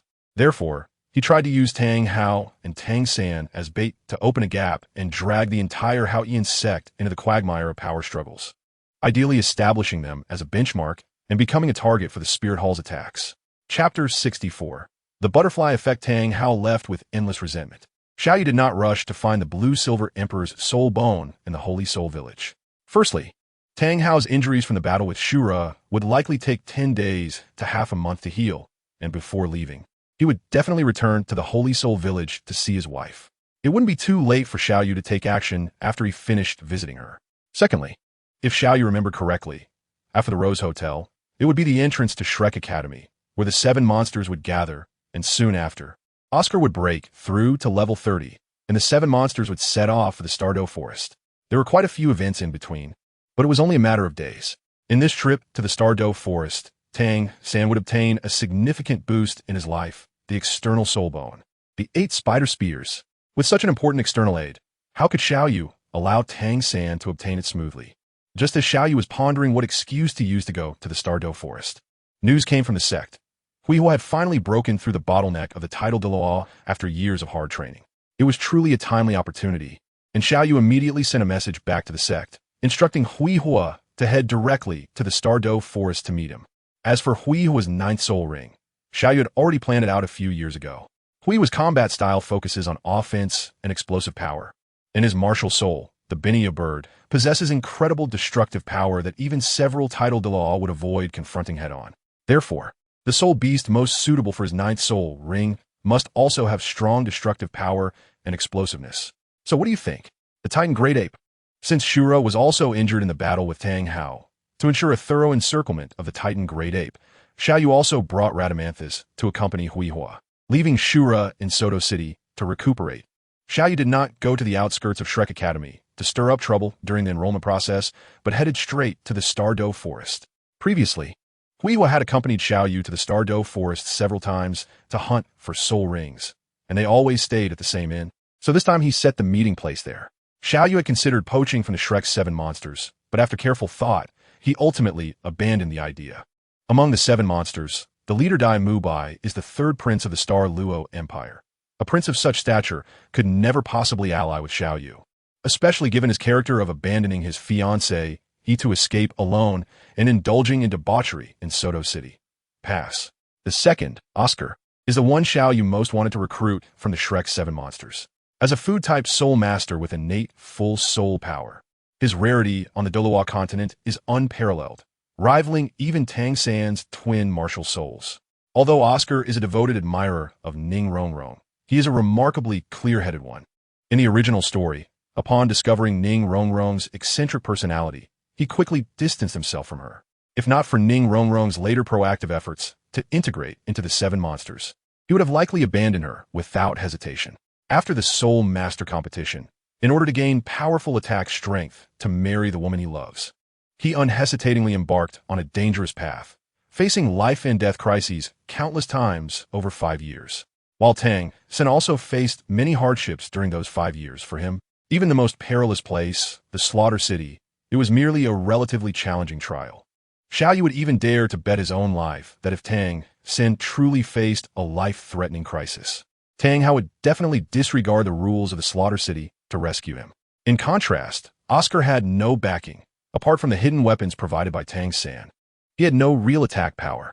Over those 5 years, he must have been on the brink of life and death countless times, likely losing count himself. Unfortunately, Oscar's first appearance in the original story was at Shrek Academy, and it's easy to guess throughout the plot that he must be an orphan. In his heart, he probably considers Shrek Academy his home, making it difficult to pry him away. The third, Tang Xinhuang, passed for reasons everyone understands. Ma Ongjun, although he broke his virginity early and became a frequent visitor to the brothel, was still influenced by his evil fire. After resolving his martial soul issues later on, he was devoted to his lover by Qinxiang. His character might not be as good as Oscar's, but it is certainly better than Dai Mubai's. However, like Oscar, Ma Hongjuan's first appearance was also at Shrek Academy, and according to the original story, he was raised by Flinder since childhood, being Flinder's direct disciple. His feelings for Shrek are probably deeper than Oscar's, making the hope of poaching him even more remote. Pass. As for Xiao Wu, she is a human-shaped accessory, a sheath for the Asura Demon Sword, and only follows the orders of her brother. Pass. Ning Rongrong, the young master of the Seven Treasure Glazed Tile School.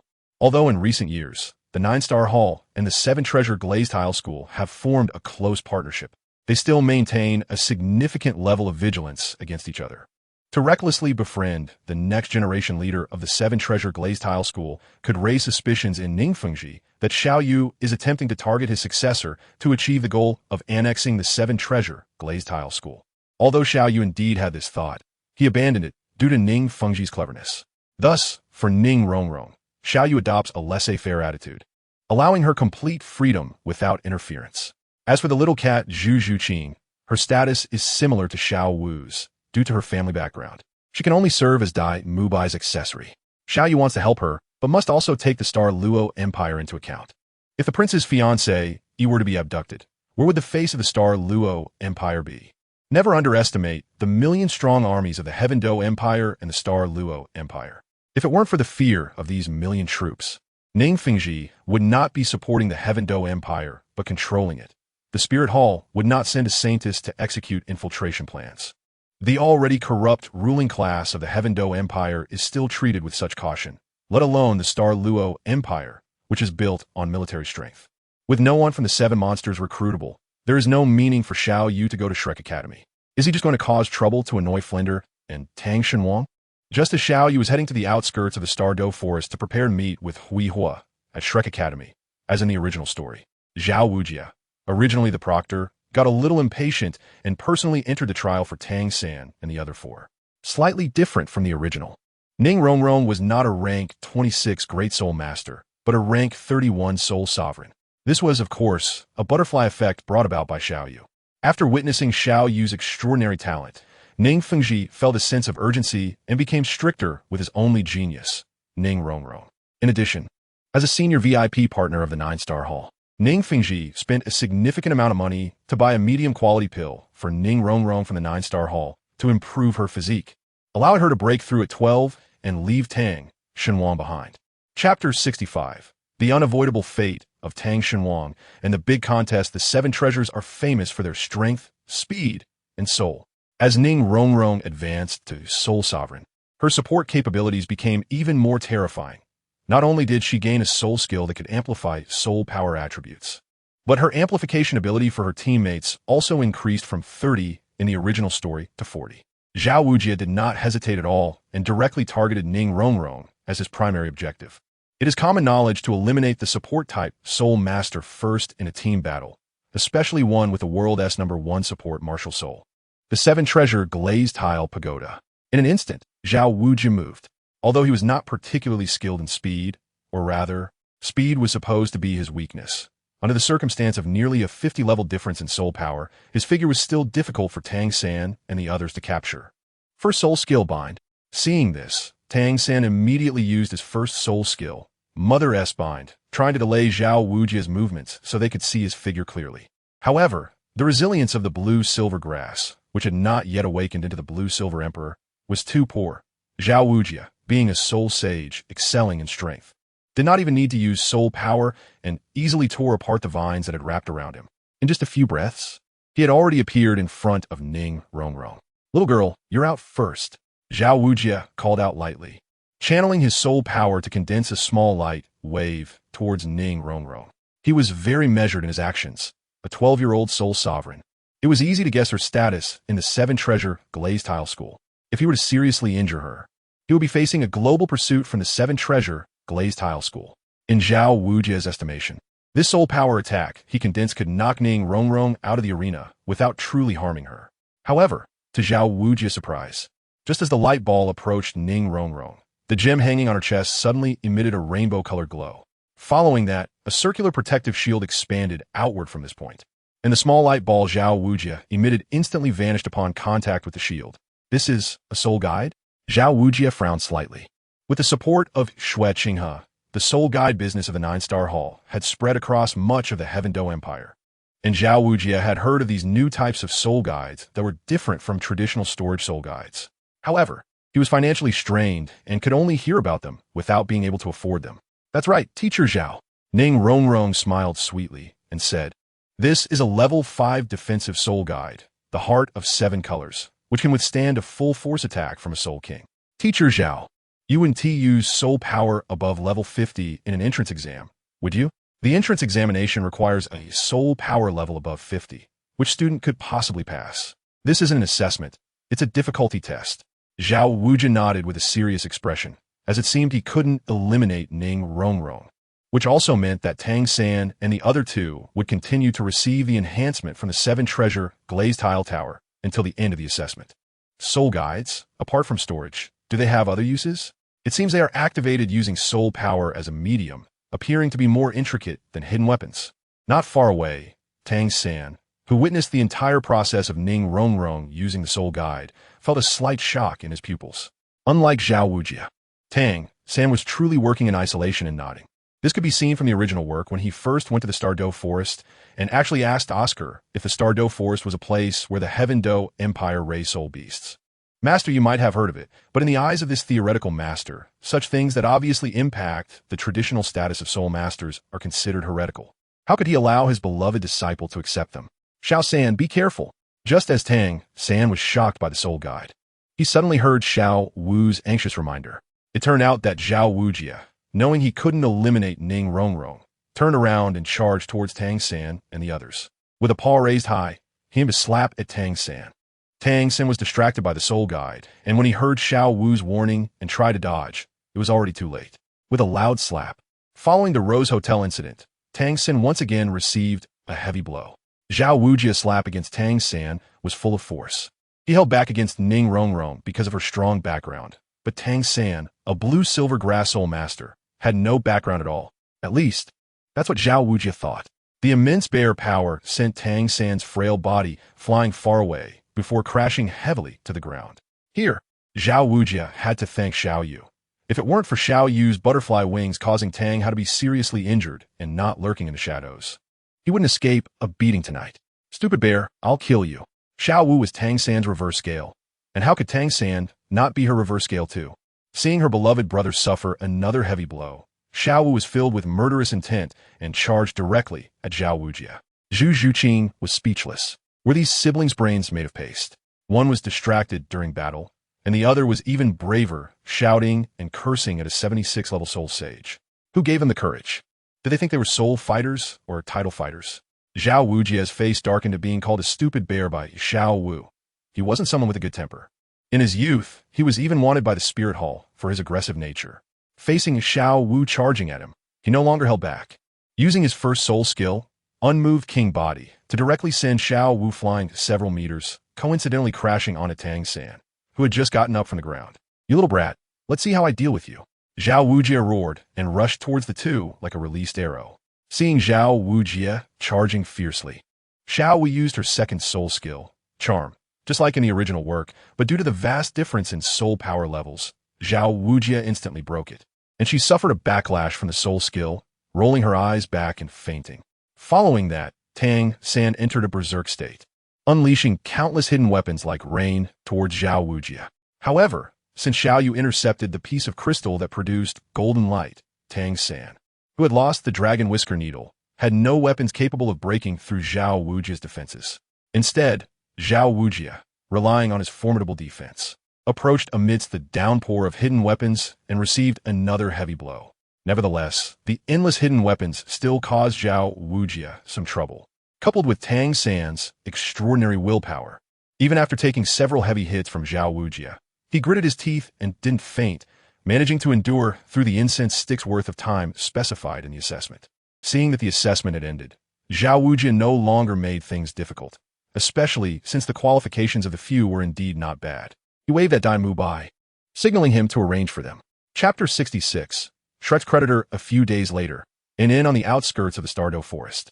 Huihua was a quasi-titled Douluo, and Radamantes was a super Douluo with a soul power level of 96. The two acted quickly, and Xiao Yu estimated that it was about time, so he prepared to go downstairs to book a room for both of them. The Stardew Forest was bustling with soul master teams hunting for soul rings, making it easy for the inn to be fully booked.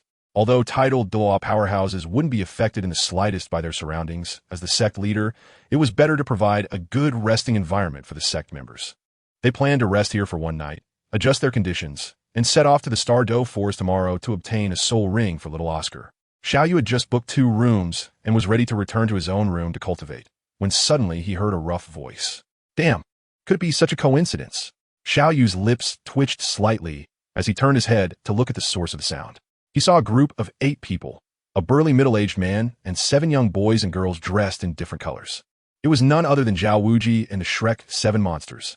This was not something Xiao Yu had planned. The Stardew Forest was so vast, and the number of small towns on the outskirts had long exceeded double digits. He had not expected that the inns he chose to rest at a few times before were actually one of the famous spots in Douluo. The 2 main objectives of this trip, the Titan Giant Ape and the Man-Faced Demon Spider, did not necessarily have to be found alongside Shrek's group. Although the Titan Giant Ape was initially sought after to find Xiao Yu, its reckless behavior as it rampaged through the Stardew Forest was like a beacon. If several titled Douluo couldn't find it, then everyone might as well go to sleep.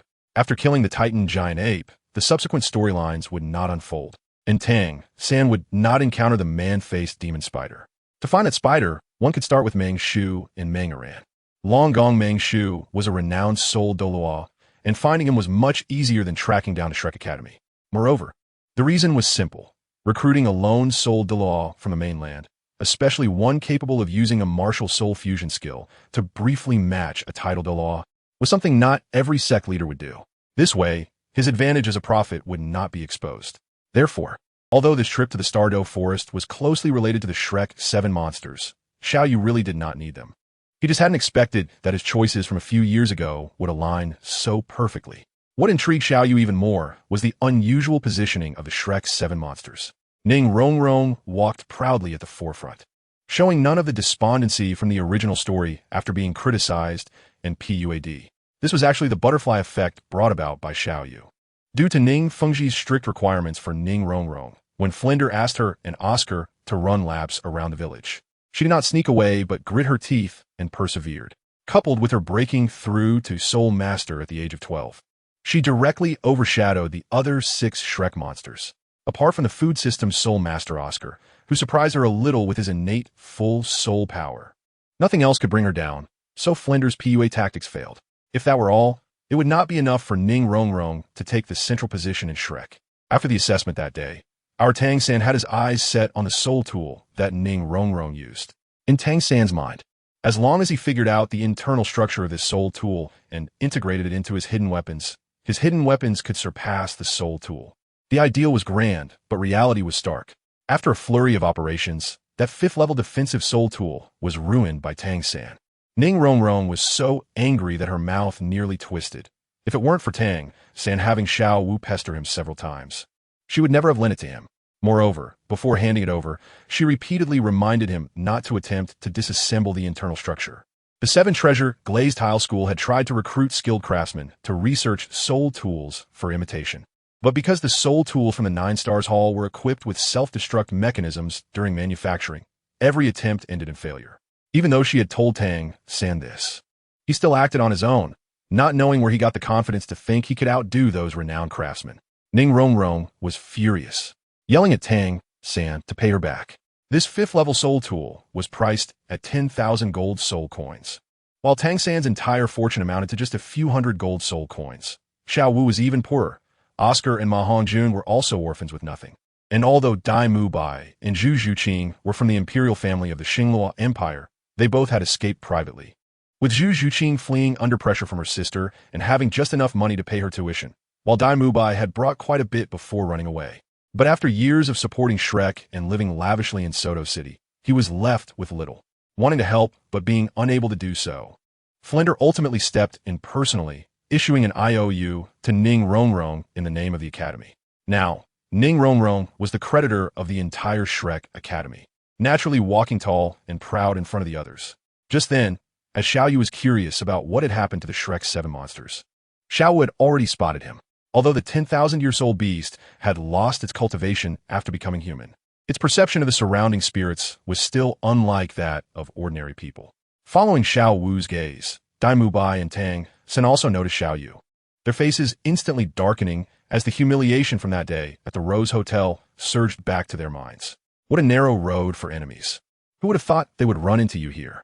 With teammates around and a soul sage-level teacher present, Dai Mu Bai suddenly became bold, completely forgetting his cowardice from that day, and boldly stepped forward to block Xiao Yu. Tang San and Xiao Yu lagged a step behind, flanking Xiao Yu on either side, their eyes filled with hatred, vowing to wash away the shame of that day. Oscar and Ma Hongjun, adhering to the school motto that avoiding trouble is a sign of mediocrity and respecting their big brother Dai Mu Bai, rushed up without hesitation, standing behind Dai Mu Bai. Zhu Zhuqing was slightly taken aback, glancing at Dai Mu Bai, and sighed inwardly before stepping forward. After all, her life was already bound to Dai Mu Bai's, sharing glory and suffering together. Ning Rongrong hesitated for a moment. Her relationship with the others was not particularly good, especially after becoming the creditor of Shrek Academy, which made her feel the crowd's exclusion. However, considering they were all from the same academy, she eventually lifted her foot and walked over. Zhao Wuji, on the other hand, remained in place. In his heart, all the students from his academy were unparalleled talents, and 7 of them teaming up against a 20-year-old youth was an easy task. Chapter 67. Fighting the 7 monsters alone, it's you guys again. What? Didn't you learn your lesson last time? Xiao Yu glanced faintly at Dai Mu Bai, Tang San, and Xiao Yu, who were walking in the front. Do you really think that with a few more helpers, you can flaunt your power in front of me? Dai Mu Bai shouted angrily. Don't be too arrogant. The humiliation you brought upon me that day, I will make you pay for it today, one by one.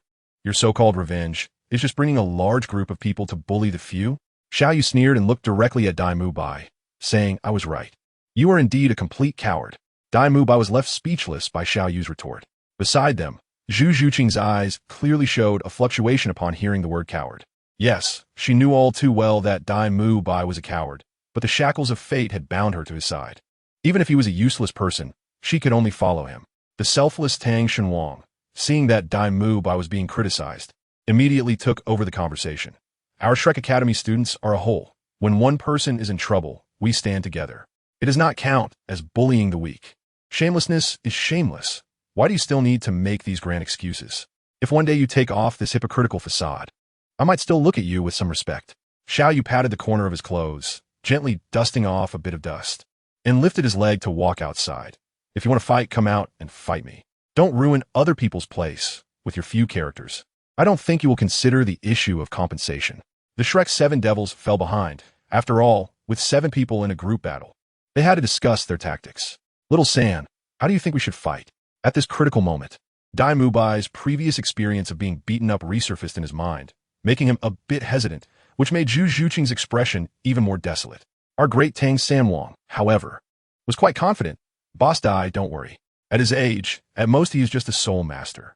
With Rongrong's 7 treasure glaze tile support, your soul power is enough to reach the soul master level, and with your white tiger martial soul being a top beast martial soul, you won't necessarily lose in a direct confrontation. Encouraged by Tang San, Dai Mubai's original worries were immediately swept away, and he looked at Ning Rongrong with some pride. That's right, with the #1 support martial soul in the world, I wonder how this kid can still be arrogant. Seeing Dai Mubai's gaze coming over, Ning Rongrong slightly nodded in response. Due to too many changes, there was no explosive conflict between Dai Mubai and Ning Rongrong that initially stemmed from a violent encounter. Instead, their relationship was better than Tang San's, which had already deteriorated into a debtor and creditor relationship. Boss Dai, your soul power is the highest among us, so the key to this battle lies with you. As long as you can withstand his attacks, the rest will be much easier. Tang San continued to arrange their formation. Zhu Qing, Fatty. You guys work with me to use your respective advantages to interfere with his movements, so he can't attack Boss Dai with full force. Xiao Yu, use all your soul power to create sausages to supply our soul power recovery, even if his soul power is higher than all of ours. We are a team, and he is just one person. The one who ultimately wins through soul power consumption will definitely be us. Brother, what about me? Xiao Wu couldn't help but ask. Tang Xin smiled slightly and said, Xiao Wu, don't be anxious. You are our biggest trump card. Once we exhaust his soul power together, it will be your chance to strike, using your 8 to teach him a severe lesson. All right. Xiao Wu couldn't help but smile happily at these words, proudly twisting her neck. This time, Sister Xiao Wu will definitely give him a painful lesson. Ning Rongrong did not speak. Although she was unhappy that Tang San had previously damaged her soul guide, it seemed that she couldn't find any fault with his arrangements. After all, throughout the process, she just needed to assist Dai Mubai and didn't have to consider anything. Moreover, as long as her martial soul was displayed, anyone with a bit of insight wouldn't dare to go all out against her. After the few of them finalized their battle plan, they left the inn with high spirits, standing in a row of 7. With Dai Mubai's call to activate their martial souls, circles of yellow and purple soul rings flickered, and everyone entered the state of martial soul possession. Aren't you going to reveal your martial soul yet? Dai Mubai shouted coldly, his tiger-like eyes staring straight at Xiao Yu. Xiao Yu said lightly, you don't even need to deal with you. You're truly seeking death. Dai Mubai's 1st and 3rd spirit rings were fully lit. With the 2 powerful enhancement spirit abilities, White Tiger Protective Barrier and White Tiger Vajra Transformation, he lunged fiercely at Xiao Yu while calling for support. Ning Rongrong, assist me with all your strength. Ning Rongrong's 7 treasure glaze tile shone brilliantly, and all 3 spirit abilities were applied to Dai Mubai. Under the terrifying enhancement effects of the 7 treasure glaze tile, the 37th level Dai Mubai indeed had the strength to fight against a spirit master. Unfortunately, Tang San, who devised the battle plan, never dreamed that the Xiao Yu in front of him, not yet 20 years old, was actually a spirit emperor. Even with all the enhancements to his spirit abilities, Dai Mubai still faced a significant gap of nearly 20 levels compared to Xiao Yu. With one punch, he collided with Dai Mubai's Tiger Claw. Although Xiao Yu did not unleash his martial spirit, the immense spirit power and the effects of the medicinal pills synthesized from several powerful herbs, supported by the ice and fire yin-yang eyes, had already transformed his body to a terrifying extent. With a loud crack, Dai Mubai's expression instantly twisted, clearly indicating that his bones had broken from that collision. Get lost. Xiao Yu raised a foot and kicked Dai Mubai in the chest. Dai Mubai spat out blood and flew directly out. Mubai! Zhu Qing exclaimed. Although she couldn't stand Dai Mubai, if anything happened to him, she would also face the same fate. Without time to think, Zhu Qing's figure flashed, and she rushed towards the flying Dai Mubai, her speed so fast that even Tang San, with his purple extreme demon eyes, could only catch a glimpse of a residual shadow. Zhu Qing's speed was only relative to soul masters of the same level. But Xiao Yu could clearly see Zhu Qing's entire trajectory and stepped in front of her path in one swift motion.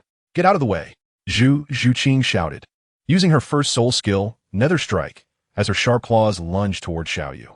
Xiao Yu dodged to the side to evade Zhu Qing's fierce attack.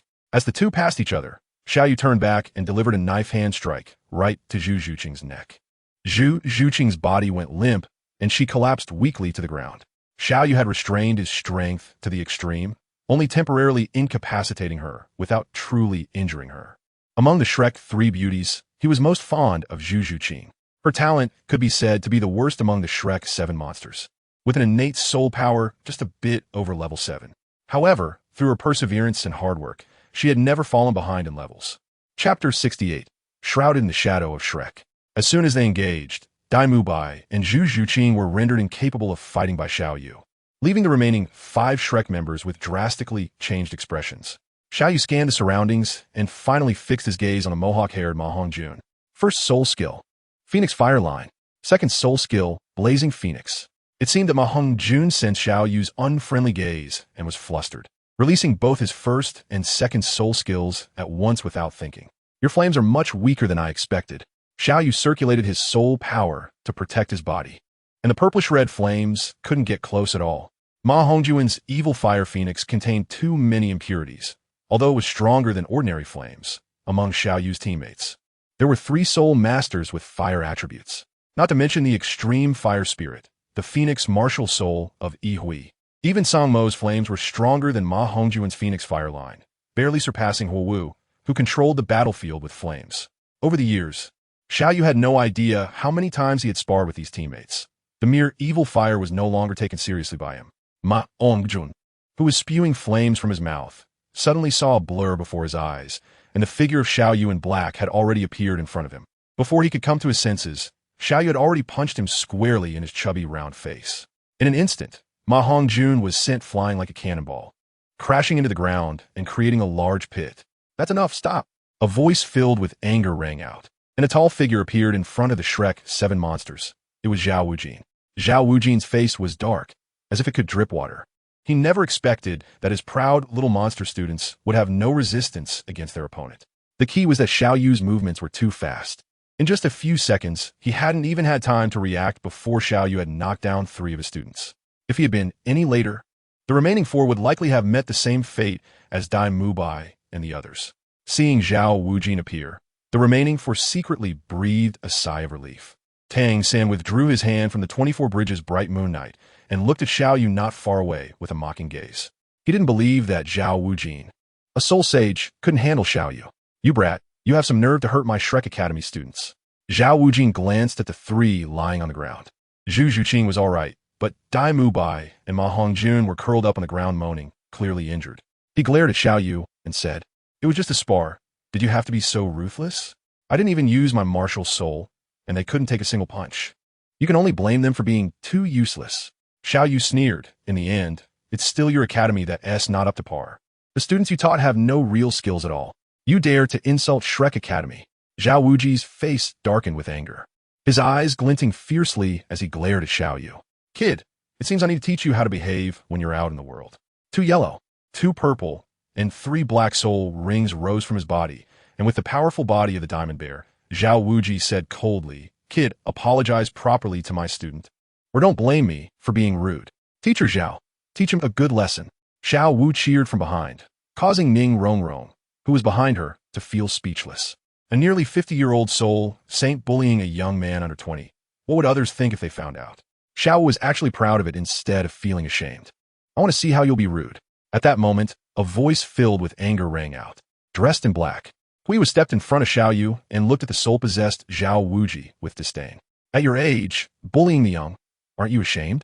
Zhao Wuji was no ordinary person. He was a born troublemaker.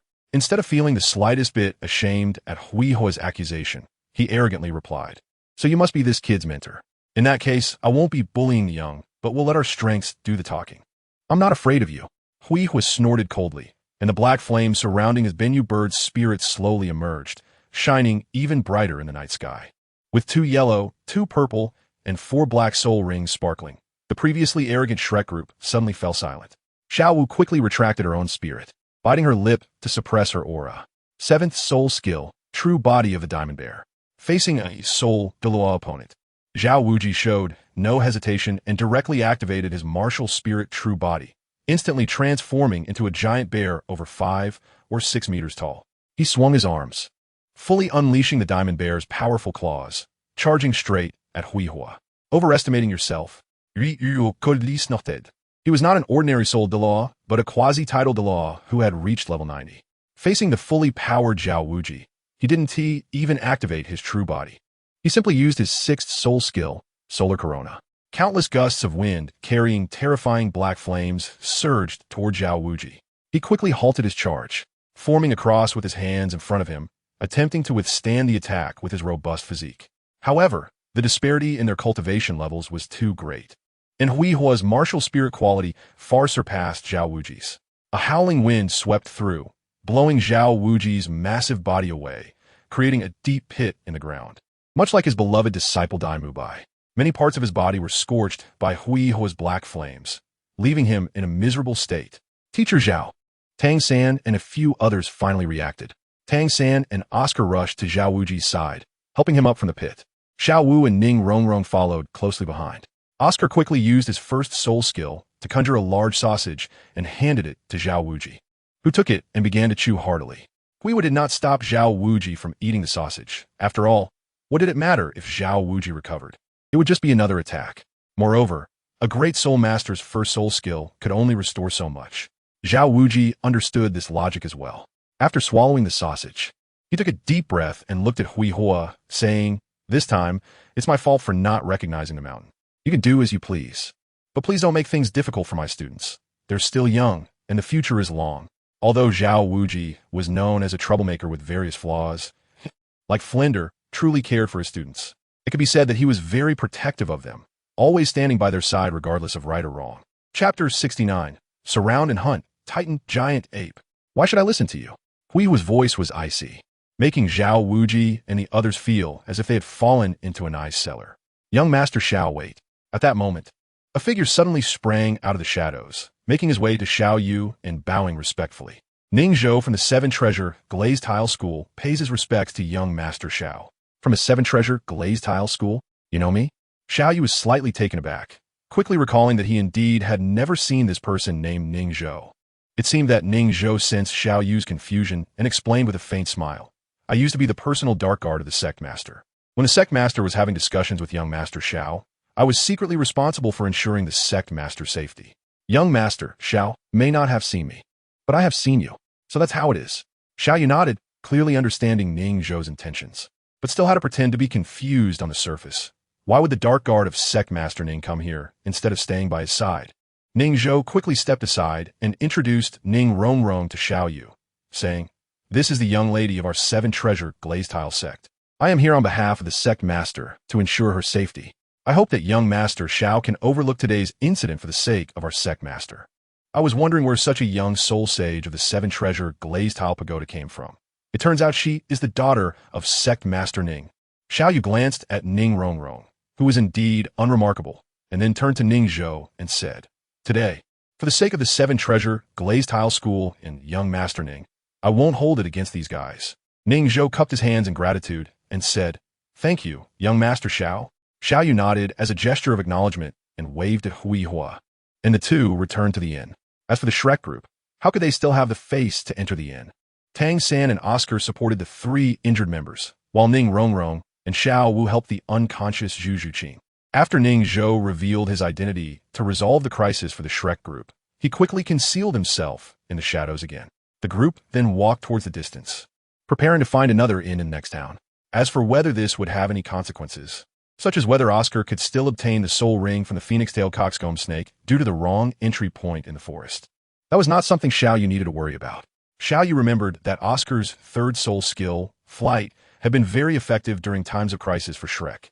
Given the current situation, he couldn't recruit Oscar anyway, so weakening Tang San's support was the way to go. The next day at dawn, Xiao Yu set off with several titled Douluo powerhouses and the two girls, Yi Lingling and Huowu. This time, the plan was to encircle and kill a 100,000-year soul beast. Originally, he intended for the two girls to stay in Soto City and wait for his return. Although Shura was injured, it wouldn't be a problem to protect them. However, to his surprise, neither girl was willing to stay behind. He didn't know when Yi Lingling had learned to act spoiled and unreasonable, but after a round of coaxing and tantrums, Xiao Yu had no choice but to agree. Xiao Yu suspected that Yi Lingling's behavior was likely influenced by Huowu. Everyone's destination was clear. After entering the Stardoe Forest, they headed straight for the direction of the Lake of Life, stopping near the lake to wait for the Titan Giant Ape to come looking for its Xiaowu sister. Near the Lake of Life, there was also a sky blue bull python. With these two soul beasts teaming up, Xiao Yu's side had only 3 titled Douluo and one quasi-tidal law, plus he had to take care of the two weaker groups, Yi Lingling and Huo Wu. It was uncertain whether they could defeat both of them. In the original story, Bibi Dong, with 6 tidal Douluo, took a long time to surround and kill them because their desperate fighting delayed things too much, ultimately benefiting Tang San. Of course, it wasn't that Xiao Yu was afraid of their combined strength. He could call upon the great sage. As long as Emperor Tian didn't jump out from the center of the lake, he could handle any 100,000-year soul beasts. But right now, all Xiao Yu needed was a 100,000-year soul ring. Killing the sky blue bull python would only yield its soul bone, which was too regrettable for Xiao Yu, as the quality of the sky blue bull python's soul ring was quite good. Anyway, the Shrek 7 monsters would soon be entering the Stardew Forest as well, and the Titan giant ape would only leave the Lake of Life for a few days.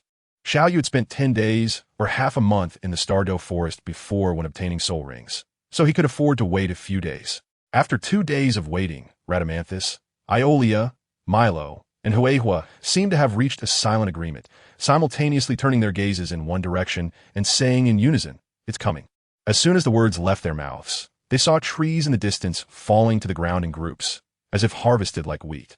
A gorilla, as tall as a small mountain, charged forward like a wild horse in full gallop. "Follow it, and wait until it runs far before we make our move." Xiao Yu let out a low shout, and the others understood and followed closely. They were too close to the Lake of Life, and making too much noise could potentially draw the sky blue bull python over. These 200,000-year soul beasts had ruled the Stardew Forest for so many years that they had long lost their vigilance. The sky blue bull python would probably never imagine that humans would dare to hunt the Titan giant ape. They would wait until the Titan giant ape had moved far away before acting. By the time the sky blue bull python realized something was wrong and began searching for its brother, all that would be left for it would be a pile of bones. No, the Titan giant ape was a top-tier soul beast, and its meat was also a great supplement for soul masters, so they wouldn't even leave it any bones. Move. Although the Titan giant ape looked big and clumsy, it was surprisingly fast. In a short moment, it had already run over 100 miles away. Xiao Yu estimated that it should have left the mental sensing range of the sky blue bull python and immediately ordered them to target the Titan giant ape.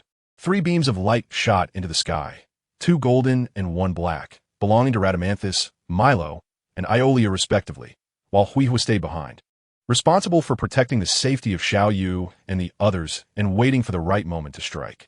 Roar. Upon sensing the approach of 3 powerful soul forces, the Titan giant ape immediately realized it was being hunted. It was instantly enraged. These humans were truly living too recklessly, daring to covet its soul ring and soul bone as the king of the forest. Martial soul, true body. Facing the renowned king of the forest, the 3 had no intention of testing the waters. They activated their 7th soul rings, revealing the golden lion and scorpion, glowing with golden light, as well as Rhadamanthus's wyvern martial soul, a giant dragon with black scales and double wings, charging towards the Titan giant ape. The Titan giant ape let out a thunderous roar, and the collision of soul powers created a terrifying shockwave that spread outward. Despite Huihua's protection, the naturally weaker body of the support type, Soul Master, Yi Lingling stumbled and fell backward. Fortunately, Xiao Yu was quick and caught her with one hand, supporting her slim waist with the other, and softly warned her to be careful. Feeling Xiao Yu's embrace, Yi Lingling's face turned red, but she didn't push him away. Instead, she admitted feeling a bit dizzy and leaned closer into his arms. Seeing this, Huo Wu couldn't help but snort lightly, turning her attention back to the battle ahead. The 3 tidal Douluos were fully committed to surrounding and killing a terrifying 100,000-year soul beast. It was likely a once-in-a-lifetime opportunity, and Huo Wu quickly focused on it, trying to gain some insights from the experience. 6th soul skill, Wyvern Royal Flame. 6th soul skill, Thunderstrike. 6th soul skill, Crimson Poison Needle. The attacks of the 3 tidal Douluos struck the Titan giant ape, but its defense was truly astonishing. If it were any other 100,000-year soul beast facing the 6 soul skills of 3 tidal Douluos in their true martial soul forms, even if it didn't die, it would at least be left with several wounds. However, the Titan giant ape seemed completely unfazed. Its muscles, tougher than granite, showed no signs of injury. Roar! The Titan giant ape howled to the sky, and a terrifying wave of soul power radiated from it. Rhadamanthus, Milo, and Iolia all felt their bodies grow heavy, and everything around them became tense. This is a domain. The 3 tidal Douluos instantly became alert. Recalling Xiao Yu's warning before they acted, The Titan giant ape possessed a gravity control domain, within which it could freely manipulate the changes in gravity. Be careful. This beast is not simple. Don't capsize in the gutter, Rhadamanthus shouted, and the giant dragon flapped its wings vigorously, charging towards the Titan giant ape. Despite the influence of the gravity domain making it feel as if it was carrying a mountain, a dragon is still a dragon. It wouldn't crawl on the ground. The Titan giant ape's eyes flashed with a hint of caution.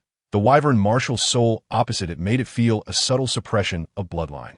This was understandable since Rhadamanthus was not only a dark fighter, but also the son of Zeus and Europa from the mythological era. Although he had been greatly weakened upon arriving at Douluo Continent, the bloodline of a god was still the bloodline of a god. Even a trace of it was enough to intimidate most soul beasts. The Titan giant ape did not dare be careless and raised its fist, which was as large as a small hill, to meet the flying wyvern. When the dragon and the ape collided in midair, a fierce clash of soul power erupted, causing both to stagger backward. Crimson Piercing Strike. As a sensitive attack type titled Milo seized the moment when the Titan giant ape stumbled back, darting in front of it. A red beam tore through the sky, shooting towards the Titan giant ape. This was Milo's self-created soul skill, based on his 6th soul skill, concentrating the crimson poison needle into a single point, gradually transforming into explosive destructive power. The red light wave forcefully pierced through the Titan giant ape's renowned defenses, going straight through its chest. The burning pain drove the Titan giant ape into a frenzy. In its roar, it unleashed its strongest attack, Titan Sky Shatter. This was the Titan giant ape's full power strike, using its control over gravity to compress the air into terrifying energy. Its power was enough to rival a typical Tidal Douluo's 9th soul skill.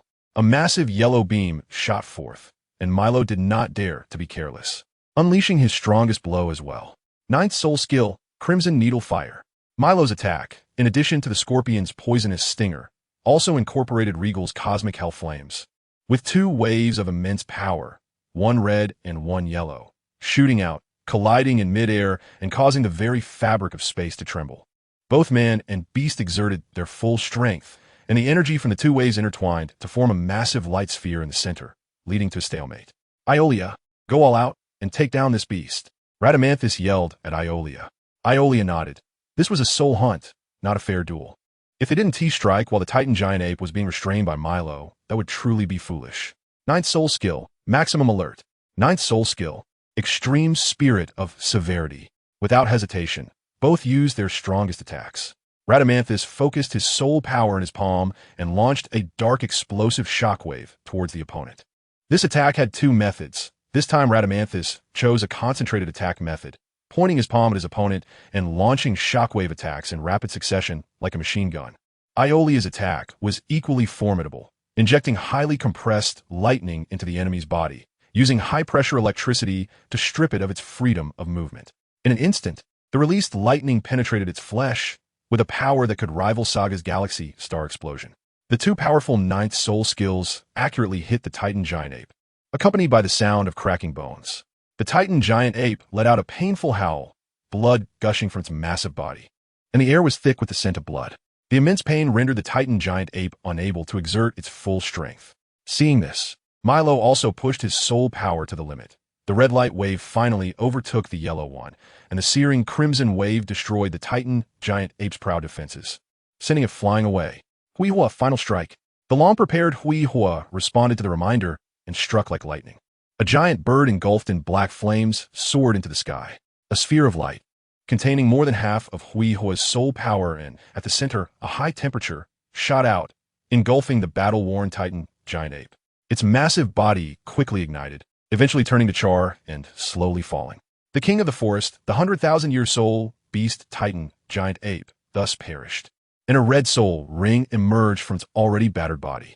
Huihua quickly absorbed the soul ring, as the Tianqinyo python might sense something was amiss at any moment, so we should hurry.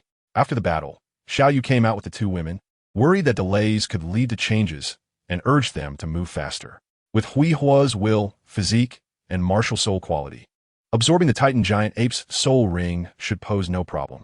Huihua nodded, sat cross-legged, and began to close his eyes to absorb the Titan giant ape's soul ring. Who is it? Rhadamanthus walked over to the Titan giant ape's corpse, scanning its massive body, and suddenly reached out to dig out a piece of soul bone from its left arm. glowing with a heavy, earthy color. Just as he turned to hand the soul bone to Xiao Yu, his expression suddenly changed, his eyes gleaming coldly as he coldly shouted towards a shadow. Chapter 71. The Overwhelming Dragon, Serpent, Several Lords. Please do not misunderstand.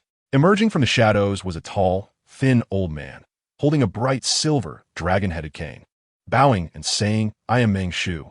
I have come on this journey to hunt for a third soul ring for my granddaughter. I recently found a suitable soul beast and chased it here." Hearing the intense sounds of battle, I was curious and came to take a look. With absolutely no ill intentions. Dragon Lord Meng Shu. Xiao Yuan couldn't help but raise his eyebrows upon hearing this. It was truly a case of finding something without searching for it. After hunting the Titan giant ape, he was just about to look for Meng Yiran and her 3 generations, and then follow them to find the legendary human-faced demon spider. Unexpectedly, Meng Shu had come to him. Without a doubt, the soul beast that Meng Shu mentioned being hunted was the human-faced demon spider. It turned out to be Senior Long Gong. "I'm Xiao Yu from the 9-Star Hall. I've long admired your esteemed name, Senior." Xiao Yu smiled slightly and clasped his hands in a greeting towards Meng Shu. Long Gong Meng Shu was a well-known veteran powerhouse with a good reputation in the Soul Master world. Unlike Tang Hao, who was destined to be an enemy in the future, he was someone who could definitely be won over to their side. Being polite on their first meeting could leave a good impression. So it's young Master Xiao. Unlike Tang Hao, who was hiding in Nodding City to protect his son's safety, Meng Shu had been traveling across the continent in recent years. He had naturally heard about the rising 9-Star Hall, but he never expected it to have such a terrifying foundation. Not counting the quasi-title Douluo, who was absorbing a 100,000-year soul ring. There were already 3 title Douluo present. Their upper-level combat power was unmatched, even by the 7-treasure glazed tile school. Grandpa, at that moment, 2 figures suddenly appeared from the dense forest. It was Shi Pachao Tianxiang and Meng Yiran who had caught up. Meng Yiran was carefree and, in her perception, her grandfather's soul master cultivation was among the best on the continent. She didn't think there could be anything that could threaten her grandfather. Ignoring her surroundings, she ran up to Meng Shu, shaking his arm and acting cute as she said, "Grandpa, don't delay any longer. If we wait too long, that soul beast will run away." On the other hand, Shi Pachao Tianxiang, after decades of being a soul master, had developed a cautious personality. She instinctively surveyed the surroundings, and her gaze was quickly drawn to the pile of corpses like hills, prompting her to exclaim, "Titan giant ape." Xiao Yu smiled slightly upon seeing this, slightly bowing his body towards the snake granny, and said, "You must be the esteemed snake granny Ko Xiangxiang and the granddaughter of Long Gong. I am Xiao Yu from the 9-Star Hall. Pleased to meet you." Xiao Yu's voice rang out, and Meng Yiran only then realized that there was someone across from her. Following the sound, she couldn't help but be slightly taken aback. So handsome. This was Meng Yiran's first reaction. The person in front of her had a face as defined as a sculpture, strikingly beautiful with sharp features. His long black hair cascaded freely, and his deep black pupils had a faint hint of purple, making them appear even more profound. The cold light flickering in his eyes added an air of indifference. Seemingly sensing the intensity in Meng Yiran's gaze, Yi Lingling stepped forward and linked her arm with Xiao Yu's, looking at Meng Yiran as if to assert her claim. Unlike Meng Yiran, Shi Pachao Tianxiang was also struck by Xiao Yu's handsomeness at first glance, but she had long outgrown the age of infatuation and quickly realized the current situation. She cast a questioning look at Long Gong. Long Gong Meng Shu nodded slightly. Cha Tianxiang's heart sank. It was indeed the Forest King, the Titan Great Ape with a 10,000-year cultivation. This meant that at least 2 title Douluo powerhouses were present here. If they had ill intentions, then her and her grandchildren's only fate would be to be slaughtered. Both Long Gong and Shipa had their own concerns, and no one spoke up, leaving the atmosphere somewhat awkward. Xiao Yu saw this and continued. "I just heard from Elder Long Gong that you are currently pursuing the soul beast for your granddaughter's 3rd spirit ring. I wonder what kind of soul beast it is. I might be able to help a little." The young man seemed to be trying to curry favor, perhaps wanting to win over the 2 of them. Long Gong Meng Shu thought to himself. However, Meng Yiran was straightforward and immediately said, "It's a faceless demon spider. Its eyes have already been blinded by my grandfather, so it's easy to recognize. We have been chasing it all the way here. It must be nearby." She had previously been robbed of a very suitable phoenix-tailed coxcomb snake, both in terms of age and spirit compatibility, and she didn't want to lose this faceless demon spider as well. Seeing that Meng Yiran had already revealed everything, Meng Shu, who had been contemplating whether to accept this favor, nodded. "If it's convenient for young Master Xiao, then we would be grateful for your help." It would be our honor to assist Elder Long Gone. Xiao Yu smiled slightly and turned to Ioria, saying, Ioria, I'm counting on you. A mere 1,000-year level soul beast was truly a piece of cake for a title Douluo. Ioria nodded and stepped outside. Whether it was the Dragon King and Snake Lady across from them, or Yi Lingling and Huo Wu, they all thought Xiao Yu's goal was to befriend a renowned couple, the Dragon and Snake, who had been famous for decades. No one expected that Xiao Yu's real target was actually the 1,000-year-old man-faced demon spider. Before long, Ioria returned carrying the nearly lifeless man-faced demon spider. Xiao Yu looked at the spider, which was left barely alive under Ioria's thunderous attack, with great interest. This soul beast was almost on par with the mandala snake and wind baboon, having nearly achieved the status of a god-slaying beast.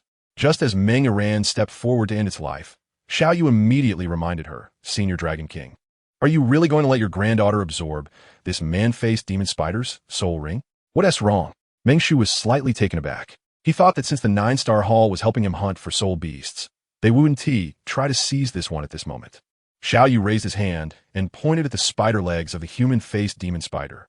Speaking in a deep voice, the legs of this human-faced demon spider have already exceeded 3 meters in length, which is a symbol of a human-faced demon spider over 2,000 years old.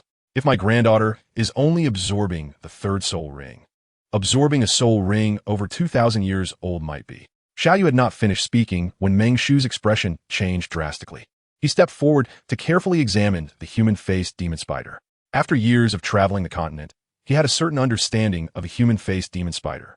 However, because his granddaughter had previously had her soul ring stolen, he had been anxious and rushed, and coupled with the darkness, he had not conducted a thorough check.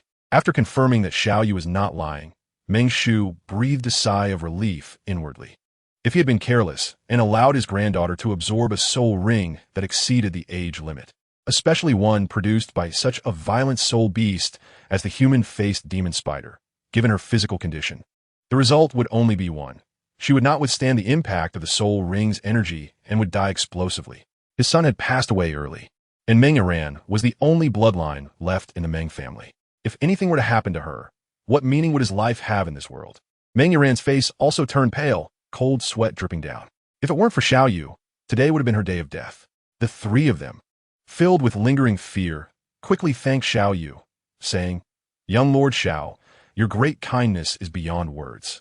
If one day you need it, the great dragon and serpent will go through fire and water without hesitation. Chapter 72. The fated 8th spider spear the soul ring of the human-faced demon spider was not suitable. So long gone, and Sheepa did not linger any longer and immediately took their leave. Seeing this, Xiao Yu didn't say anything more to offer help. With Meng Shu's strength, finding a 3rd soul ring for Meng Iran was not a difficult task at all. Catching a confirmed soul beast nearby would be a piece of cake, but searching the entire Stardow forest for a 1,000-year level soul beast seemed a bit excessive. It might come off as too deliberate, and instead of delivering a favor, it could make Meng Shu feel that it was too pretentious, ruining the good impression he had previously built. After Meng Shu and the others walked far away, Xiao Yu approached the man-faced demon spider that was still hanging on to life, channeled his soul power, and unleashed a strike, shattering the creature into pieces. Brother Xiao Yu, what are you doing? Yi Lingling asked curiously upon seeing this. In the past, whenever they encountered unsuitable soul beasts, Xiao Yu would usually choose to let them go. Why did he decisively kill this man-faced demon spider today? Brother Xiao Yu was a soul emperor and didn't need a soul ring of around 2,000 years. Just then, I remembered that elders Yang Wudi and Dugabo were both very interested in the venom of the man-faced demon spider. So I thought I would collect some venom to take back for them to study. Xiao Weiwei smiled. This was indeed a reason. Yang Wudi and Dugabo had mentioned this matter more than once. Now that Xiao Yu happened to discover the external soul bone while collecting venom, it was also a plausible situation. Xiao Yu carefully took out a few jade bottles from the Rui by Beneng and wrapped them with his soul power to slowly fill them with the venom, as he dared not touch it with his hands. While collecting the venom, he also used his mental power to explore the corpse of the human-faced demon spider, trying to find the external soul bone. However, no matter how thoroughly Xiao Yu searched every piece of the spider's corpse, leaving no corner untouched, he could not find any trace of the soul bone. What about the 8 spider spears? Xiao Yu searched once again and confirmed that there was absolutely no soul bone present on this human-faced magic spider.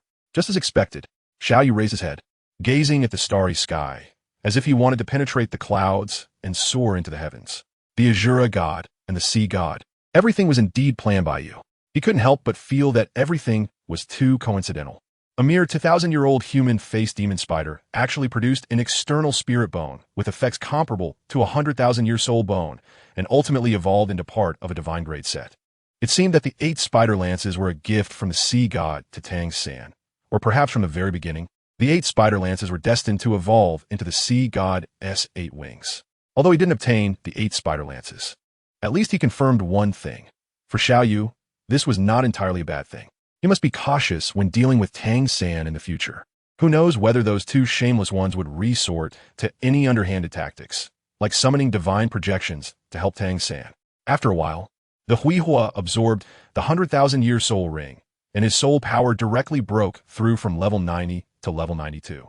The 2 objectives of this trip cannot be said to have been fully accomplished, but it seemed that the 8 spider lances were destined to have no connection with Xiao Yu. He had no reason to stay in the Douluo Forest any longer. The Tianqingyou python might notice something was off at any time. This place was not suitable for lingering. So the group tidied up briefly and left the Douluo Forest, heading towards Soto City. Just as Xiao Yu and the others were leaving, about 100 miles away, Tang San was sitting cross-legged, with a blue-silver grass martial spirit quietly released from his palm, absorbing a purple 1,000-year soul ring. Not far ahead, a human-faced demon spider's corpse lay quietly on the ground. Unlike in the original story, this human-faced demon spider was only about 1,500 years old. And Tang San was not fighting alone. With the help of Zhao Wujia and other Shrek companions, he easily killed it. Although the age was not excessive, the human-faced demon spider was still a nightmare for small soul beasts. Its ferocity and brutality were its nature. Tang San found the absorption quite difficult. With sweat soaking his forehead, Xiao Wu looked at Tang San with a worried expression, murmuring, "Brother, you mustn't have any accidents." "Xiao Wu, don't worry. As the saying goes, you can't get to know someone without fighting," and among the Shrek Seven, the one with the closest relationship to Tang San and Xiao Wu was none other than Dai Mubai. He walked up to Xiao Wu and encouraged her with his laughter, saying, "Little San has extraordinary talent and willpower. A mere human-faced demon spider's soul ring won't defeat him." Just to prove to his good brother Dai Mubai, Tang San, who was absorbing the soul ring, unleashed a brilliant glow from the blue-silver grass in his hands. The originally dark blue-silver grass emitted a faint purple light, a phenomenon caused by the fusion of the human-faced demon spider's toxin. This kid Tang San was truly a genius. In less than half an hour, he had withstood the energy impact of a 1,000-year level human-faced demon spider's soul ring. All right, next comes the process of soul power transformation. It shouldn't be long before he wakes up. Because he had never experienced Tang Hao's beatings, Zhao Wujia considered Tang San merely an exceptionally talented commoner, completely unaware of Tang San's background. Seeing this, he couldn't help but exclaim in amazement, and his attitude towards Tang San changed a bit. Just as Xiao Wu was secretly relieved, Tang San suddenly let out a scream, startling Xiao Wu's heart almost out of her chest. She saw Tang San, who was originally sitting cross-legged, convulsing, his clothes instantly ripping apart, and 8 nearly 3-meter-long spider legs of a human-faced demon spider sprouted from his back. The destined 8 spider lances ultimately grew on Tang San's back. In the void, a blue figure floated by, murmuring, "Tang San, I have entrusted the sea god's 8 wings to you. Don't let me down." While Tang San was absorbing the soul ring and the 8 spider lance soul bone, another person was also absorbing her 3rd soul ring in the Douluo Forest. Meng Iran. As a soul Douluo, it was not difficult for Meng Shu to find a 3rd soul ring for his granddaughter. He just hadn't taken it seriously at first. After bidding farewell to Xiao Yu, he quickly found a new target. Due to the previous turmoil, this time, after confirming that the age of the soul beast was suitable, he directly took action with all his strength. An over 80 level soul Douluo taking action. How could a 1,000-year soul beast have any ability to struggle? While Meng Iran was absorbing the soul ring, Snake Lady Chao Tianxiang walked over to Long Gong Meng Shu's side. Having supported each other for nearly 50 years, they knew what each other was thinking without needing to say it. Chao Tianxiang opened her mouth and said, "Are you thinking about that Xiao Yu from the 9-star hall?" Meng Shu nodded. "This young man is not bad, and the foundation of a 9-star hall is indeed formidable. We both understand that at our age, we may not be able to protect Iran for many more years. Before we leave, we need to find a good place for her, but we have only met Xiao Yu once. We can't decide so quickly." After thinking for a moment, Chao Tianxiang said, "I heard that the 9-star hall has established a 9-star academy in the name of the sect, and it has a good reputation. Why not let Iran enroll there? It would also be good to observe her further. Meng Shu thought for a moment and nodded. All right, let her go to enroll and take a look first. Chapter 73. Blue Silver Emperor Soulbone.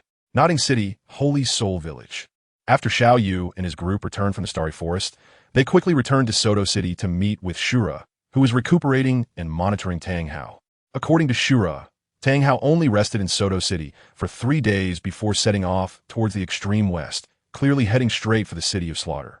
This surprised Xiao Yu, as he had thought that Tang Hao would definitely visit Nodding City to see his wife before leaving.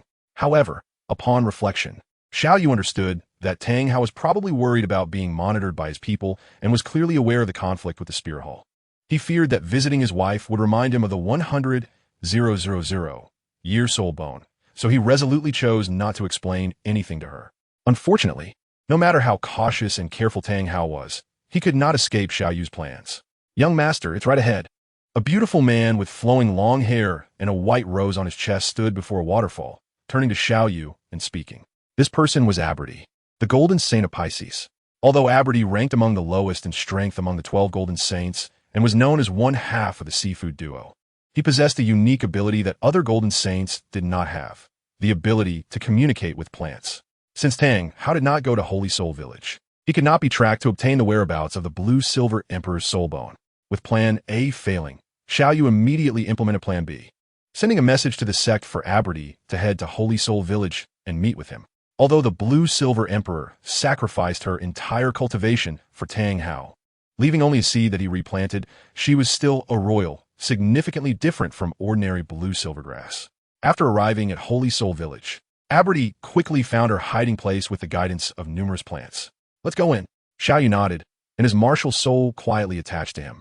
A pair of black wings spread from his back as he took Yi Lingling's hand and said, "Hold on tight." Yi Lingling nodded, wrapping her arms around Xiao Yu's waist, and said, "Xiao Yu, let's go." "Hey, what about me?" Huo Wu couldn't help but shout. "Can't you figure out a way to get up here? A soul master like you shouldn't be stumped by such a small thing." Xiao Yu did not stop, flapping his wings to accelerate and directly dive into the waterfall, leaving behind a light remark. "You." Huo Wu stomped her feet in anger, grunting as she jumped up. Her martial soul was pure fire attribute, but here it faced too many restrictions, so she did not summon her martial soul. Instead, she channeled her soul power to enhance herself and jumped up on the stones. "Actually, I could take you up." A Brody, watching Huo Wu leap higher, swallowed the words she hadn't finished saying and stepped up to follow. Passing through a somewhat dark and damp cave, they reached the end, revealing a hidden chamber about 10 square meters in size. With the advantage of the original work, Xiao Yu quickly walked to the stone wall, feeling around with his fingers to tap and find the hollow spot. After locating the target, he struck without hesitation, shattering the surface stones to retrieve a lead box containing the Blue Silver Emperor's right leg soul bone. "Brother Xiao Yu, what is this?" Yi Lingling couldn't help but ask curiously, as it seemed that Xiao Yu's series of arrangements since departing from a 9-star hall were all for this. Huo Wu, following behind, also craned her neck, very curious as well. But since Xiao Yu always rebutted her when she spoke, and Yi Lingling had already asked, she kept quiet. Xiao Yu smiled slightly and opened the lead box. An unparalleled and immense wave of soul power surged out from the box, causing Huo Wu and Yi Lingling to involuntarily take 2 steps back. "This is a soul bone." Feeling that wave of soul power, Huo Wu exclaimed, "And it's a soul bone with a considerable age." Xiao Yu nodded at Huo Wu. "Not bad, a 100,000 year Blue Silver Emperor right leg bone. 100,000 years. Both Huo Wu and Yi Lingling widened their eyes in surprise, their mouths agape. They had seen 100,000 year soul bones before. Not long ago, a left arm soul bone had been produced from the Titan giant ape. But that soul bone had been obtained only after a tidal Douluo and a quasi-tidal Douluo exerted their full strength, making it clear how difficult it was to acquire. Yet now, in this desolate and remote sacred soul village deep in the mountains, they had effortlessly obtained a soul bone that could be considered a treasure of the world. How could this not astonish the 2 women? Xiao Yu took out the right leg bone that emitted a blue-golden glow from the box and said to Yi Lingling, "Lingling, do you remember the gift I mentioned before we came out?" Yi Lingling pointed at the soul bone in Xiao Yu's hand in disbelief. Her little cherry lips now opened wide enough to fit an egg. "Brother Xiao Yu, is this the gift you want to give me?" "Of course," Xiao Yu said as he had already presented the right leg bone to Yi Lingling. The blue-silver emperor is the king of plant-type soul beasts, representing the life attribute. Besides the son of the blue-silver emperor, you are the most suitable for this soul bone. Thank you, brother Xiao Yu. Yi Lingling was so excited that she directly pounced into Xiao Yu's arms, resting her small head on his chest, her two hands tightly wrapping around his waist and refusing to let go. No one knew how this support-type girl had such strength. Silly girl quickly absorbed this soul bone. Xiao Yu rubbed her head and said softly, "The 100,000-year soul bone is the greatest treasure in the world. It can greatly improve your physique and enhance your cultivation speed. The earlier you absorb it, the greater the benefits for you." Okay. Yi Lingling finally realized her loss of composure. Her originally shy personality made her face turn bright red, and while responding in a barely audible voice, she released her hands, took the soul bone from Xiao Yu, lowered her head, and walked aside to begin absorbing the soul bone. Watching Yi Lingling begin to absorb the soul bone, Xiao Yu stepped over to the newly grown blue-silver emperor. It seemed to sense the presence of an outsider, and the delicate branches and leaves of the blue-silver emperor began to tremble. How should this blue-silver emperor be handled? Xiao Yu fell into deep thought for a moment. Should he consider resurrecting her, and in the future, face NTR Tang Hao, becoming the stepfather of the Tang God King? Just thinking about it was thrilling. However, Xiao Yu quickly came to his senses. Not to mention that he couldn't mobilize the vitality of blue-silver grass like Tang San did, converting it into the energy needed for the blue-silver emperor to replenish his own cultivation. Even if he resurrected Ayin, she would still have her son and husband on that side. Unless she had lost her mind, she wouldn't backstab Xiao Yu. What a ruthless way to destroy the grass. Huh. Xiao Yu thought for a moment and then gave up. The blue-silver emperor was also pitiful, completely reduced to a pawn in someone else's scheme, becoming her husband's soul ring, and her son had also been taken over by someone. At least he had obtained her soul bone. So he decided to let her go as a gesture of gratitude. After all, she was just a plant and couldn't tell Tang Hao anything. Chapter 74.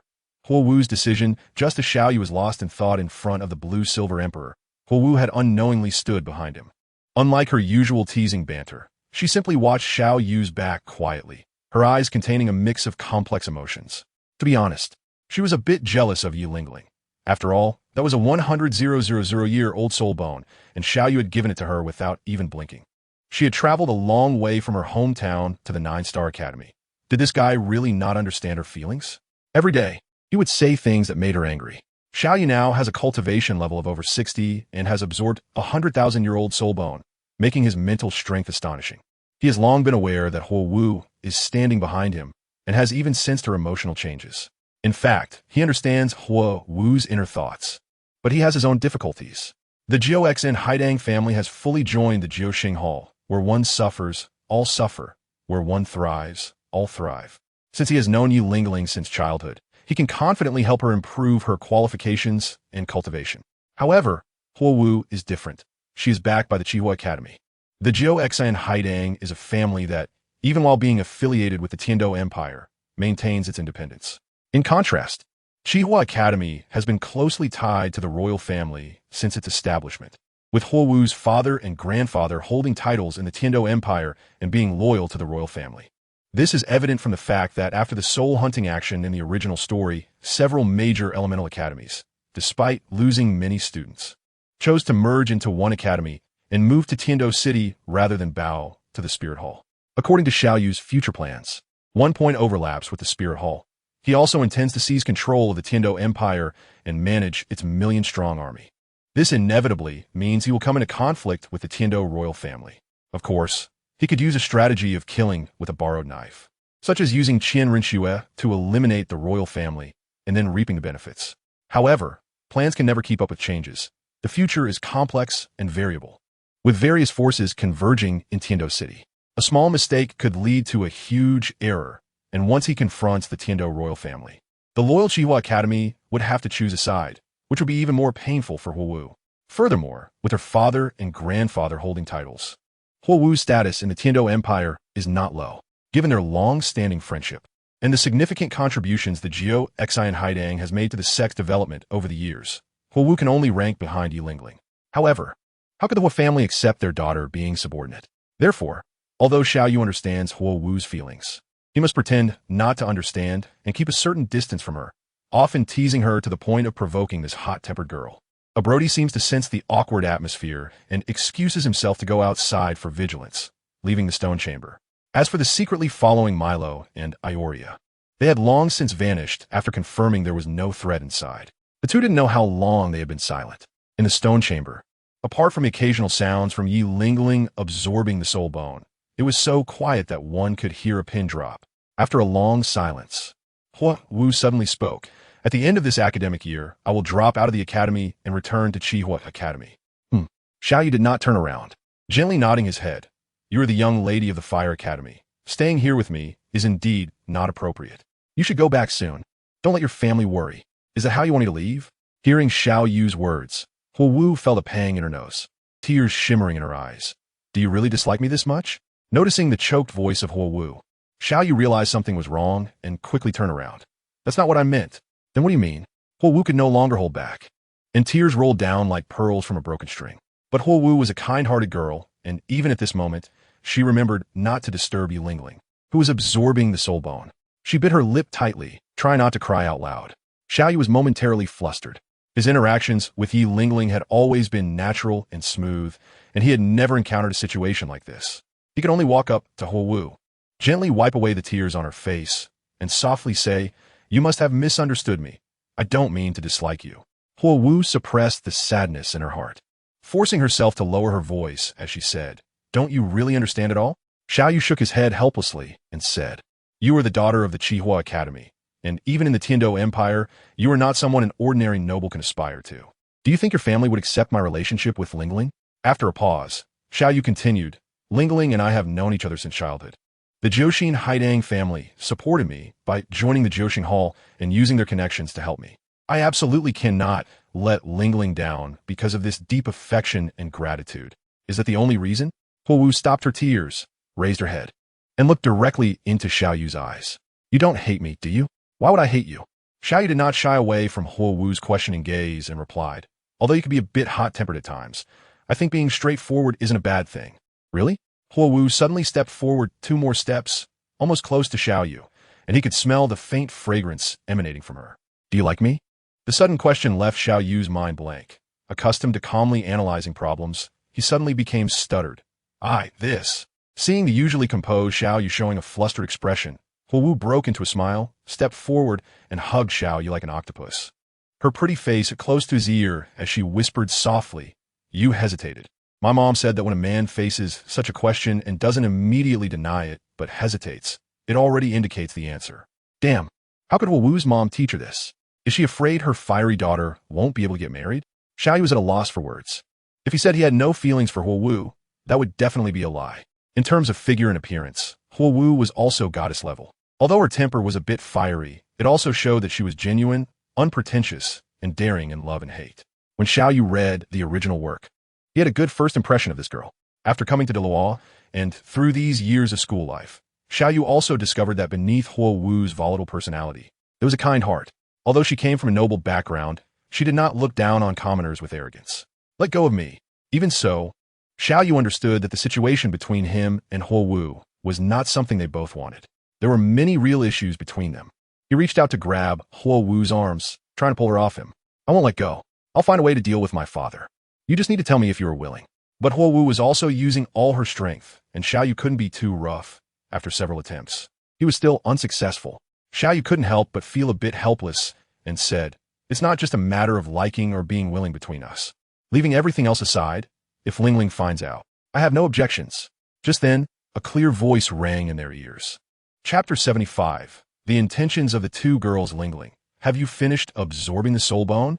Upon hearing this voice, Xiao Yu's expression suddenly changed, and he turned to see Yi Lingling had already finished absorbing the soul bone, blinking her big eyes at Xiao Yu and Hua Wu. Damn, this is ridiculous.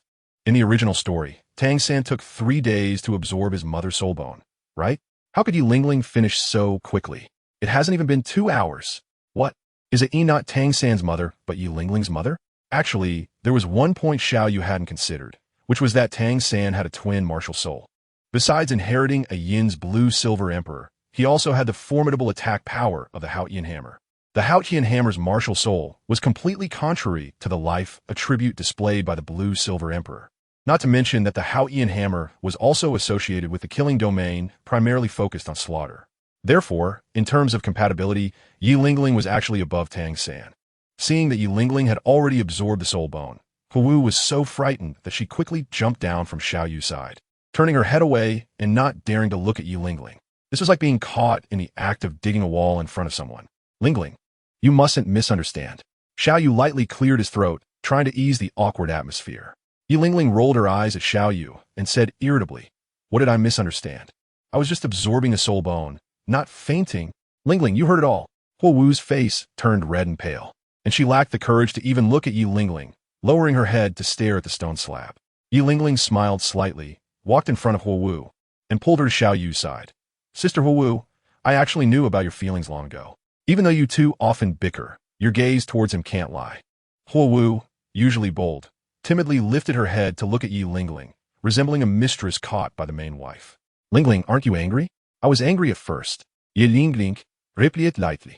"But later, I realized that if I were in your shoes, I would also be moved by someone who saved me from a soul beast at the age of 8. Moreover, you met Xiao Yu when you were only 8. There's really no distinction between us in terms of timing. I just happened to spend more time by Xiao Yu's side. I've always admired you. You have more courage than I do, daring to love and hate. After graduating from a junior soul master's academy, I never thought about resisting my family's arrangements to follow Xiao Yu. If he hadn't come to Tiando to find me, I might still be at the Tiando Royal Academy." In truth, Yi Lingling also had her own knots in her heart, but she understood Xiao Yu's intentions. The Qihua Academy had deep roots in the Tiando Empire and might become an asset for Xiao Yu in the future. As she spoke, Yi Lingling had already led Hu Wu to stand in front of Xiao Yu, mischievously blinking at him. "Xiao Yu, you must treat both of us well." With things said to this point, if Xiao Yu were to reject Hu Wu again, she might even feel like giving up on life. Enough, enough, enough. Who could know how things would develop in 6 or 7 years? Perhaps by then, he could use this relationship to bring Qihua Academy and the closely related Shunfeng and Tianshui Academies under his wing, becoming a wedge into the Tiando Empire. Looking at the two beautiful girls in front of him, Xiao Yu no longer hesitated and reached out to embrace both of them. Yi Lingling and Hu Wu nestled on either side of Xiao Yu, their small faces flushed, pressed against his broad and solid chest, with soft jade in his arms. Xiao Yu naturally reacted. Yi Lingling and Hu Wu almost simultaneously noticed Xiao Yu's change and quickly escaped from his embrace. "Ha, lecher." Hu Wu quickly returned to her carefree personality, rolling her eyes at Xiao Yu and saying, "I thought you were a gentleman. Turns out you're just a hidden lecher." Yi Lingling blushed, looking at Xiao Yu with a mix of shyness and reproach, before quickly lowering her head and falling silent. "So, Xiao Yu was thinking about that kind of thing." Cough, cough. Xiao Yu coughed twice and quickly changed the subject to ease the awkwardness, saying, "Lingling, what have you gained after absorbing the soul bone?" After hearing Xiao Yu's words, Hu Wu also came back to her senses and curiously asked, "Yeah, Lingling, this is 100,000-year soul bone. The benefits it brings you should be considerable, right?" Yi Lingling gently nodded. "The 100,000-year soul bone is indeed a world-class treasure. It not only increased my soul power by 4 levels, but also granted me 2 soul bone skills. And it caused my martial soul to evolve again, awakening a talent domain." A domain. Hu Wu was obviously quite surprised. A domain is a special ability that even titled Douluos may not possess. Compared to a talent domain, soul bone skills are rather insignificant. "Lingling, what abilities does your domain have?" Yi Lingling replied, "The effect of my domain is to increase the soul power recovery speed of our soul masters by 50, and at the same time, based on the difference in soul power between me and my opponent, it can negate or weaken negative effects caused by the opponent's soul skills, such as poisoning, burning, paralysis, dizziness, and weakness. Because it is a talent domain awakened by my martial soul, I call it the Holy Heart domain." Xiao Yu asked, "What about the soul bone skills?" "One of the soul bone skills grants me the ability to fly, while the other is the ability to regenerate severed limbs. As long as my soul power is not exhausted, no matter how crushed the injured limbs are, they can be repaired and regrown." "God, Lingling, you're so strong now." Hu Wu couldn't help but exclaim, turning to Xiao Yu and saying, "Xiao Yu, you can't be biased in giving such a precious treasure to Lingling. I want one too. Stop thinking about these unearned things and focus on cultivating your soul power when you go back." Xiao Yu habitually raised his hand and gave Hu Wu a knock on the head, then turned serious as he spoke to Yi Lingling. "Lingling, the levels of soul power you've gained recently are all granted by the 100,000-year blue-silver Emperor Soul Bone. Essentially, they don't truly belong to you yet. In the time to come, you need to calm down and stabilize this increase in soul power, integrating the power of the soul bone with your own. Don't be eager to break through to Soul King, or else, if your foundation is unstable and your soul power is superficial, it will severely affect your future breakthroughs. Yi Lingling nodded seriously. Xiao Yu go, I understand. All right, let's head back. The objectives for this outing were mostly accomplished. Although they couldn't intercept Tang San's external soul bone, the 8 spider lances. They had obtained the Titan Giant Ape Soul Ring and Soul Bone that originally belonged to him, as well as his mother's right leg bone. They also managed to give Tang Shenwang and Dai Mubai a good beating. The hall wasn't too bad, and there was nothing much to do outside. So it was time to return to the 9-star hall. Chapter 76. Regular visitor of the Star Doe Forest after returning to the 9-star hall. Yi Lingling remembered Xiao Yu's teachings and did not rush to increase her soul power, but instead continuously condensed and solidified it, waiting until her realm was thoroughly stabilized before starting a new round of cultivation. 3 months later, accompanied by a wave of soul power fluctuations after arduous training, Yi Lingling broke through the 50-level bottleneck. She only needed one more soul ring to become a true Soul King. Lingling, congratulations on your breakthrough. Xiao Yu, who had long noticed that Yi Lingling was on the verge of a breakthrough, had been closely monitoring her condition these past few days. He was the first to arrive outside her courtyard after sensing her breakthrough. Xiao Yu go, thank you. Yi Lingling similet civiti. Like a fledgling swallow rushing into Xiao Yu's arms, her gratitude overflowing. If it weren't for Xiao Yu, whether she could break through to Soul Ancestor now would still be an unknown. Xiao Yu gently patted Yi Lingling's beautiful back and said, silly girl. Do we still need to say thank you between us? Upon hearing this, Yi Lingling's delicate face immediately flushed with 2 shades of red, and she buried her head deep in Xiao Yu's arms without saying a word. Looking at Yi Lingling's shy appearance, Xiao Yu felt his heart itching. He forced himself to calm down and said, let's go. First get you the 5th soul ring. Yi Lingling responded softly in a voice as light as a mosquito. Since returning to the academy, Huowu seemed to have been stimulated and also began to seclude herself to break through. So she did not follow them this time. Looking at the familiar vast primitive forest in front of him, Xiao Yu secretly sighed. Just not long ago, he had hunted the Forest King, the Titan Great Ape here, and now, just a few months later, he was back again. He was almost becoming a regular in the Star Doe Forest. Xiao Yu had considered changing locations to help Yi Lingling obtain her soul ring, but aside from the Star Doe Forest, where else could provide a vast number of soul beasts? The Sunset Forest soul beasts were lacking both in quality and quantity compared to the Star Doe Forest. The Blue Silver King in the Blue Silver Forest was quite compatible with the 9-heart Begonia Martial Soul, but that Blue Silver King's cultivation was as high as 85,000 years. It would be difficult to obtain even the 5th soul ring, let alone the 6th. Xiao Yu planned to observe Yi Lingling's physical strength later on and then decide whether to use that Blue Silver King as her 7th or 8th soul ring. Sigh. I hope the Silver Dragon King beneath the Lake of Life and Emperor Tian have no objections. Xiao Yu held Yi Lingling's hand, and the two walked through the forest as if they were strolling.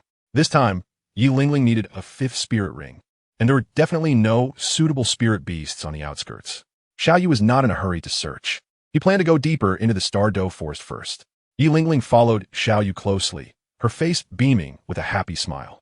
Without Huowu by her side this time, she felt relaxed and joyful. Although she had convinced herself to accept Huowu's presence, acceptance was one thing, and her feelings were another. How wonderful it would be if she could continue walking with Brother Xiao Yu like this. Suddenly, Xiao Yu stopped in his tracks. What's wrong, Brother Xiao Yu? Yi Lingling, lost in her happy thoughts, couldn't stop in time and nearly bumped into Xiao Yu's strong back, prompting her to ask. Someone is here, Xiao Yu said in a deep voice, protecting Yi Lingling behind him and adopting a defensive stance. Whoosh, whoosh, whoosh.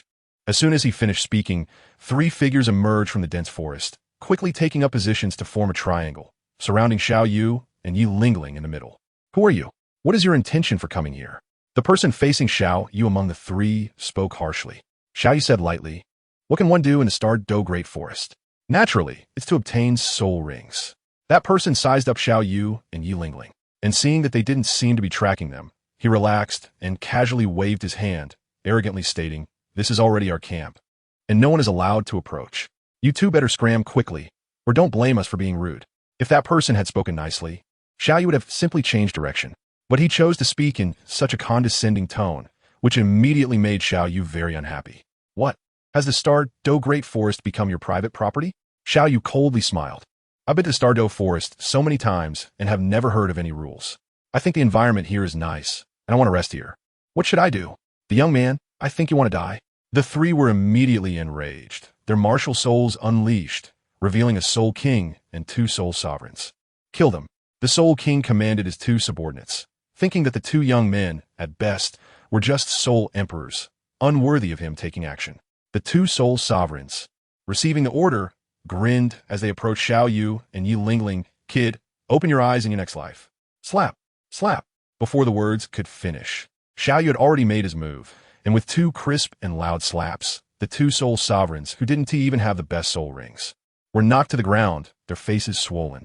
Xiao Yu then flashed back in front of Yi Lingling, seeing his subordinates easily taken down by Xiao Yu. The Soul King's expression darkened, and he stretched out his hand to loosen his muscles, saying, Kid, I underestimated you. Let me see what you can do. Stop. At that moment, an angry voice sounded. Upon hearing this voice, the Soul King instantly looked like a wilted eggplant, his previous arrogance completely gone, and he stood respectfully to the side. Xiao Yushuan looked in the direction of the voice and recognized the person. It was indeed Qianrenshu, who was disguised as the crown prince of the Heaven Do Empire. At this moment, she was pretending to be Xue Qinghe, dressed in luxurious clothing, slowly approaching with a group of guards surrounding her. How did this foolish girl end up in the Stardew Forest? Xiao Yu was somewhat confused. He remembered that Qianrenshu had broken through to the Soul Emperor level 2.5 years ago, given her current busy and complicated political affairs. He couldn't believe that she could break through to the Soul Saint level in just over 2 years. Moreover, Qianrenshu would definitely reveal her true self to obtain a soul ring. How could she use Xue Qinghe's appearance? Having seen His Highness the Crown Prince, Xiao Yu was lost in thought as Xue Qinghe approached. Yi Lingling discreetly pinched his hand, and Xiao Yu quickly came to his senses, slightly bowing as a form of greeting. There's no need for such formalities, young Master Xiao. Xue Qinghe waved his hand and said lightly, which also resolved Xiao Yu's doubts. My royal sister, Princess Xue has just broken through to level 20 recently. I am here on the orders of my father to accompany her in hunting soul beasts, and I didn't expect to encounter young Master Xiao here. I see. Xiao Yu recalled the information about this imperial princess. She should be about 2 years older than Tang San, a 14 or 15-year-old aspiring Grand Soul Master. It was hard to evaluate. Chapter 77, The Attack of the Sky Blue Bull Python. Young Master Xiao, I see that it's getting late. Why not come to my camp to rest for the night? Xue Qinghe sincerely extended an invitation to Xiao Yu. Xiao Yu nodded. Someone was setting up a tent for him for free, so why wouldn't he be happy about it? Qianrenshu should also understand that there must be a tidal daw secretly following him in the Stardew Forest, so he didn't have to worry about her stabbing him in the back. Xiao Yu and Yi Lingling followed Xue Qinghe to his camp and met Princess Xue, who came with him. However, there was no deep connection between them. Princess Xue was a spoiled child and did not understand the dynamics of alliances and relationships between powers. Their conversation was brief and ended without much substance.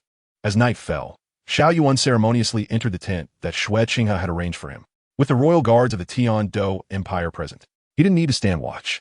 Inside the tent, Xiao Yu and Yi Lingling sat facing each other, channeling their soul power into a meditative state. With their cultivation levels, meditation could fully replace sleep. Boom! Boom! In the middle of the night, a sound like thunder rumbling from the ground echoed, and Yi Lingling and Xiao Yu opened their eyes almost simultaneously.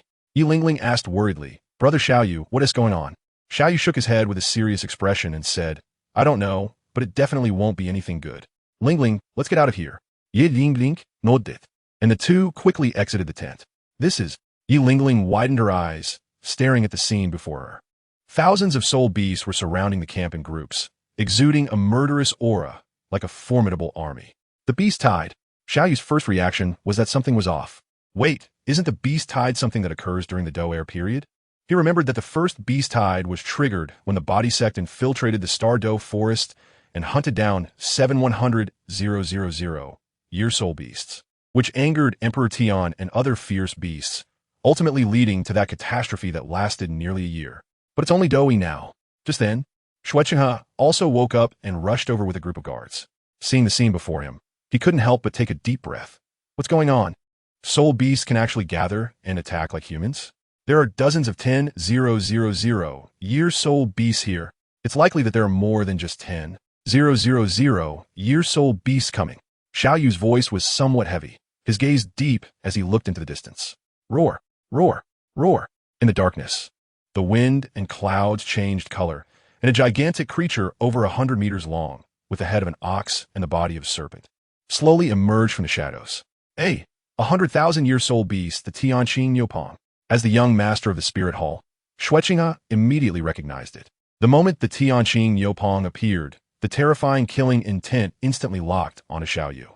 In that moment, Xiao Yu also realized that this beast hide was specifically targeting him. It had come to avenge the Titan Great Ape. But how did it know that the Titan Great Ape had died at his hands?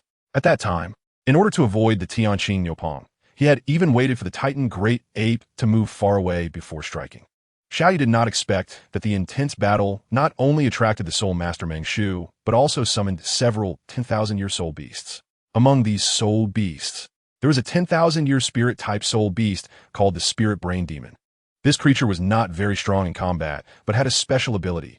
It could record everything it saw and knew, just like a video recorder. The Sky Blue Bull Python learned the truth about the Titan Great Ape's death through this Spirit Brain Demon, and clearly remembered the appearances of Xiao Yu and his companions. It immediately used its connections in the Stardow Forest to monitor all humans entering the forest, ready to report immediately if it discovered any of Xiao Yu's group. Xiao Yu's only consolation is that the Sky Blue Bull Python is not Emperor Tian, nor is it the Silver Dragon King. Among soul beasts, it does not have a particularly strong charisma. Many powerful 10,000-year soul beasts don't even take the two brothers seriously. Otherwise, the number of soul beasts coming here today would not be so few. Kill, leave none alive. The Sky Blue Bull Python shouted at the crowd in the camp. Speaking human language, in the Sky Blue Bull Python's view, there is no distinction between forces. Since these people are together with Xiao Yu, who killed the Titan Giant Ape, they all deserve to die. The soul beast brought by the Sky Blue Bull Python immediately charged, and the roar of 10,000 beasts shook the ground. Like an unstoppable torrent. What are you all standing there for? Waiting to die? Xiao Yu let out a furious roar, activating his martial soul first. 6 soul rings, 1 yellow, 2 purple, and 3 black, flashed around him. With the sword of the underworld in hand, he shielded Yi Lingling behind him, facing the surging soul beasts. At Xiao Yu's roar, the palace guards brought by Shueqinghe immediately came to their senses, summoning their own martial souls and releasing their soul skills to confront the charging soul beasts. You've already broken through to Soul Emperor, Shueqinghe exclaimed, staring at the 6 soul rings on Xiao Yu. Compared to the overwhelming tide of beasts, it was Xiao Yu's breakthrough to Soul Emperor that she found harder to accept. This guy is 3 years younger than me, yet now he stands on the same starting line as I do. Is this really what you should be focusing on right now? Xiao Yu swung his sword and cut a Millennium Soul beast that was approaching into 2 pieces. He shouted at Shueqinghe, "Quick! Check which direction has the weakest soul beast and find a way to break out. With just a few of us, we will definitely be worn down by this group of soul beasts." Only then did Shueqinghe come to his senses. He quickly surveyed the surroundings and pointed in a direction. That way. All right, Lingling, let's go. Xiao Yu did not hesitate, grabbing Yi Lingling's hand and rushing in the direction pointed by Shueqinghe. Shueqinghe also followed along with Shueku. Roar. At that moment, the Tianqing Yomang moved, letting out a thunderous roar. The Tianqing Yomang's domain activated, slowing down the area. Xiao Yu felt as if he had entered a blue space, and his movements became extremely slow. Kid, give Erming back his life. The Azure Bull Python moved its massive body, its claws several meters long, reaching out toward Xiao Yu, exuding the momentum to crush him in one grip. Do not harm my young master. At this critical moment, 2 beams of golden light instantly broke through the Azure Bull Python's domain. Milo and Iolia had already activated their martial souls the moment they appeared. Milo's fingertips flickered with red light, while thunder surrounded Iolia as they charged towards the Azure Bull Python. As they rushed towards it, they did not forget to loudly remind Xiao Yu, "Young master, hurry and escape." Xiao Yu nodded. With the strength of Moreau and Iolia, the Azure Bull Python alone wouldn't be able to keep them, and staying behind would only make him a burden to them. As long as he ran far away, it would be easy for them to escape. Xiao Yu did not hesitate, fully activating his martial soul abilities, and with black wings fully powered, he charged alongside Yi Lingling towards the weak point of the soul beast, carving a bloody path. Shueqinghe and Shueku followed closely behind, escorted by several guards. Because of the presence of Shueku and the royal guards, Shueqinghe was unable to reveal his true strength and could only watch like a useless bystander as Xiao Yu slaughtered his way forward. Chapter 78. Shoulder to Shoulder, 5th Soul Skill. Destruction of the Underworld God. This is Xiao Yu's 5th soul skill, obtained from a powerful attack-type soul beast with a cultivation of 30,000 years, and its power is extremely formidable.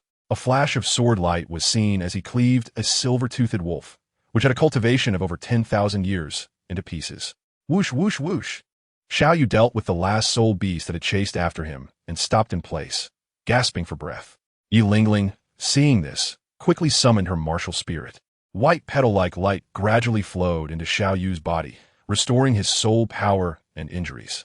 At this moment, only Xiao Yu, Yi Lingling, Xue Qinghe, and Xue Ke remained. The guards that Xue Qinghe had brought to protect her and Xue Ke all perished in the jaws of the soul beasts. Brother, those soul beasts shouldn't be chasing us anymore, right? Xue Ke said tremblingly to Xue Qinghe, still shaken. They shouldn't be. Xue Qinghe comforted Xue Ke a few times, then cast a resentful glance at Xiao Yu. She wasn't stupid. She had no grievances with the sky blue bull python, so why would it go all out against her? The two great soul beast kings, the sky blue bull python and the titan great ape, had a close relationship. With such a big commotion caused by the sky blue bull python, the titan great ape had yet to show itself.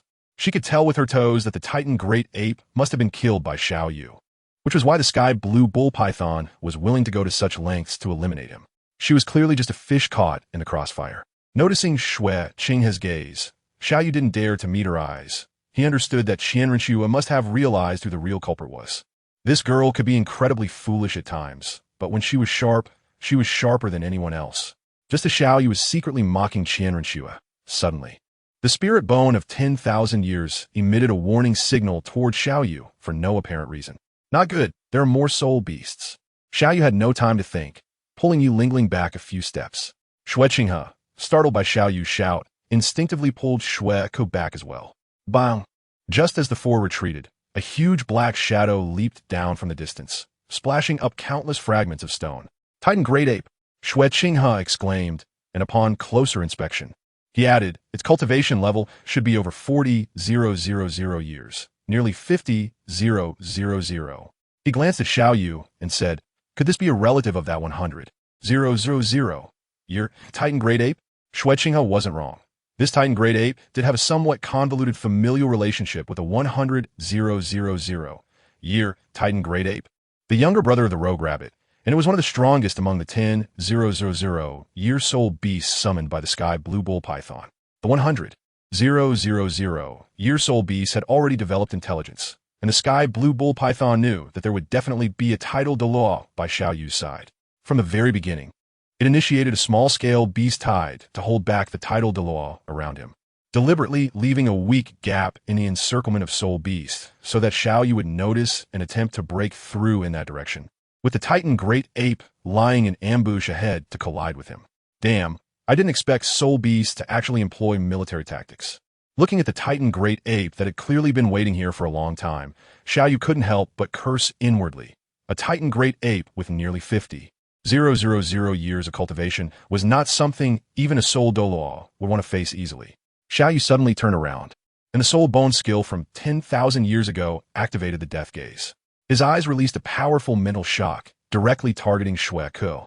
Caught off guard, Xue Ke, with her quasi-great soul master cultivation, couldn't withstand this move and fainted, losing consciousness. Xiao Yu casually stored her in his treasure bag. Xue Qinghe was immediately stunned. What are you doing?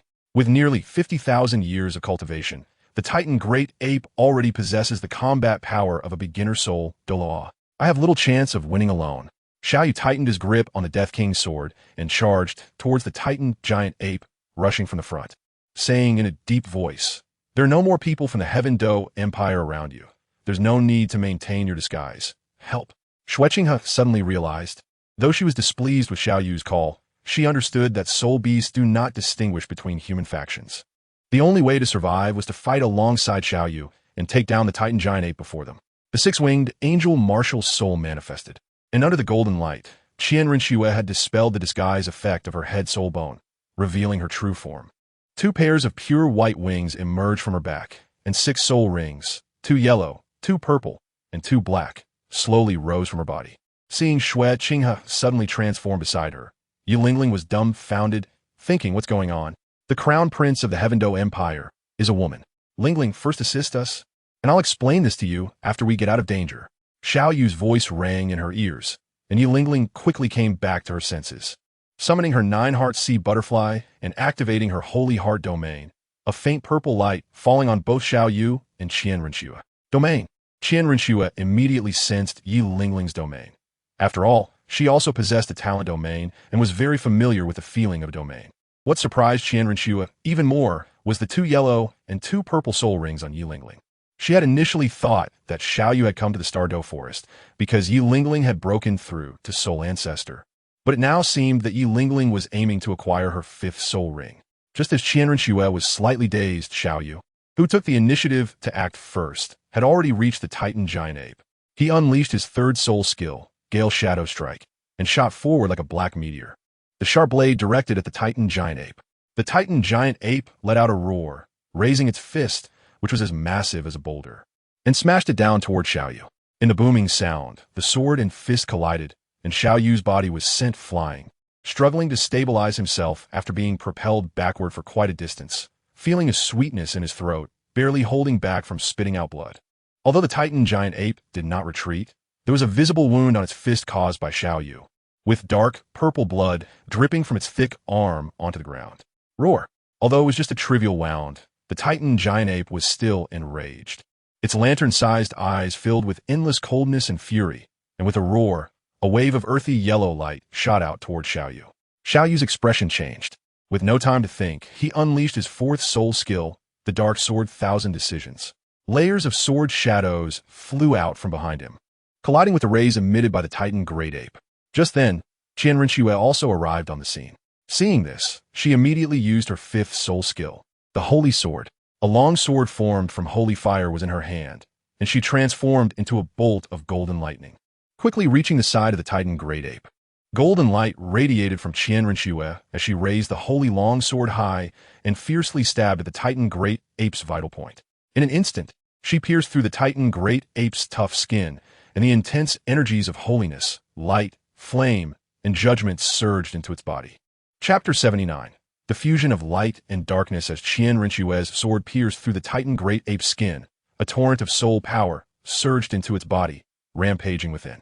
With a roar of pain, the Titan Great Ape bellowed violently, its massive body shaking like a dragon overturning the earth.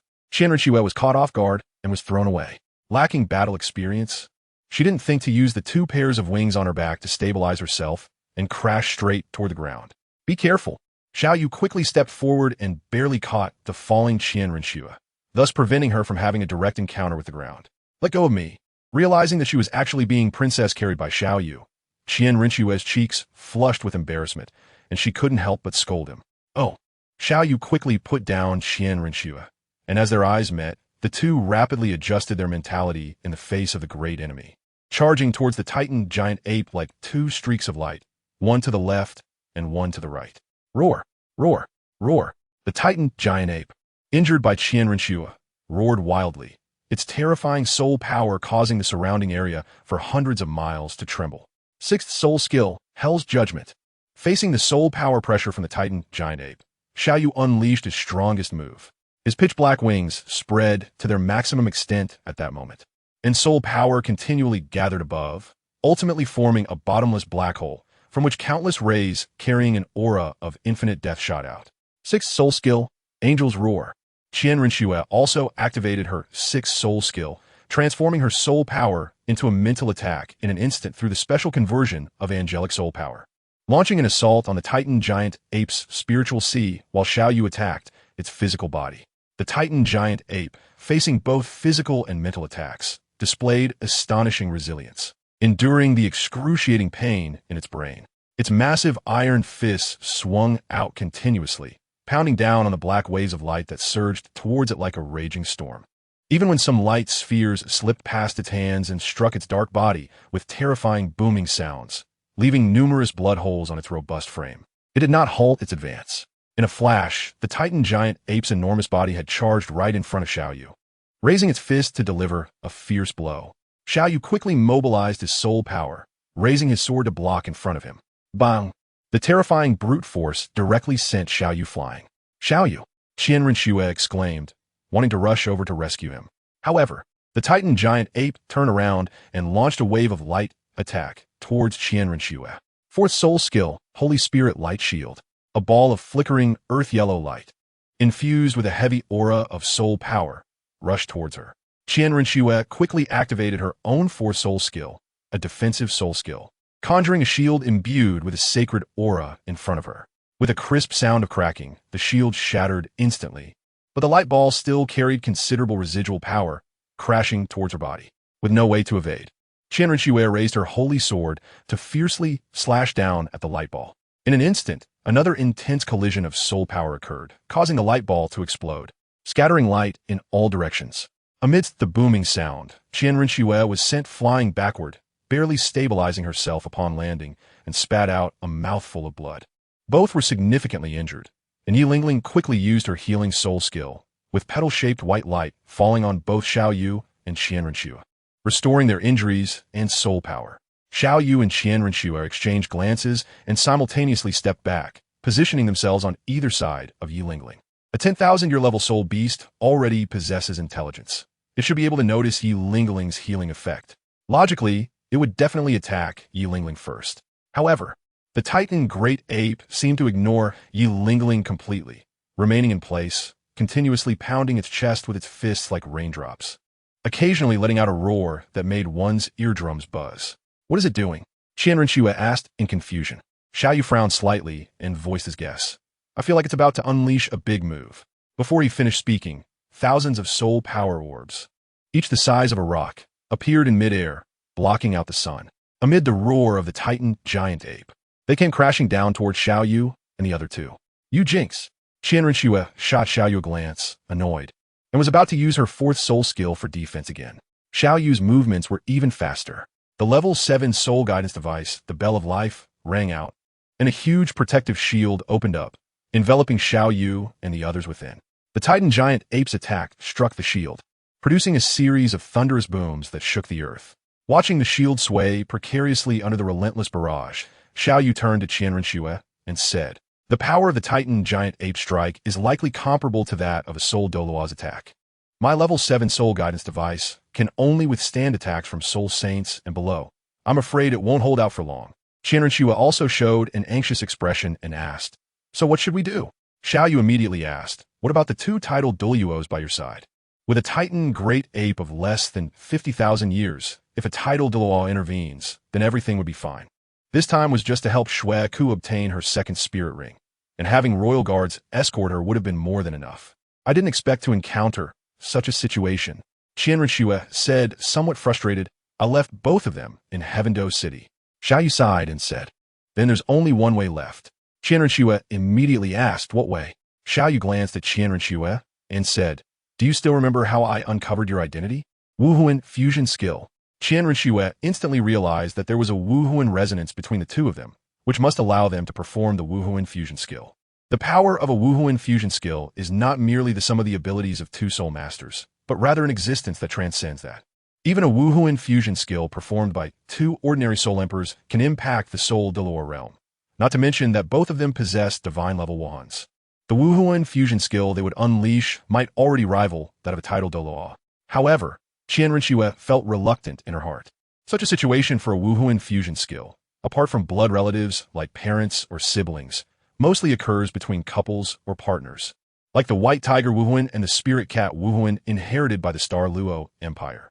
Qianren Xue showed a troubled expression and said, "Is there really no other way? I currently only have this method." Xiao Yu looked up at the protective shield that had already cracked under the attack of the Titan giant ape and said, "You decide for yourself. Is your life important or something else? Then come on." Qianren Xue gritted her teeth and reached out her hand toward Xiao Yu. Under Yi Lingling's confused gaze, Xiao Yu had already grabbed Qianren Xue's hand. With the activation of their soul power, the apostle of the underworld, infused with a strong aura of death and darkness, fused with the six-winged angel martial soul of holy light, and a strong radiance erupted simultaneously from both of them. Chapter 80, Chaotic Angel Bomb. Just as the protective shield was shattered by the Titan giant ape's powerful attack, a massive wave of soul power burst forth from within, actually bouncing back the Titan giant ape's attack that had condensed most of its soul power. Countless bouncing orbs of light struck the Titan giant ape, leaving it in a state of utter disarray. Thud, thud, thud. A series of footsteps sounded as a gigantic figure clad in black armor appeared before the Titan giant ape. He had a head of brilliant golden hair and a pair of flawless white wings that covered most of his body, surrounded by blazing flames. This was the martial soul fusion technique of Xiao Yu and Qianrenxue, the warrior chaotic angel, a fusion of light and darkness. His right hand gripped a colossal sword that made even souls tremble. One side of the sword was engraved with the sun, moon, and stars, while the other depicted the hell of Rakshasas. This was the judgment sword of chaos, the sword of divine execution. The chaotic angel took slow steps towards the Titan giant ape, and with each step, his momentum increased. The Titan giant ape was furious. It roared at the chaotic angel, releasing all of its remaining soul power and charging towards the approaching chaotic angel. Slash. It was hard to tell whether it was Qianrenxue or Xiao Yu's voice, as the chaotic angel raised his divine sword high, facing the leaping Titan giant ape, and suddenly brought it down. The heavy sword was unsharpened, and with this strike, it seemed like everything around would be torn apart. Even the air twisted at that moment. Puff! As the sword fell, the Titan giant ape, known for its defense, suddenly felt as fragile as a block of tofu, the sharp blade extending from its head down to its base. Boom! Amidst the massive rumbling, the Titan giant ape, which was as large as a small hill, was instantly reduced to dust. As the breeze blew, there was no evidence left of its existence. With the formidable enemy turned to ashes, the martial soul fusion technique was also undone, and the giant figure of the chaotic angel gradually dissipated into streams of light. As the light faded, it revealed the figures of Qianrenxue and Xiao Yu, both looking somewhat pale and gasping for breath. With just one move, the chaotic angel had not only drained their soul power completely, but also left their mental energy nearly exhausted. The fusion technique of a divine-level martial soul was truly terrifying. Xiao Yu, are you all right? At this moment, Yi Lingling could no longer contain her numerous questions and hurried over to support Xiao Yu, her face filled with concern. I'm fine, just out of soul power. Xiao Yu forced a nonchalant smile at Yi Lingling and said, but we have to leave here quickly. We'll have to find a way for your fifth soul ring later. Yi Lingling no ditgenti. Although Xiao Yu said it was fine, as a healing-type soul master, how could she not realize the true condition of Xiao Yu and Qianrenxue? Both of them were already extremely weak, not to mention a 10,000-year soul beast. Even a slightly stronger 1,000-year soul beast could easily deal with them. Yi Lingling summoned her martial soul to heal Xiao Yu and Qianrenxue, allowing the two to barely recover a bit of energy, and the three of them walked toward the outskirts of the Douluo Forest. Fortunately, Shueqing's camp was on the outskirts of the Douluo Forest, aside from the powerful soul beasts brought by the sky blue bull python. The others were just minor characters. If they had ventured deeper into the Douluo Forest, even returning the same way would have been a significant problem. After exiting the forest, they quickly found a small town. After booking a hotel room, both Xiao Yu and Qianrenxue returned to their rooms and fell into a deep sleep, truly sleeping without meditating, as they were utterly exhausted. The next day, Moreau and Iolia arrived. Both were level 95 titled Douluos, and with the small-scale beast tide initiated by the sky blue bull python, they were not trapped at all. According to the original text, a typical 100,000-year soul beast was roughly equivalent to a level 95 titled Douluo, coming from the mouth of the 100,000-year soul beast. The king of the great white shark, Xiao Bai, even if the sky blue bull python's bloodline was slightly stronger, it would max out at a level 96 titled Douluo. However, Moreau and Iolia were not ordinary level 95 titled Douluos. Their martial souls were top tier, and they possessed a 100,000-year soul ring. Even in a one-on-one fight, they would not necessarily lose to the sky blue bull python, let alone when they teamed up. If it weren't for the several powerful 10,000-year soul beasts supporting the sky blue bull python, it would have been nearly defeated by the two of them. After Xiao Yu and the others ran far away, the two quickly shook off the entanglement of the soul beasts led by the sky blue bull python and escaped. Seeing the two return, Xiao Yu's heart finally settled down completely. However, Yi Lingling's soul ring would have to be addressed another way. The Douluo Forest was off-limits for the time being. This was unavoidable, given the relationship between the sky blue bull python and the Titan giant ape. It would surely keep a close eye on the soul masters entering the Douluo Forest for at least the next few years. Especially since it had failed this time, it would definitely seek stronger reinforcements next time.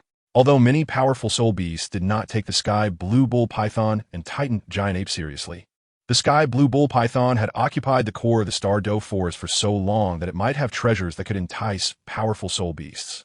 If it managed to call upon 1 or 200,000-year soul beasts, Xiao Yu would really be in trouble. Sky blue bull python, just wait for me. One day I will take your soul ring and soul bone.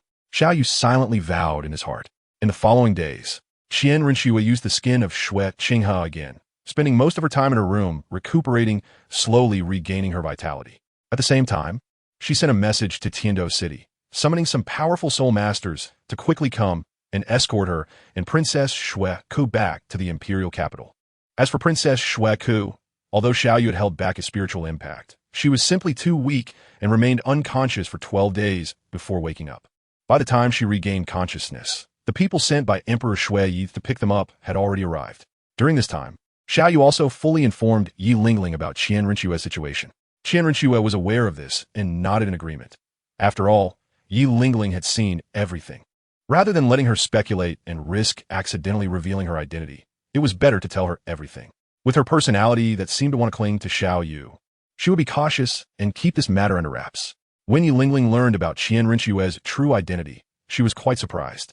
She didn't expect that the crown prince of the Tiando Empire was actually disguised as the saintess of the Spirit Hall. However, she had no good feelings towards the Tiando Empire, which had once attempted to force her into marriage and had continuously used underhanded tactics against her family. Coupled with Xiao Yu's analysis of the pros and cons, he firmly assured her that he would never let this matter leak out. Chapter 81. Proactive Yi Lingling in Tiando City. Emperor Shui Yi learned that his favored heir and beloved daughter had almost perished at the hands of soul beasts, which nearly scared him to death. He quickly dispatched a royal escort led by several soul law experts to the Douluo forest to safely escort Shui Qinghe and Shui Ke back. After Shui Qinghe left, Xiao Yu had also mostly recovered and was preparing to find Yi Lingling her 5th soul ring. Since he couldn't go to the Douluo forest for the time being, he could only try his luck in the Sunset Forest. That night, as Xiao Yu had returned to his usual routine of meditation, he suddenly heard a knock on the door. He quickly got up to open the door, only to find the lively Yi Lingling standing there. Lingling, it's so late. Is there something you need? Xiao Yu asked with some confusion. Yi Lingling remained silent, nestling into Xiao Yu's embrace like a swallow returning to its nest, using her hands and feet as if she wanted to merge herself into Xiao Yu's body. Xiao Yu was startled by Yi Lingling's sudden attack and quickly reached out to hold her perky bottom to prevent her from falling. The hotel in the town outside the Douluo forest was not the Rose Hotel in Soto City. Most people who came here were soul masters seeking soul rings. Embracing her like this in the corridor was not appropriate. So, Xiao Yu turned around and carried Yi Lingling into his room, shutting the door behind him. What's wrong, Lingling? After entering the room, Yi Lingling still wouldn't let go of her tight embrace. Xiao Yu asked in confusion. Yi Lingling then looked up, her big watery eyes staring at Xiao Yu. Brother Xiao Yu, will you not want me anymore in the future? Yi Lingling was a very sensitive person. Ever since she learned about Qian Rinxue's identity, her psychological pressure had been quite heavy to the point of insomnia over the past few days. Unlike Huo Wu, Yi Lingling could accept Huo Wu's presence because she knew that, no matter what, Huo Wu's status in Xiao Yu's heart could not compare to hers. But Qian Rinxue was different, not to mention the support her identity could bring to Xiao Yu. Just the existence of their martial soul fusion skill had invisibly closed the distance between them. What if in the future, Brother Xiao Yu needed the support of the Spirit Hall and married Qian Rinxue? With Qian Rinxue's status, would she accept her existence? At that time, if Qian Rinxue made a request, would Brother Xiao Yu abandon her? Seeing Yi Lingling in front of him with tearful eyes, Xiao Yu finally realized and couldn't help but chuckle, gently patting Yi Lingling. Silly girl, what are you thinking all day? How could I possibly not want you? Really?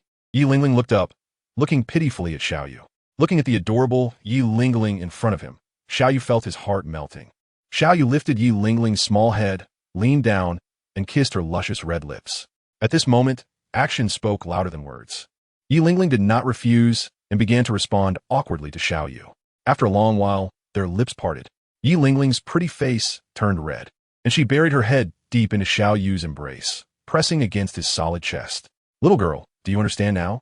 Xiao Yu gently stroked Yi Lingling's silky hair and said softly, Yi Lingling's voice was barely audible as she raised her head to look at Xiao Yu and said, Brother Xiao Yu, you want Lingling, right? Lingling, have you really thought this through? Xiao Yu was somewhat conservative in this regard, respecting both Yi Lingling and Huo Wu. Although they had established a relationship, he never took that step without their consent. Yi Yi Lingling's voice was still soft but very firm. Lingling wants to be with brother Xiao Yu forever. With Yi Lingling, a girl, being so proactive, Xiao Yu no longer hesitated. He reached out to wrap his arms around Yi Lingling's slender legs, lifting her up and walking towards his bed. Ahem. 1,000,000 words omitted here. The next day at noon, the sun was blazing high in the sky. The scorching sunlight had already penetrated the hotel curtains, shining on the messy big bed. The young boy and girl, having tasted forbidden fruit for the first time, knew nothing of restraint. After a night of madness, even Xiao Yu, who usually had a regular schedule, slept until the afternoon. Originally, Xiao Yu planned to set off for the Sunset Forest this morning, and the two titled Douluos, Ai, Oliya, and Mi Luo, were very perceptive, so they wisely chose not to disturb them this morning and even paid for an additional 3-day stay.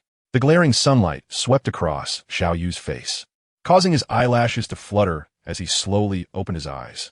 He saw Yi Lingling, like a well-behaved little kitten, resting on his arm, her hair disheveled, with a hint of a blissful smile at the corners of her mouth. Xiao Yu's hand naturally fell on Yi Lingling's beautiful back, and he couldn't help but start to caress her delicate skin.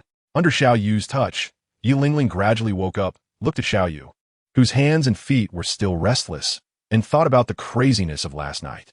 She couldn't help but pout her lips and playfully scolded. Brother Xiao Yu is such a bad guy. He doesn't know how to cherish me at all.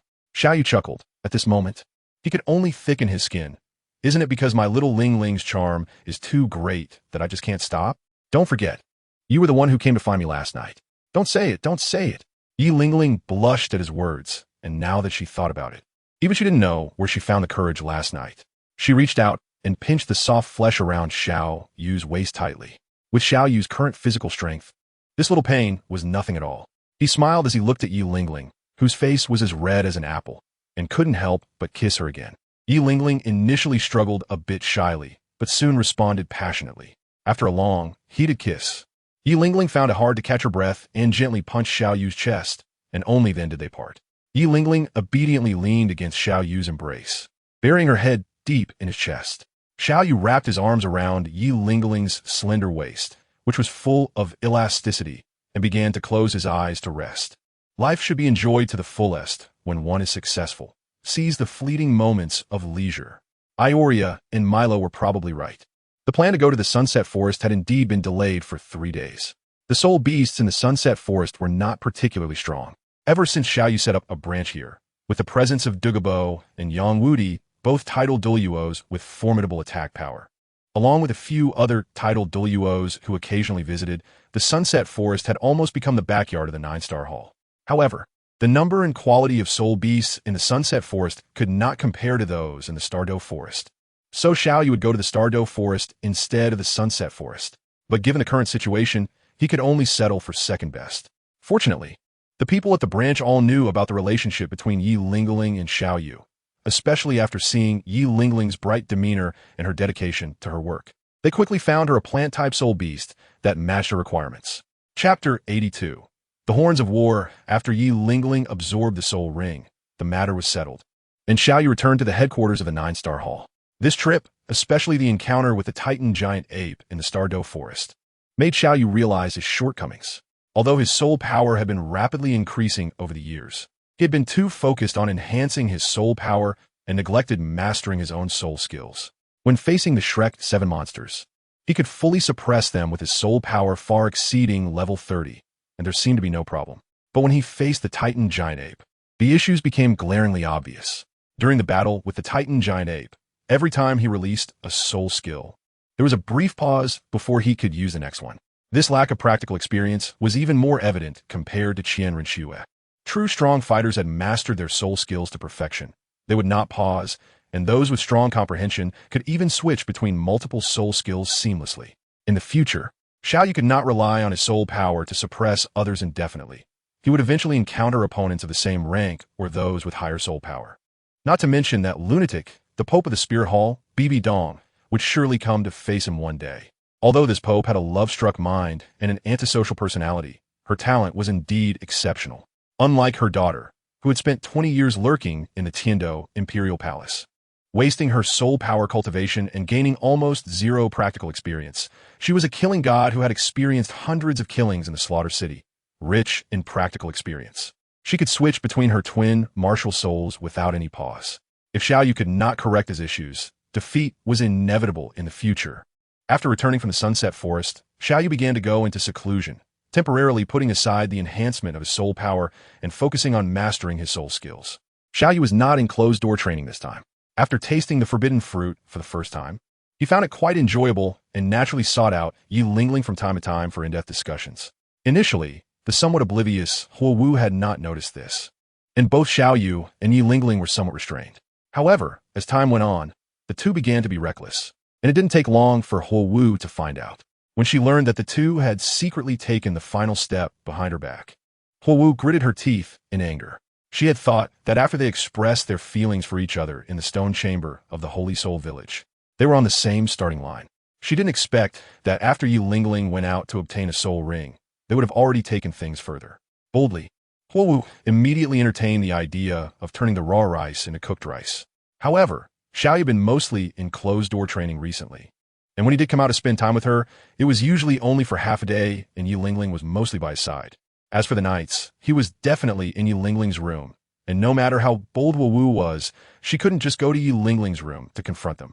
Days passed in this manner, with Xiao Yu continuously familiarizing himself with various soul skills, integrating them seamlessly. One day, after just executing a series of soul skills, Xiao Yu sat down on the floor, reflecting on the techniques he had just used, trying to gain some inspiration. At that moment, there was a knock on the door from Yi Lingling. "Brother Xiao Yu, are you available?" In fact, Yi Lingling had arrived a while ago, but had noticed the intense fluctuations of soul power inside, so she waited outside until the fluctuations subsided before knocking.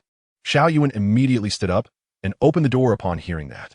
Seeing Yi Lingling outside, looking as cute as a little bride, he couldn't help but feel a surge of desire. He pulled Yi Lingling into the room, hooked his leg back to close the door, and with a mischievous smile said, "Lingling, you have willingly walked into the tiger's den." Saying that, he lowered his head and kissed Yi Lingling's red lips without any reservation. "Wait, there's something." Yi Lingling's words were cut off as Xiao Yu blocked her mouth. Being kissed by her beloved, Yi Lingling only resisted slightly before she began to respond passionately. The two kissed for a long time, until Xiao Yu's hands began to wander and unbutton her dress. Only then did Yi Lingling react, pushing Xiao Yu to stop his actions and said, "Stop, there's really something? That woman Qian Ruxue is here. How did that woman come here?" Xiao Yuan was stunned upon hearing this, and his actions came to a halt, feeling completely confused. Why did that woman, who wasn't in Tiando City as his princess, come all the way here? Suddenly, a sharp pain in his waist brought Xiao Yu back to reality. He saw Yi Lingling had already employed the ultimate technique of girls, pinching the soft flesh at his waist with her delicate little hand while performing a difficult maneuver. Pouting her lips and no longer showing any shyness, she said irritably, "Why are you here?" "Of course, I came to find you. She specifically asked for you as soon as she entered the sect." "What? Now that you know she's here, your thoughts are wandering." "All right, Lingling, please let go first.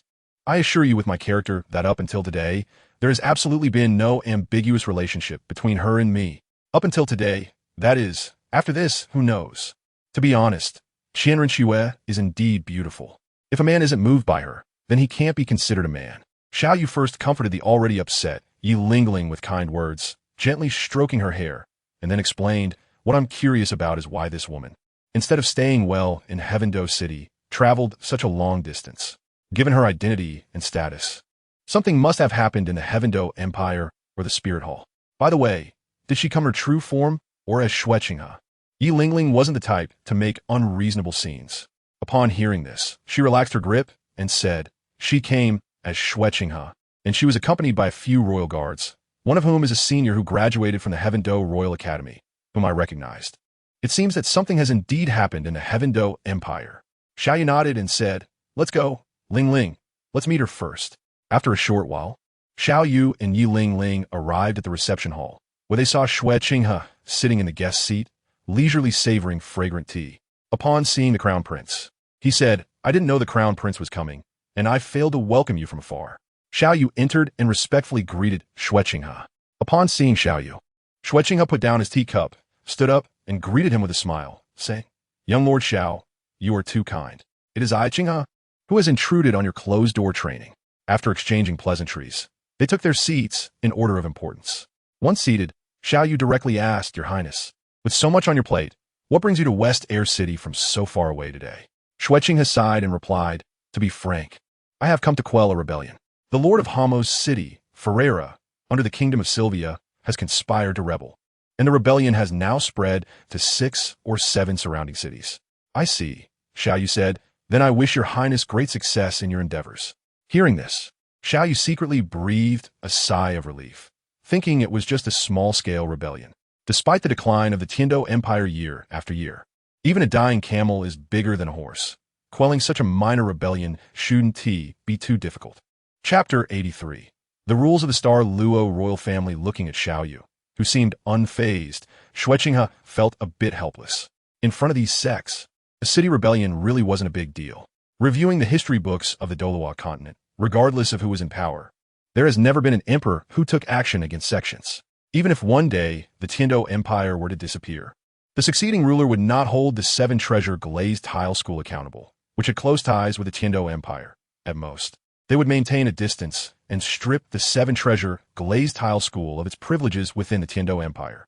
Of course, the Spirit Hall, being organized by soul masters, would handle things differently. Xueqing gritted his teeth and said, Young Lord Xiao, I have come to ask for your assistance. Xiao Yu was indeed taken aback. Could it be that the Heavendo Empire had fallen to such a state? Was His Highness Prince not joking with Xiao? It was just a small-scale rebellion. Once the Imperial Army arrived, it would be an easy matter to subdue it. If it were just Ferreira's rebellion, it would indeed be a minor ailment for the Empire. But Ferreira had the support of the Star Luo Empire behind him. Xueqing sighed and said, in response to Ferreira, the Star Luo Empire has stationed a large force at the border, firmly restraining the main forces of the frontier led by Grand Marshal Galan. In the struggle between the two countries, our insignificant power in the 9-star hall may not be able to do much. Xiao Yu looked at Qianren in front of him with some suspicion. Although this girl occasionally acted a bit scatterbrained, she was mostly quite normal. She shouldn't be delusional enough to have the thousands of soul masters from the 9-star hall assist her in quelling a rebellion. Fortunately, Qianren did not disappoint him. Although the border army was firmly restrained by the forces of the Star Luo Empire, our Tiando Empire has 1 million troops, and my father has already dispatched 50,000 elite soldiers from the Central Forbidden Army to follow me in quelling the rebellion. After a pause, Xueqing said somewhat helplessly, however, I only received the secret report after entering the territory of the Sylvia Kingdom to support Ferreira's rebellion. The Emperor of the Star Luo Empire has sent his uncle Dai Hong, a level 78 soul sage, along with his wife, Zhu Yun, who possesses level 66 soul power. The two of them can use their martial soul fusion technique to temporarily contend with the Soul Douluo. The experts of the Tiando Empire are either restrained or occupied with important matters. So I would like to ask the 9-star hall for assistance in sending 1 or 2 strong individuals to accompany me in quelling the rebellion. Uncle? The Emperor of the Star Luo Empire has an uncle? Compared to Qianren plea for help, Xiao Yu was more curious about the fact that the Emperor of the Star Luo Empire had an uncle. If I remember correctly, the succession to the throne of the Star Luo Empire is extremely bloody. When the princes turn 25, they have to compete in a life-and-death battle, and only the strongest one can survive to inherit the throne. How can the emperor have a biological uncle? Could he be an illegitimate child? Where did you hear such an absurd claim? Xueqing rubbed his forehead and said helplessly, according to your reasoning, our Tiando Empire only needs to gather a group of strong individuals, and after the new generation of princes from the Star Luo Empire finishes their succession struggle, we can focus on killing the last victor. The Star Luo Empire would be left without heirs and would directly fall into disarray, allowing our Tiando Empire to conquer it without shedding blood. Isn't that pure nonsense? Did I mishear something? Xiao Yu said suspiciously, but the royal bloodline of the Xingluo Empire is known for its brutality. This is a widely recognized fact in the Soul Master world. Xueqing explained to Xiao Yu. Indeed, the succession to the throne of the Xingluo Empire is cruel and bloody, and it is true that brothers may harm each other. However, it seems you have only heard part of the story. Not every prince participates in the succession of the Xingluo Empire. Generally speaking, it is based on the age of the eldest prince, and only those princes within 10 years of his age have the opportunity to compete for the throne. Is it really like that? Xiao Yu's expression still carried a hint of doubt. Of course, Xueqing has said earnestly, think carefully. A prince with a fully awakened martial soul and innate full soul power, going up against a brother who has innate soul power of level 7 or 8 but is already 25 years old, and whose soul power level has even surpassed that of a Soul King. Do you think there is a chance of winning? It does seem that way. Xiao Yu nodded. Xueqing's reasoning was very sound. Wasn't this just wasting a good talent with innate full soul power? Xueqing continued. Those princes who are already out of the running due to age, but have decent qualifications will be cultivated by the royal family to serve as special guest officials. Just like Dai Heng, who is currently sent to Sylvia. Although he is the biological uncle of the Star Luo Emperor, he is still a few years younger than the Emperor. Therefore, Dai Mubai's greatest misfortune is that he was born a few years too early. If he had been born 4 or 5 years later, with his innate level 9 talent, he might have been provided with enough resources by the Star Luo royal family to become a titled Douluo. Besides age, there is another condition. The innate soul power must exceed level 6 to qualify for competition. Those who do not meet the soul power requirement can only receive a low-ranking title and remain in the imperial city as a powerless noble, to use your words. Just living off the state and waiting for death, in case the winner of this generation's succession unexpectedly dies, so that the bloodline does not end. A backup, understood instantly by Xiao Yu. After clarifying the rules of succession in the Star Luo royal family, Xiao Yu remembered the purpose of Qian Rinchue's visit. He glanced at the few guards beside him, who were at most soul zone level, and boldly used soul power to transmit a message. Don't say that a soul saint and a soul emperor need to use a martial soul fusion skill to achieve the combat power of a title Douluo. Even if it's a title Douluo, you, the dignified saintess of the Spirit Hall, could easily suppress the entire scene by pulling out a platinum bishop from the Spirit Hall. Why come to me for reinforcements? Besides, isn't your master Ning Fengji? Doesn't the 7-treasure glazed tile school have a title Douluo? Do you think I wouldn't want that? Qian Rinchue's resentful voice rang in Xiao Yu's ear as she also used soul power to transmit. How can I explain to the Tiando royal family about moving reinforcements from the Spirit Hall? Prince Xueqing has always suspected my identity. Wouldn't that be a confession? As for Ning Fengji, he is the type who won't act until he sees the rabbit. He uses the excuse that the sect does not interfere in national affairs to push the matter away completely. Xiao Yu felt helpless. The original work did not mention this rebellion at all. Now, combining with Qian Rinchue's words, there are only 2 possible outcomes. First, if the Dou Empire failed to extinguish this rebellion in time, it would escalate and ultimately, a large portion of the land of the Sylph Kingdom would be occupied by the Star Luo Empire. The second possibility is that Qian Rinchue took the risk of using the power of the Spirit Hall, which went unnoticed by Prince Xueqing and others due to its good concealment. Xiao Yu secretly guessed that the second possibility was more likely. A crown prince who had failed to quell a rebellion and lost the city and territory should not have such high prestige. Chapter 84. Experience on the battlefield. Should he help Qian Rinxu or not? Xiao Yu thought for a moment and ultimately decided to help Qian Rinxue with this task. According to his analysis, since this rebellion was bound to be quelled by Qian Rinxue, why not take the opportunity to benefit from it? Although the Tiando royal family had been strongly supporting the development of the 9-star hall in recent years, due to the previous issues with the Blue Lightning Tyrant Dragon family, the 2 sides had maintained a deliberate distance, which was not conducive to Xiao Yu's future plans for seizing the country. This was a good opportunity to strengthen their relationship and step into the political arena of the Tiando Empire. Although he decided to help, as the saying goes, the wind leaves traces and the goose leaves feathers, Xiao Yu, putting in both effort and resources, had to gain some benefits from Qian Rinxue in return. Helping was not out of the question, but Your Highness the Saintess, the 9-star hall is not a charity organization. Regarding the compensation, Xiao Yu continued to communicate with soul power. Qian Rinxue replied, "Of course, I won't let you run for nothing. After the rebellion is quelled, I will report your merits to the Snow Knight Emperor, and I will definitely make sure you get a title. Other rewards will certainly not be lacking either." No. I think Her Highness the Saintess has misunderstood. Xiao Yu smiled slightly and said, "These are the rewards for pacifying the Heaven Dou Empire. But this time, not only are we helping the Empire, but we are also hiding the identity of Her Highness the Saintess. Your Highness, you should also show some gratitude. This cunning merchant wants to reap benefits from both sides." Qian Rinxue suppressed the anger in her heart and asked, "What do you want? Speak. Otherwise, you might consider becoming my subordinate? Don't go too far." Xiao Yu's teasing voice almost made Qian Rinxue explode with anger. As the holy maiden of the Spirit Hall, her status was incredibly noble, yet this brat actually wanted her to serve him. Where was the dignity of the Spirit Hall? Where was the dignity of the angel family? What about her own dignity?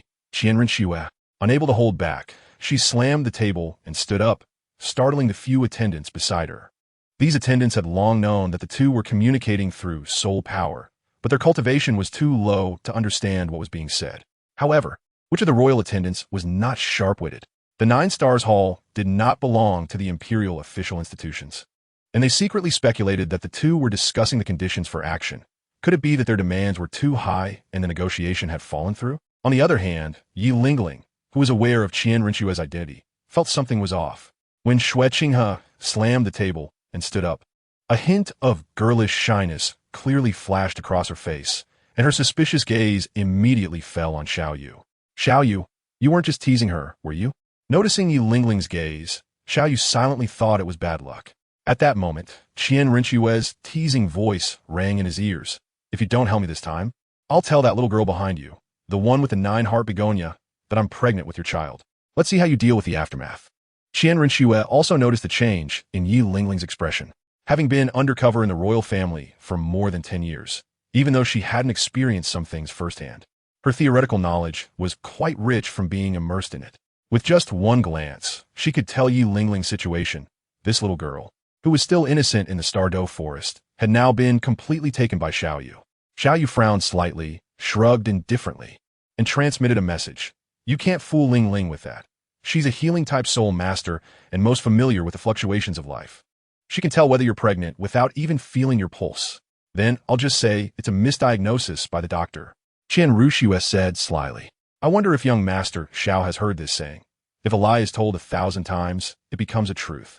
If I occasionally whisper a few ambiguous words in her ear, do you think this little girl might hold a grudge against you? You. Xiao Yu was somewhat speechless. After a pause, he said, All right. It was indeed me who initiated this matter first, so I admit my mistake. I hope your Highness the Saintess will not hold it against me. That's more like it. Under the disguise of the angel's divine outfit, Qian Rinxue revealed a hint of a proud smile and said, State your conditions. As long as they are reasonable, I can agree to them. My first condition is that I want my team members to participate in this rebellion, and I want their identities hidden. You are not allowed to reveal their identities or cultivation levels to anyone, including the Spirit Hall. The battlefield is the best place to hone one's skills. In the academy, everyone is cautious during sparring. Even when using powerful moves, they will hold back to some extent. However, on the battlefield, it is a life-and-death struggle, and everyone should exert their full strength. This is the true place to train real combat abilities. Okay, Qian Rinxue nodded in agreement. She understood Xiao Yu's intentions clearly. As for not informing the Spirit Hall, she had no objections. After all, the participating team from a Spirit Hall was the golden generation favored by that woman, with the core member being her good disciple, which had nothing to do with her. If it could cause that woman some trouble, she would be more than happy about it. My second condition is that I want to borrow a batch of books from the Spirit Hall, mainly those related to soul master cultivation. The teaching quality at the 9 Stars Academy is not bad, but it is impossible for every student to queue up to ask the teachers whenever they encounter an unsolvable problem in their cultivation or other areas. It would be best to establish a facility similar to a library for students to consult on their own. However, the 9 Stars Academy has only been established for a few years and lacks the foundation to provide a vast collection of materials. After thinking it over, Xiao Yu realized that only the Spirit Hall has such depth, integrating the theoretical knowledge of various sects and possessing a large number of out-of-print texts and books. As for whether Qian Rinxue had such authority, Xiao Yu had no doubts. Even a disciple from an outside family like Bibi Dong could freely browse and inquire, let alone a direct descendant of the angel family. The core theoretical books cannot be lent to you, nor can those scholarly works compiled by the Spirit Hall scholars based on the knowledge of predecessors. After a brief consideration, Qian Rinxue made a decision. However, I can give you a year to copy and browse the collected books from various sections. How much you can take depends on your own ability. Deal. Xiao Yu nodded. Qian Rinxue's reaction was already anticipated by Xiao Yu. There is no need to elaborate on core knowledge. Just talking about the knowledge summarized by the scholars of the Spirit Hall from vast amounts of books and materials, they have put in countless efforts and hard work. So why should they not keep it to benefit their sect and give it away to you? Not everyone is like you, Xiao Jiang, who wants the whole world to know about their achievements. As for the collected books, since the Spirit Hall managed to gather them, Xiao Yu should be able to obtain 7 or 8 of them with enough effort. It's just that the number of required books is huge and the time spent will be relatively long.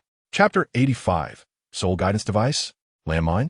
The autumn wind was bleak, and there was a sense of desolation in the air. After reaching an agreement with Xiao Yu, Shueqinghe immediately ordered the army to march for the rebellion suppression. With an army of 50,000 marching, the momentum was grand, and the flags covered the sky, coming like a tide. Xiao Yu and his teammates were assigned to the first squad of the royal guard by Shueqinghe, who was directly in charge. As the army marched on, Xiao Yu gradually realized the differences between soul masters and soldiers. In terms of individual combat capability, 100 soldiers are not even worthy to carry a soul master's shoes. But when it comes to team coordination in combat, not the kind of teamwork seen in a 7-member battle team, but rather at the scale of thousands or tens of thousands, soul masters can't even keep up with soldiers. The reason for all this is simple: discipline. That's right. This is the biggest gap between soul masters and soldiers. Soul masters value individual combat power, are often undisciplined, and love to show off their personal heroics. In contrast, soldiers adhere to strict military discipline, where everything revolves around the commands of their superiors. Thus, even a titled Douluo would not dare to take on a million-strong army composed of strict military discipline. There are many smart people in this world. Hundreds of years ago, someone proposed that if one could combine the formidable strength of soul masters with the strict discipline of the army to form a soul master legion, it would be an invincible force on the battlefield. This sounds easy, but it is difficult to implement. To become a soul master, even a level 10 one, is to stand at a height above the masses.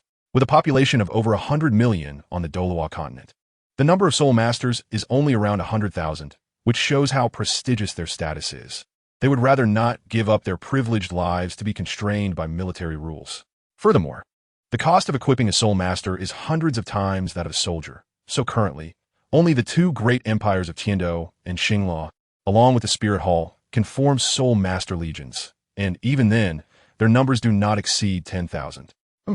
Just as Xiao Yu was pondering the differences between the army and soul masters, the tent of the command post was lifted, and Shueqinghe, who had just finished a military meeting, walked in with a somewhat grim expression. "What's wrong? Who has offended His Highness the Crown Prince?" Xiao Yu sat at the desk of Shueqinghe, watching the gloomy expression on Shueqinghe's face, and poured her a cup of tea. Shueqinghe drank the tea that Xiao Yu handed over in one gulp, and then said resentfully, "It's that damned Lin Jun again, constantly opposing me." Lin Jun was the commander of the 50,000 troops, and Xiao Yu only learned after joining the army that this person was actually a confidant of Prince Shuexing. It was no secret that Shuexing supported the discord between Shueqinghe and Shuebong, and Lin Jun often used Shuexing's backing to make things difficult for Shueqinghe. What has he done this time? Xiao Yu calmly poured himself a cup of tea and took a couple of sips before speaking. He was not interested in the internal strife of the Tiando royal family. After all, his purpose for coming here was to let the battle team experience the tempering of war. Shueqinghe looked at Xiao Yu, who was so composed, and felt a surge of anger, saying, "Don't act like it's none of your business. This matter does have something to do with you." Xiao Yu looked at Shueqinghe suspiciously and said, "What does it have to do with me? You brought your own team into the army just to hone your team's combat capabilities." A fleeting glimmer of cunning flashed in Shueqinghe's eyes. "My original plan was to directly attack the center of the rebellion, Hamo City, and sweep the rebellion away with a thunderous force. But that damn Lin Jun has always opposed me, insisting on splitting the troops to recapture the large area of cities around Hamo City affected by the rebels, which has scattered our forces and left our main defenses weak. I couldn't reach an agreement with him, and we delayed our actions. Now he has actually bypassed me and written to Emperor Xia, suggesting that both sides negotiate for peace, promoting Ferreira to duke and giving him back the cities he seized as his fief. Because our army has made no progress after a long time, even Xiuye has started to waver. Negotiating for peace, doesn't that mean our efforts were in vain?" Xiao Yu was slightly taken aback and rolled his eyes at Shueqinghe. With his influence in the Tiando court, how could Lin Jun bypass her to write to Shuiyi? Xiao Yu seriously suspected that this little girl was doing it on purpose, just to make him bleed a bit more to help her. Shueqinghe fearlessly winked at Xiao Yu, as if to tell him that his guess was correct. Anyway, with Xiao Yu's personality, he would never choose to return in disgrace. "You are ruthless." Xiao Yu gritted his teeth and said, with a glint in his eyes, "I have a plan that I can try." Shueqinghe raised an eyebrow and said nonchalantly, "You might as well share it with me. This 50,000-strong army has always been commanded by Lin Jun, and his words should carry more weight in the military than yours. Otherwise, how could the battle plan of the esteemed crown prince be rejected by him? Given the current situation, you shouldn't expect to rely on these tens of thousands of soldiers anymore." Xiao Yu calmly analyzed. So it would be better to follow Lin Jun's wishes and let him disperse the army to attack the cities that have been breached by the rebel forces. But if that's the case, wouldn't the main camp be left vulnerable? Xueqinghe couldn't help but say, "The reason I didn't agree to Lin Jun's battle plan is precisely because I considered this issue. Ferreira will definitely lead his troops to attack the main camp as soon as he learns it's empty. We're just waiting for him to attack the main camp." Xiao Yu said as he took out a round black iron lump from the Soul Guide device. "This is the latest Soul Guide developed by our sect, called the triggering type Soul Guide Cannon. I prefer to call it a landmine. It can be buried underground and detonated remotely, with explosive power no less than the fourth soul skill of a Soul Master. This time, I brought around 200 of them, originally intending to open up the military market. You can imagine when the rebels attack the camp and enter the area where we buried the mines, and then instantly detonate all the landmines, what kind of scene that would be." Xueqinghe's expression changed upon hearing this, and a scene instantly flashed in his mind. The rebels being blown to pieces by the landmines, countless casualties, desperately fleeing in a sea of flames. Having been the crown prince for so many years, there should be a few of your people among the officers of this army, right? After Lin Jun sends the army out, order them to pull back the forces. It doesn't need to be too many. 3,000 to 5,000 people will be enough. Xiao Yu continued, "Wait until the rebel army is blown to pieces by the landmines and is in disarray before we rush out to encircle and eliminate them." This rebellion was conspired and instigated with the support of the Xingluo Empire. Except for Ferreira and a few of his loyal followers, most people still have their hearts set on the Tiando Empire. Just like your original plan to attack Hamo City, the goal is to first eliminate the main culprit. In a surprise attack on the main camp, Ferreira will definitely use his own elite troops.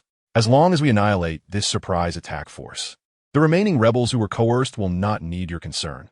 They will come forward to surrender on their own. Chapter 86, Battle of the Camp. After witnessing the power of the landmines, Xueqinghe ultimately decided to adopt Xiao Yu's approach. Upon learning that Xueqinghe actually planned to split his forces to attack those cities affected by the rebellion, which were practically irrelevant, Lin Jun couldn't help but chuckle, thinking that Xueqinghe had lost his mind.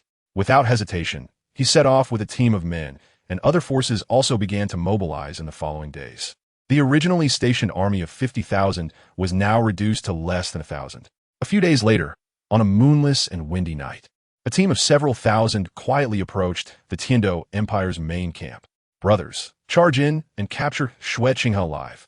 I will reward you handsomely." The general leading the charge was none other than Ferreira, the mastermind behind this rebellion.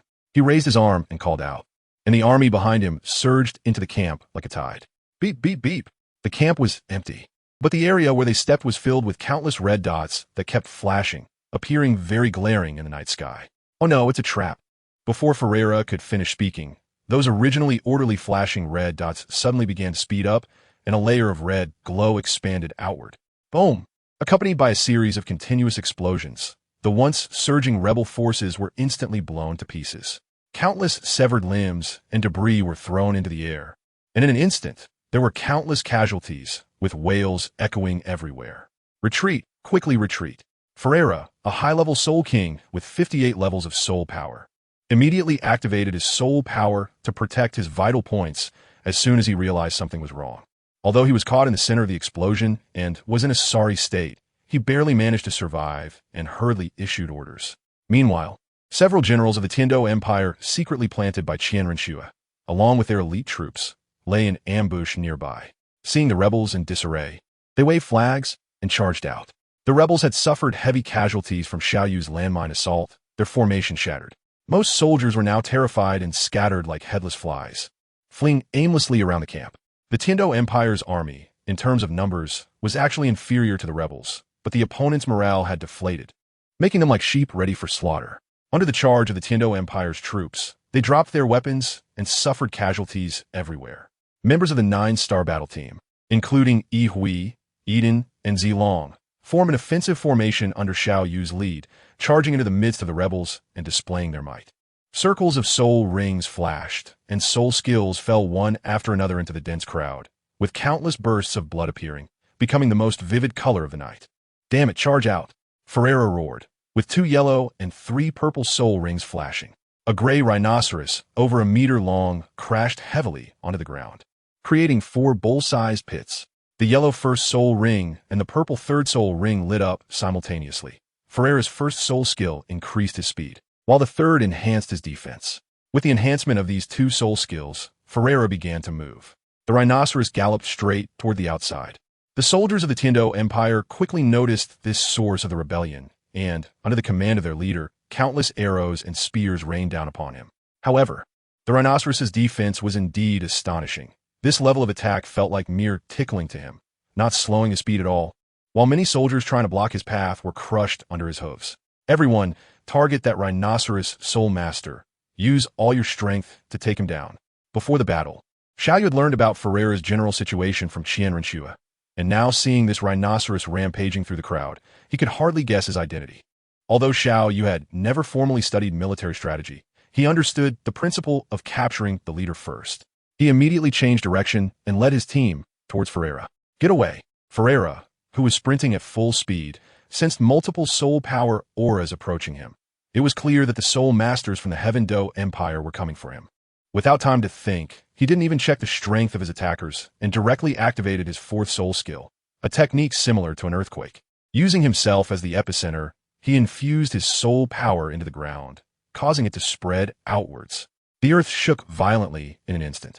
Around Ferreira, beside Xiao Yu and the others charging towards him, there were countless soldiers from both armies engaged in battle, most of whom were ordinary people without soul power. Facing the fourth soul skill of a soul king, both friend and foe were left bloodied and in mortal danger. Ihui, Yuna, take to the skies, aerial strike. Interrupt his attack. The tremors caused by Ferreira's technique halted the charging steps of Xiao Yu and his team. Although they could resist the tremor with their own soul power, why choose to endure it when there was a simpler way to solve it? Two figures, one red and one blue, soared into the air. The fiery red figure acted first, and the pitch-black fourth soul skill instantly radiated light. Fourth soul skill, Divine Phoenix Flame. Behind Ihui, a massive fire phoenix let out a cry, surrounded by blazing flames as it swooped down towards the target. No matter how tough the rhinoceros skin was, facing Ihui's ultimate fire, it could only be roasted. The searing pain from the flames made Ferreira cry out in agony, completely losing the momentum he had just moments ago. Third soul skill, Raging Wind Tornado. Just as Ferreira was being burned by the flames, Yuna's soul skill struck him as well. Countless whirlwinds swept in, lifting the enormous rhinoceros into the air, where it spun around for a long time before crashing down heavily. Ferreira's vision blurred, and he staggered back a dozen steps before stabilizing himself, avoiding falling down. The members of a 9-star battle team had developed a deep tacit understanding, giving Ferreira no chance to catch his breath. Just as he landed, the purple dragon also made its move, using the fifth soul skill, Azure Dragon Holy Sword Slash. The soul power condensed and compressed into a sword, slashing down towards Ferreira. When the blade fell, it radiated light, and the sharp sword light instantly broke through the rhinoceros's defense, splitting its phantom in two. Ferreira suffered another heavy blow, directly exiting the martial soul possession state. He spat out blood and knelt on one knee on the ground, clearly unable to continue fighting. Let me give him the final blow, Huo Wu shouted excitedly, her long and powerful legs kicking off as she charged toward Ferreira. Second soul skill, Crimson Flamme Explosion. This was Huo Wu's second soul skill, a single target attack that condensed soul power between her arms, transforming it into flames that rushed towards the target and exploded upon impact. Watch out! Just as Huo Wu was about to reach Ferreira, Xiao Yu, who possessed the strongest mental power, suddenly sensed a threatening aura and instinctively called out a warning. Huo Wu, who was charging forward, froze upon hearing Xiao Yu shout. Trusting Xiao Yu, she instinctively tried to stop, but it was too late. Suddenly, a towering figure appeared in front of Ferreira. In the next moment, a milky white light ball was fired from his hand, directly hitting Huo Wu. The light ball exploded instantly, and a strong shockwave sent Huo Wu flying. Huo Wu, Xiao Yu's figure flashed, and he had already caught Huo Wu. Huo Wu was seriously injured, her pretty face pale, spitting out blood, her arms slightly bent, trembling uncontrollably in Xiao Yu's embrace due to the pain. Ling Ling, take care of Huo Wu. Xiao Yu quickly handed Huo Wu over to the arriving Yi Ling Ling and turned to look at the suddenly appearing man. Huo Wu, with her cultivation level of over 40, could not have been easily injured by just anyone, and Xiao Yu didn't need to guess. Daying, the level 78 soul sage sent by the Star Luo Empire to assist Ferreira, and the uncle of the Star Luo Emperor. In Xiao Yu's mind, if he had to rank his two girlfriends, Yi Ling Ling would definitely be above Huo Wu, but that doesn't mean Huo Wu is insignificant. Since he had already established a relationship with Huo Wu, Xiao Yu would certainly take on the responsibility he should have. Watching his girlfriend suffer a serious injury was a great humiliation for any man. You should die. Xiao Yu was surrounded by a murderous aura, and his eyes shot fierce glances at Daihong. However, Xiao Yu was not Tang San. He wasn't like Xiao Wu, who went crazy and lost her mind when she got hurt. Anger only blinds a person's eyes, causing them to lose their calm judgment and make things worse. Xiao Yu suppressed the anger in his heart and used his soul power to send a message to a Brody who was hiding in the dark. Since Daihong had appeared, his wife Zhu must also be nearby. With a Brody's soul, Douluo cultivation, Zhu, a soul emperor, would definitely not be able to escape his search. As for Daihong, Xiao Yu could indeed let a Brody take care of him, but in his anger, he did not forget the main purpose of his visit this time. Who could better hone their team's combat abilities than a soul sage? Soul emperors and soul kings were merely the meat on their chopping block, ready to be slaughtered, while the soul Douluo's strength was too formidable. Looking at the group of young boys and girls in front of him, all under 20, yet already possessing the strength of Soul Sect and Soul King, and even one Soul Emperor, with their soul ring combinations clearly extraordinary, Daihong did not dare to be careless. 2 yellow, 2 purple, and 3 black, 7 of the best soul rings rose. After manifesting his martial soul, Daihong's body rapidly grew taller, a king character appearing on his forehead, his evil eyes shining even brighter. First soul skill, White Tiger Protecting Barrier. Third soul skill, White Tiger Diamond Transformation. The royal White Tiger lineage of the Xingluo Empire had 1,000 years of inheritance and had long figured out suitable soul skill combinations. Except for a few exceptional cases, almost all White Tiger Soul Masters had the same soul skills before their 7th soul skill, Martial Soul Avatar. Under the enhancement of the 2 amplification soul skills, Daihong's body rapidly expanded, accompanied by a thunderous tiger roar. He lunged at Xiao Yu and his group like a cannonball. 3rd soul skill, Thunder Shackles. 4th soul skill, Thunder Prison. The first to act was the control type Soul Master Eden, releasing his 2 soul skills in succession. The 3rd soul skill unleashed a thunderous force that turned into chains, wrapping around Daihong's limbs and neck, trying to keep him in place. At the same time, the 4th soul skill created a thunder element-based barrier around Daihong, continuously releasing balls of lightning toward the targets within the barrier. Eden's thunder power, like Ichihoi's flames, was of the ultimate attribute. Even with the enhancement of his 2 amplification soul skills, Daihong was still jolted by the pervasive thunder power, causing him to falter in his advance. 5th soul skill, White Tiger Demon God Transformation. Daihong felt greatly humiliated to be controlled by a younger person whose soul power was far inferior to his. The dark black soul ring suddenly radiated light, and at this moment, Daihong's physical strength was already more than double his usual. Roar.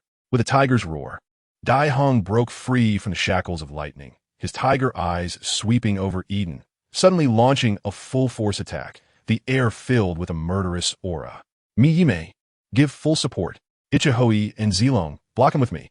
Under Xiao Yu's command, Miyime had already used his 4th soul skill, Glazed Jade Melody.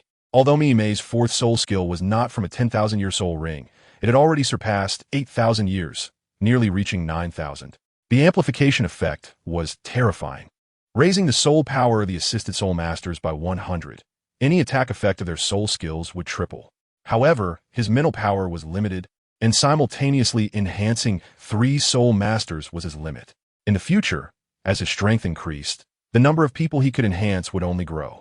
With Miyime's enhancement, Xiao Yu, Ichihoi, and Zilong all unleashed their amplification soul skills, charging toward Daihong. A series of punches and kicks sounded, and all 3 stumbled back a few steps. Daihong, however, did not fare much better. Despite using his strongest amplification skill, he was still shaken by the combined attack of Xiao Yu's trio. Before he could stabilize himself, the 2 agility-type soul masters, Rongdo and Xiao Wu, had already shot out like arrows. Rongdo, with higher soul power, was a bit faster, and within 2 seconds had reached Daihong, his hands transforming into sharp wolf claws aimed at Daihong's chest. With a flurry of slashing sounds, Rongdo had unleashed dozens of attacks, but only left shallow white scratches on Daihong's chest. Although Daihong's attacks had been forcefully blocked by Xiao Yu's trio, the amplification effects of his 1st, 3rd, and 5th soul skills had not faded. The physical defense under the effects of the 3 major soul skills was not something Rongdo could easily break through. Just as Rongdo prepared to continue his assault, Daihong had already steadied himself, extending his tiger claw to grasp the still attacking wolf claws, a sinister smile appearing on his face. Have you had enough? Before he finished speaking, Dai Hong exerted force, flinging Rong Do away. But what Dai Hong did not expect was that the flying Rong Do revealed a hint of a triumphant smile at the corner of his mouth. Fourth soul skill, Earthquake Roar. Rong Do's martial soul not only possessed the agility and strength of a wolf, but also contained a strong earth element power. From the beginning, Rong Do's goal had been to attack from underground. However, his fourth soul skill was a charging move, requiring soul power to gather underground and then explode all at once. That was why Rong Do had chosen those harmless attacks to attract Dai Heng's attention. Chapter 88. Martial Soul Fusion Skill, Blazing Storm. Boom! After a long charge, the fourth soul skill erupted, and the earth seemed to roar at that moment, countless fragments of stone flying up from beneath Dai Heng's feet, sending him flying as well. The flying debris constantly struck Dai Heng's body. Even with the 3 amplification soul skills active, Dai Heng still felt pain, having barely withstood the attacks of the debris. While still floating in midair, Dai Heng was met with a flying kick from Xiao Yu, causing him to descend rapidly and smash into the ground, creating a large pit.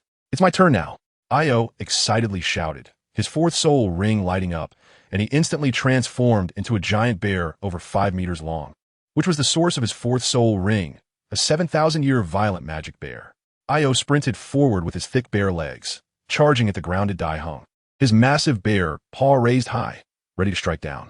Fourth soul skill, White Tiger Annihilation.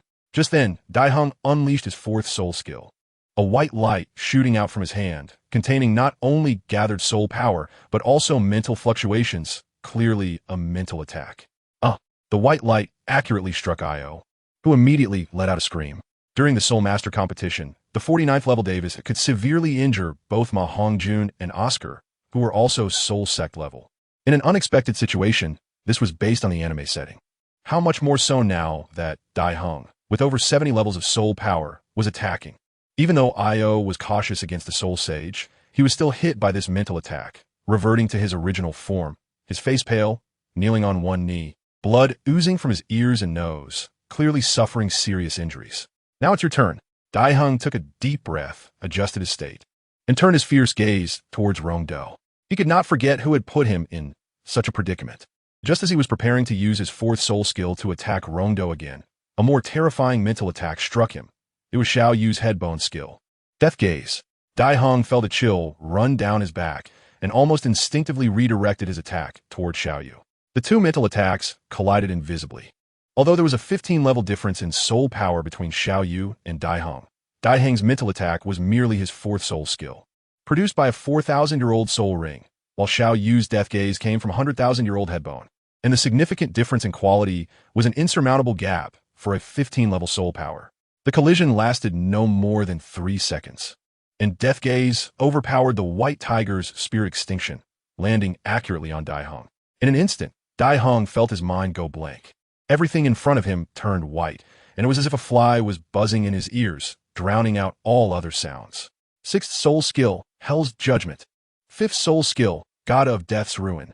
Just as Death Gaze overwhelmed the White Tiger's Spirit Extinction, Xiao Yu's soul power surged violently. He released his 6th soul skill first, and in the next moment, he appeared in front of Dai Heng, the King of Hell's sword shining brightly in his hand, and he unleashed his 5th soul skill with a thunderous slash. This was the result of Xiao Yu's recent seclusion. He had already mastered the various soul skills, and taking advantage of Dai Heng's mental attack, the powerful combination of the 6th and 5th soul skills burst forth. The single target attack of the 5th soul skill first broke through Dai Heng's defense, followed by countless death rays raining down on him, creating explosive sounds and kicking up clouds of dust. As the dust settled, Dai Heng's figure had vanished, replaced by a giant white tiger. Xiao Yu's combo move has already reached a power level comparable to that of an average soul sage. To counter this attack, Dai Heng has only one choice left, which is to use his 7th soul skill, Martial Soul True Body. The Martial Soul True Body is an important feature that signifies a qualitative change in a soul master's strength, much like a carp leaping over the dragon gate to become a dragon. Once the Martial Soul True Body is activated, both soul power and physical strength will experience a tremendous surge. Although Dai Heng was forced to use his strongest trump card by Xiao Yu, whose soul power is far inferior to his own, there is no trace of anger left in him at this moment. Instead, his gaze toward Xiao Yu is filled with unexpected joy. Having passed his 50s, Dai Hong possesses a sharp eye, and with a slight recollection of the previous mental attack, he can determine its true source. Soul Bone. Moreover, it can ignore the soul power difference between both parties and instantly break through his soul skill. This must be a high-quality Soul Bone. Dai Hong has been stuck at level 78 for nearly 10 years, and barring any major accidents, he would likely remain at level 78 for the rest of his life. However, now that a treasure of the Soul Master world, the Soul Bone, has appeared before him, if he can absorb this high-quality head Soul Bone, there's a great chance he could break into the realm of Soul Douluo in the future. Ha ha ha. The heavens are not unkind to me. Amidst his wild laughter, Dai Hong, who is transformed into a white tiger, strides forward, his body suddenly accelerating as he charges toward Xiao Yu. In the blink of an eye, he is already in front of Xiao Yu. With his tiger claw raised high, he brings down a powerful strike aimed at Xiao Yu's head. Xiao Yu raised his sword in front, the sword breaking through the sky, and it collided fiercely with Dai Hong's tiger claw. In the clash of soul power, both figures were pushed back, looking as if neither had gained the upper hand. Although Xiao Yu's soul power level is lower than Dai Hong's, he possesses many advantages that Dai Hong does not have, along with the full support of Mei behind him. While Dai Hong has activated his martial soul true form, he was not in his best condition prior. And facing a divine-level martial soul, his attack not only failed to achieve the expected effect, but was instead countered by Xiao Yu's Underworld King Sword. Piercing through his tiger claw, blood dripped from his tiger claw onto the ground, forming bright red blood flowers. Kid, I must admit, your talent is unparalleled in my lifetime. Unfortunately, no matter what, you must die here today. Otherwise, you will surely become a great disaster for my Xingluo Empire in the future. The white tiger spoke human words, and despite the injury on its paw, it lunged fiercely at Xiao Yu. You should think about how you will die today. Xiao Yu coldly responded. He had not forgotten the account of Dai Hong injuring Huowu. With his sword in hand, he confronted Dai Hong. The black and white figures continuously intertwined, while Yi Hui, Zilong, and the others were also not idle, unleashing their soul skills and constantly attacking the already transformed white tiger Dai Hong, preventing him from fully focusing on Xiao Yu. Just when Dai Hong was tirelessly swinging his tiger claws to attack Xiao Yu, suddenly, Xiao Yu and the others retreated a few steps, leaving Dai Hong alone in the center. Dai Hong was slightly taken aback, only to see that Song Mo and Yuna, who had not made a move from the beginning, stood in front of him. Yuna was behind Song Mo, her hands resting on his back, and both of their bodies became illusory, radiating a strong light. Soul Fusion Skill. Dai Hong instinctively blurted out. Soul Fusion Skill. Blazing Windstorm. In unison, a terrifying wave of soul power instantly erupted, and the air trembled violently, as if thousands of lions were roaring. In the howling wind, flames that burned everything were also swirling around. Chapter 89. The Fall of the Soul Sage. Fire takes advantage of the wind, and the wind aids the fire. The soul fusion skill of Song Mo and Yuna was Xiao Yu's ultimate move in this battle, and at this moment, it finally erupted fully. In the howling gale, there was endless killing intent. The scorching flames, aided by the raging wind, had the potential to spread like wildfire. Sixth Soul Skill. White Tiger Destruction Kill. Faced with the Soul Fusion skill, Dai Hong held nothing back, his sixth soul ring shining, and soul power surged madly outward. Between his two tiger claws, golden light surged, forming a massive character for kill. White Tiger Destruction Kill, Dai Hong's strongest single-target attack soul skill, under the enhancement of his martial soul true body, had destructive power that nearly reached the level of an 80-level soul master. Song Mo and Yuna were only 49-level soul masters, and their soul fusion skill was not a 100 compatibility. If Dai Hong were allowed to unleash this attack, the possibility of their soul fusion skill being pushed back was greater. But did Dai Hong have the chance to unleash this attack? The answer was no. The 10,000-year head soul bone's second skill activated, mind confinement, forcibly restraining the opponent for 3 seconds while simultaneously weakening the target's attributes by 50. A barely visible mental attack accurately struck Dai Hong, causing his body to tremble violently, a dizzying sensation spreading throughout him. The white tiger destruction kill he had prepared was forcibly interrupted, and even his martial soul true body, which was shining with white light, grew dim. In these few seconds, Song Mo and Yuna's soul fusion skill came crashing down with immense force. The howling wind cut across his face like a knife, and the raging flames ignited his entire body. The massive energy attack lasted for over half a minute. With a flash of light, Song Mo and Yuna's figures separated. This soul fusion skill had nearly drained their soul power, and at this moment, both were panting heavily. As for Dai Heng, who endured the attack from the soul fusion skill, words could no longer describe his state. He could no longer maintain his martial soul, true body, and as he reverted to human form, he looked like a charred black coal. His originally bright, golden hair was burned completely by Tsang Mo's flames, and the raging wind had left over 100 wounds on his body, with bright red blood flowing over his charred skin, making it even more eye-catching. 10,000-year soul bone. Despite being battered to the point of being unrecognizable by Tsang Mo and Yu Na's soul fusion skill, Dai Heng's gaze remained fixed on Xiao Yu. He could clearly sense that the mental interference that had just landed on him was entirely different from the previous mental attack. It cannot possibly be a variation of the same soul skill. It is well known that only the 10,000-year soul bone produced by 10,000-year soul beasts can possess two soul bone skills simultaneously. The impact that the 10,000-year soul bone brought to Dai Heng was immense. For a moment, he forgot the pain of his wounds and stood there in a daze. But the 9-star battle team would not care about Dai Heng's situation. As soon as the soul fusion skill came to a halt, the two powerful attack-type soul masters, Yi Hui and Zilong, took action. Their fifth soul rings shone brightly as they unleashed their strongest attacks simultaneously. Bang bang! After two sounds of soul power attacks, Dai Heng flew backward like a kite with its string cut, spitting blood. Yinner, Yiming White Tiger, fusion quickly. After landing, Dai Heng finally regained his senses. The intense pain coursing through him made him realize that he could no longer deal with the young soul masters before him on his own. He urgently called for his beloved wife to come and assist him in performing their strongest martial soul fusion skill. Yun'e, Zhu Yun. But no matter how many times Dai Heng called, that familiar figure never appeared. Are you looking for her? Just as Dai Heng was growing increasingly anxious, a teasing voice slowly rang out. Dai Heng turned to the source of the voice, and a figure with a face more exquisite than a woman's appeared less than 10 steps away from him. In his right hand, he held a woman with an extremely hot figure, who was none other than his beloved wife, Zhu Yun. The Zhu family, well developed, this is definitely hereditary. At this moment, Zhu Yun's eyes were slightly closed, her expression calm.